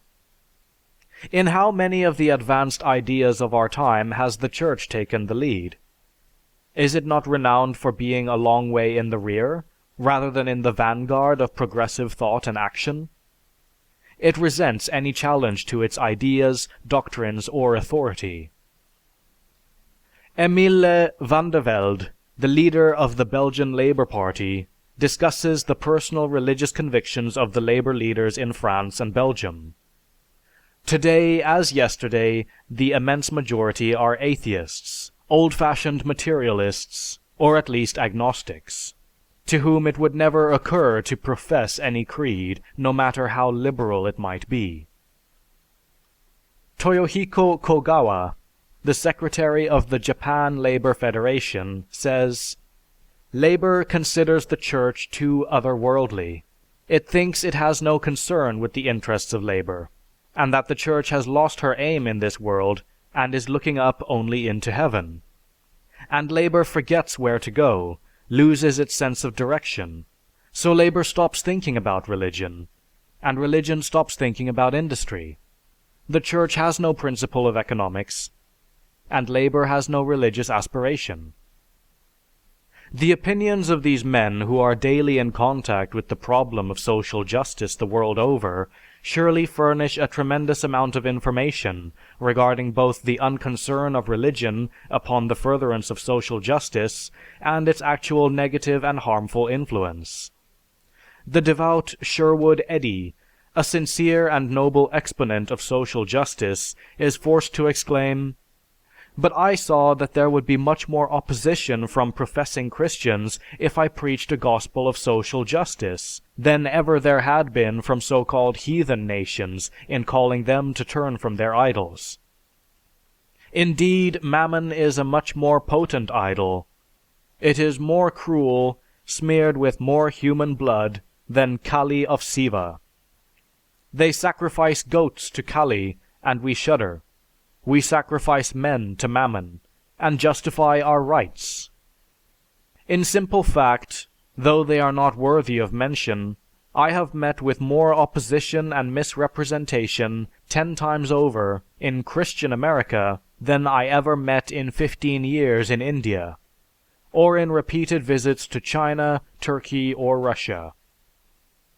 Sherwood Eddy, Religion and Social Justice. Religious philosophy is slave philosophy.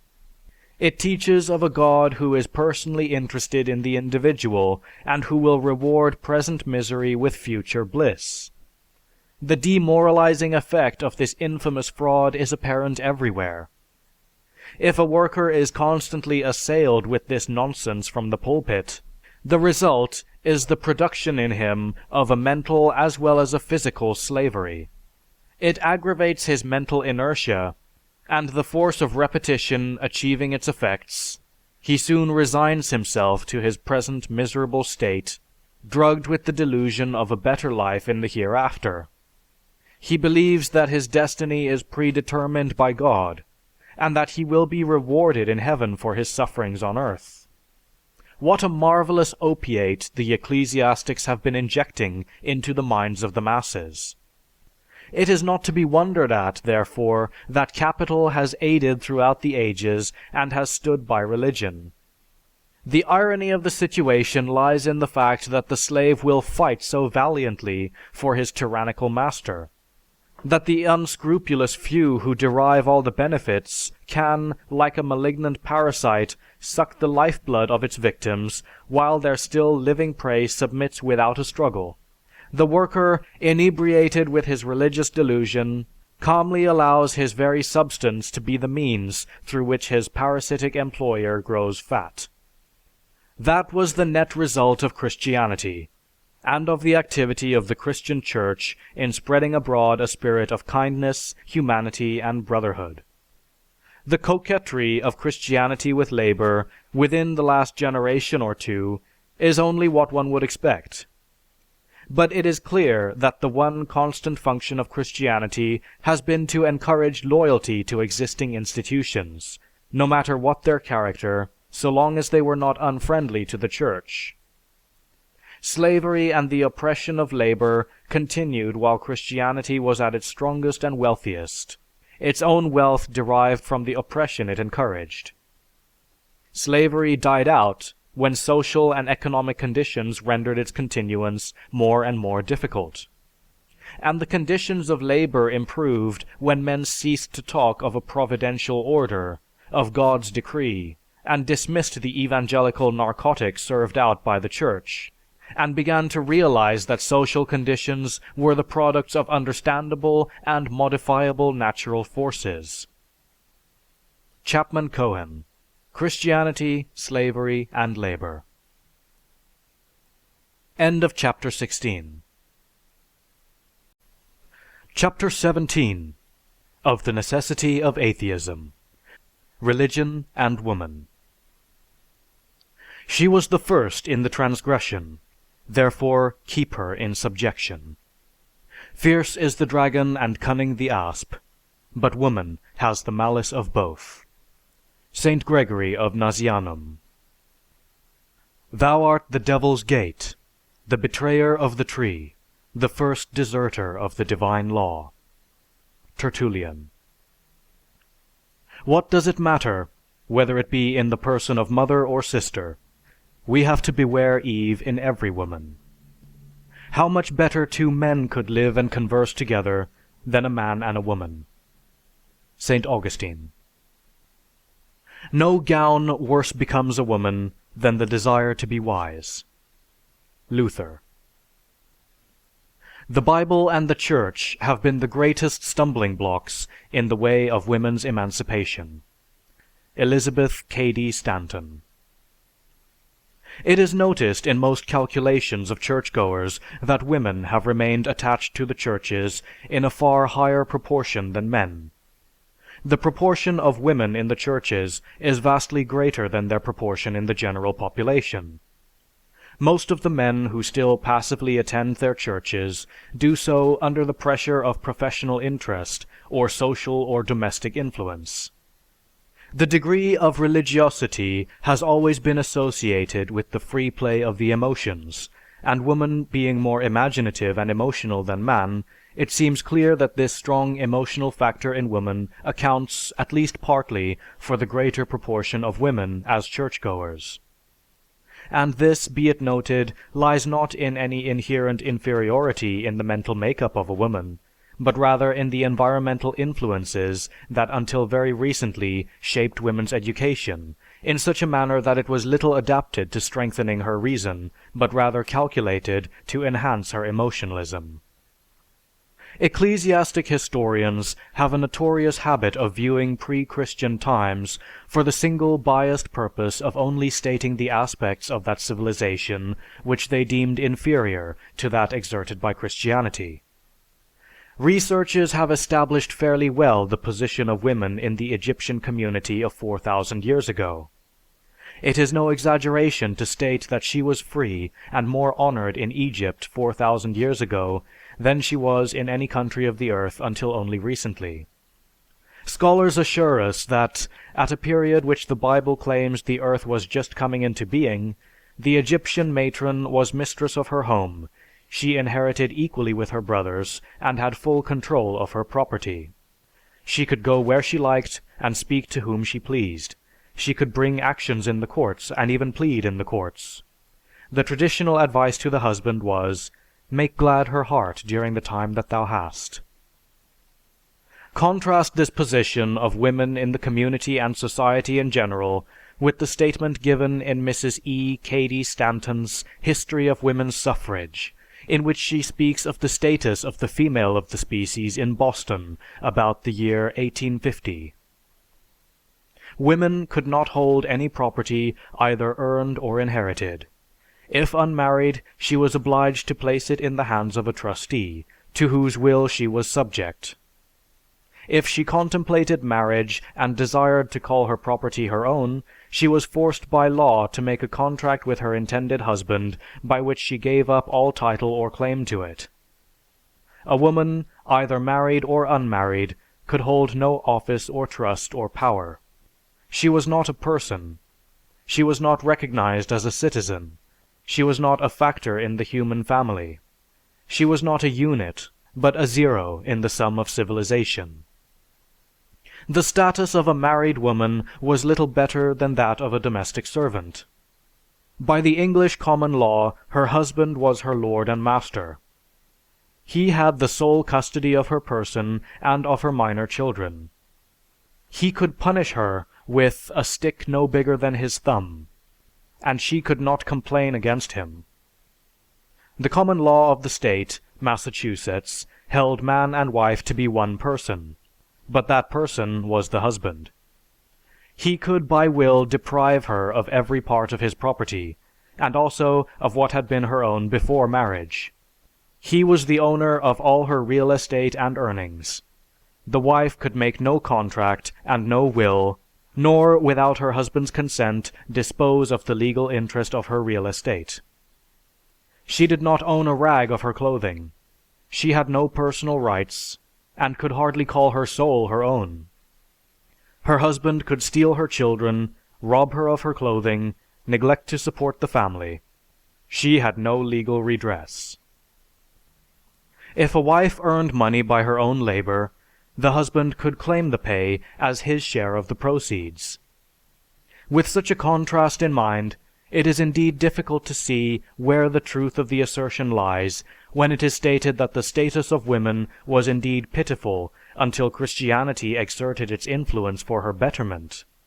And it is again curious to note that after a period of nearly 2,000 years of Christian influence, it was left for a skeptic such as Mrs. Stanton and her skeptical co-workers to bring about an amelioration of the degrading position of women in Christian society.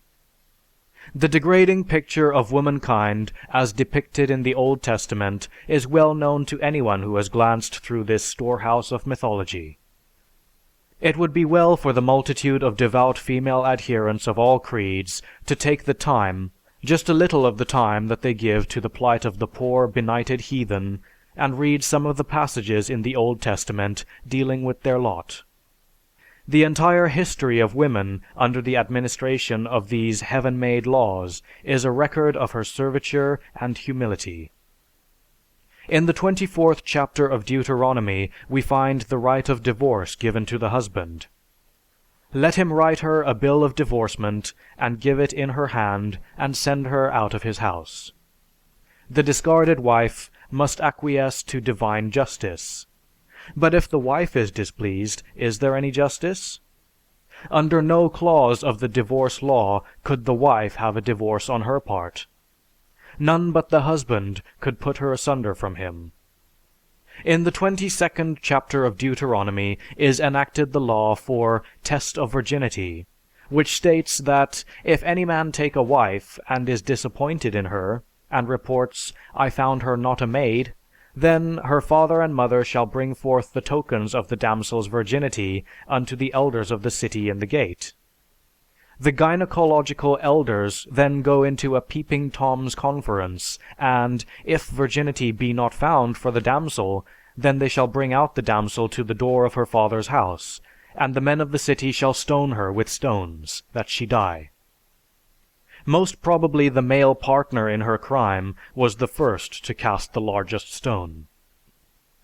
The law laid down in the 12th chapter of Leviticus may have been intended for hygienic purposes, but it is cruel and degrading to women, because it assumes that the parturient woman who has borne a female child is twice as impure as one who has borne a male child. The law of jealousies, as described in the 5th chapter of Numbers, is a good example of the mentality of the writers of this divine revelation. God, in his infinite wisdom, has caused to be written for him that to test whether a woman has laid carnally with another man, the priest shall take holy water in an earthen vessel, and of the dust that is on the floor of the tabernacle the priest shall take and put it in the water, the bitter water that causeth the curse, and shall cause the woman to drink the water. The divine revelation then continues with, "If she be defiled, her belly shall swell and her thigh shall rot." But after all, God did not know that in the dust of the tabernacle sprawled the germs of dysentery, cholera, and tuberculosis, and a few other such mild infections. Or did the Divine Father know that even a self-respecting germ could not inhabit the filthy floor of the tabernacle? Consequently, it is not to be wondered at that in the good old days of the old-fashioned woman, the acme of hospitality was the giving of wife or daughter to a visitor for the night. It was not religion that put an end to this barbarous custom.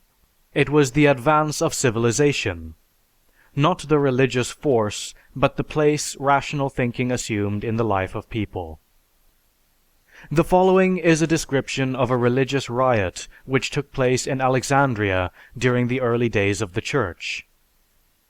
Among the many victims of these unhappy tumults was Hypatia, a maiden not more distinguished for her beauty than for her learning and her virtues.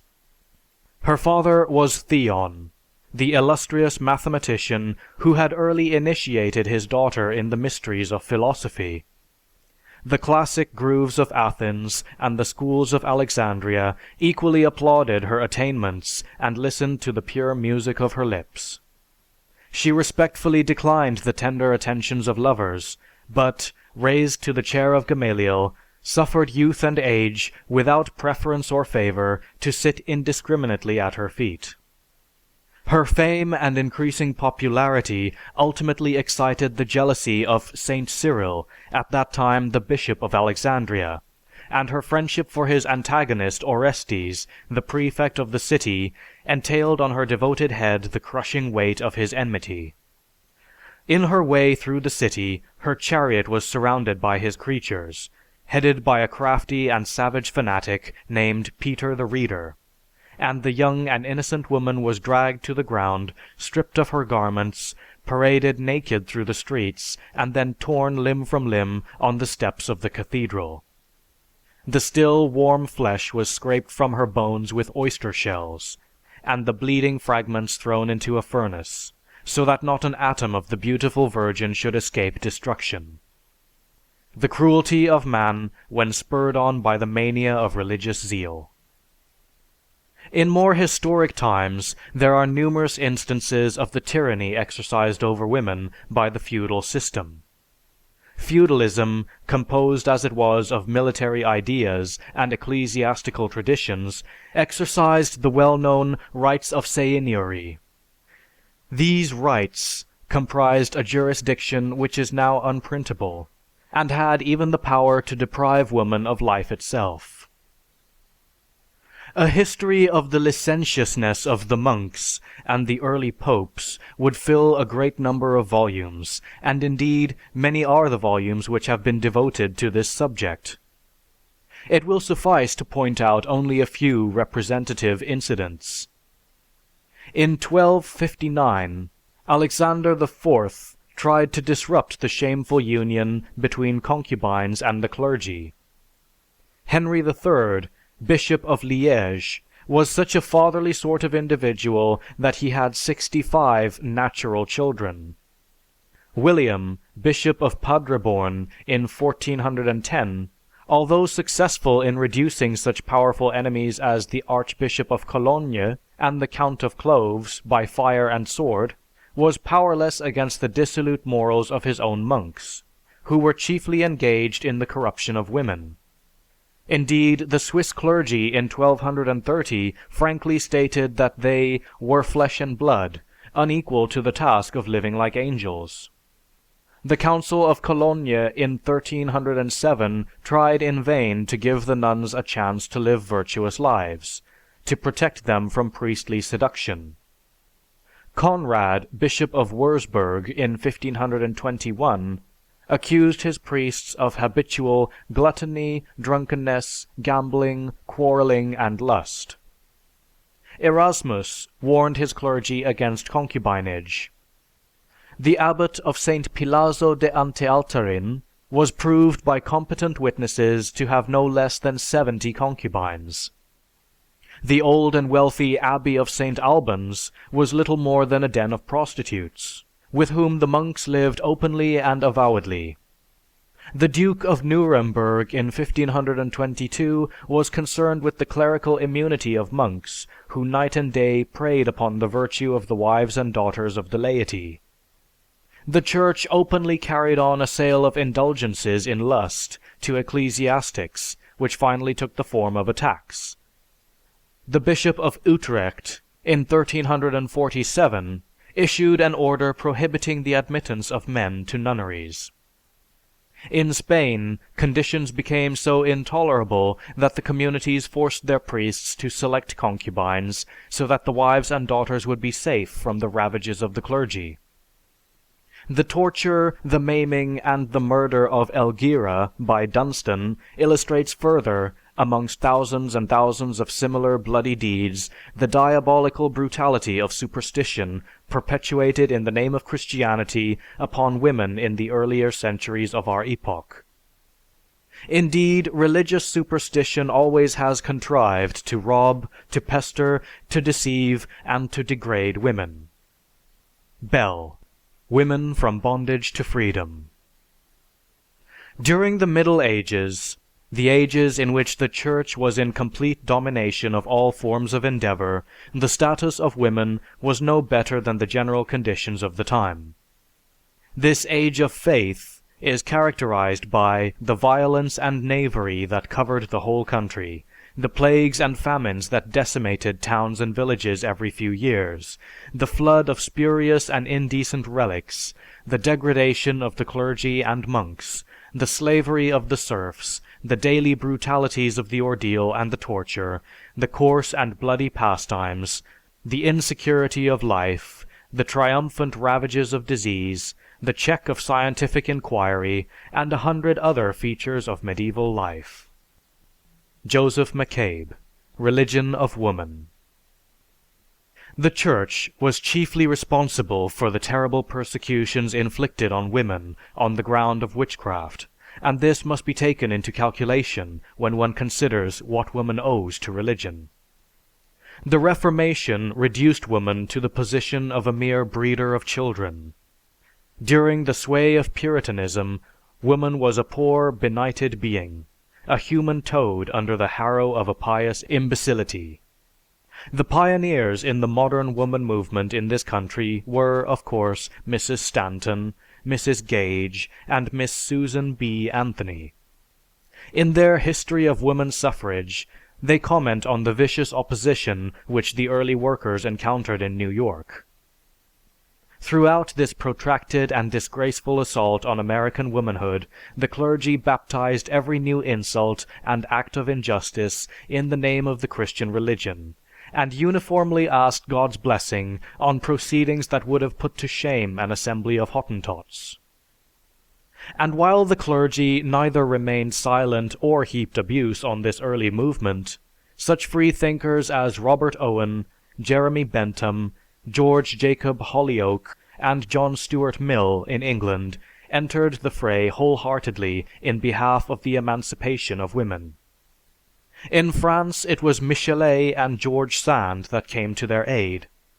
In Germany, it was Max Stirner, Buchner, Marx, Engels, and Liebknecht. In Scandinavia, it was Ibsen and Björnson. The battle was begun by free thinkers in defiance of the clergy, and it was only when the inevitable conquest of this movement was manifest that any considerable number of clergy came to the aid of this progressive movement. The righting of the wrongs imposed on womankind therefore had been started not only without the aid of the churches, but in face of their determined opposition. It was not the clergy that discovered the injustice that had been done to women throughout the centuries, and when it was finally pointed out to them by skeptics, it was the rare ecclesiastic that could see it so and attempt to right the wrong. R. H. Bell, in tracing this struggle of women in her publication Woman from Bondage to Freedom, has this pertinent remark to make. If there are any personal rights in this world over which church and state should have no control, it is the sexual right of a woman to say yes or no. These and similar rights are so deeply embedded in natural morality that no clear-headed, clean-hearted person should wish to controvert them. Enforced motherhood, through marriage or otherwise, is a mixed form of slavery. Voluntary motherhood is the glory of a free soul. In the age-long struggle for freedom, woman's most rigorous antagonist has always been the Church. End of chapter 17.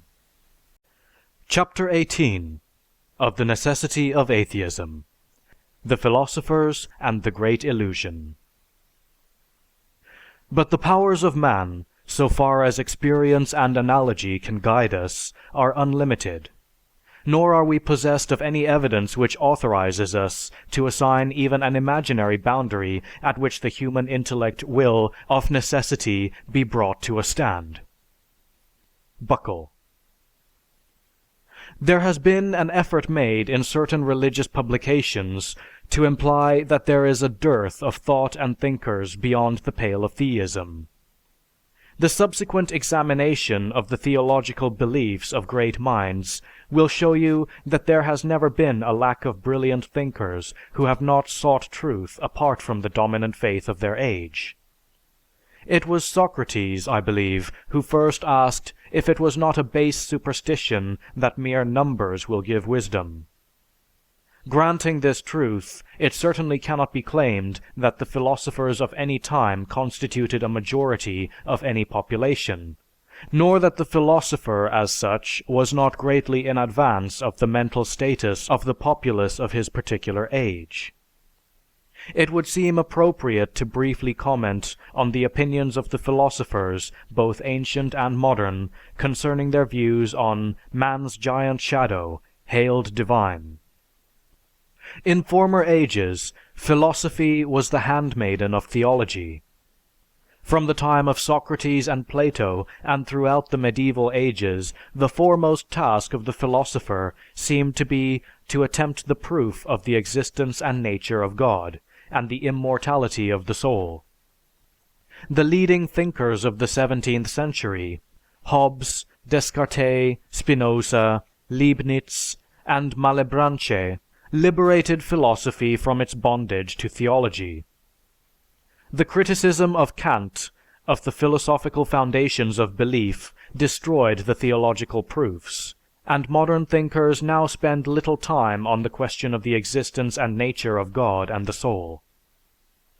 Modern philosophy has been completely secularized, and it is a rare occasion to find a philosopher dwelling on the problems of God and immortality. This question in philosophy, as in all other branches of thought, is utterly irrelevant, and at present there is less insistence on God and more on the world, man, morals, and the conditions of social life. It cannot be denied that we are under a heavy obligation intellectually to the Greek philosophers, and it may be that the fruitful efforts of these minds were largely due to their unhampered intellectual freedom. They had no holy books, and few authorities to check their free speculation, and hence these Greek thinkers furnished the first instance of intellectual freedom, from which arose their intelligent criticism and speculation. They discovered skepticism in the higher and proper significance of the word, and this was their supreme contribution to human thought. James Harvey Robinson, The Mind in the Making. We know the teachings of Socrates only through his disciple Plato, as Socrates wrote nothing himself. From this source, we gather that Socrates firmly upheld the right and necessity of free thought. He was mainly a moralist and reformer, and attempted to prove the existence of God by finding evidence of design in nature. He rejected the crude religious ideas of his nation, was opposed to anthropomorphism, but considered it his duty to conform publicly to this belief. In his old age, he was charged with rejecting the gods of the state, and was sentenced to death. The philosophy of Plato has given rise to diverse interpretations, and there are those who, on reading the dialogues, believe that it is not amiss to state that in certain utterances there is ground to hold that Plato argued for the pragmatic value of a belief in God and personal immortality, that he does not stress the truth of the matter, but argues mainly for the benefit which the state derives from the belief, that such theistic beliefs cannot be demonstrated, and may well be but a craving and a hope, yet it will be of no harm to believe. He inferred the existence of God from what he considered the intelligence and design manifested in natural objects. Mainly, however, Plato's theism was founded upon his doctrine of a universe of ideas. And as no one today holds that ideas are self-existing realities, the foundation of his theism is destroyed. James Harvey Robinson, in his Mind in the Making, discusses the influence of Plato, and remarks, "Plato made terms with the welter of things, but sought relief in the conception of supernatural models, eternal in the heavens, after which all things were imperfectly fashioned. He confessed that he could not bear to accept a world which was like a leaky pot, or a man running at the nose. In short, he ascribed the highest form of existence to ideals and abstractions. This was a new and sophisticated republication of savage animism. It invited lesser minds than his to indulge in all sorts of noble vagueness and impertinent jargon which continue to curse our popular discussions of human affairs. He consecrated one of the chief foibles of the human mind and elevated it to a religion. The philosophy of Aristotle is commonly known to be the reverse of Plato's. Plato started with universals, the very existence of which was a matter of faith, and from these he descended to particulars. Aristotle, on the other hand, argued from particulars to universals, and this inductive method was the true beginning of science. The accumulated knowledge of his age did not furnish him facts enough upon which to build, and he had to resort to speculation. It does not detract from the stupendous achievement of this man that the clergy of the Middle Ages, in control of the few isolated centers of learning, looked upon the philosophy of Aristotle as final, and considered his works as semi-sacred, and in their immersion in unreason and unreality exalted as immutable and infallible the absurdities in the speculations of a mind limited to the knowledge of centuries before theirs. In the attempt to explain plant and animal life, Aristotle formulated the theory that a special form of animating principle was involved. The élan vital of Bergson and the theory of Joad are modern reiterations of this conception. Aristotle is not quite consistent when he attempts to give us his theistic beliefs. At times, God is, for him, a mysterious spirit that never does anything and has not any desire or will. Elsewhere, he conceives God as pure energy, a prime mover unmoved. Certain modern physicists still cling to this Aristotelian God. This conception of a deity was far from the beliefs of his age.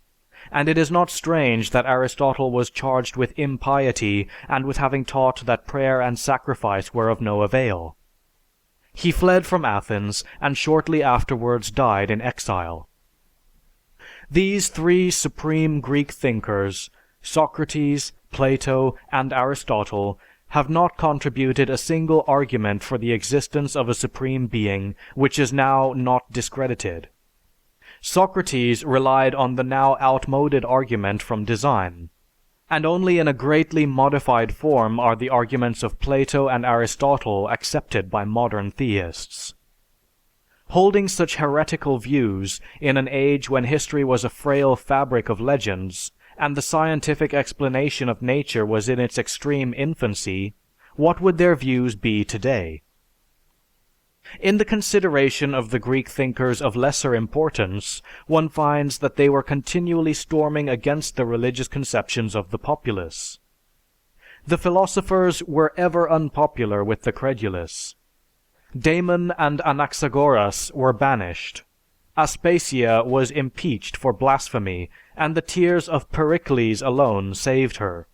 Socrates was put to death.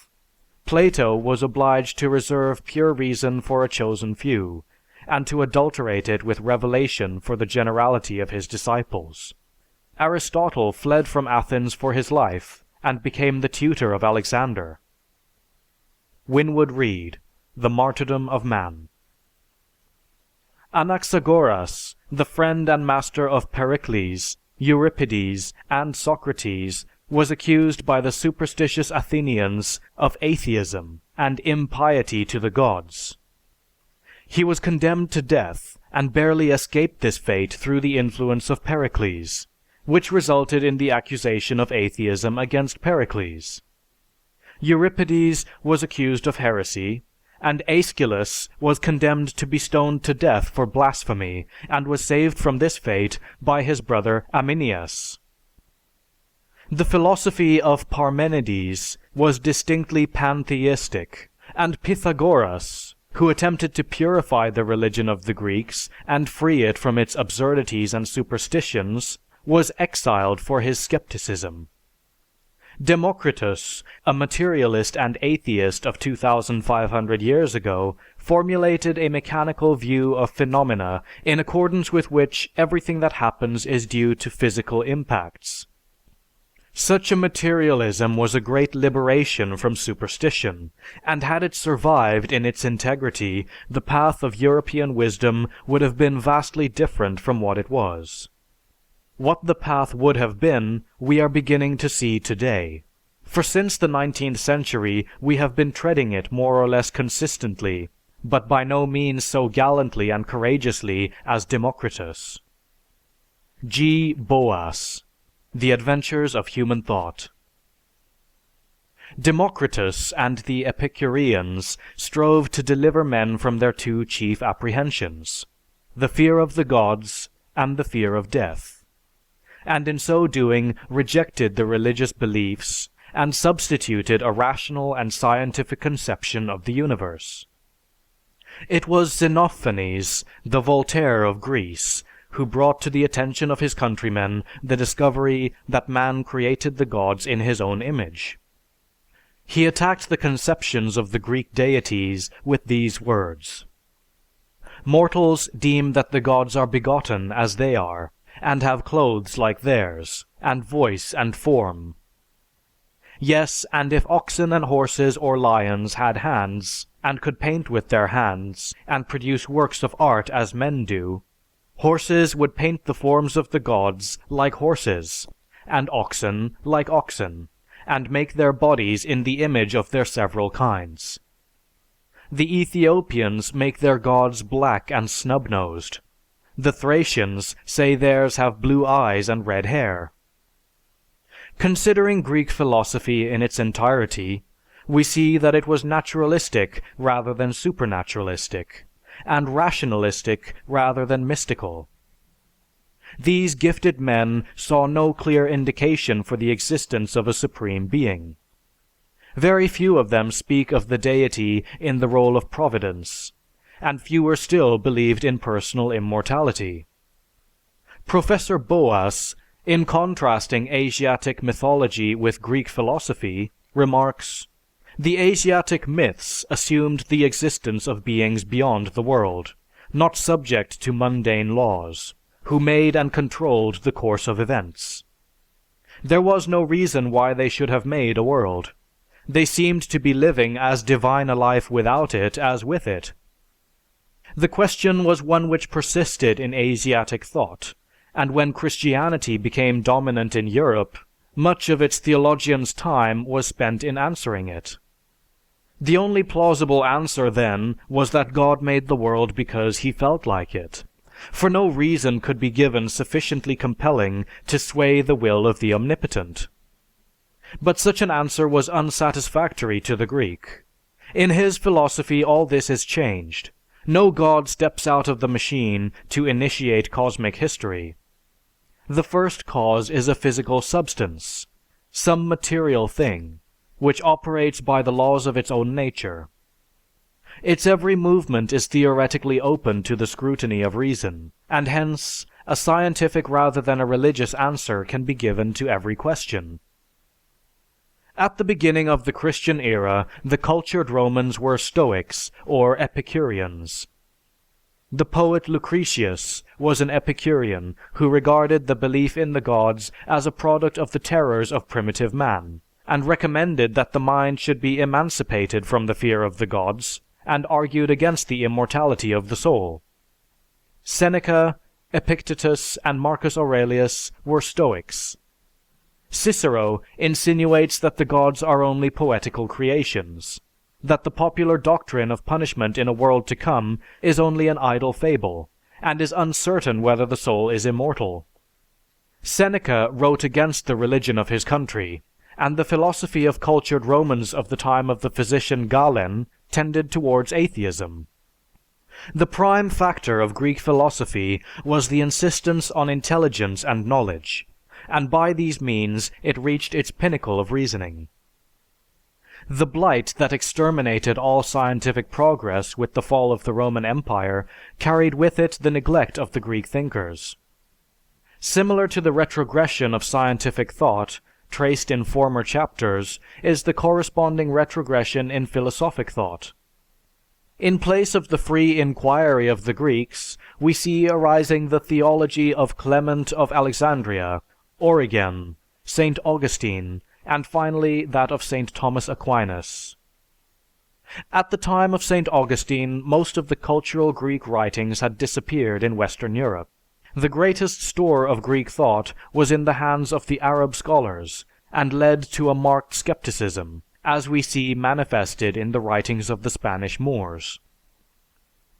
It is significant that during the Age of Faith in Europe, no philosopher of merit arose, and the only philosophy permitted was the puerile scholastic Aristotelic. This scholastic philosophy, hemmed in between metaphysics and theology, sought to reconcile Plato, Plotinus, and Aristotle with the needs of orthodoxy, and split hairs over subtle essences and entities. Francis Bacon impeaches in this manner the medieval philosophers. Having sharp and strong wits, and abundance of leisure, and small variety of reading, but their wits being shut up in the cells of a few authors, as their persons were shut up in the cells of monasteries and colleges, and knowing little history either of nature or time, did out of no great quantity of matter and infinite agitation of wit, spin out unto us those laborious webs of learning which are extant in their books. The sole preoccupation of medieval philosophy seemed to be conjectures as to what would happen to man after death, and the entire system of thought was based on authority. The medieval philosopher turned in disdain from the arduous path of investigation of actual phenomena, and confidently believed that he could find truth by easy reliance upon revelation and the elaboration of dogmas. A few brave minds rebelled against this unnatural imprisonment of the intellect, with the usual consequences. Peter Abelard was condemned for his skepticism at a council at Sens in 1140. The philosophy of John Scotus Erigena was condemned for its pantheistic ideas by a council at Sens in 1225, and the pantheistic views of Bruno had much to do with his martyrdom in the year 1600. Montaigne, the pioneer of modern skepticism, gave voice to his repugnance for dogmas in his brilliant essays, in which he stated that all religious opinions are the result of custom, and that he doubted if, out of the immense number of religious opinions, there were any means of ascertaining which were accurate. Bacon, Hobbes, Locke, and Descartes were the inaugurators of a school of thought which is characterized by its practical spirit. And while these men professed theistic beliefs, their systems of thought had done much, when applied and amplified by their followers, to undermine that belief. These men furnished the source of a later agnosticism. Thomas Hobbes agreed with Bacon and Galileo that all knowledge starts from experience, and, carrying out the inductive method of Bacon, he produced his Leviathan in 1651. It was promptly attacked by the clergy of every country in Europe. Hobbes says of the immortality of the soul, "It is a belief grounded upon other men's sayings that they knew it supernaturally, or that they knew those who knew them, that knew others that knew it supernaturally." Locke concerned himself with a philosophic inquiry into the nature of the mind itself, and was looked upon as a destroyer of the faith. Descartes based his philosophy on the rejection of authority in favor of human reason, for which his works were honored by being placed on the Index in 1663. Hume, with the publication of the highly heretical Treatise on Human Nature, threw consternation into the ranks of the theists. His theory of knowledge played havoc with the old arguments for belief in God and immortality of the soul. His works were widely read, and were instrumental in leading to the philosophical agnosticism of the 19th century. Spinoza's religious views seemed in his time little short of atheism, and brought him the hostility of both Jews and Christians, to which was added the excommunication from the synagogue. In his philosophy, God and nature are equivalent terms, and it is pantheistic only in the sense that if man is to have a god at all, nature must be that god, and whatever man considers godlike must be found in nature. Spinoza recognizes no supernatural realm and denies the survival of personal memory. Professor G. Boas, in his Adventures of Human Thought, discusses the attitude of public opinion at the time of Spinoza. He was the arch-atheist, the materialist, the subverter of all that was held most dear by the reigning powers. It was only after the French Revolution that he came into his own, when certain Germans, captivated by Neoplatonism, emphasized the pantheistic element in him. But by then Christianity had ceased to be a dominant intellectual force, and had become what it is today, a folk belief. In the Tractus Theologico Politicus, Spinoza states, "When people declare, as all are ready to do, that the Bible is the Word of God, teaching men true blessedness and the way of salvation, they evidently do not mean what they say, for the masses take no pains at all to live according to Scripture, and we see most people endeavoring to hawk about their own commentaries as the Word of God, and giving their best efforts, under the guise of religion, to compelling others to think as they do. We generally see, I say, theologians anxious to learn how to wring their inventions and sayings out of the sacred text, and to fortify them with divine authority. In France, Pierre Bayle cleverly satirized the absurdity of dogma, and La Mettrie, an army physician, was exiled for the publication of his Man a Machine. He insisted that if atheism were generally accepted, society would be happier. His views were taken up and expanded by such atheists as Helvetius, D'Holbach, D'Alembert, and Diderot, who taught that morality should be founded on sociology and not on theology. The publication of their encyclopedia incurred the fierce opposition of the Church. Of Voltaire's anti-clericism, little need be said, except to recall our debt to his victory over ecclesiasticism and superstition.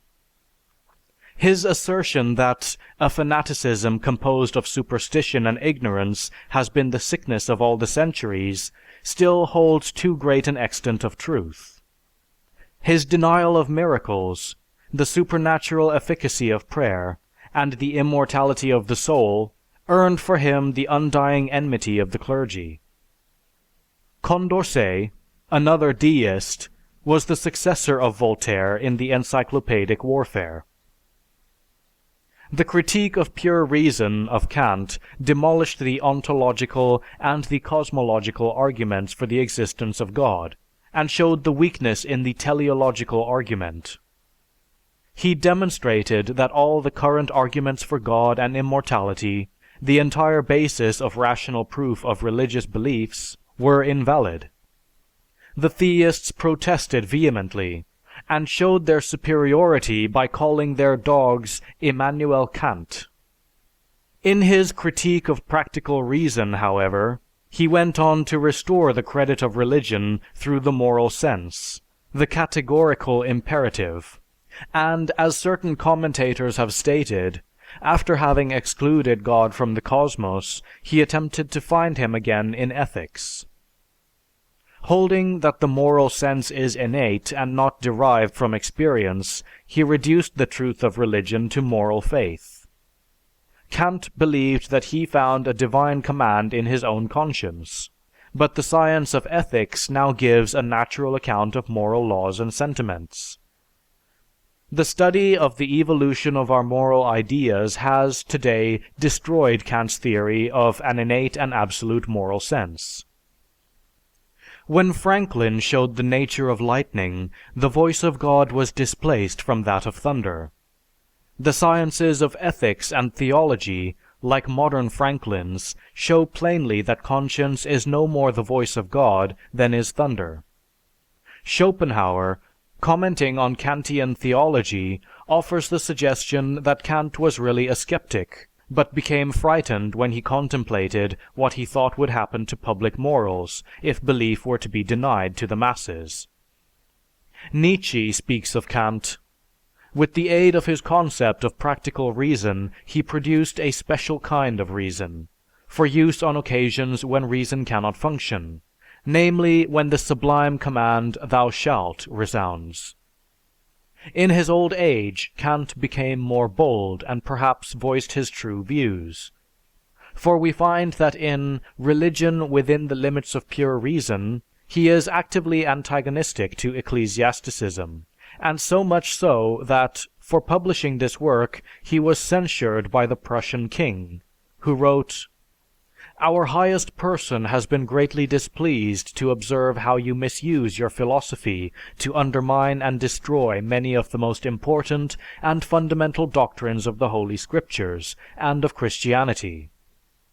Indeed, many a man approaching Kant with a firm theistic belief finds his belief somewhat shaken by Kantian logic." Schopenhauer's will has nothing in common with the God idea as commonly held, and he was bitterly anti-theistic. In a dialogue entitled "Religion," he places these words in the mouth of his character Philolethes: "A certain amount of general ignorance is the condition of all religions, the element in which alone they can exist. And as soon as astronomy, natural science, geology, history, the knowledge of countries and peoples have spread their light broadcast, and philosophy finally is permitted to say a word, every faith founded on miracles and revelation must disappear, and philosophy takes its place." Hegel's deification of thought or reason left no room for personal immortality, and his query, "Do you expect a tip for having nursed your ailing mother, and refrained from poisoning your brother?" is well known. A vague conception of a deity whose existence can be proved, if it can be proved at all, only by the abstruse arguments of a Hegel, is not a god of practical service to the theists. Schelling was pantheistic, and Feuerbach played havoc with the philosophic evidence for God and immortality, and treated all religions as a dream and an illusion. Herbert Spencer, James Mill, J. S. Mill, and Huxley popularized the agnostic standpoint. Spencer, in his First Principles, argues in this manner: "Those who cannot conceive of a self-existent universe, and therefore assume a creator as a source of the universe, take for granted that they can conceive a self-existent creator.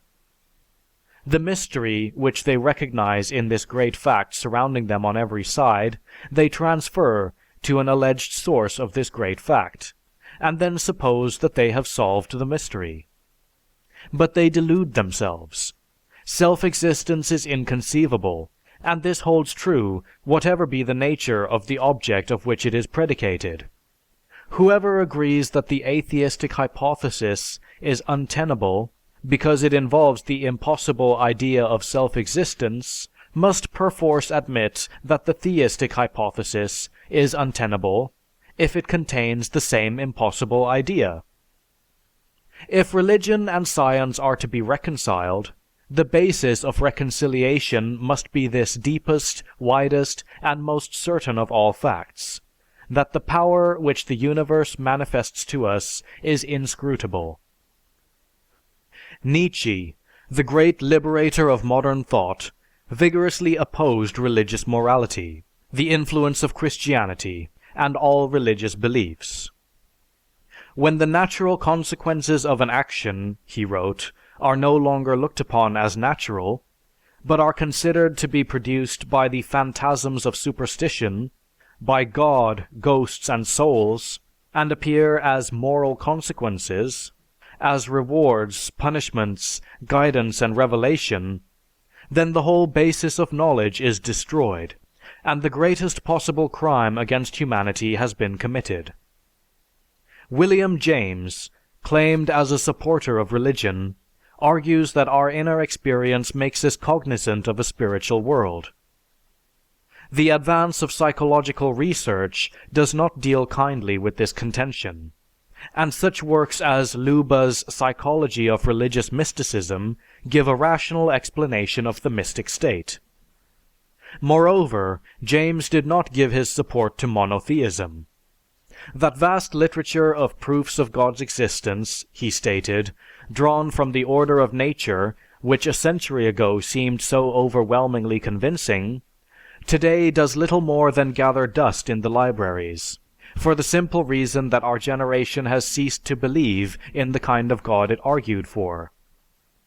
Whatever sort of God may be, we know today that he is never more that mere external inventor of contrivances intended to make manifest his glory, in which our great-grandfathers took such satisfaction. James claimed to be a pluralist in the sense that there are several or many spiritual beings above us, and his writings lead one to believe that he was not convinced that man as a distinct personality survives the grave. Royce rejected all the current arguments for God and immortality, and argues for the mysticism of internal experience. Eucken offers no support to theologians, and Bergson does not seem to express a clear belief in a personal God or personal immortality. Coming to the more popular of contemporary philosophers, one finds that, just as the Greek philosophers reasoned outside the pale of the then held beliefs which were theistic, so do these modern philosophers reach conclusions that are outside the pale of organized religion of today.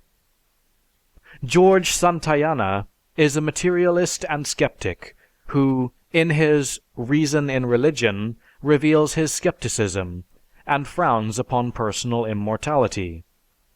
It is pathetic, he comments, to observe how lowly are the motives that religion, even the highest, attributes to the Deity, and from what a hard-pressed and bitter existence they have been drawn. To be given the best morsel, to be remembered, to be praised, to be obeyed blindly and punctiliously, these have been thought points of honor with the gods, for which they would dispense favors and punishments on the most exorbitant scale. The idea that religion contains a literal, not a symbolic, representation of truth and life is simply an impossible idea. Whoever entertains it has not come within the region of profitable philosophizing on that subject. Bertrand Russell, considered by some the keenest philosophical mind of the present age, is an agnostic who maintains, "The objections to religion are of two sorts, intellectual and moral. The intellectual objection is that there is no reason to suppose any religion true. The moral objection is that religious precepts date from a time when men were more cruel than they are now, and therefore tend to perpetuate inhumanities which the moral conscience of the age would otherwise outgrow." The Italian philosopher Benedetto Croce is an atheist who states that philosophy removes from religion all reason for existing. C. E. M. Joad is a young English philosopher who repeatedly predicts the disappearance in the near future of the present forms of theistic beliefs. M. C. Otto holds to an affirmative faith in the non-existence of God. William P. Montague discards all organized religions for a Promethean religion. John Dewey is a naturalistic philosopher who will have nothing to do with supernatural causation, and insists that all things be explained by their place and function in the environment. His philosophy is permeated with the secular ideal of control of the external world.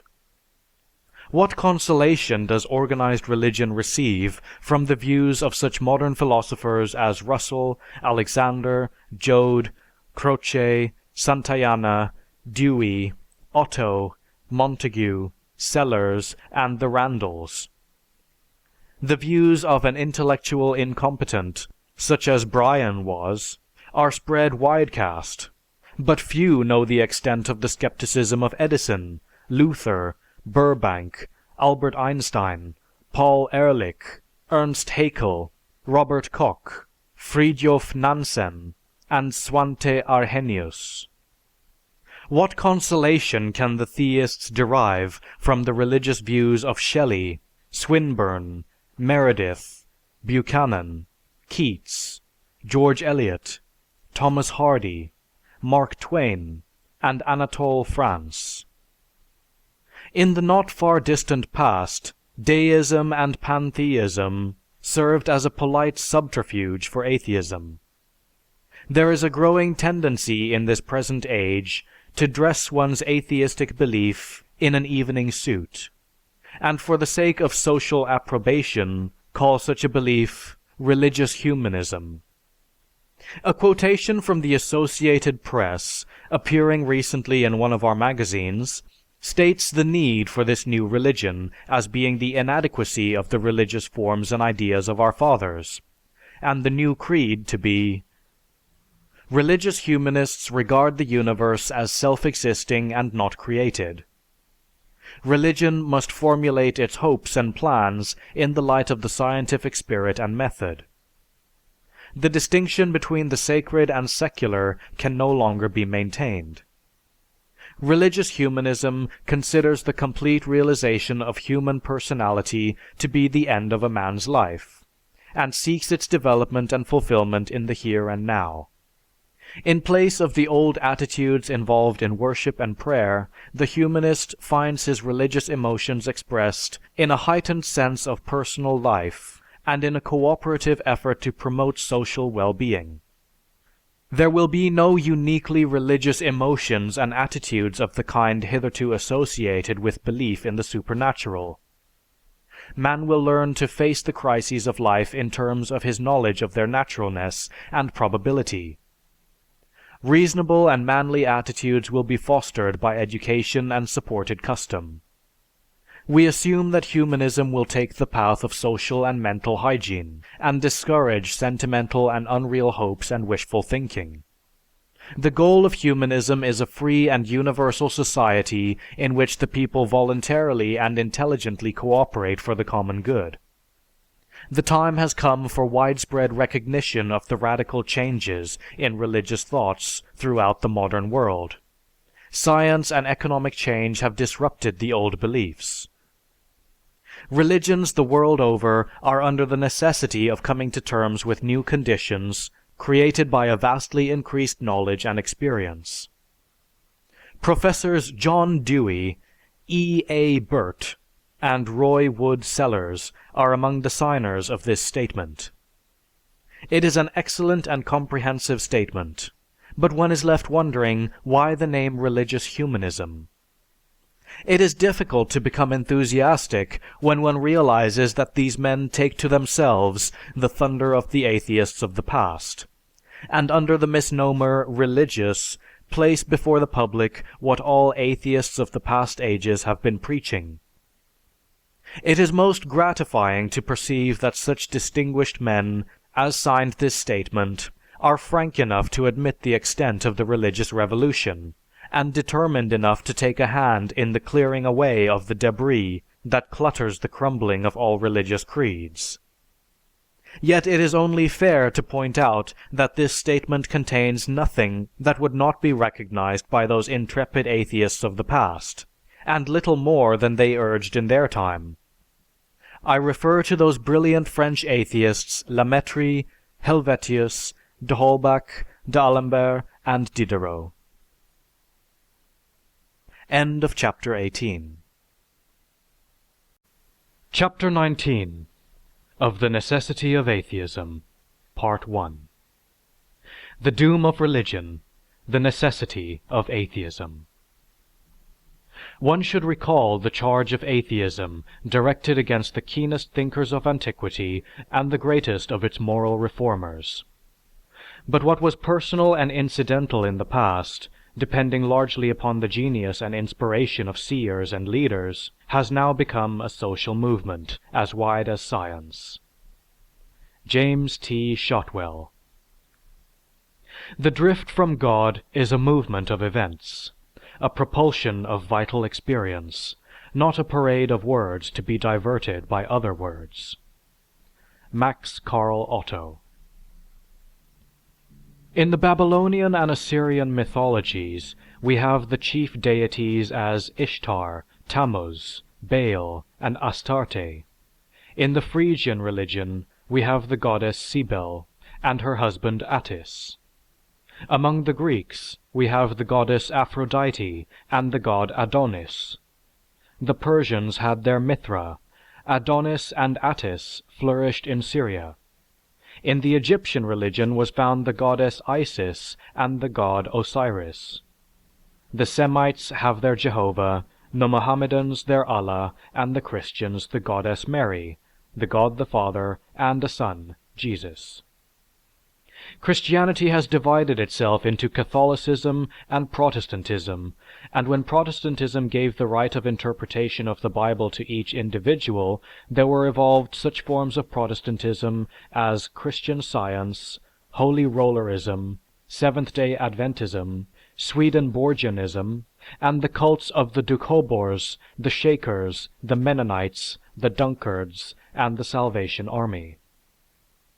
In the early days of the Church were seen the wrangling of sects, the incomprehensible jargon of Arians, Nestorians, Eutychians, monotheists, monophysites, Mariolatrists, etc. Today we behold the incomprehensible jargon of the first mentioned sects. Christ, born of an immaculate virgin, died for mankind, arose from the dead, and ascended into heaven. Buddha, who lived over 500 years before Jesus, was born of the Virgin Maya, which is the same as Mary, Maya conceived by the Holy Ghost, and thus Buddha was of the nature of God and man combined. Buddha was born on December 25th. His birth was announced in the heavens by a star, and angels sang. He stood upon his feet and spoke at the moment of his birth.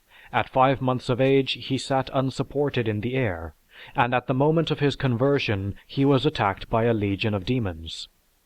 He was visited by wise men, he was baptized, transfigured, performed miracles, rose from the dead, and on his ascension through the air to heaven he left his footprint on a mountain in Ceylon.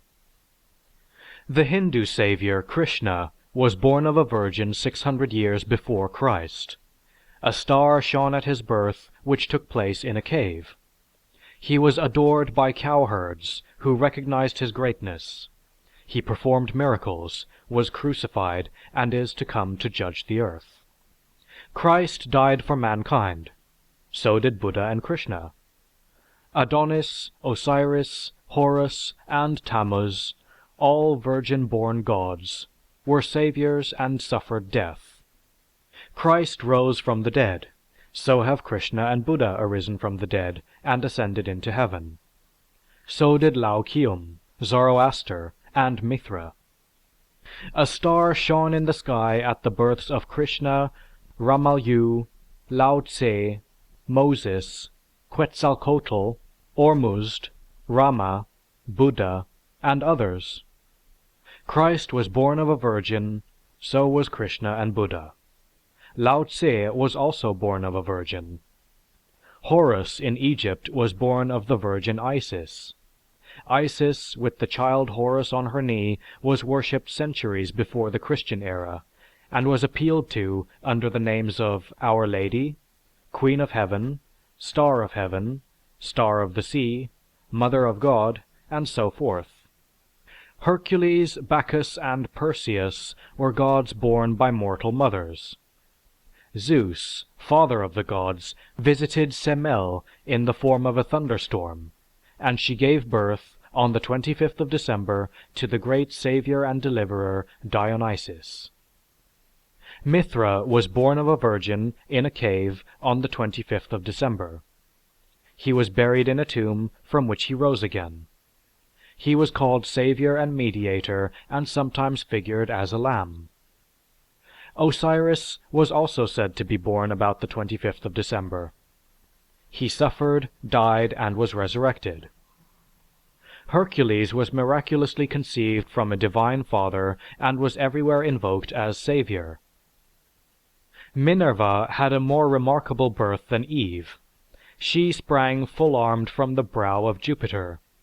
He did this remarkable feat without even losing a rib. The Chinese Tien, the Holy One, died to save the world. In Mexico, Quetzalcoatl, the Savior, was the son of Chimalman, the Virgin Queen of Heaven.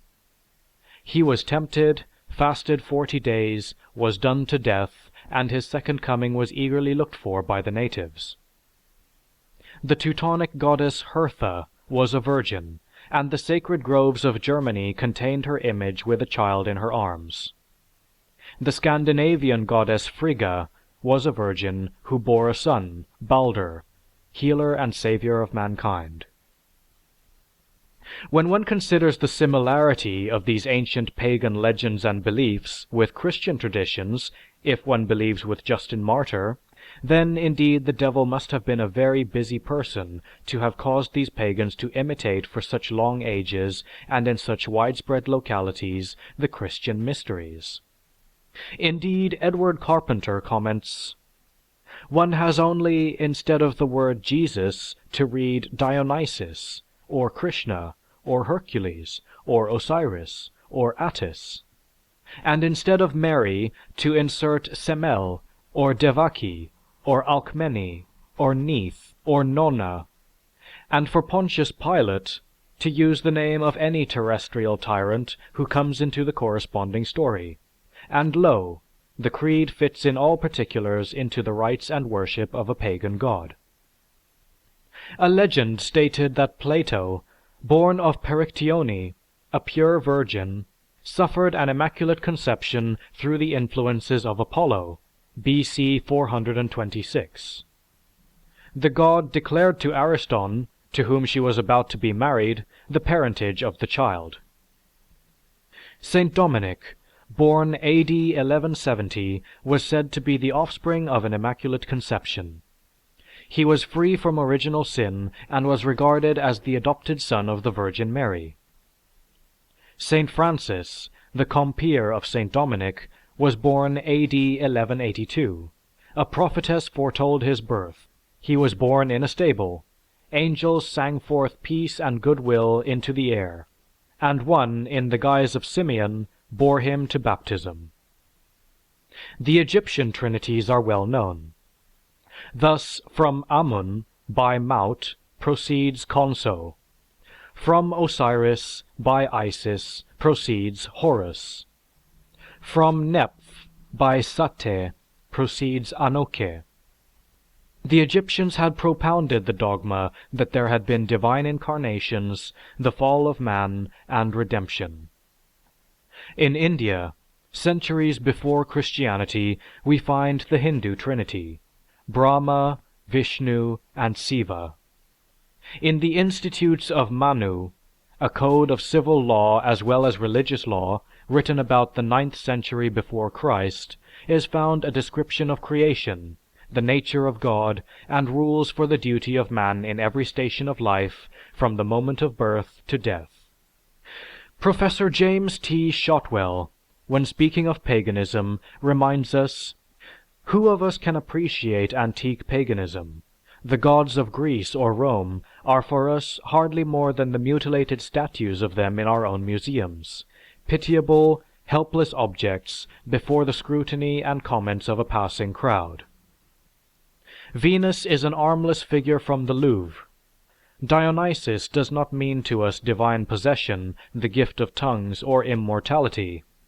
Attis brings no salvation. But to antiquity, the pagan cults were no mockery. They were as real as Polynesian heathenism or Christianity today. James T. Shotwell, The Religious Revolution of Today. It is seen, therefore, that from time immemorial man does not discover his gods, but invents them. He invents them in the light of his experience, and endows them with capacities that indicate the stage of man's mental development. Religion is not the product of civilized man. Man inherits his God just as he inherits his physical qualities. The idea of a supernatural being creating and governing this earth is a phantom born in the mind of the savage. If it had not been born in the early stages of man's mental development, it surely would not come into existence now. History proves that as the mind of man expands, it does not discover new gods, but that it discards them. It is not strange, therefore, that there has not been advanced a new major religious belief in the last 1300 years. All modern religious conceptions, no matter how disguised, find their origin in the fear-stricken ignorance of the primitive savage. A Christian will admit that the gods of others are man-made, and that their creed is similar to the worship of the savage. He looks at their gods with the vision of a civilized being. But when he looks at his own God, he forgets his civilization. He relapses centuries of time, and his mental viewpoint is that of the savage. Christianity, with its primitive concepts, can make its adherents firm in the belief of great monstrosities. When its adherents believed that the Bible sanctioned the destruction of heretics and witches, they were certainly doing things from a Christian standpoint. It was this standpoint that justified an embittered denunciation of evolution at one time, and then recanting, adopting it as a part of the Bible teaching. When the Spaniards blotted out an entire civilization in South America, when Catholics butchered Protestants, or Protestants butchered Catholics, they were all justified from the Christian standpoint. Man has been living on this planet some 500,000 years. Jesus appeared less than 2,000 years ago to save mankind. What of those countless millions of men that died before Christ came to save the world from damnation? If the Christian creed, that except a man believes in the Lord Jesus Christ he cannot be saved, is maintained, then it must be that those millions of human beings who lived before Christ and had no chance to believe are in hell fire. It is probable that one of the factors that turned primitive man's attention away from his cruel and short earthly existence to the thought of a more lengthy and less cruel existence in a hereafter was the extreme uncertainty and short duration of his own life. And this primitive trend of thought that turns man's mind from the here and now to a contemplation of a mythical hereafter persists to this day, produces the same slavish resignation. This false release from the actualities consists a mental aberration which we see in the hysterical and weak-minded. When such an individual is confronted by problems that tax his mental strength, if that individual has not strength of mind to reason and to persevere so that he overcomes his environmental difficulties, he will seek an avenue of escape in a fanciful existence which the physician recognizes in hysteria and certain forms of mental disease. So, throughout the ages, man has sought release from the realities of his existence into a fanciful and pleasantly delusional flight into a hereafter. There is no salvation in that sickly obscurantism which attempts to evade realities by confusing itself about them. Safety lies only in clarity and the struggle for the light. No subliminal nor fringe of consciousness can rank in the intellectual life beside the burning focal center where the rays of knowledge converge.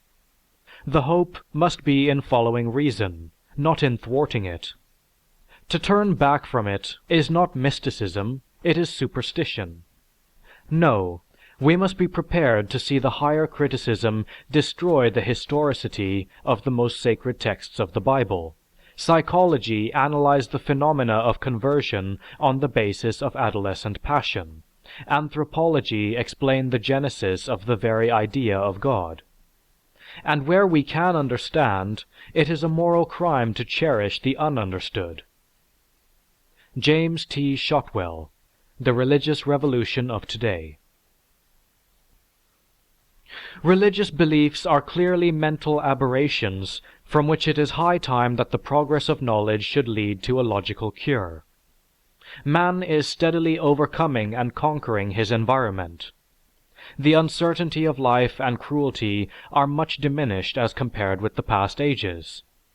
But man has not as yet fully utilized the means of an emancipating measure from his mental enslavement and fear of his environment.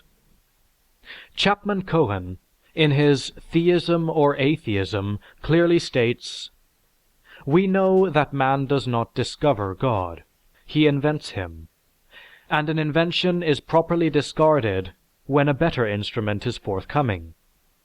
Today, the hypothesis of God stands in just the same relation to the better life of today as the fire drill of the savage does to the modern method of obtaining a light. The belief in God may continue a while in virtue of the lack of intelligence of some or the carelessness of others, and of the conservative character of the mass. But no amount of apologizing can make up for the absence of genuine knowledge, nor can the flow of the finest eloquence do aught but clothe in regal raiment the body of a corpse. Religion arose as a means of explanation of natural phenomena at a time when no other explanation of the origin of natural phenomena had been ascertained. God is always what Spinoza called it, the asylum of ignorance. When causes are unknown, God is brought forward. When causes are known, God retires into the background. In an age of ignorance, God is active. In an age of science, he is impotent. History attests this fact. The single and outstanding characteristic of the conception of God at all times and under all conditions is that it is the equivalent of ignorance. In primitive times, it is ignorance of the character of the natural forces that leads to the assumption of the existence of gods. And in this respect, the God idea has remained true to itself throughout. Even today, whenever the principle of God is invoked, a very slight examination is enough to show that the only reason for this being done is our ignorance of the subject before us. Chapman Cohen. The belief in God is least questioned where civilization is lowest. It is called into the most serious question where civilization is most advanced. It is clear that had primitive man known what we know today about nature, the gods would never have been born. The suspicious feature must be pointed out that the belief in God owes its existence not to the trained and educated observation of civilized times, but to the uncritical reflection of the primitive mind. It has its origin there, and it would indeed be remarkable if, while in almost every other direction the primitive mind showed itself to be hopelessly wrong, in its interpretation of the world in this particular respect it has proved itself to be altogether right. Chapman Cohen. All intelligent men admit that human welfare depends upon our knowledge and our ability to harness the forces of nature. I myself, writes Llewellyn Powys, do not doubt that the good fortune of the human race depends more on science than on religion. In all directions the bigotry of the churches obstructs amelioration. As long as the majority of men rely upon supernatural interference, supernatural guidance, from a human point of view all is likely to be confusion. Trusting in God rather than in man, it is in the nature of these blind worshippers to oppose every advance of human knowledge. It was they who condemned Galileo, who resisted Darwin, and who today deride the doctrines of Freud. Science has given us an account of the operation of the universe, Son God. And investigation has also given us a clear conception of the evolution of all religious beliefs, from the crude conceptions of the savage to the but little altered form of the modern conception. If we are to regard the God idea as an evolution which began in the ignorance of primitive man, it would seem clear that no matter how refined or developed the idea may become, it can rest on no other or sounder basis than which is presented to us in the psychology of primitive man. Each stage of theistic belief grows out of the preceding stage, and if it can be shown that the beginning of this evolution arose in a huge blunder, I quite fail to see how any subsequent development can convert this unmistakable blunder into a demonstrable truth. Chapman Cohen. Men of today are trying to force themselves to believe that there must be something true in that which had been believed by so many great and pious men of old. But it is in vain. Intellect has outgrown faith. They are aware of the fallacy of their opinions, yet angry that another should remind them of it. And these men who today are secretly skeptics are loudest in their public denunciation of others who publicly announce their skepticism. In ancient Greece, when the philosophers came into prominence, Zeus was superseded by the air, and Poseidon by the water.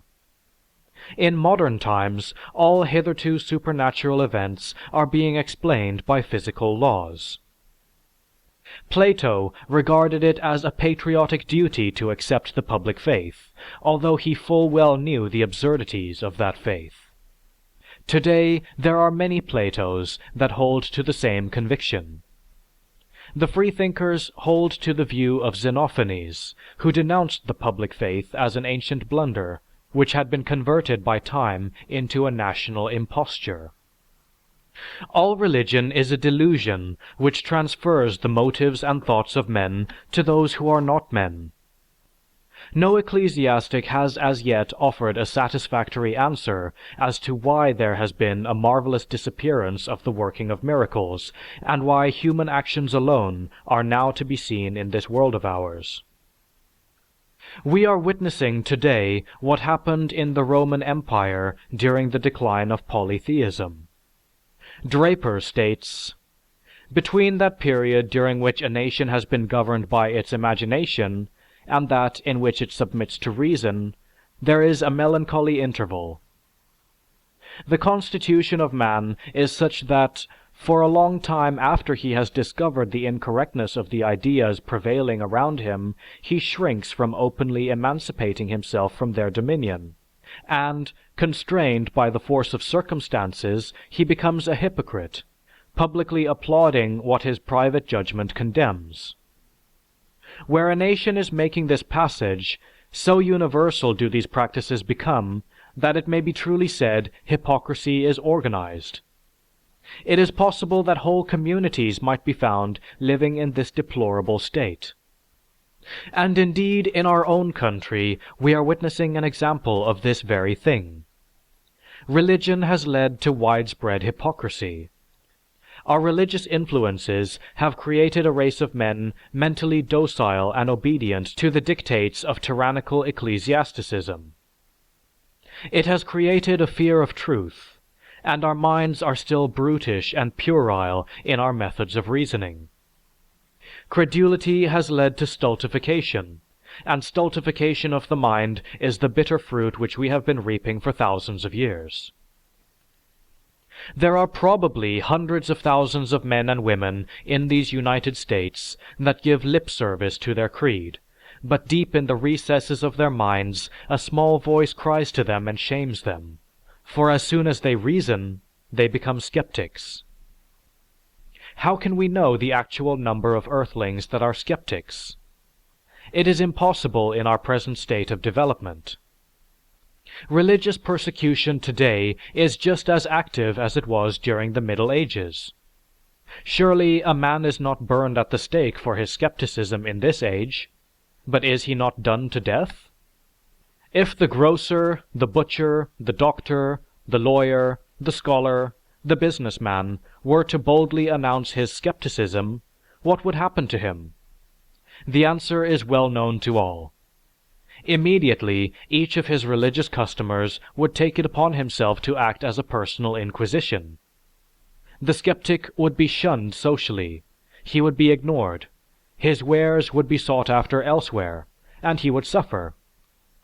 His wife, his family, his children would suffer with him. For our economic scheme makes the would-be skeptic dependent upon the whims of the majority believers. He is forced to hold his tongue or else is tortured. Are not the wants of his family, the hunger and ostracism torture? Thus, thousands are forced into hypocrisy. Many others, although they have outgrown all fear of the God of orthodoxy, the fear of the God of social pressure remains. There are embodied in all creeds three human impulses: fear, conceit, and hatred, and religion has given an air of respectability to these passions. Religion is a malignant disease born of fear, a cancer which has been eating into the vitals of everything that is worthwhile in our civilization, and by its growth obstructing those advances which make for a more healthful life. Morally and intellectually, socially and historically, religion has been shown to be a pernicious influence. Some of these influences falling into these classifications have been considered in previous chapters. The modern Christian, in his amusing ignorance, asserts that Christianity is now mild and rationalistic, ignoring the fact that all its so-called mildness and rationalism is due to the teaching of men who in their own day were persecuted by all Orthodox Christians. Historically, churches have stood on the side of the powers that be. They have defended slavery or have held their tongues about it. They have maintained serfdom and kept serfs. They have opposed every movement undertaken for the liberation of the masses of men.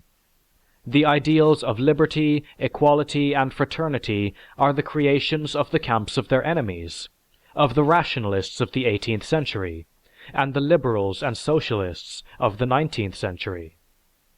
They have defended and condoned the industrial exploitation of children. They have fought bitterly the enfranchisement of women. They have justified unjust war. They have fought with book and bill and candle and faggot every new great step in the advancement of science, from gravitation to evolution. Wardens, ever since Constantine, gave the schools of antiquity into the keeping of the Christian bishops, of the education of the people. They have fought with all their power the establishment of free public schools and the spread of literacy and knowledge among the people. Horace M. Callan, Why Religion? If Christianity has made any progress in the assimilation of doctrines that are less barbarous than heretofore, they have been effected in spite of the most vigorous resistance, and solely as a result of the onslaught of free thinkers. Throughout the ages, when a thinking man had questioned the how and why of any secular problem, so long as that problem had no direct or indirect bearing upon religion, or upon any branch of knowledge that was assumed to be infallibly foretold in the Bible, that man was unmolested.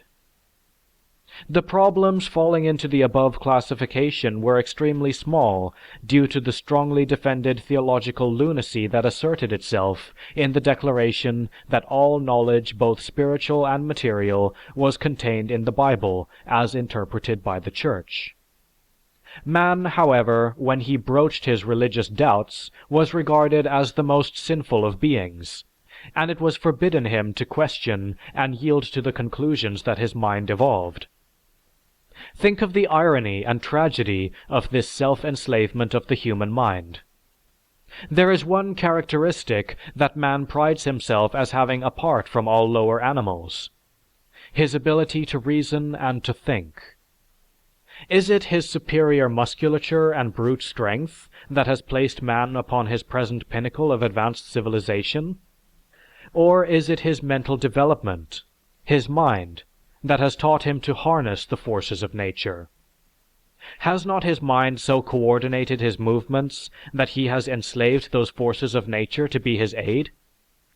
And yet, if mind is one thing that has enabled man to pull himself out of the morass of brute life, why has it been that man himself has been so persistently decrying and degrading the efforts of that mind?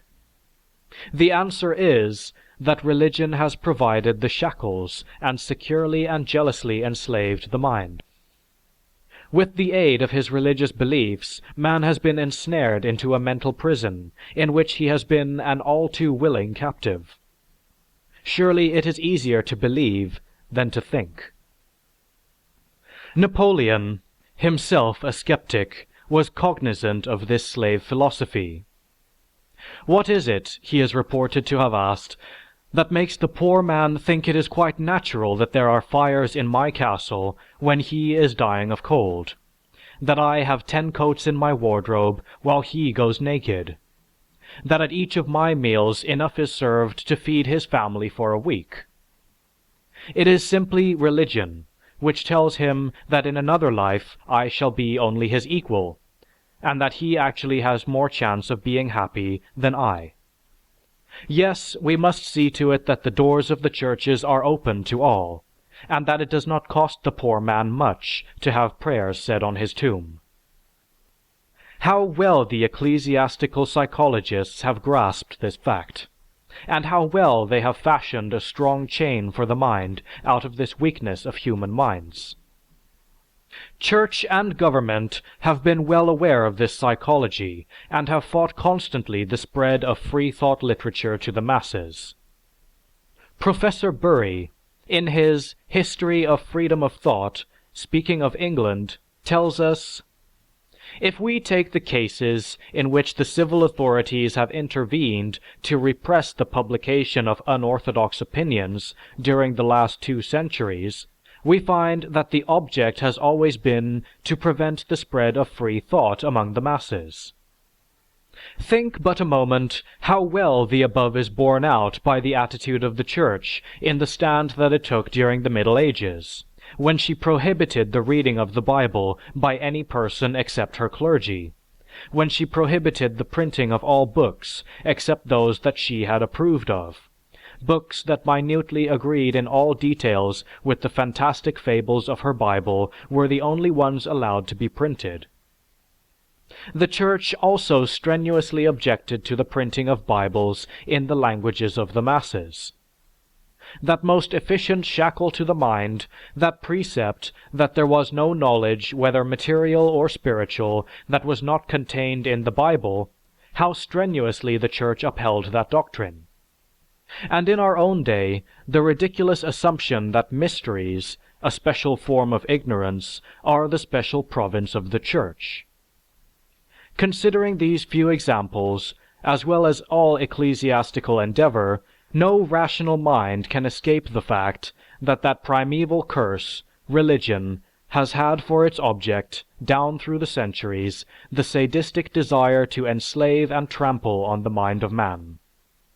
It has been a defensive measure on the part of the Church, for she well recognizes that once the mind is free, it will free itself of the shackles of religion also. Nor is this all.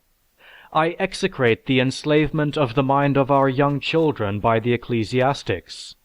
Is anything so pitiful to behold as the firm grasp that the Church places on the mind of the youngest of children?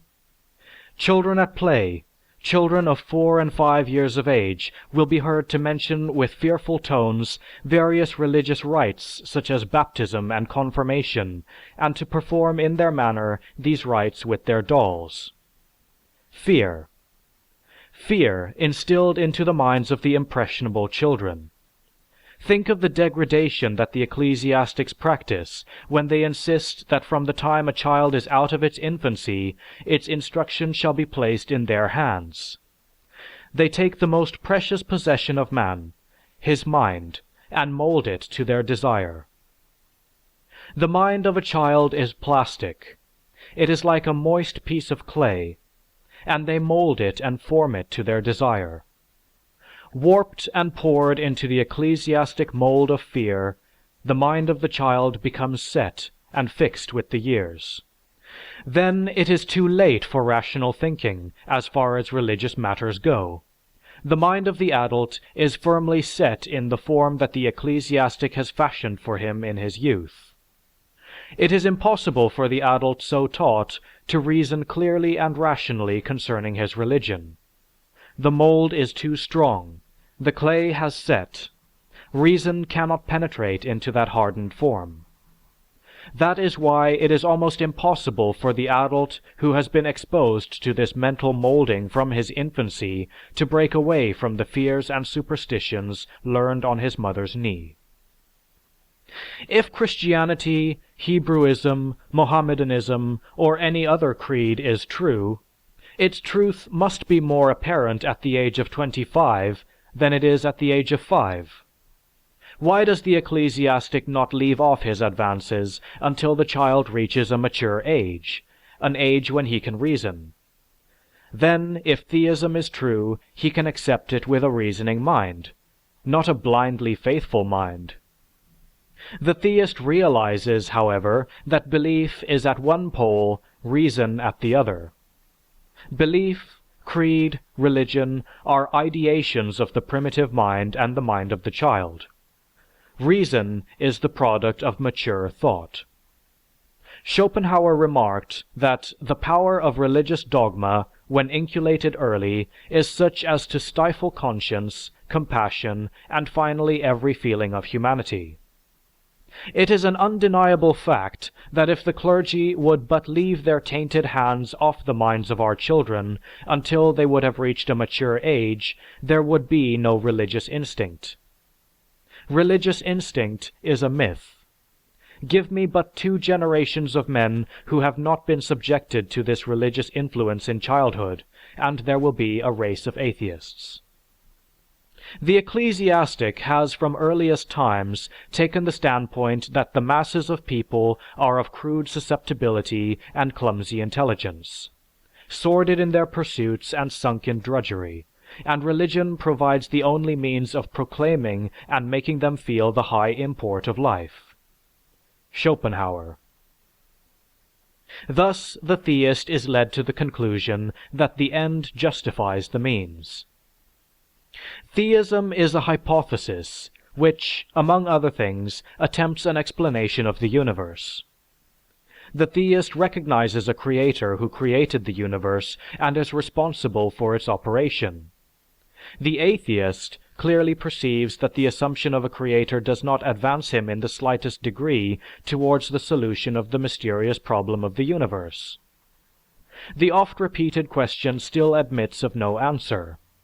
Who created the creator? It is an absurd answer to reply that the creator created himself.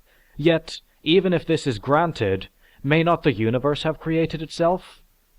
If the theist puts forward the statement that God has always existed, the atheist may well reply that if God has always existed, why can he not say that the universe has always existed? The atheist is not concerned with the creation of the universe. To him, it presents a problem which is beyond the comprehension of his present mental capacities.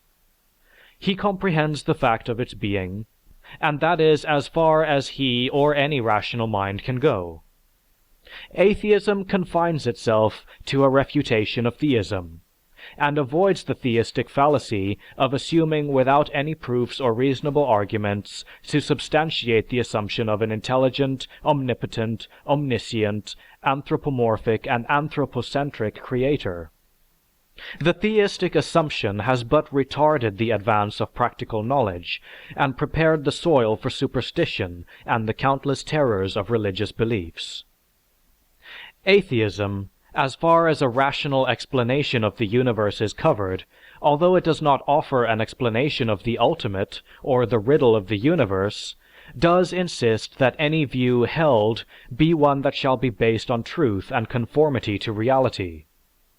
It further maintains that if a view be propagated, it should be held in the same position that any scientific proposition is held, It must be open to verification.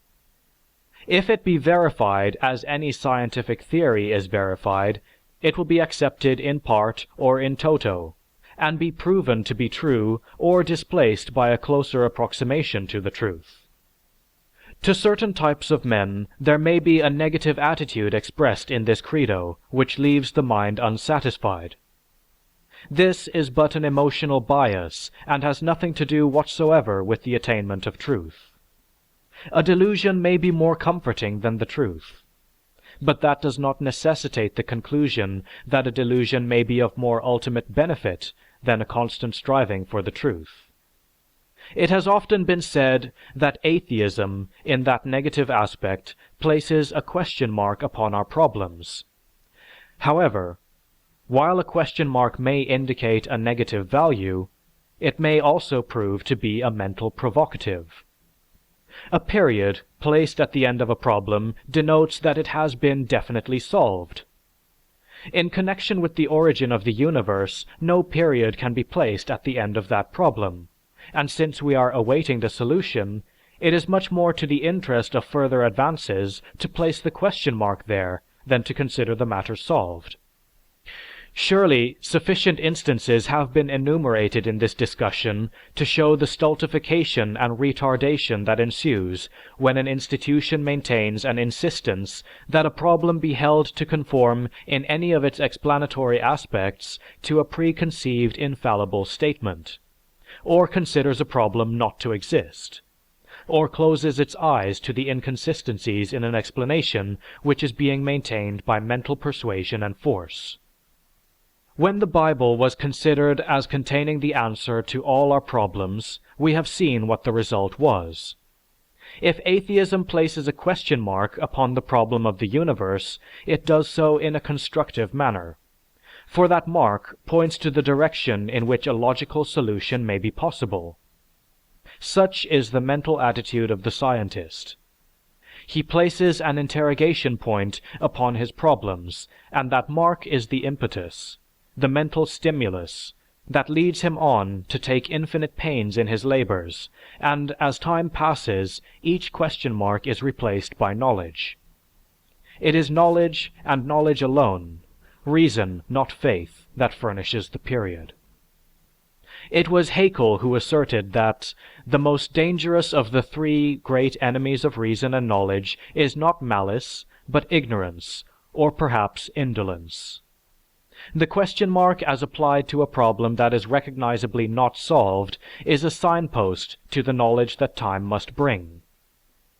The spurious period placed at the end of a problem is the death warrant for that problem, and there it must lie, devitalized by ignorance and indolence.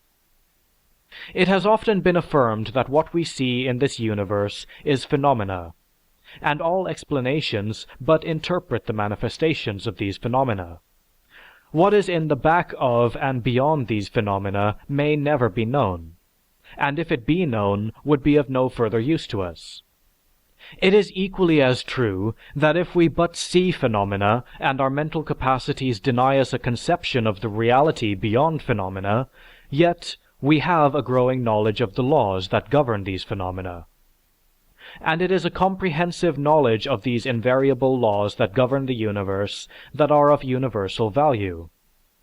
These laws have been ascertained by the questioning mental attitude, and not by futile reliance on faith.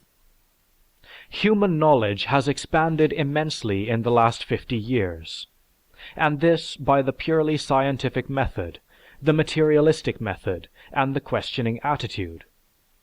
The value of these findings, when they can be converted into practical applications in industry, are well known to all.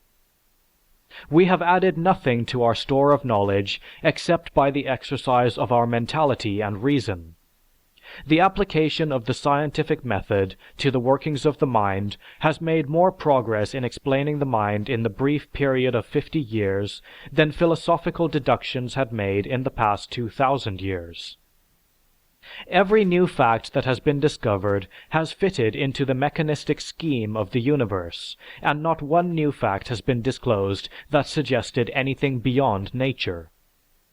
The theistic interpretation of the universe has been completely discredited by the scientific investigations. Science has brought to the confines of invariable laws multitudes of problems that had hitherto been supposed to point to spiritual interference. Theology has been driven out of the open spaces of reason and still persists in clinging to the twilight zone of the present unknown, only to be driven from its precarious position constantly by our increasing knowledge and with increasing rapidity from shadow to shadow. There has been an increasing tendency shown by physicists to consider that matter and energy are interchangeable, and that the one ultimate reality is energy. If this be so, we are still dealing with an ultimate that is a material reality. The Nobel Prize in Medicine for the year 1932 was awarded to two British investigators, Sir Charles Scott Sherrington, Professor of Physiology at Oxford University, and Dr. Edgar Douglas Adrian, Professor of Physiology at Cambridge University. Their researches seem to have settled definitely a problem that has long been a bone for contention. Nerve energy has been shown conclusively to be of an electric type of energy. The old question of whether mind was part of the material world has been shown by these experiments to be answered in the affirmative. There is no duality, mind and matter are one, and mind is but a special property of highly specialized matter. End of Part 1 of Chapter 19. Part 2 of Chapter 19 of The Necessity of Atheism. The Doom of Religion, the Necessity of Atheism. It is with a great deal of regret that the freethinker contemplates the attitude of such scientists as Jeans, Eddington, Millikan, and the philosopher Professor Whitehead.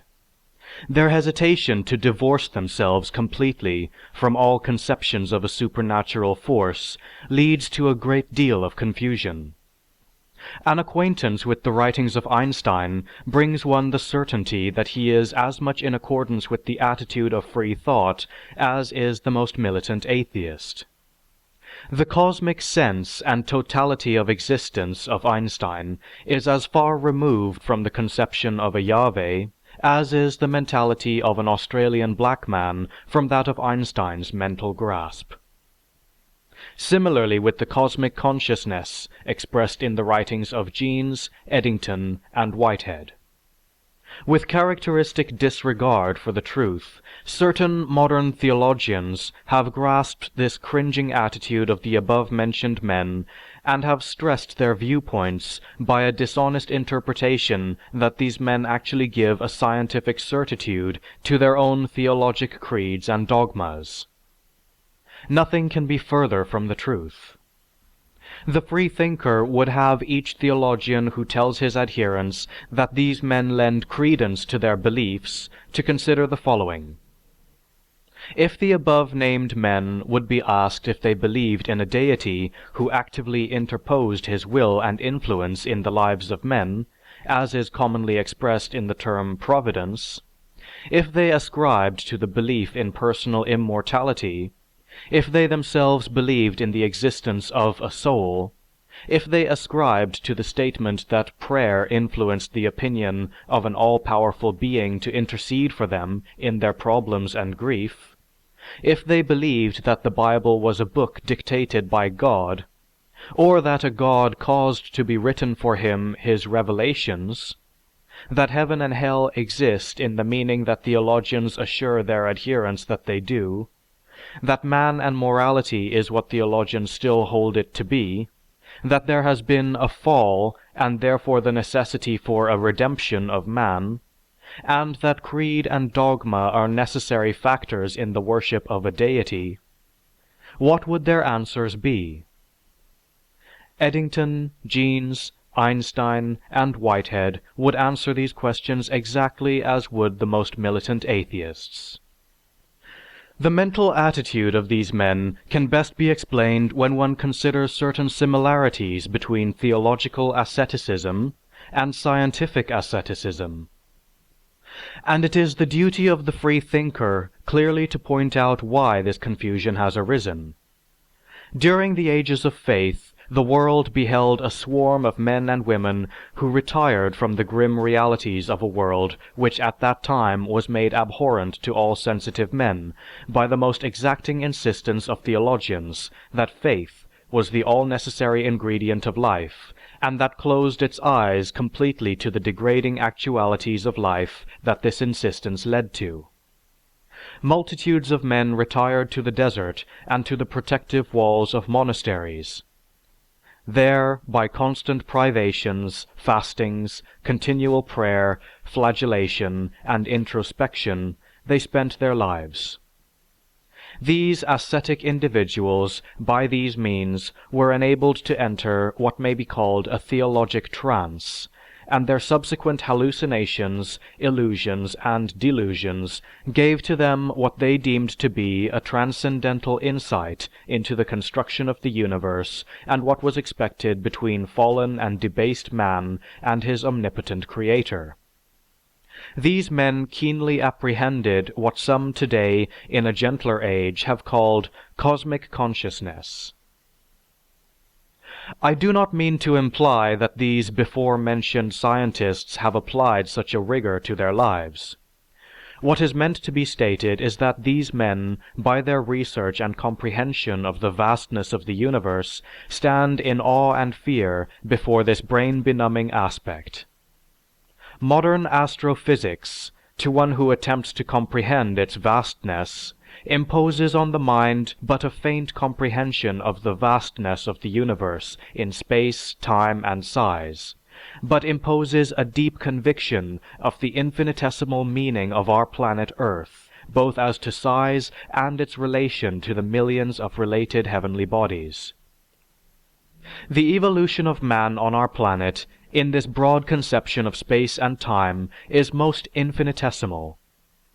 It has been just a few hours ago, in this widened conception of time, that Halley's Comet was excommunicated from the skies by Pope Calixtus III, who looked upon this comet as one of unheard of magnitude, and from the tail of which was flung down upon Earth disease, pestilence, and war.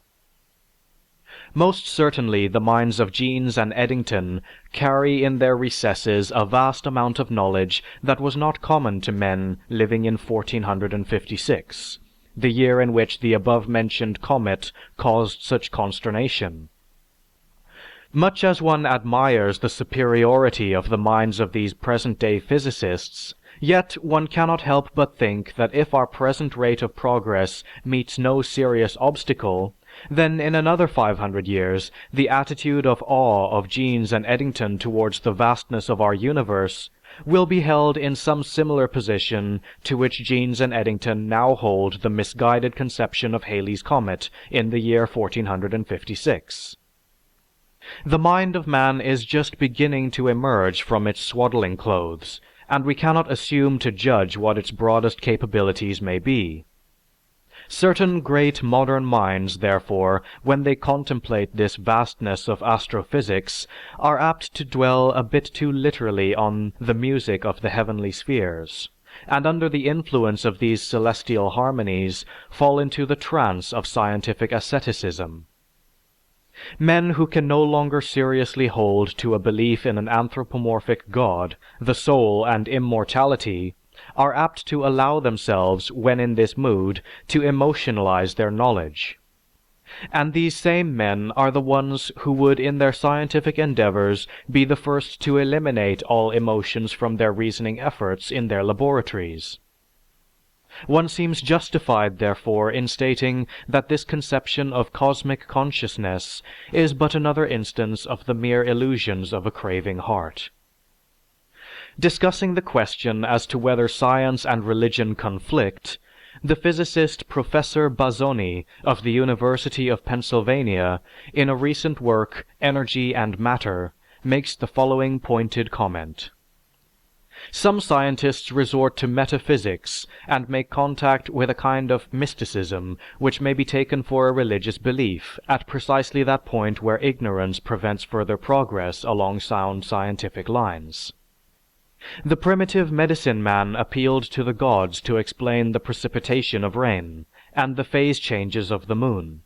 And some modern scientists appeal to metaphysics and mysticism to explain the limits of the infinite and the nature of electricity. He further cautions theologians against placing undue emphasis on the opinions of scientists when they express their minds on religious topics, and he remarks, "They, the laity, should realize that in the spiritual field the opinion of an eminent scientist has exactly the same weight as the opinion of any other cultivated and thoughtful individual. When the scientist examines with the impartial mind of the laboratory the science of the origin of religious beliefs and delves into the complicated intricacies of religious history, he becomes as convinced as any other thoughtful individual that the facts of science and history are deadly to religion. Moreover, as man contemplates the construction and forces at work in the universe, he still must exclaim, 'End, beginning, or purpose it knows not of.' The theologians are devoting a great deal of their time to the writings of physicists who venture into the field of theology. It may be that in this manner they can divert attention from the drastic findings concerning all religious beliefs that the anthropologists and psychologists are patiently accumulating. Many physicists and biologists like Pupin, Millikan, Oliver Lodge, J. Arthur Thomson, and Henry Fairfield Osborn have recently blossomed forth as liberal theologians. They are still emotionally attached to the older religious faith. They are aware that modern physics and biology have abandoned doctrines that once were hostile to religious claims. They, therefore, proclaim that there is no further conflict between religion and science. In so doing, however, they show themselves abysmally ignorant of all that anthropology and psychology have done to study religion and religious man scientifically. They show their ignorance of the philosophy that has built upon such data. They do not realize that the present-day conflict between religious faith and science is no longer with a scientific explanation of the world, but with a scientific explanation of religion. J. H. Randall and J. H. Randall, Jr., Religion and the Modern World. The cultured Greeks and Romans had their omnipotent gods, and these have long ago died a death of ridicule. At a time when beauty and sculpture were at their height, the religion of these ancient artists was absurd. Similarly, with some of our modern scientists, their religion has not kept pace with their intellect. Their emotions have overbalanced their reason in this field. Professor H. Levy of the University of London tersely remarks, "The assertion of contemporary scientists who state that the universe is a fickle collection of indeterminate happenings, and a great thought in the mind of its architect, a pure mathematician, serves merely to divert the activity of the scientific brain from its concentration on the contradictions and confusions of the all-too-real outward world to a state of passive and unreal contemplation." Professor H. Levy, The Universe of Science. Among the theologians, some at least have learned the futility of waxing indignant at each new scientific hypothesis that encroached, as they thought, within their domain. A great many liberal theologians have as yet not learned the extreme danger to their theology in grasping at some concept of science that for the present moment does not appear to be detrimental to their theology, or, as they think, seems to bolster up their particular creed. The enthusiasm aroused in certain theological circles by recent developments in mathematical physics, states Dr. M.C. Otto, seems to me to indicate just one thing, that these theologians felt themselves to be in so desperate a state that a floating straw assumed the appearance of a verdure-clad island. I am of the opinion that all persons who work for a more decent and happy existence for themselves and for their fellows must turn their backs upon religion just to the extent that religious leadership seeks spiritual renewal in these hallucinations of despair. Doctors Wieman, Mackintosh, and Otto. Is There a God? It is only proper to point out that what certain emancipated minds are trying to reconstruct as a basis of religious belief is not what is held by the masses as their conception of religion. In a recent clear and frank statement of the religious revolution, John Herman Randall and John Herman Randall Jr. state, "Such beliefs, even so fundamental a one as belief in God, must stand their chances with the philosophic interpretation men give their experience. The really revolutionary effect of the scientific faith, so far as religion is concerned, has been not its new view of the world, but its new view of religion. Reinterpretations of religious belief have been unimportant compared with reinterpretations of religion itself. For those who have come to share the scientific worldview, even more for those who have absorbed the spirit of scientific inquiry, it has been impossible to view religion as a divine revelation entrusted to man. It has even been impossible to see it as a relation between man and a cosmic deity. Religion has rather appeared a human enterprise, an organization of human life, an experience, a social bond, and an inspiration." J. H. Randall and J. H. Randall, Jr. Religion and the Modern World. To the man who literally entreats his deity, "Our Father, who art in heaven, grant us our daily bread," the above reinterpretation of what is meant by religion can have no meaning. To the cultivated mind that comprehends what is meant, the above interpretation is what he conceives of as his social secular activities for the betterment of his fellow men. A living philosophy of life is a much better name for this attitude than is the misnomer religion, and avoids a great deal of confusion. Some of our scientists on a holiday, as they have been facetiously called when they stepped into a field in which they had not become well acquainted with the ground, have proceeded to lend assurance that God is, by subtracting so drastically from what is generally attributed to the conception of God that there is nothing much left to what they conceive as what God means. They have stripped the conception of what has been heretofore regarded as fundamental, namely the conception that God is a superhuman personality or mind. In Mr. Whitehead's philosophy, God is spoken of as, "God is not concrete, but he is the ground for concrete actuality." I believe such confusion of language may have been in the mind of Dr. Max Carl Otto, when he remarked, "Some persons endeavor more than ever to make necessary distinctions to keep meanings as clear as possible, and to have an eye on the tendency of language to become its own object. Other persons repudiate these obligations. They act as if it were a virtue to love darkness rather than light, if your intentions are good. Under their manipulations, conceptions are dimmed or replaced by vague imitations. One boundary line after another is obliterated until the whole substance of things swims in mists. History has illustrated that the greatest source of evil on this planet has arisen from the fact that physical phenomena for which our limited mental capacities were not able to formulate a logical solution were ascribed to preternatural causes. From this original stem arose religion and the Church, the two greatest obstacles which have been a burden to mankind for 2,000 years, and a barrier to all progress which has made life endurable and desirable.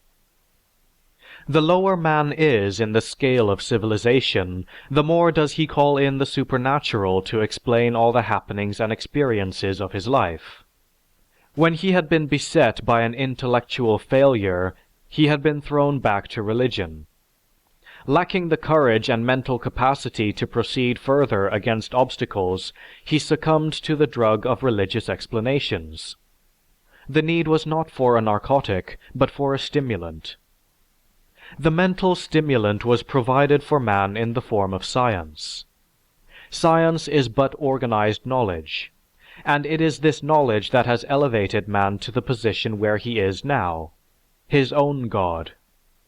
When difficulties confront him in this age, he blames them upon his own ignorance and incompetence. And when he sets about to overcome these difficulties, he does not rely on divine revelation or supernatural aid or on miracles. He relies on his reason. He knows that when a problem eludes his mental capacity, it is not the supernatural which eludes him, but some natural force, some law which he has not been able to grasp as yet. There is no resignation in this attitude, only resolute, peaceful patience. The problem that he cannot solve at present will yield to his reason eventually. The ecclesiastic is well aware that science is his natural and implacable enemy. He knows that every time the bounds of exact knowledge are widened, the domain of religion is narrowed. Man's knowledge of the universe is still incomplete, but it is certainly more complete than it was 50 years ago. And when we consider what that knowledge was a few thousand years ago, it is no breach of logic to state that all natural processes, in the course of time, will be brought into the confines of invariable laws. Sir Arthur Keith clearly states, "The ancient seeker, to explain the kingdom of life, with man as its regent, had to call in the miracle of creation. The modern seeker finds that although life has the appearance of the miraculous, yet all its manifestations can be studied and measured, and that there is a machinery at work in every living thing, which shapes, evolves, and creates. His inquiries have led him to replace the miracle of creation by the laws of evolution." Whichever department of the realm of nature the man of science has chosen for investigation, the result has always been the same. The supernatural has given place to the natural. Superstition is succeeded by reason. The world has never had such armies of truth seekers as it now has. Those equipped with ladders of science have so often scaled the walls which surround cities of ignorance that they march forward in the sure faith that none of nature's embattlements are impregnable. In the last analysis, if we reach a point in thinking where we cannot proceed further, a fathomless landmark, must we revert to the theological error of thinking and assume it must be of supernatural character? Because the unknown in the past has been assigned to the supernatural is no indication for us also, in the present age, to relegate the unknown to divine cause. It is unseemly that minds that have emancipated themselves should go just so far as their own reason can explain the unknown, and when their limited reason can go no further, to revert back to the primitive stage where solution is considered impossible to man, save it be revealed to him by God.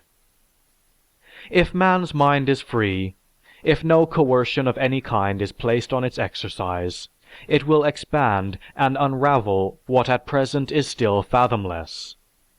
Give man endless centuries and ample opportunities, and he will unravel the miracles of development and growth, just as he has done other miracles which at first seemed impossible of rational solution.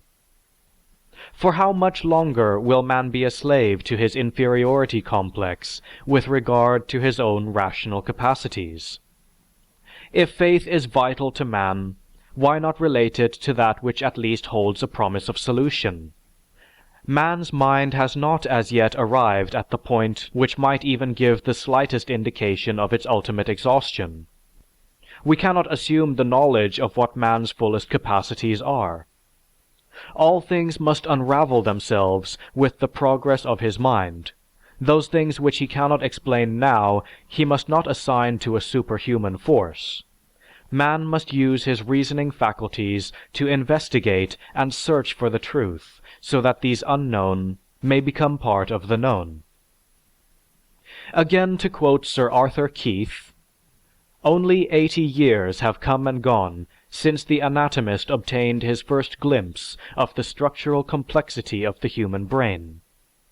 It will take him 8,000 years and more to find out the exact part played by every departmental unit of this colossal system of government, which carries on the mental life of a human being. We have no reason to think there is anything supernatural in its manifestation. As our knowledge of the brain accumulates, the names and terms we now use will give place to others which have a more precise meaning. In our present state of ignorance, we have to use familiar and loose terms to explain the workings of the brain. Such words as soul, spirit, heart, superstition, and prejudice. These manifestations of the mind will be dissected and made understandable. Science has as yet not fully explained the origin of life on Earth, but there is reason to believe that it will do so in the future. The laws governing the production of life itself are under investigation in the laboratories, and it is highly probable that this law will be unraveled at some future date. It will be interesting for our posterity to witness the confusion of the ecclesiastics and their attempted confirmation of this fact in the Bible, their finding of some obscure phrase that will be interpreted by them as a prediction of the fact in the Bible. The theists have maintained, as we have seen, many false beliefs that have cost the lives of innumerable men, and suffering incalculable, beliefs which they themselves have subsequently recognized as false, but relinquished only by the onslaught of rising secular knowledge. It was the ecclesiastic who pointed to the God-dictated phrase, "Thou shalt not suffer a witch to live," and the various precepts that have been enumerated in the preceding chapters. Surely sufficient evidence has been noted to convince a thinking being that reason is a better guide than theism. Belief in the antithesis of reason. Reason is rationality. Religious belief is clearly mental abnormality. If a religionist is asked what he thinks of a secular institution which vigorously condemns and persecutes inquiry, experiment, and truth, he will reply with the logical answer. When it is pointed out to him that religion has done and still is doing this, he will hem and haw until he manufactures some illogical answer. It has been stated that the more we think, the less we believe, and that the less we think, the more we believe. The Christian will analyze the creed of the Mohammedan and find it ridiculous. The Mohammedan analyzes the creed of the Christian and in turn finds it ridiculous. That is thinking. But does the Mohammedan or the Christian analyze as critically each his own belief? Will he endeavor to analyze it at all? That is believing. The ecclesiastic concerns himself not with truth or knowledge. It is creed which is his shrine.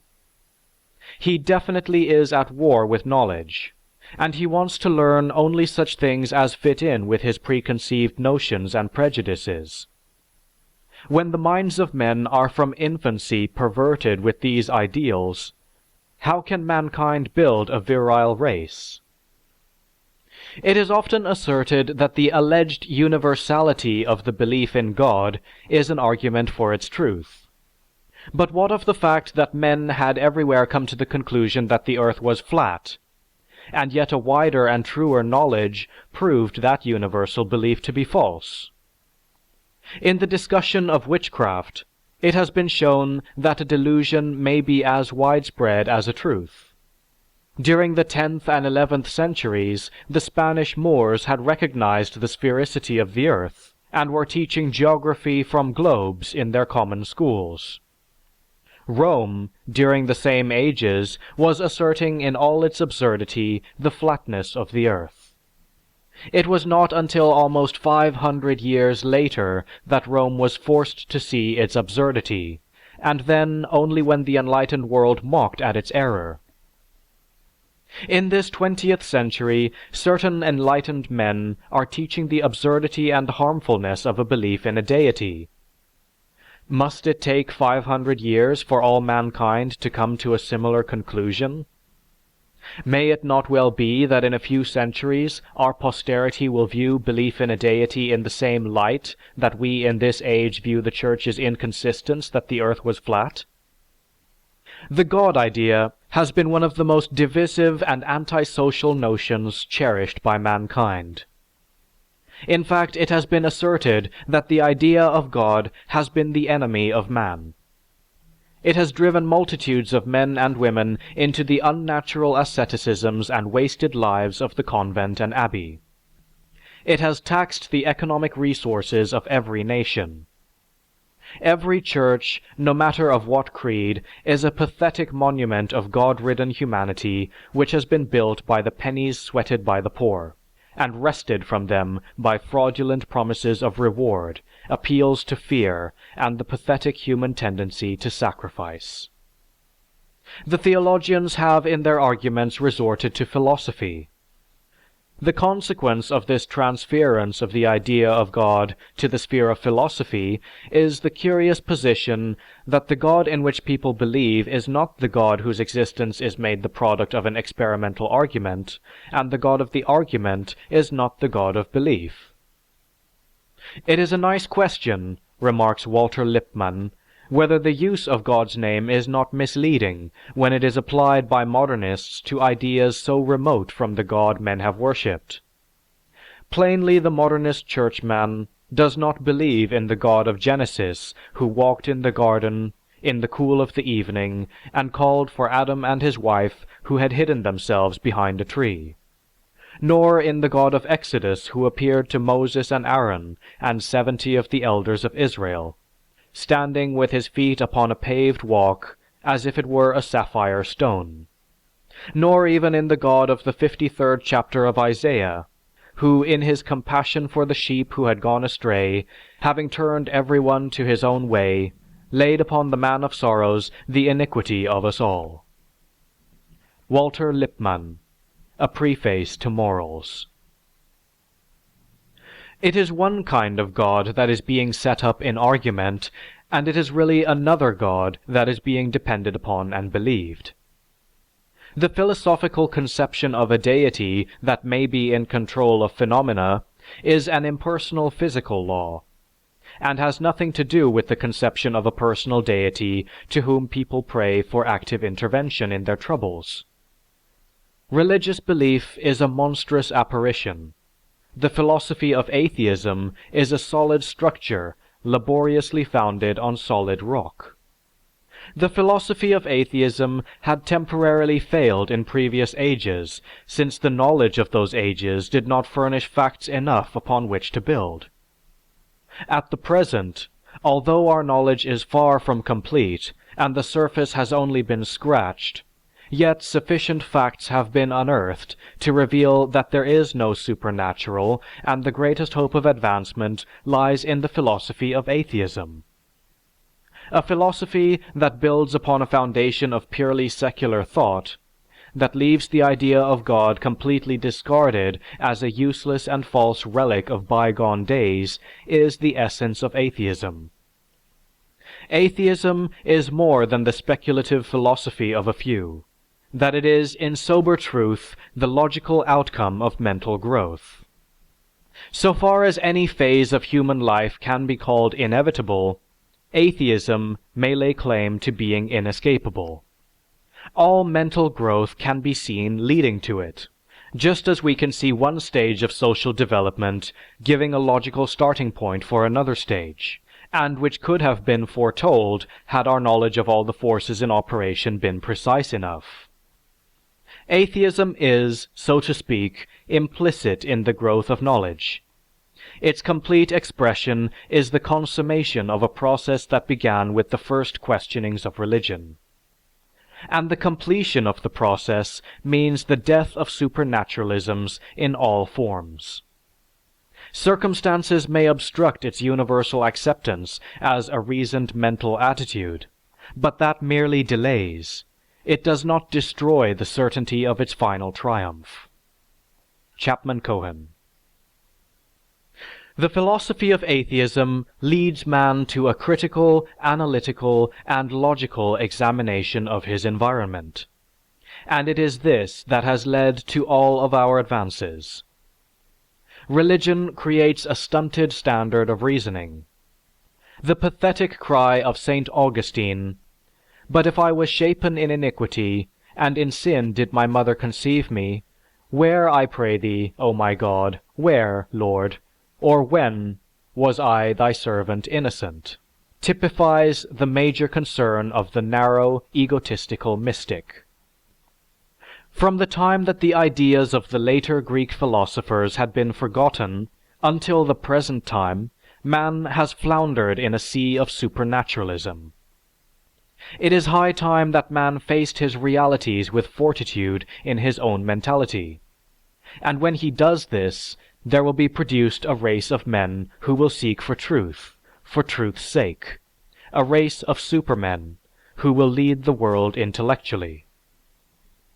It is to Russia that all eyes will turn in the next few generations.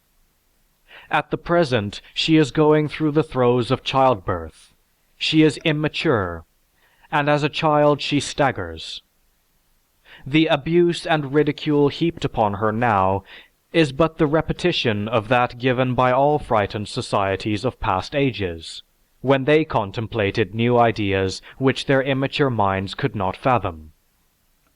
But Russia will emerge in the not too distant future, and the infant will shortly reach maturity, and that maturity may set a standard for those timid and frightened societies that at present look with dilated eyes upon her daring.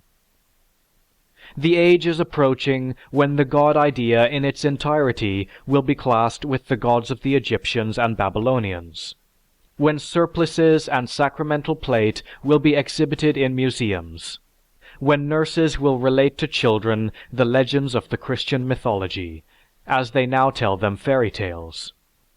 The gods of monotheism will join the gods of polytheism, and Yahweh and his associates will occupy in the minds of men the position now held by the gods of Olympus. To our ancestors, Jupiter and Yahweh will have the same significance.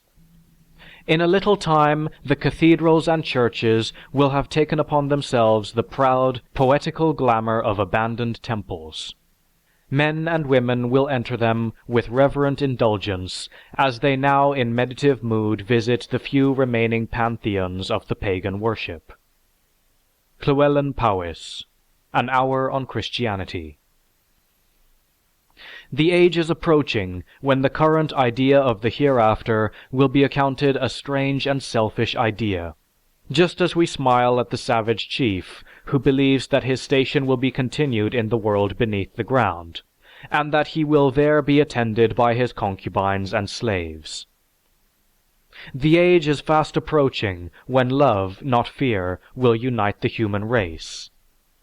In that age, the ideal, not the idol, will be the truth, and the one faith, not religion, but a sincere and lofty conception of the dignity and resourcefulness of the human mind, and an overwhelming desire to aid in the progress of all mankind, the extinction of disease, the perfection of genius, the perfection of love, and therefore the abolition of war, the exploration of the infinite, and the conquest of creation.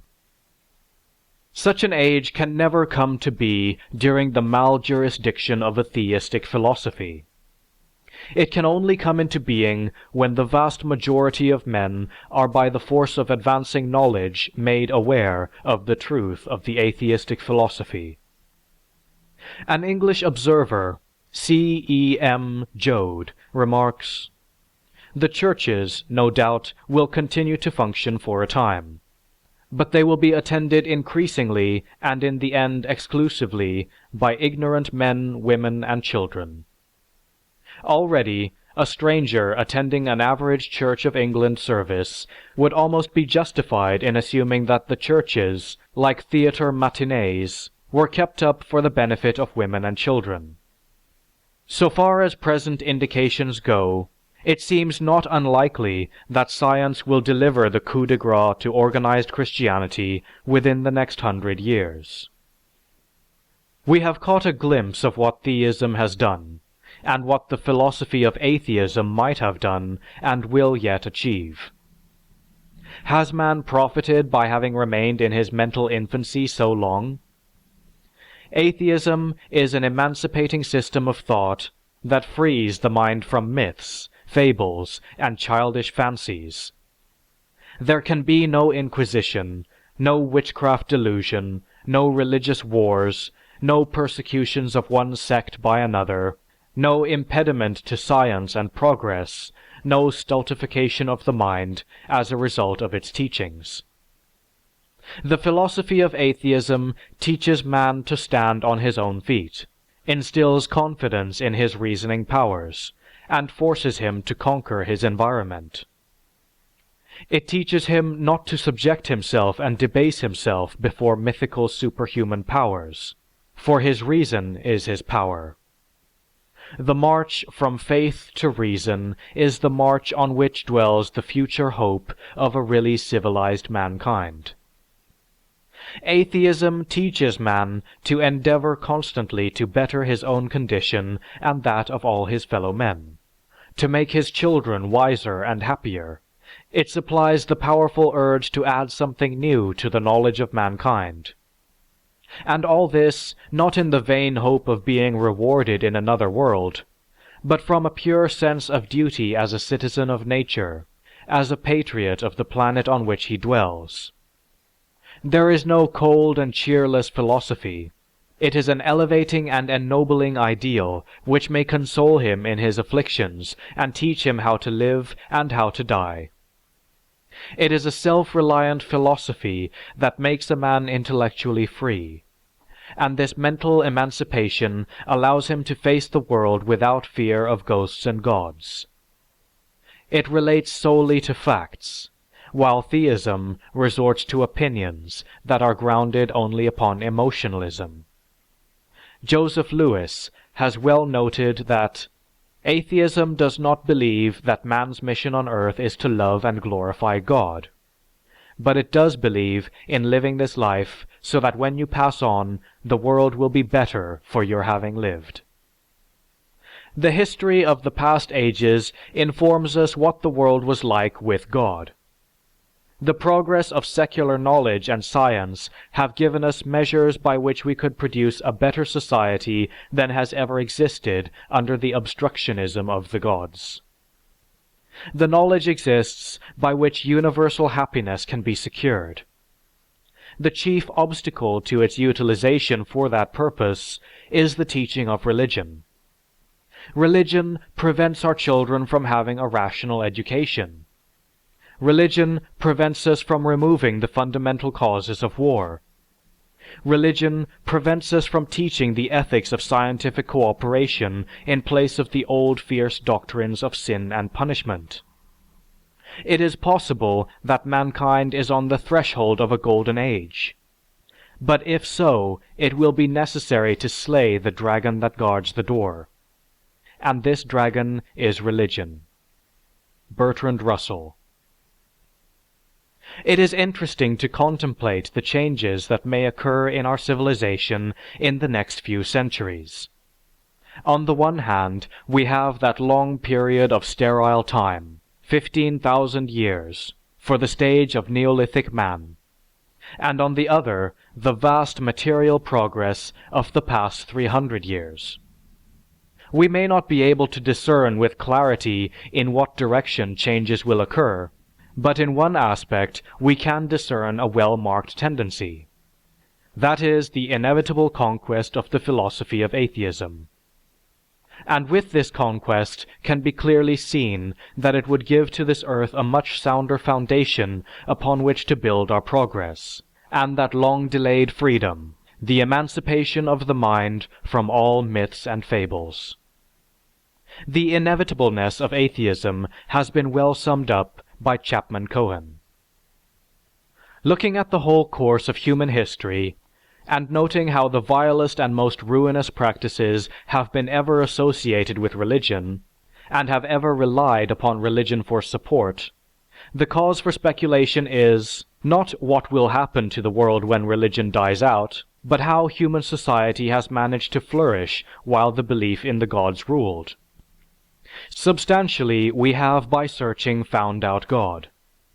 We know the origin and history of one of the greatest delusions that ever possessed the human mind. God has been found out. Analytically and synthetically, we understand the God idea as previous generations could not understand it. It has been explained, and the logical consequence of the explanation is atheism. Man is fast attaining a mastery of his environment, and his religious creeds are becoming as irrational to him as the witchcraft delusion. Religion, with its burden of fear, ties him to the dead ages. But knowledge not only supplies him with power, but also furnishes him with courage, and that courage will aid him in freeing himself from that fear. Religion. Religion is doomed to occupy the same place in history as the institution of slavery. Lies and imposture, no matter how powerfully sustained, can be dispelled by knowledge. The Church will destroy itself with its own poison. Knowledge and courage spell the doom of religion. End of Part 2 of Chapter 19. Chapter 20 of The Necessity of Atheism. Contemporary Opinion. The Vanguard. Let us make no mistake. Great minds are skeptical. The strength and the freedom which arise from exceptional power of thought express themselves in skepticism. A mind which aspires to great things and is determined to achieve them is of necessity skeptical. Nietzsche. Bertrand Russell. My own view on religion is that of Lucretius. I regard it as a disease born of fear, and as a source of untold misery to the human race. I cannot, however, deny that it has made some contributions to civilization. It helped in early days to fix the calendar, and it caused Egyptian priests to chronicle eclipses with such care that in time they became able to predict them. These two services I am prepared to acknowledge, but I do not know of any others. Max Carl Otto. It is my conviction that the happiest and noblest life attainable by men and women is jeopardized by reliance upon a superhuman cosmic being for guidance and help. I know, of course, that God has been defined in various terms. I do not choose among them, for it seems to me indisputable that those who turn to God, however God be defined, do so because, consciously or unconsciously, they seek there the satisfaction of wants, the worth of living, and security for what they passionately prize, which they have not found and despair of finding in the human venture as they know it. Reliance upon God for what life does not afford has, in my opinion, harmful consequences. It diverts attention from the specific conditions upon which a better or a worse life depends. It leads men to regard themselves as spectators of a course of events which they in reality help to determine. It makes the highest human excellence consist in acquiescence in the supposed will of a being that is defined as not human, a being that is above the driving force of impulse, that does not experience vacillating moods or conflicting desires, that is never harassed by doubts or misled by ignorance.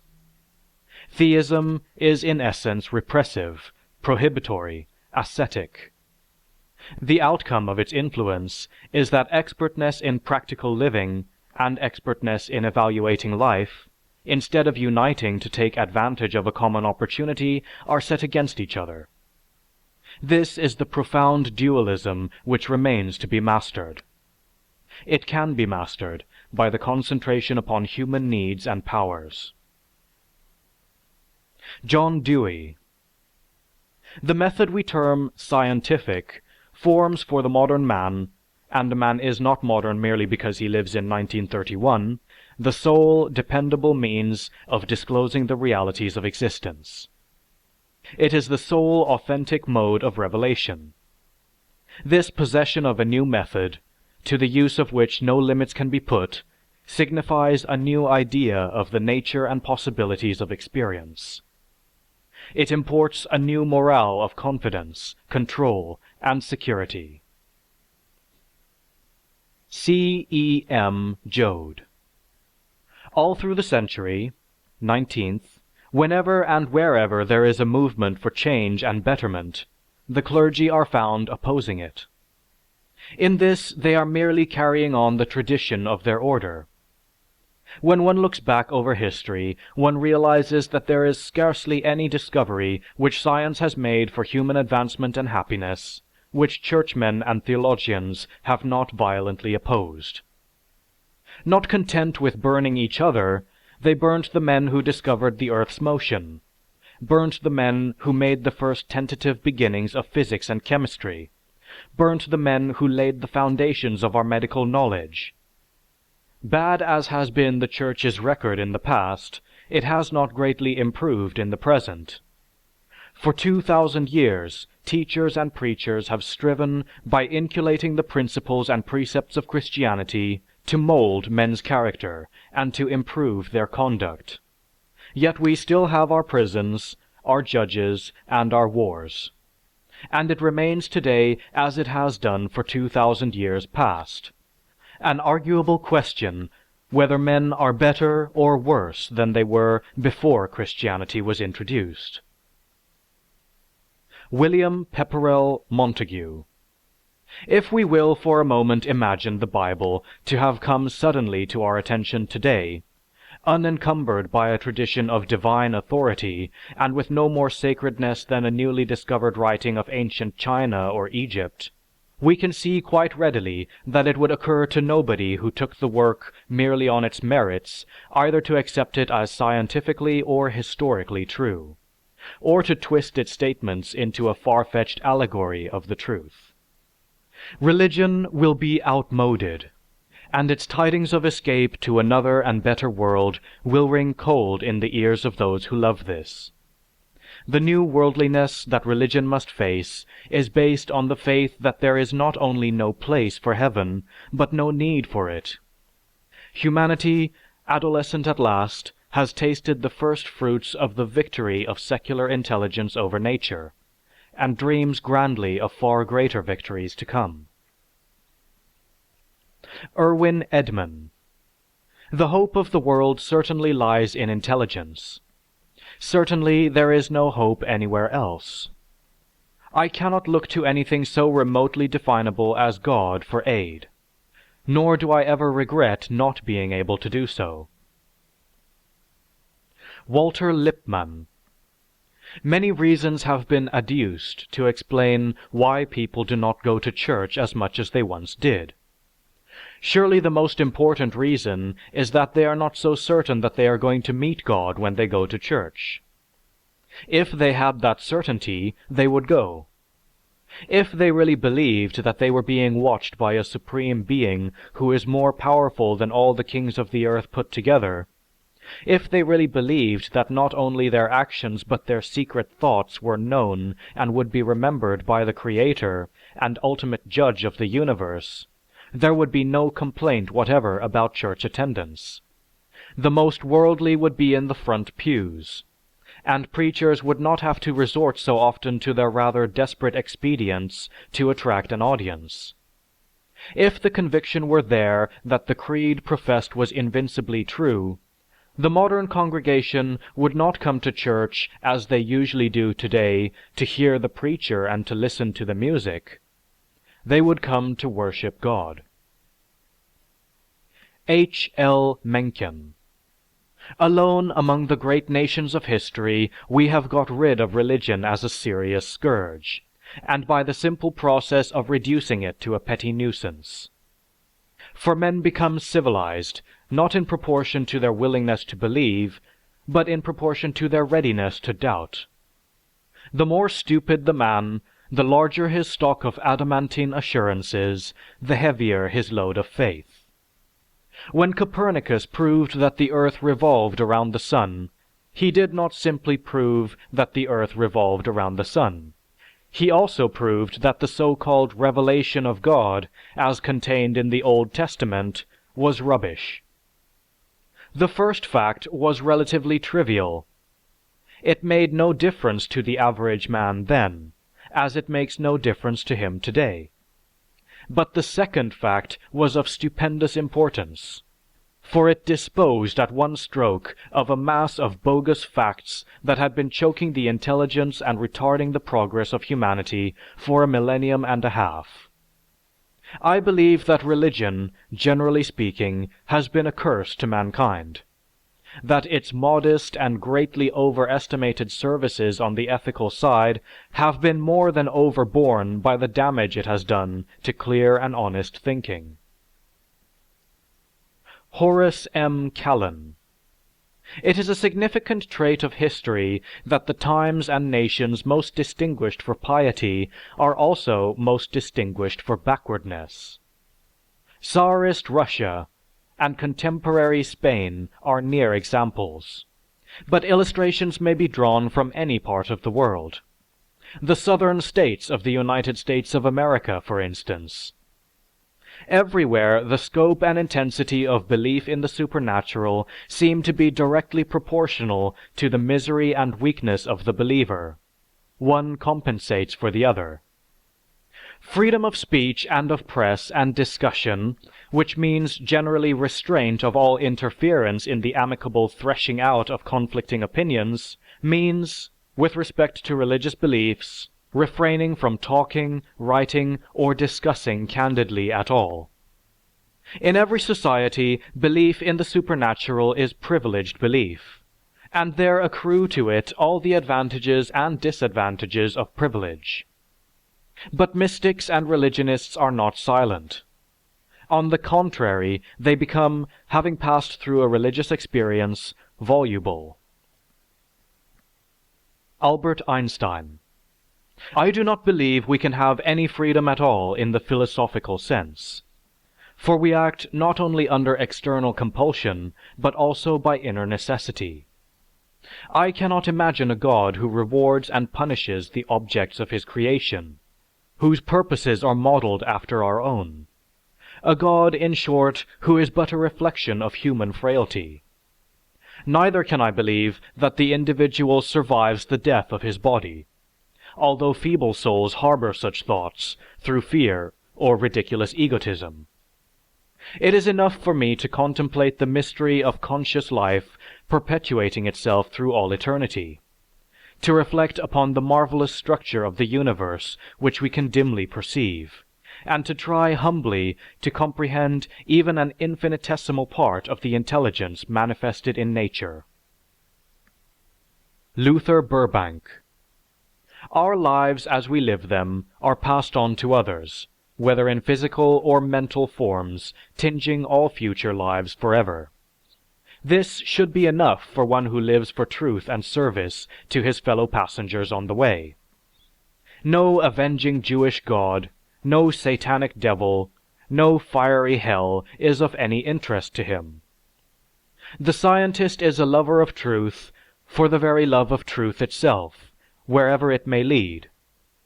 Every normal human being has ideals, one or many, to look up to reach up to grow up to. Religion refers to the sentiments and feelings. Science refers to the demonstrated everyday laws of nature. Feelings are all right if one does not get drunk on them. Prayer may be elevating if combined with works, and they who labor with head, hands, or feet have faith and are generally quite sure of an immediate and favorable reply. Those who take refuge behind theological barbed wire fences quite often wish they could have more freedom of thought, but fear the change to the great ocean of scientific truth as they would a cold bath plunge. Sir Arthur Keith. Certainly the creative power which is at work bears no resemblance to the personal God postulated by the Hebrews, and the modern man of science cannot fit him into the scheme of the world as he knows it. He has to try to reconceive God, and when he has done so, nothing but an unsatisfying abstraction is left. It is unsatisfying because even the greatest men of science, although they possess the intellects of giants, still have the hearts of children.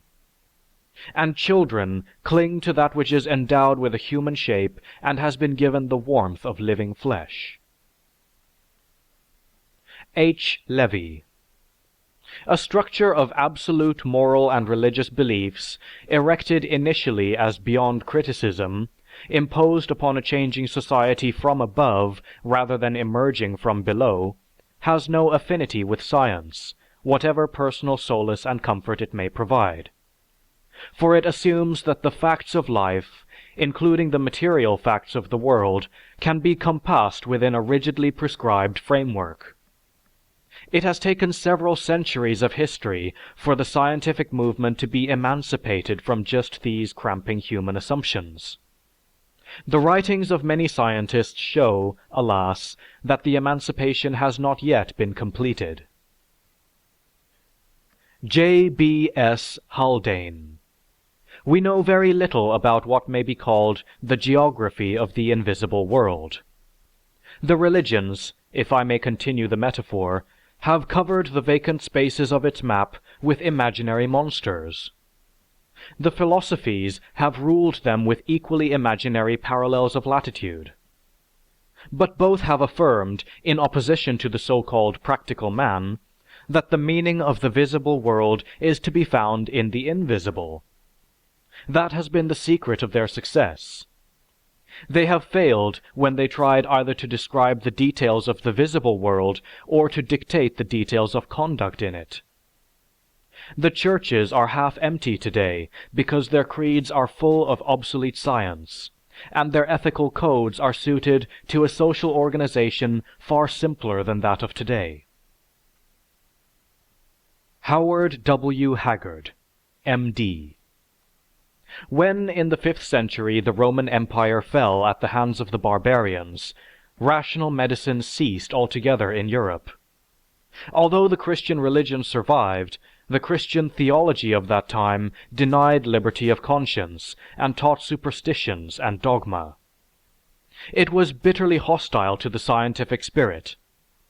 All knowledge necessary to man's salvation, physical as well as spiritual, was to be found in the Bible as the Church interpreted the Bible. Since the teachings of the Church were supposed to be sufficient for all needs, there was no excuse for observations and experimental investigations. The inquisitive spirit was wholly suppressed. The rigorous methods of Greek logic were for many centuries lost from European civilization, and intelligent thought was replaced by revelation, speculation, tradition, and subservience to the written word of the Bible, to the writings of saints, and later, in medical matters, to the work of Galen. The theological beliefs of the time became the controlling influence in Western civilization. Harry Elmer Barnes. There has never been any religious crisis of this kind before, and any attempt at exact comparisons with the past are here bound to be misleading and distorting. Even the extreme assailant of pagan religions, like Lucretius, had no basis for the critical attitude as the contemporary skeptic. The bitter attack of Lucretius upon supernatural religion was based mainly upon assumptions and intuitions, as incapable of proof at the time as were the most extreme pietistic views of his age. Today, the situation has been profoundly altered. Contemporary science, especially astrophysics, renders the whole set of assumptions underlying the anthropomorphic and geocentric supernaturalism of the past absolutely archaic and preposterous. Our scientific knowledge has undermined the most precious tales in the holy books of all peoples. The development of biblical criticism has discredited the dogma of direct revelation and unique nature of the Hebrew Bible. Textual scholarship has been equally devastating to the sacred scriptures which form the literary basis of the other world religions. It avails one nothing to deny these things, for they are actually undeniable. We must face the implied intellectual revolution honestly, and see what is to be done about it. George Jean Nathan. To be thoroughly religious, one must, I believe, be sorely disappointed. One's faith in God increases as one's faith in the world decreases. The happier the man, the farther he is from God.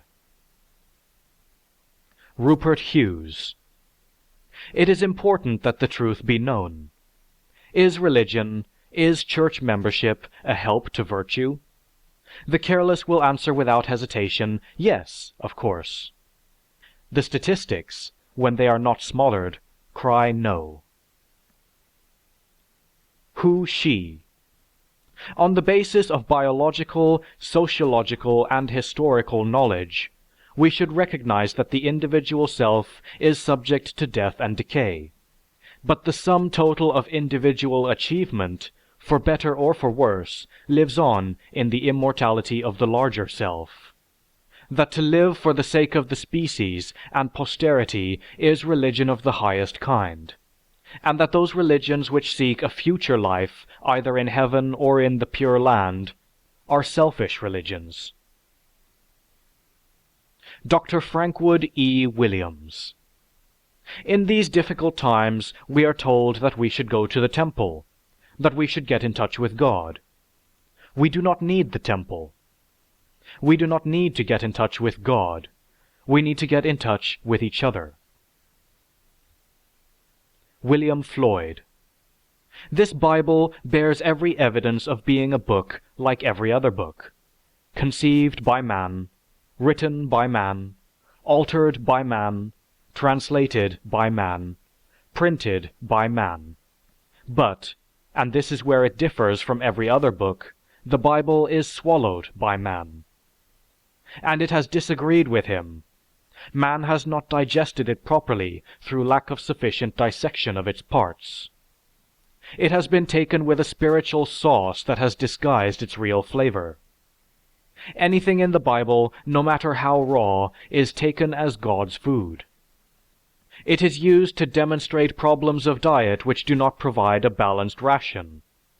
It is accepted by the gullible, though contradicted by the revelations of geology, astronomy, anthropology, zoology, and biology. Taken as prescribed by the doctors of divinity, the Bible is a poisonous book. Llewellyn Powys. The idea of an incarnation of God is absurd. Why should the human race think itself so superior to bees, ants, and elephants as to be put in this unique relation to its maker? Christians are like a council of frogs in a marsh, or a synod of worms on a dunghill, croaking and squeaking, "For our sakes was the world created." Theodore Dreiser.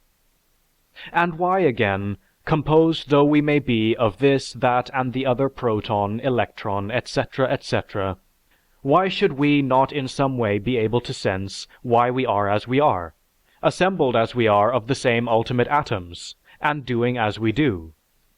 Why? Good God, surely in the face of all this sense and aliveness and motion, and this and that, there should be some intimation of why. But no, none. Upton Sinclair.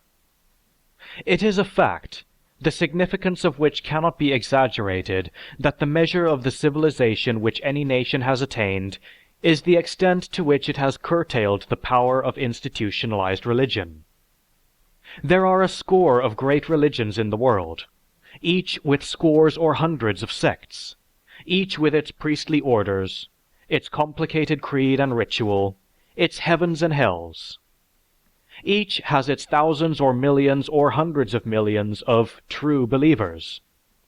Each damns all the others, with more or less heartiness, and each is a mighty fortress of graft.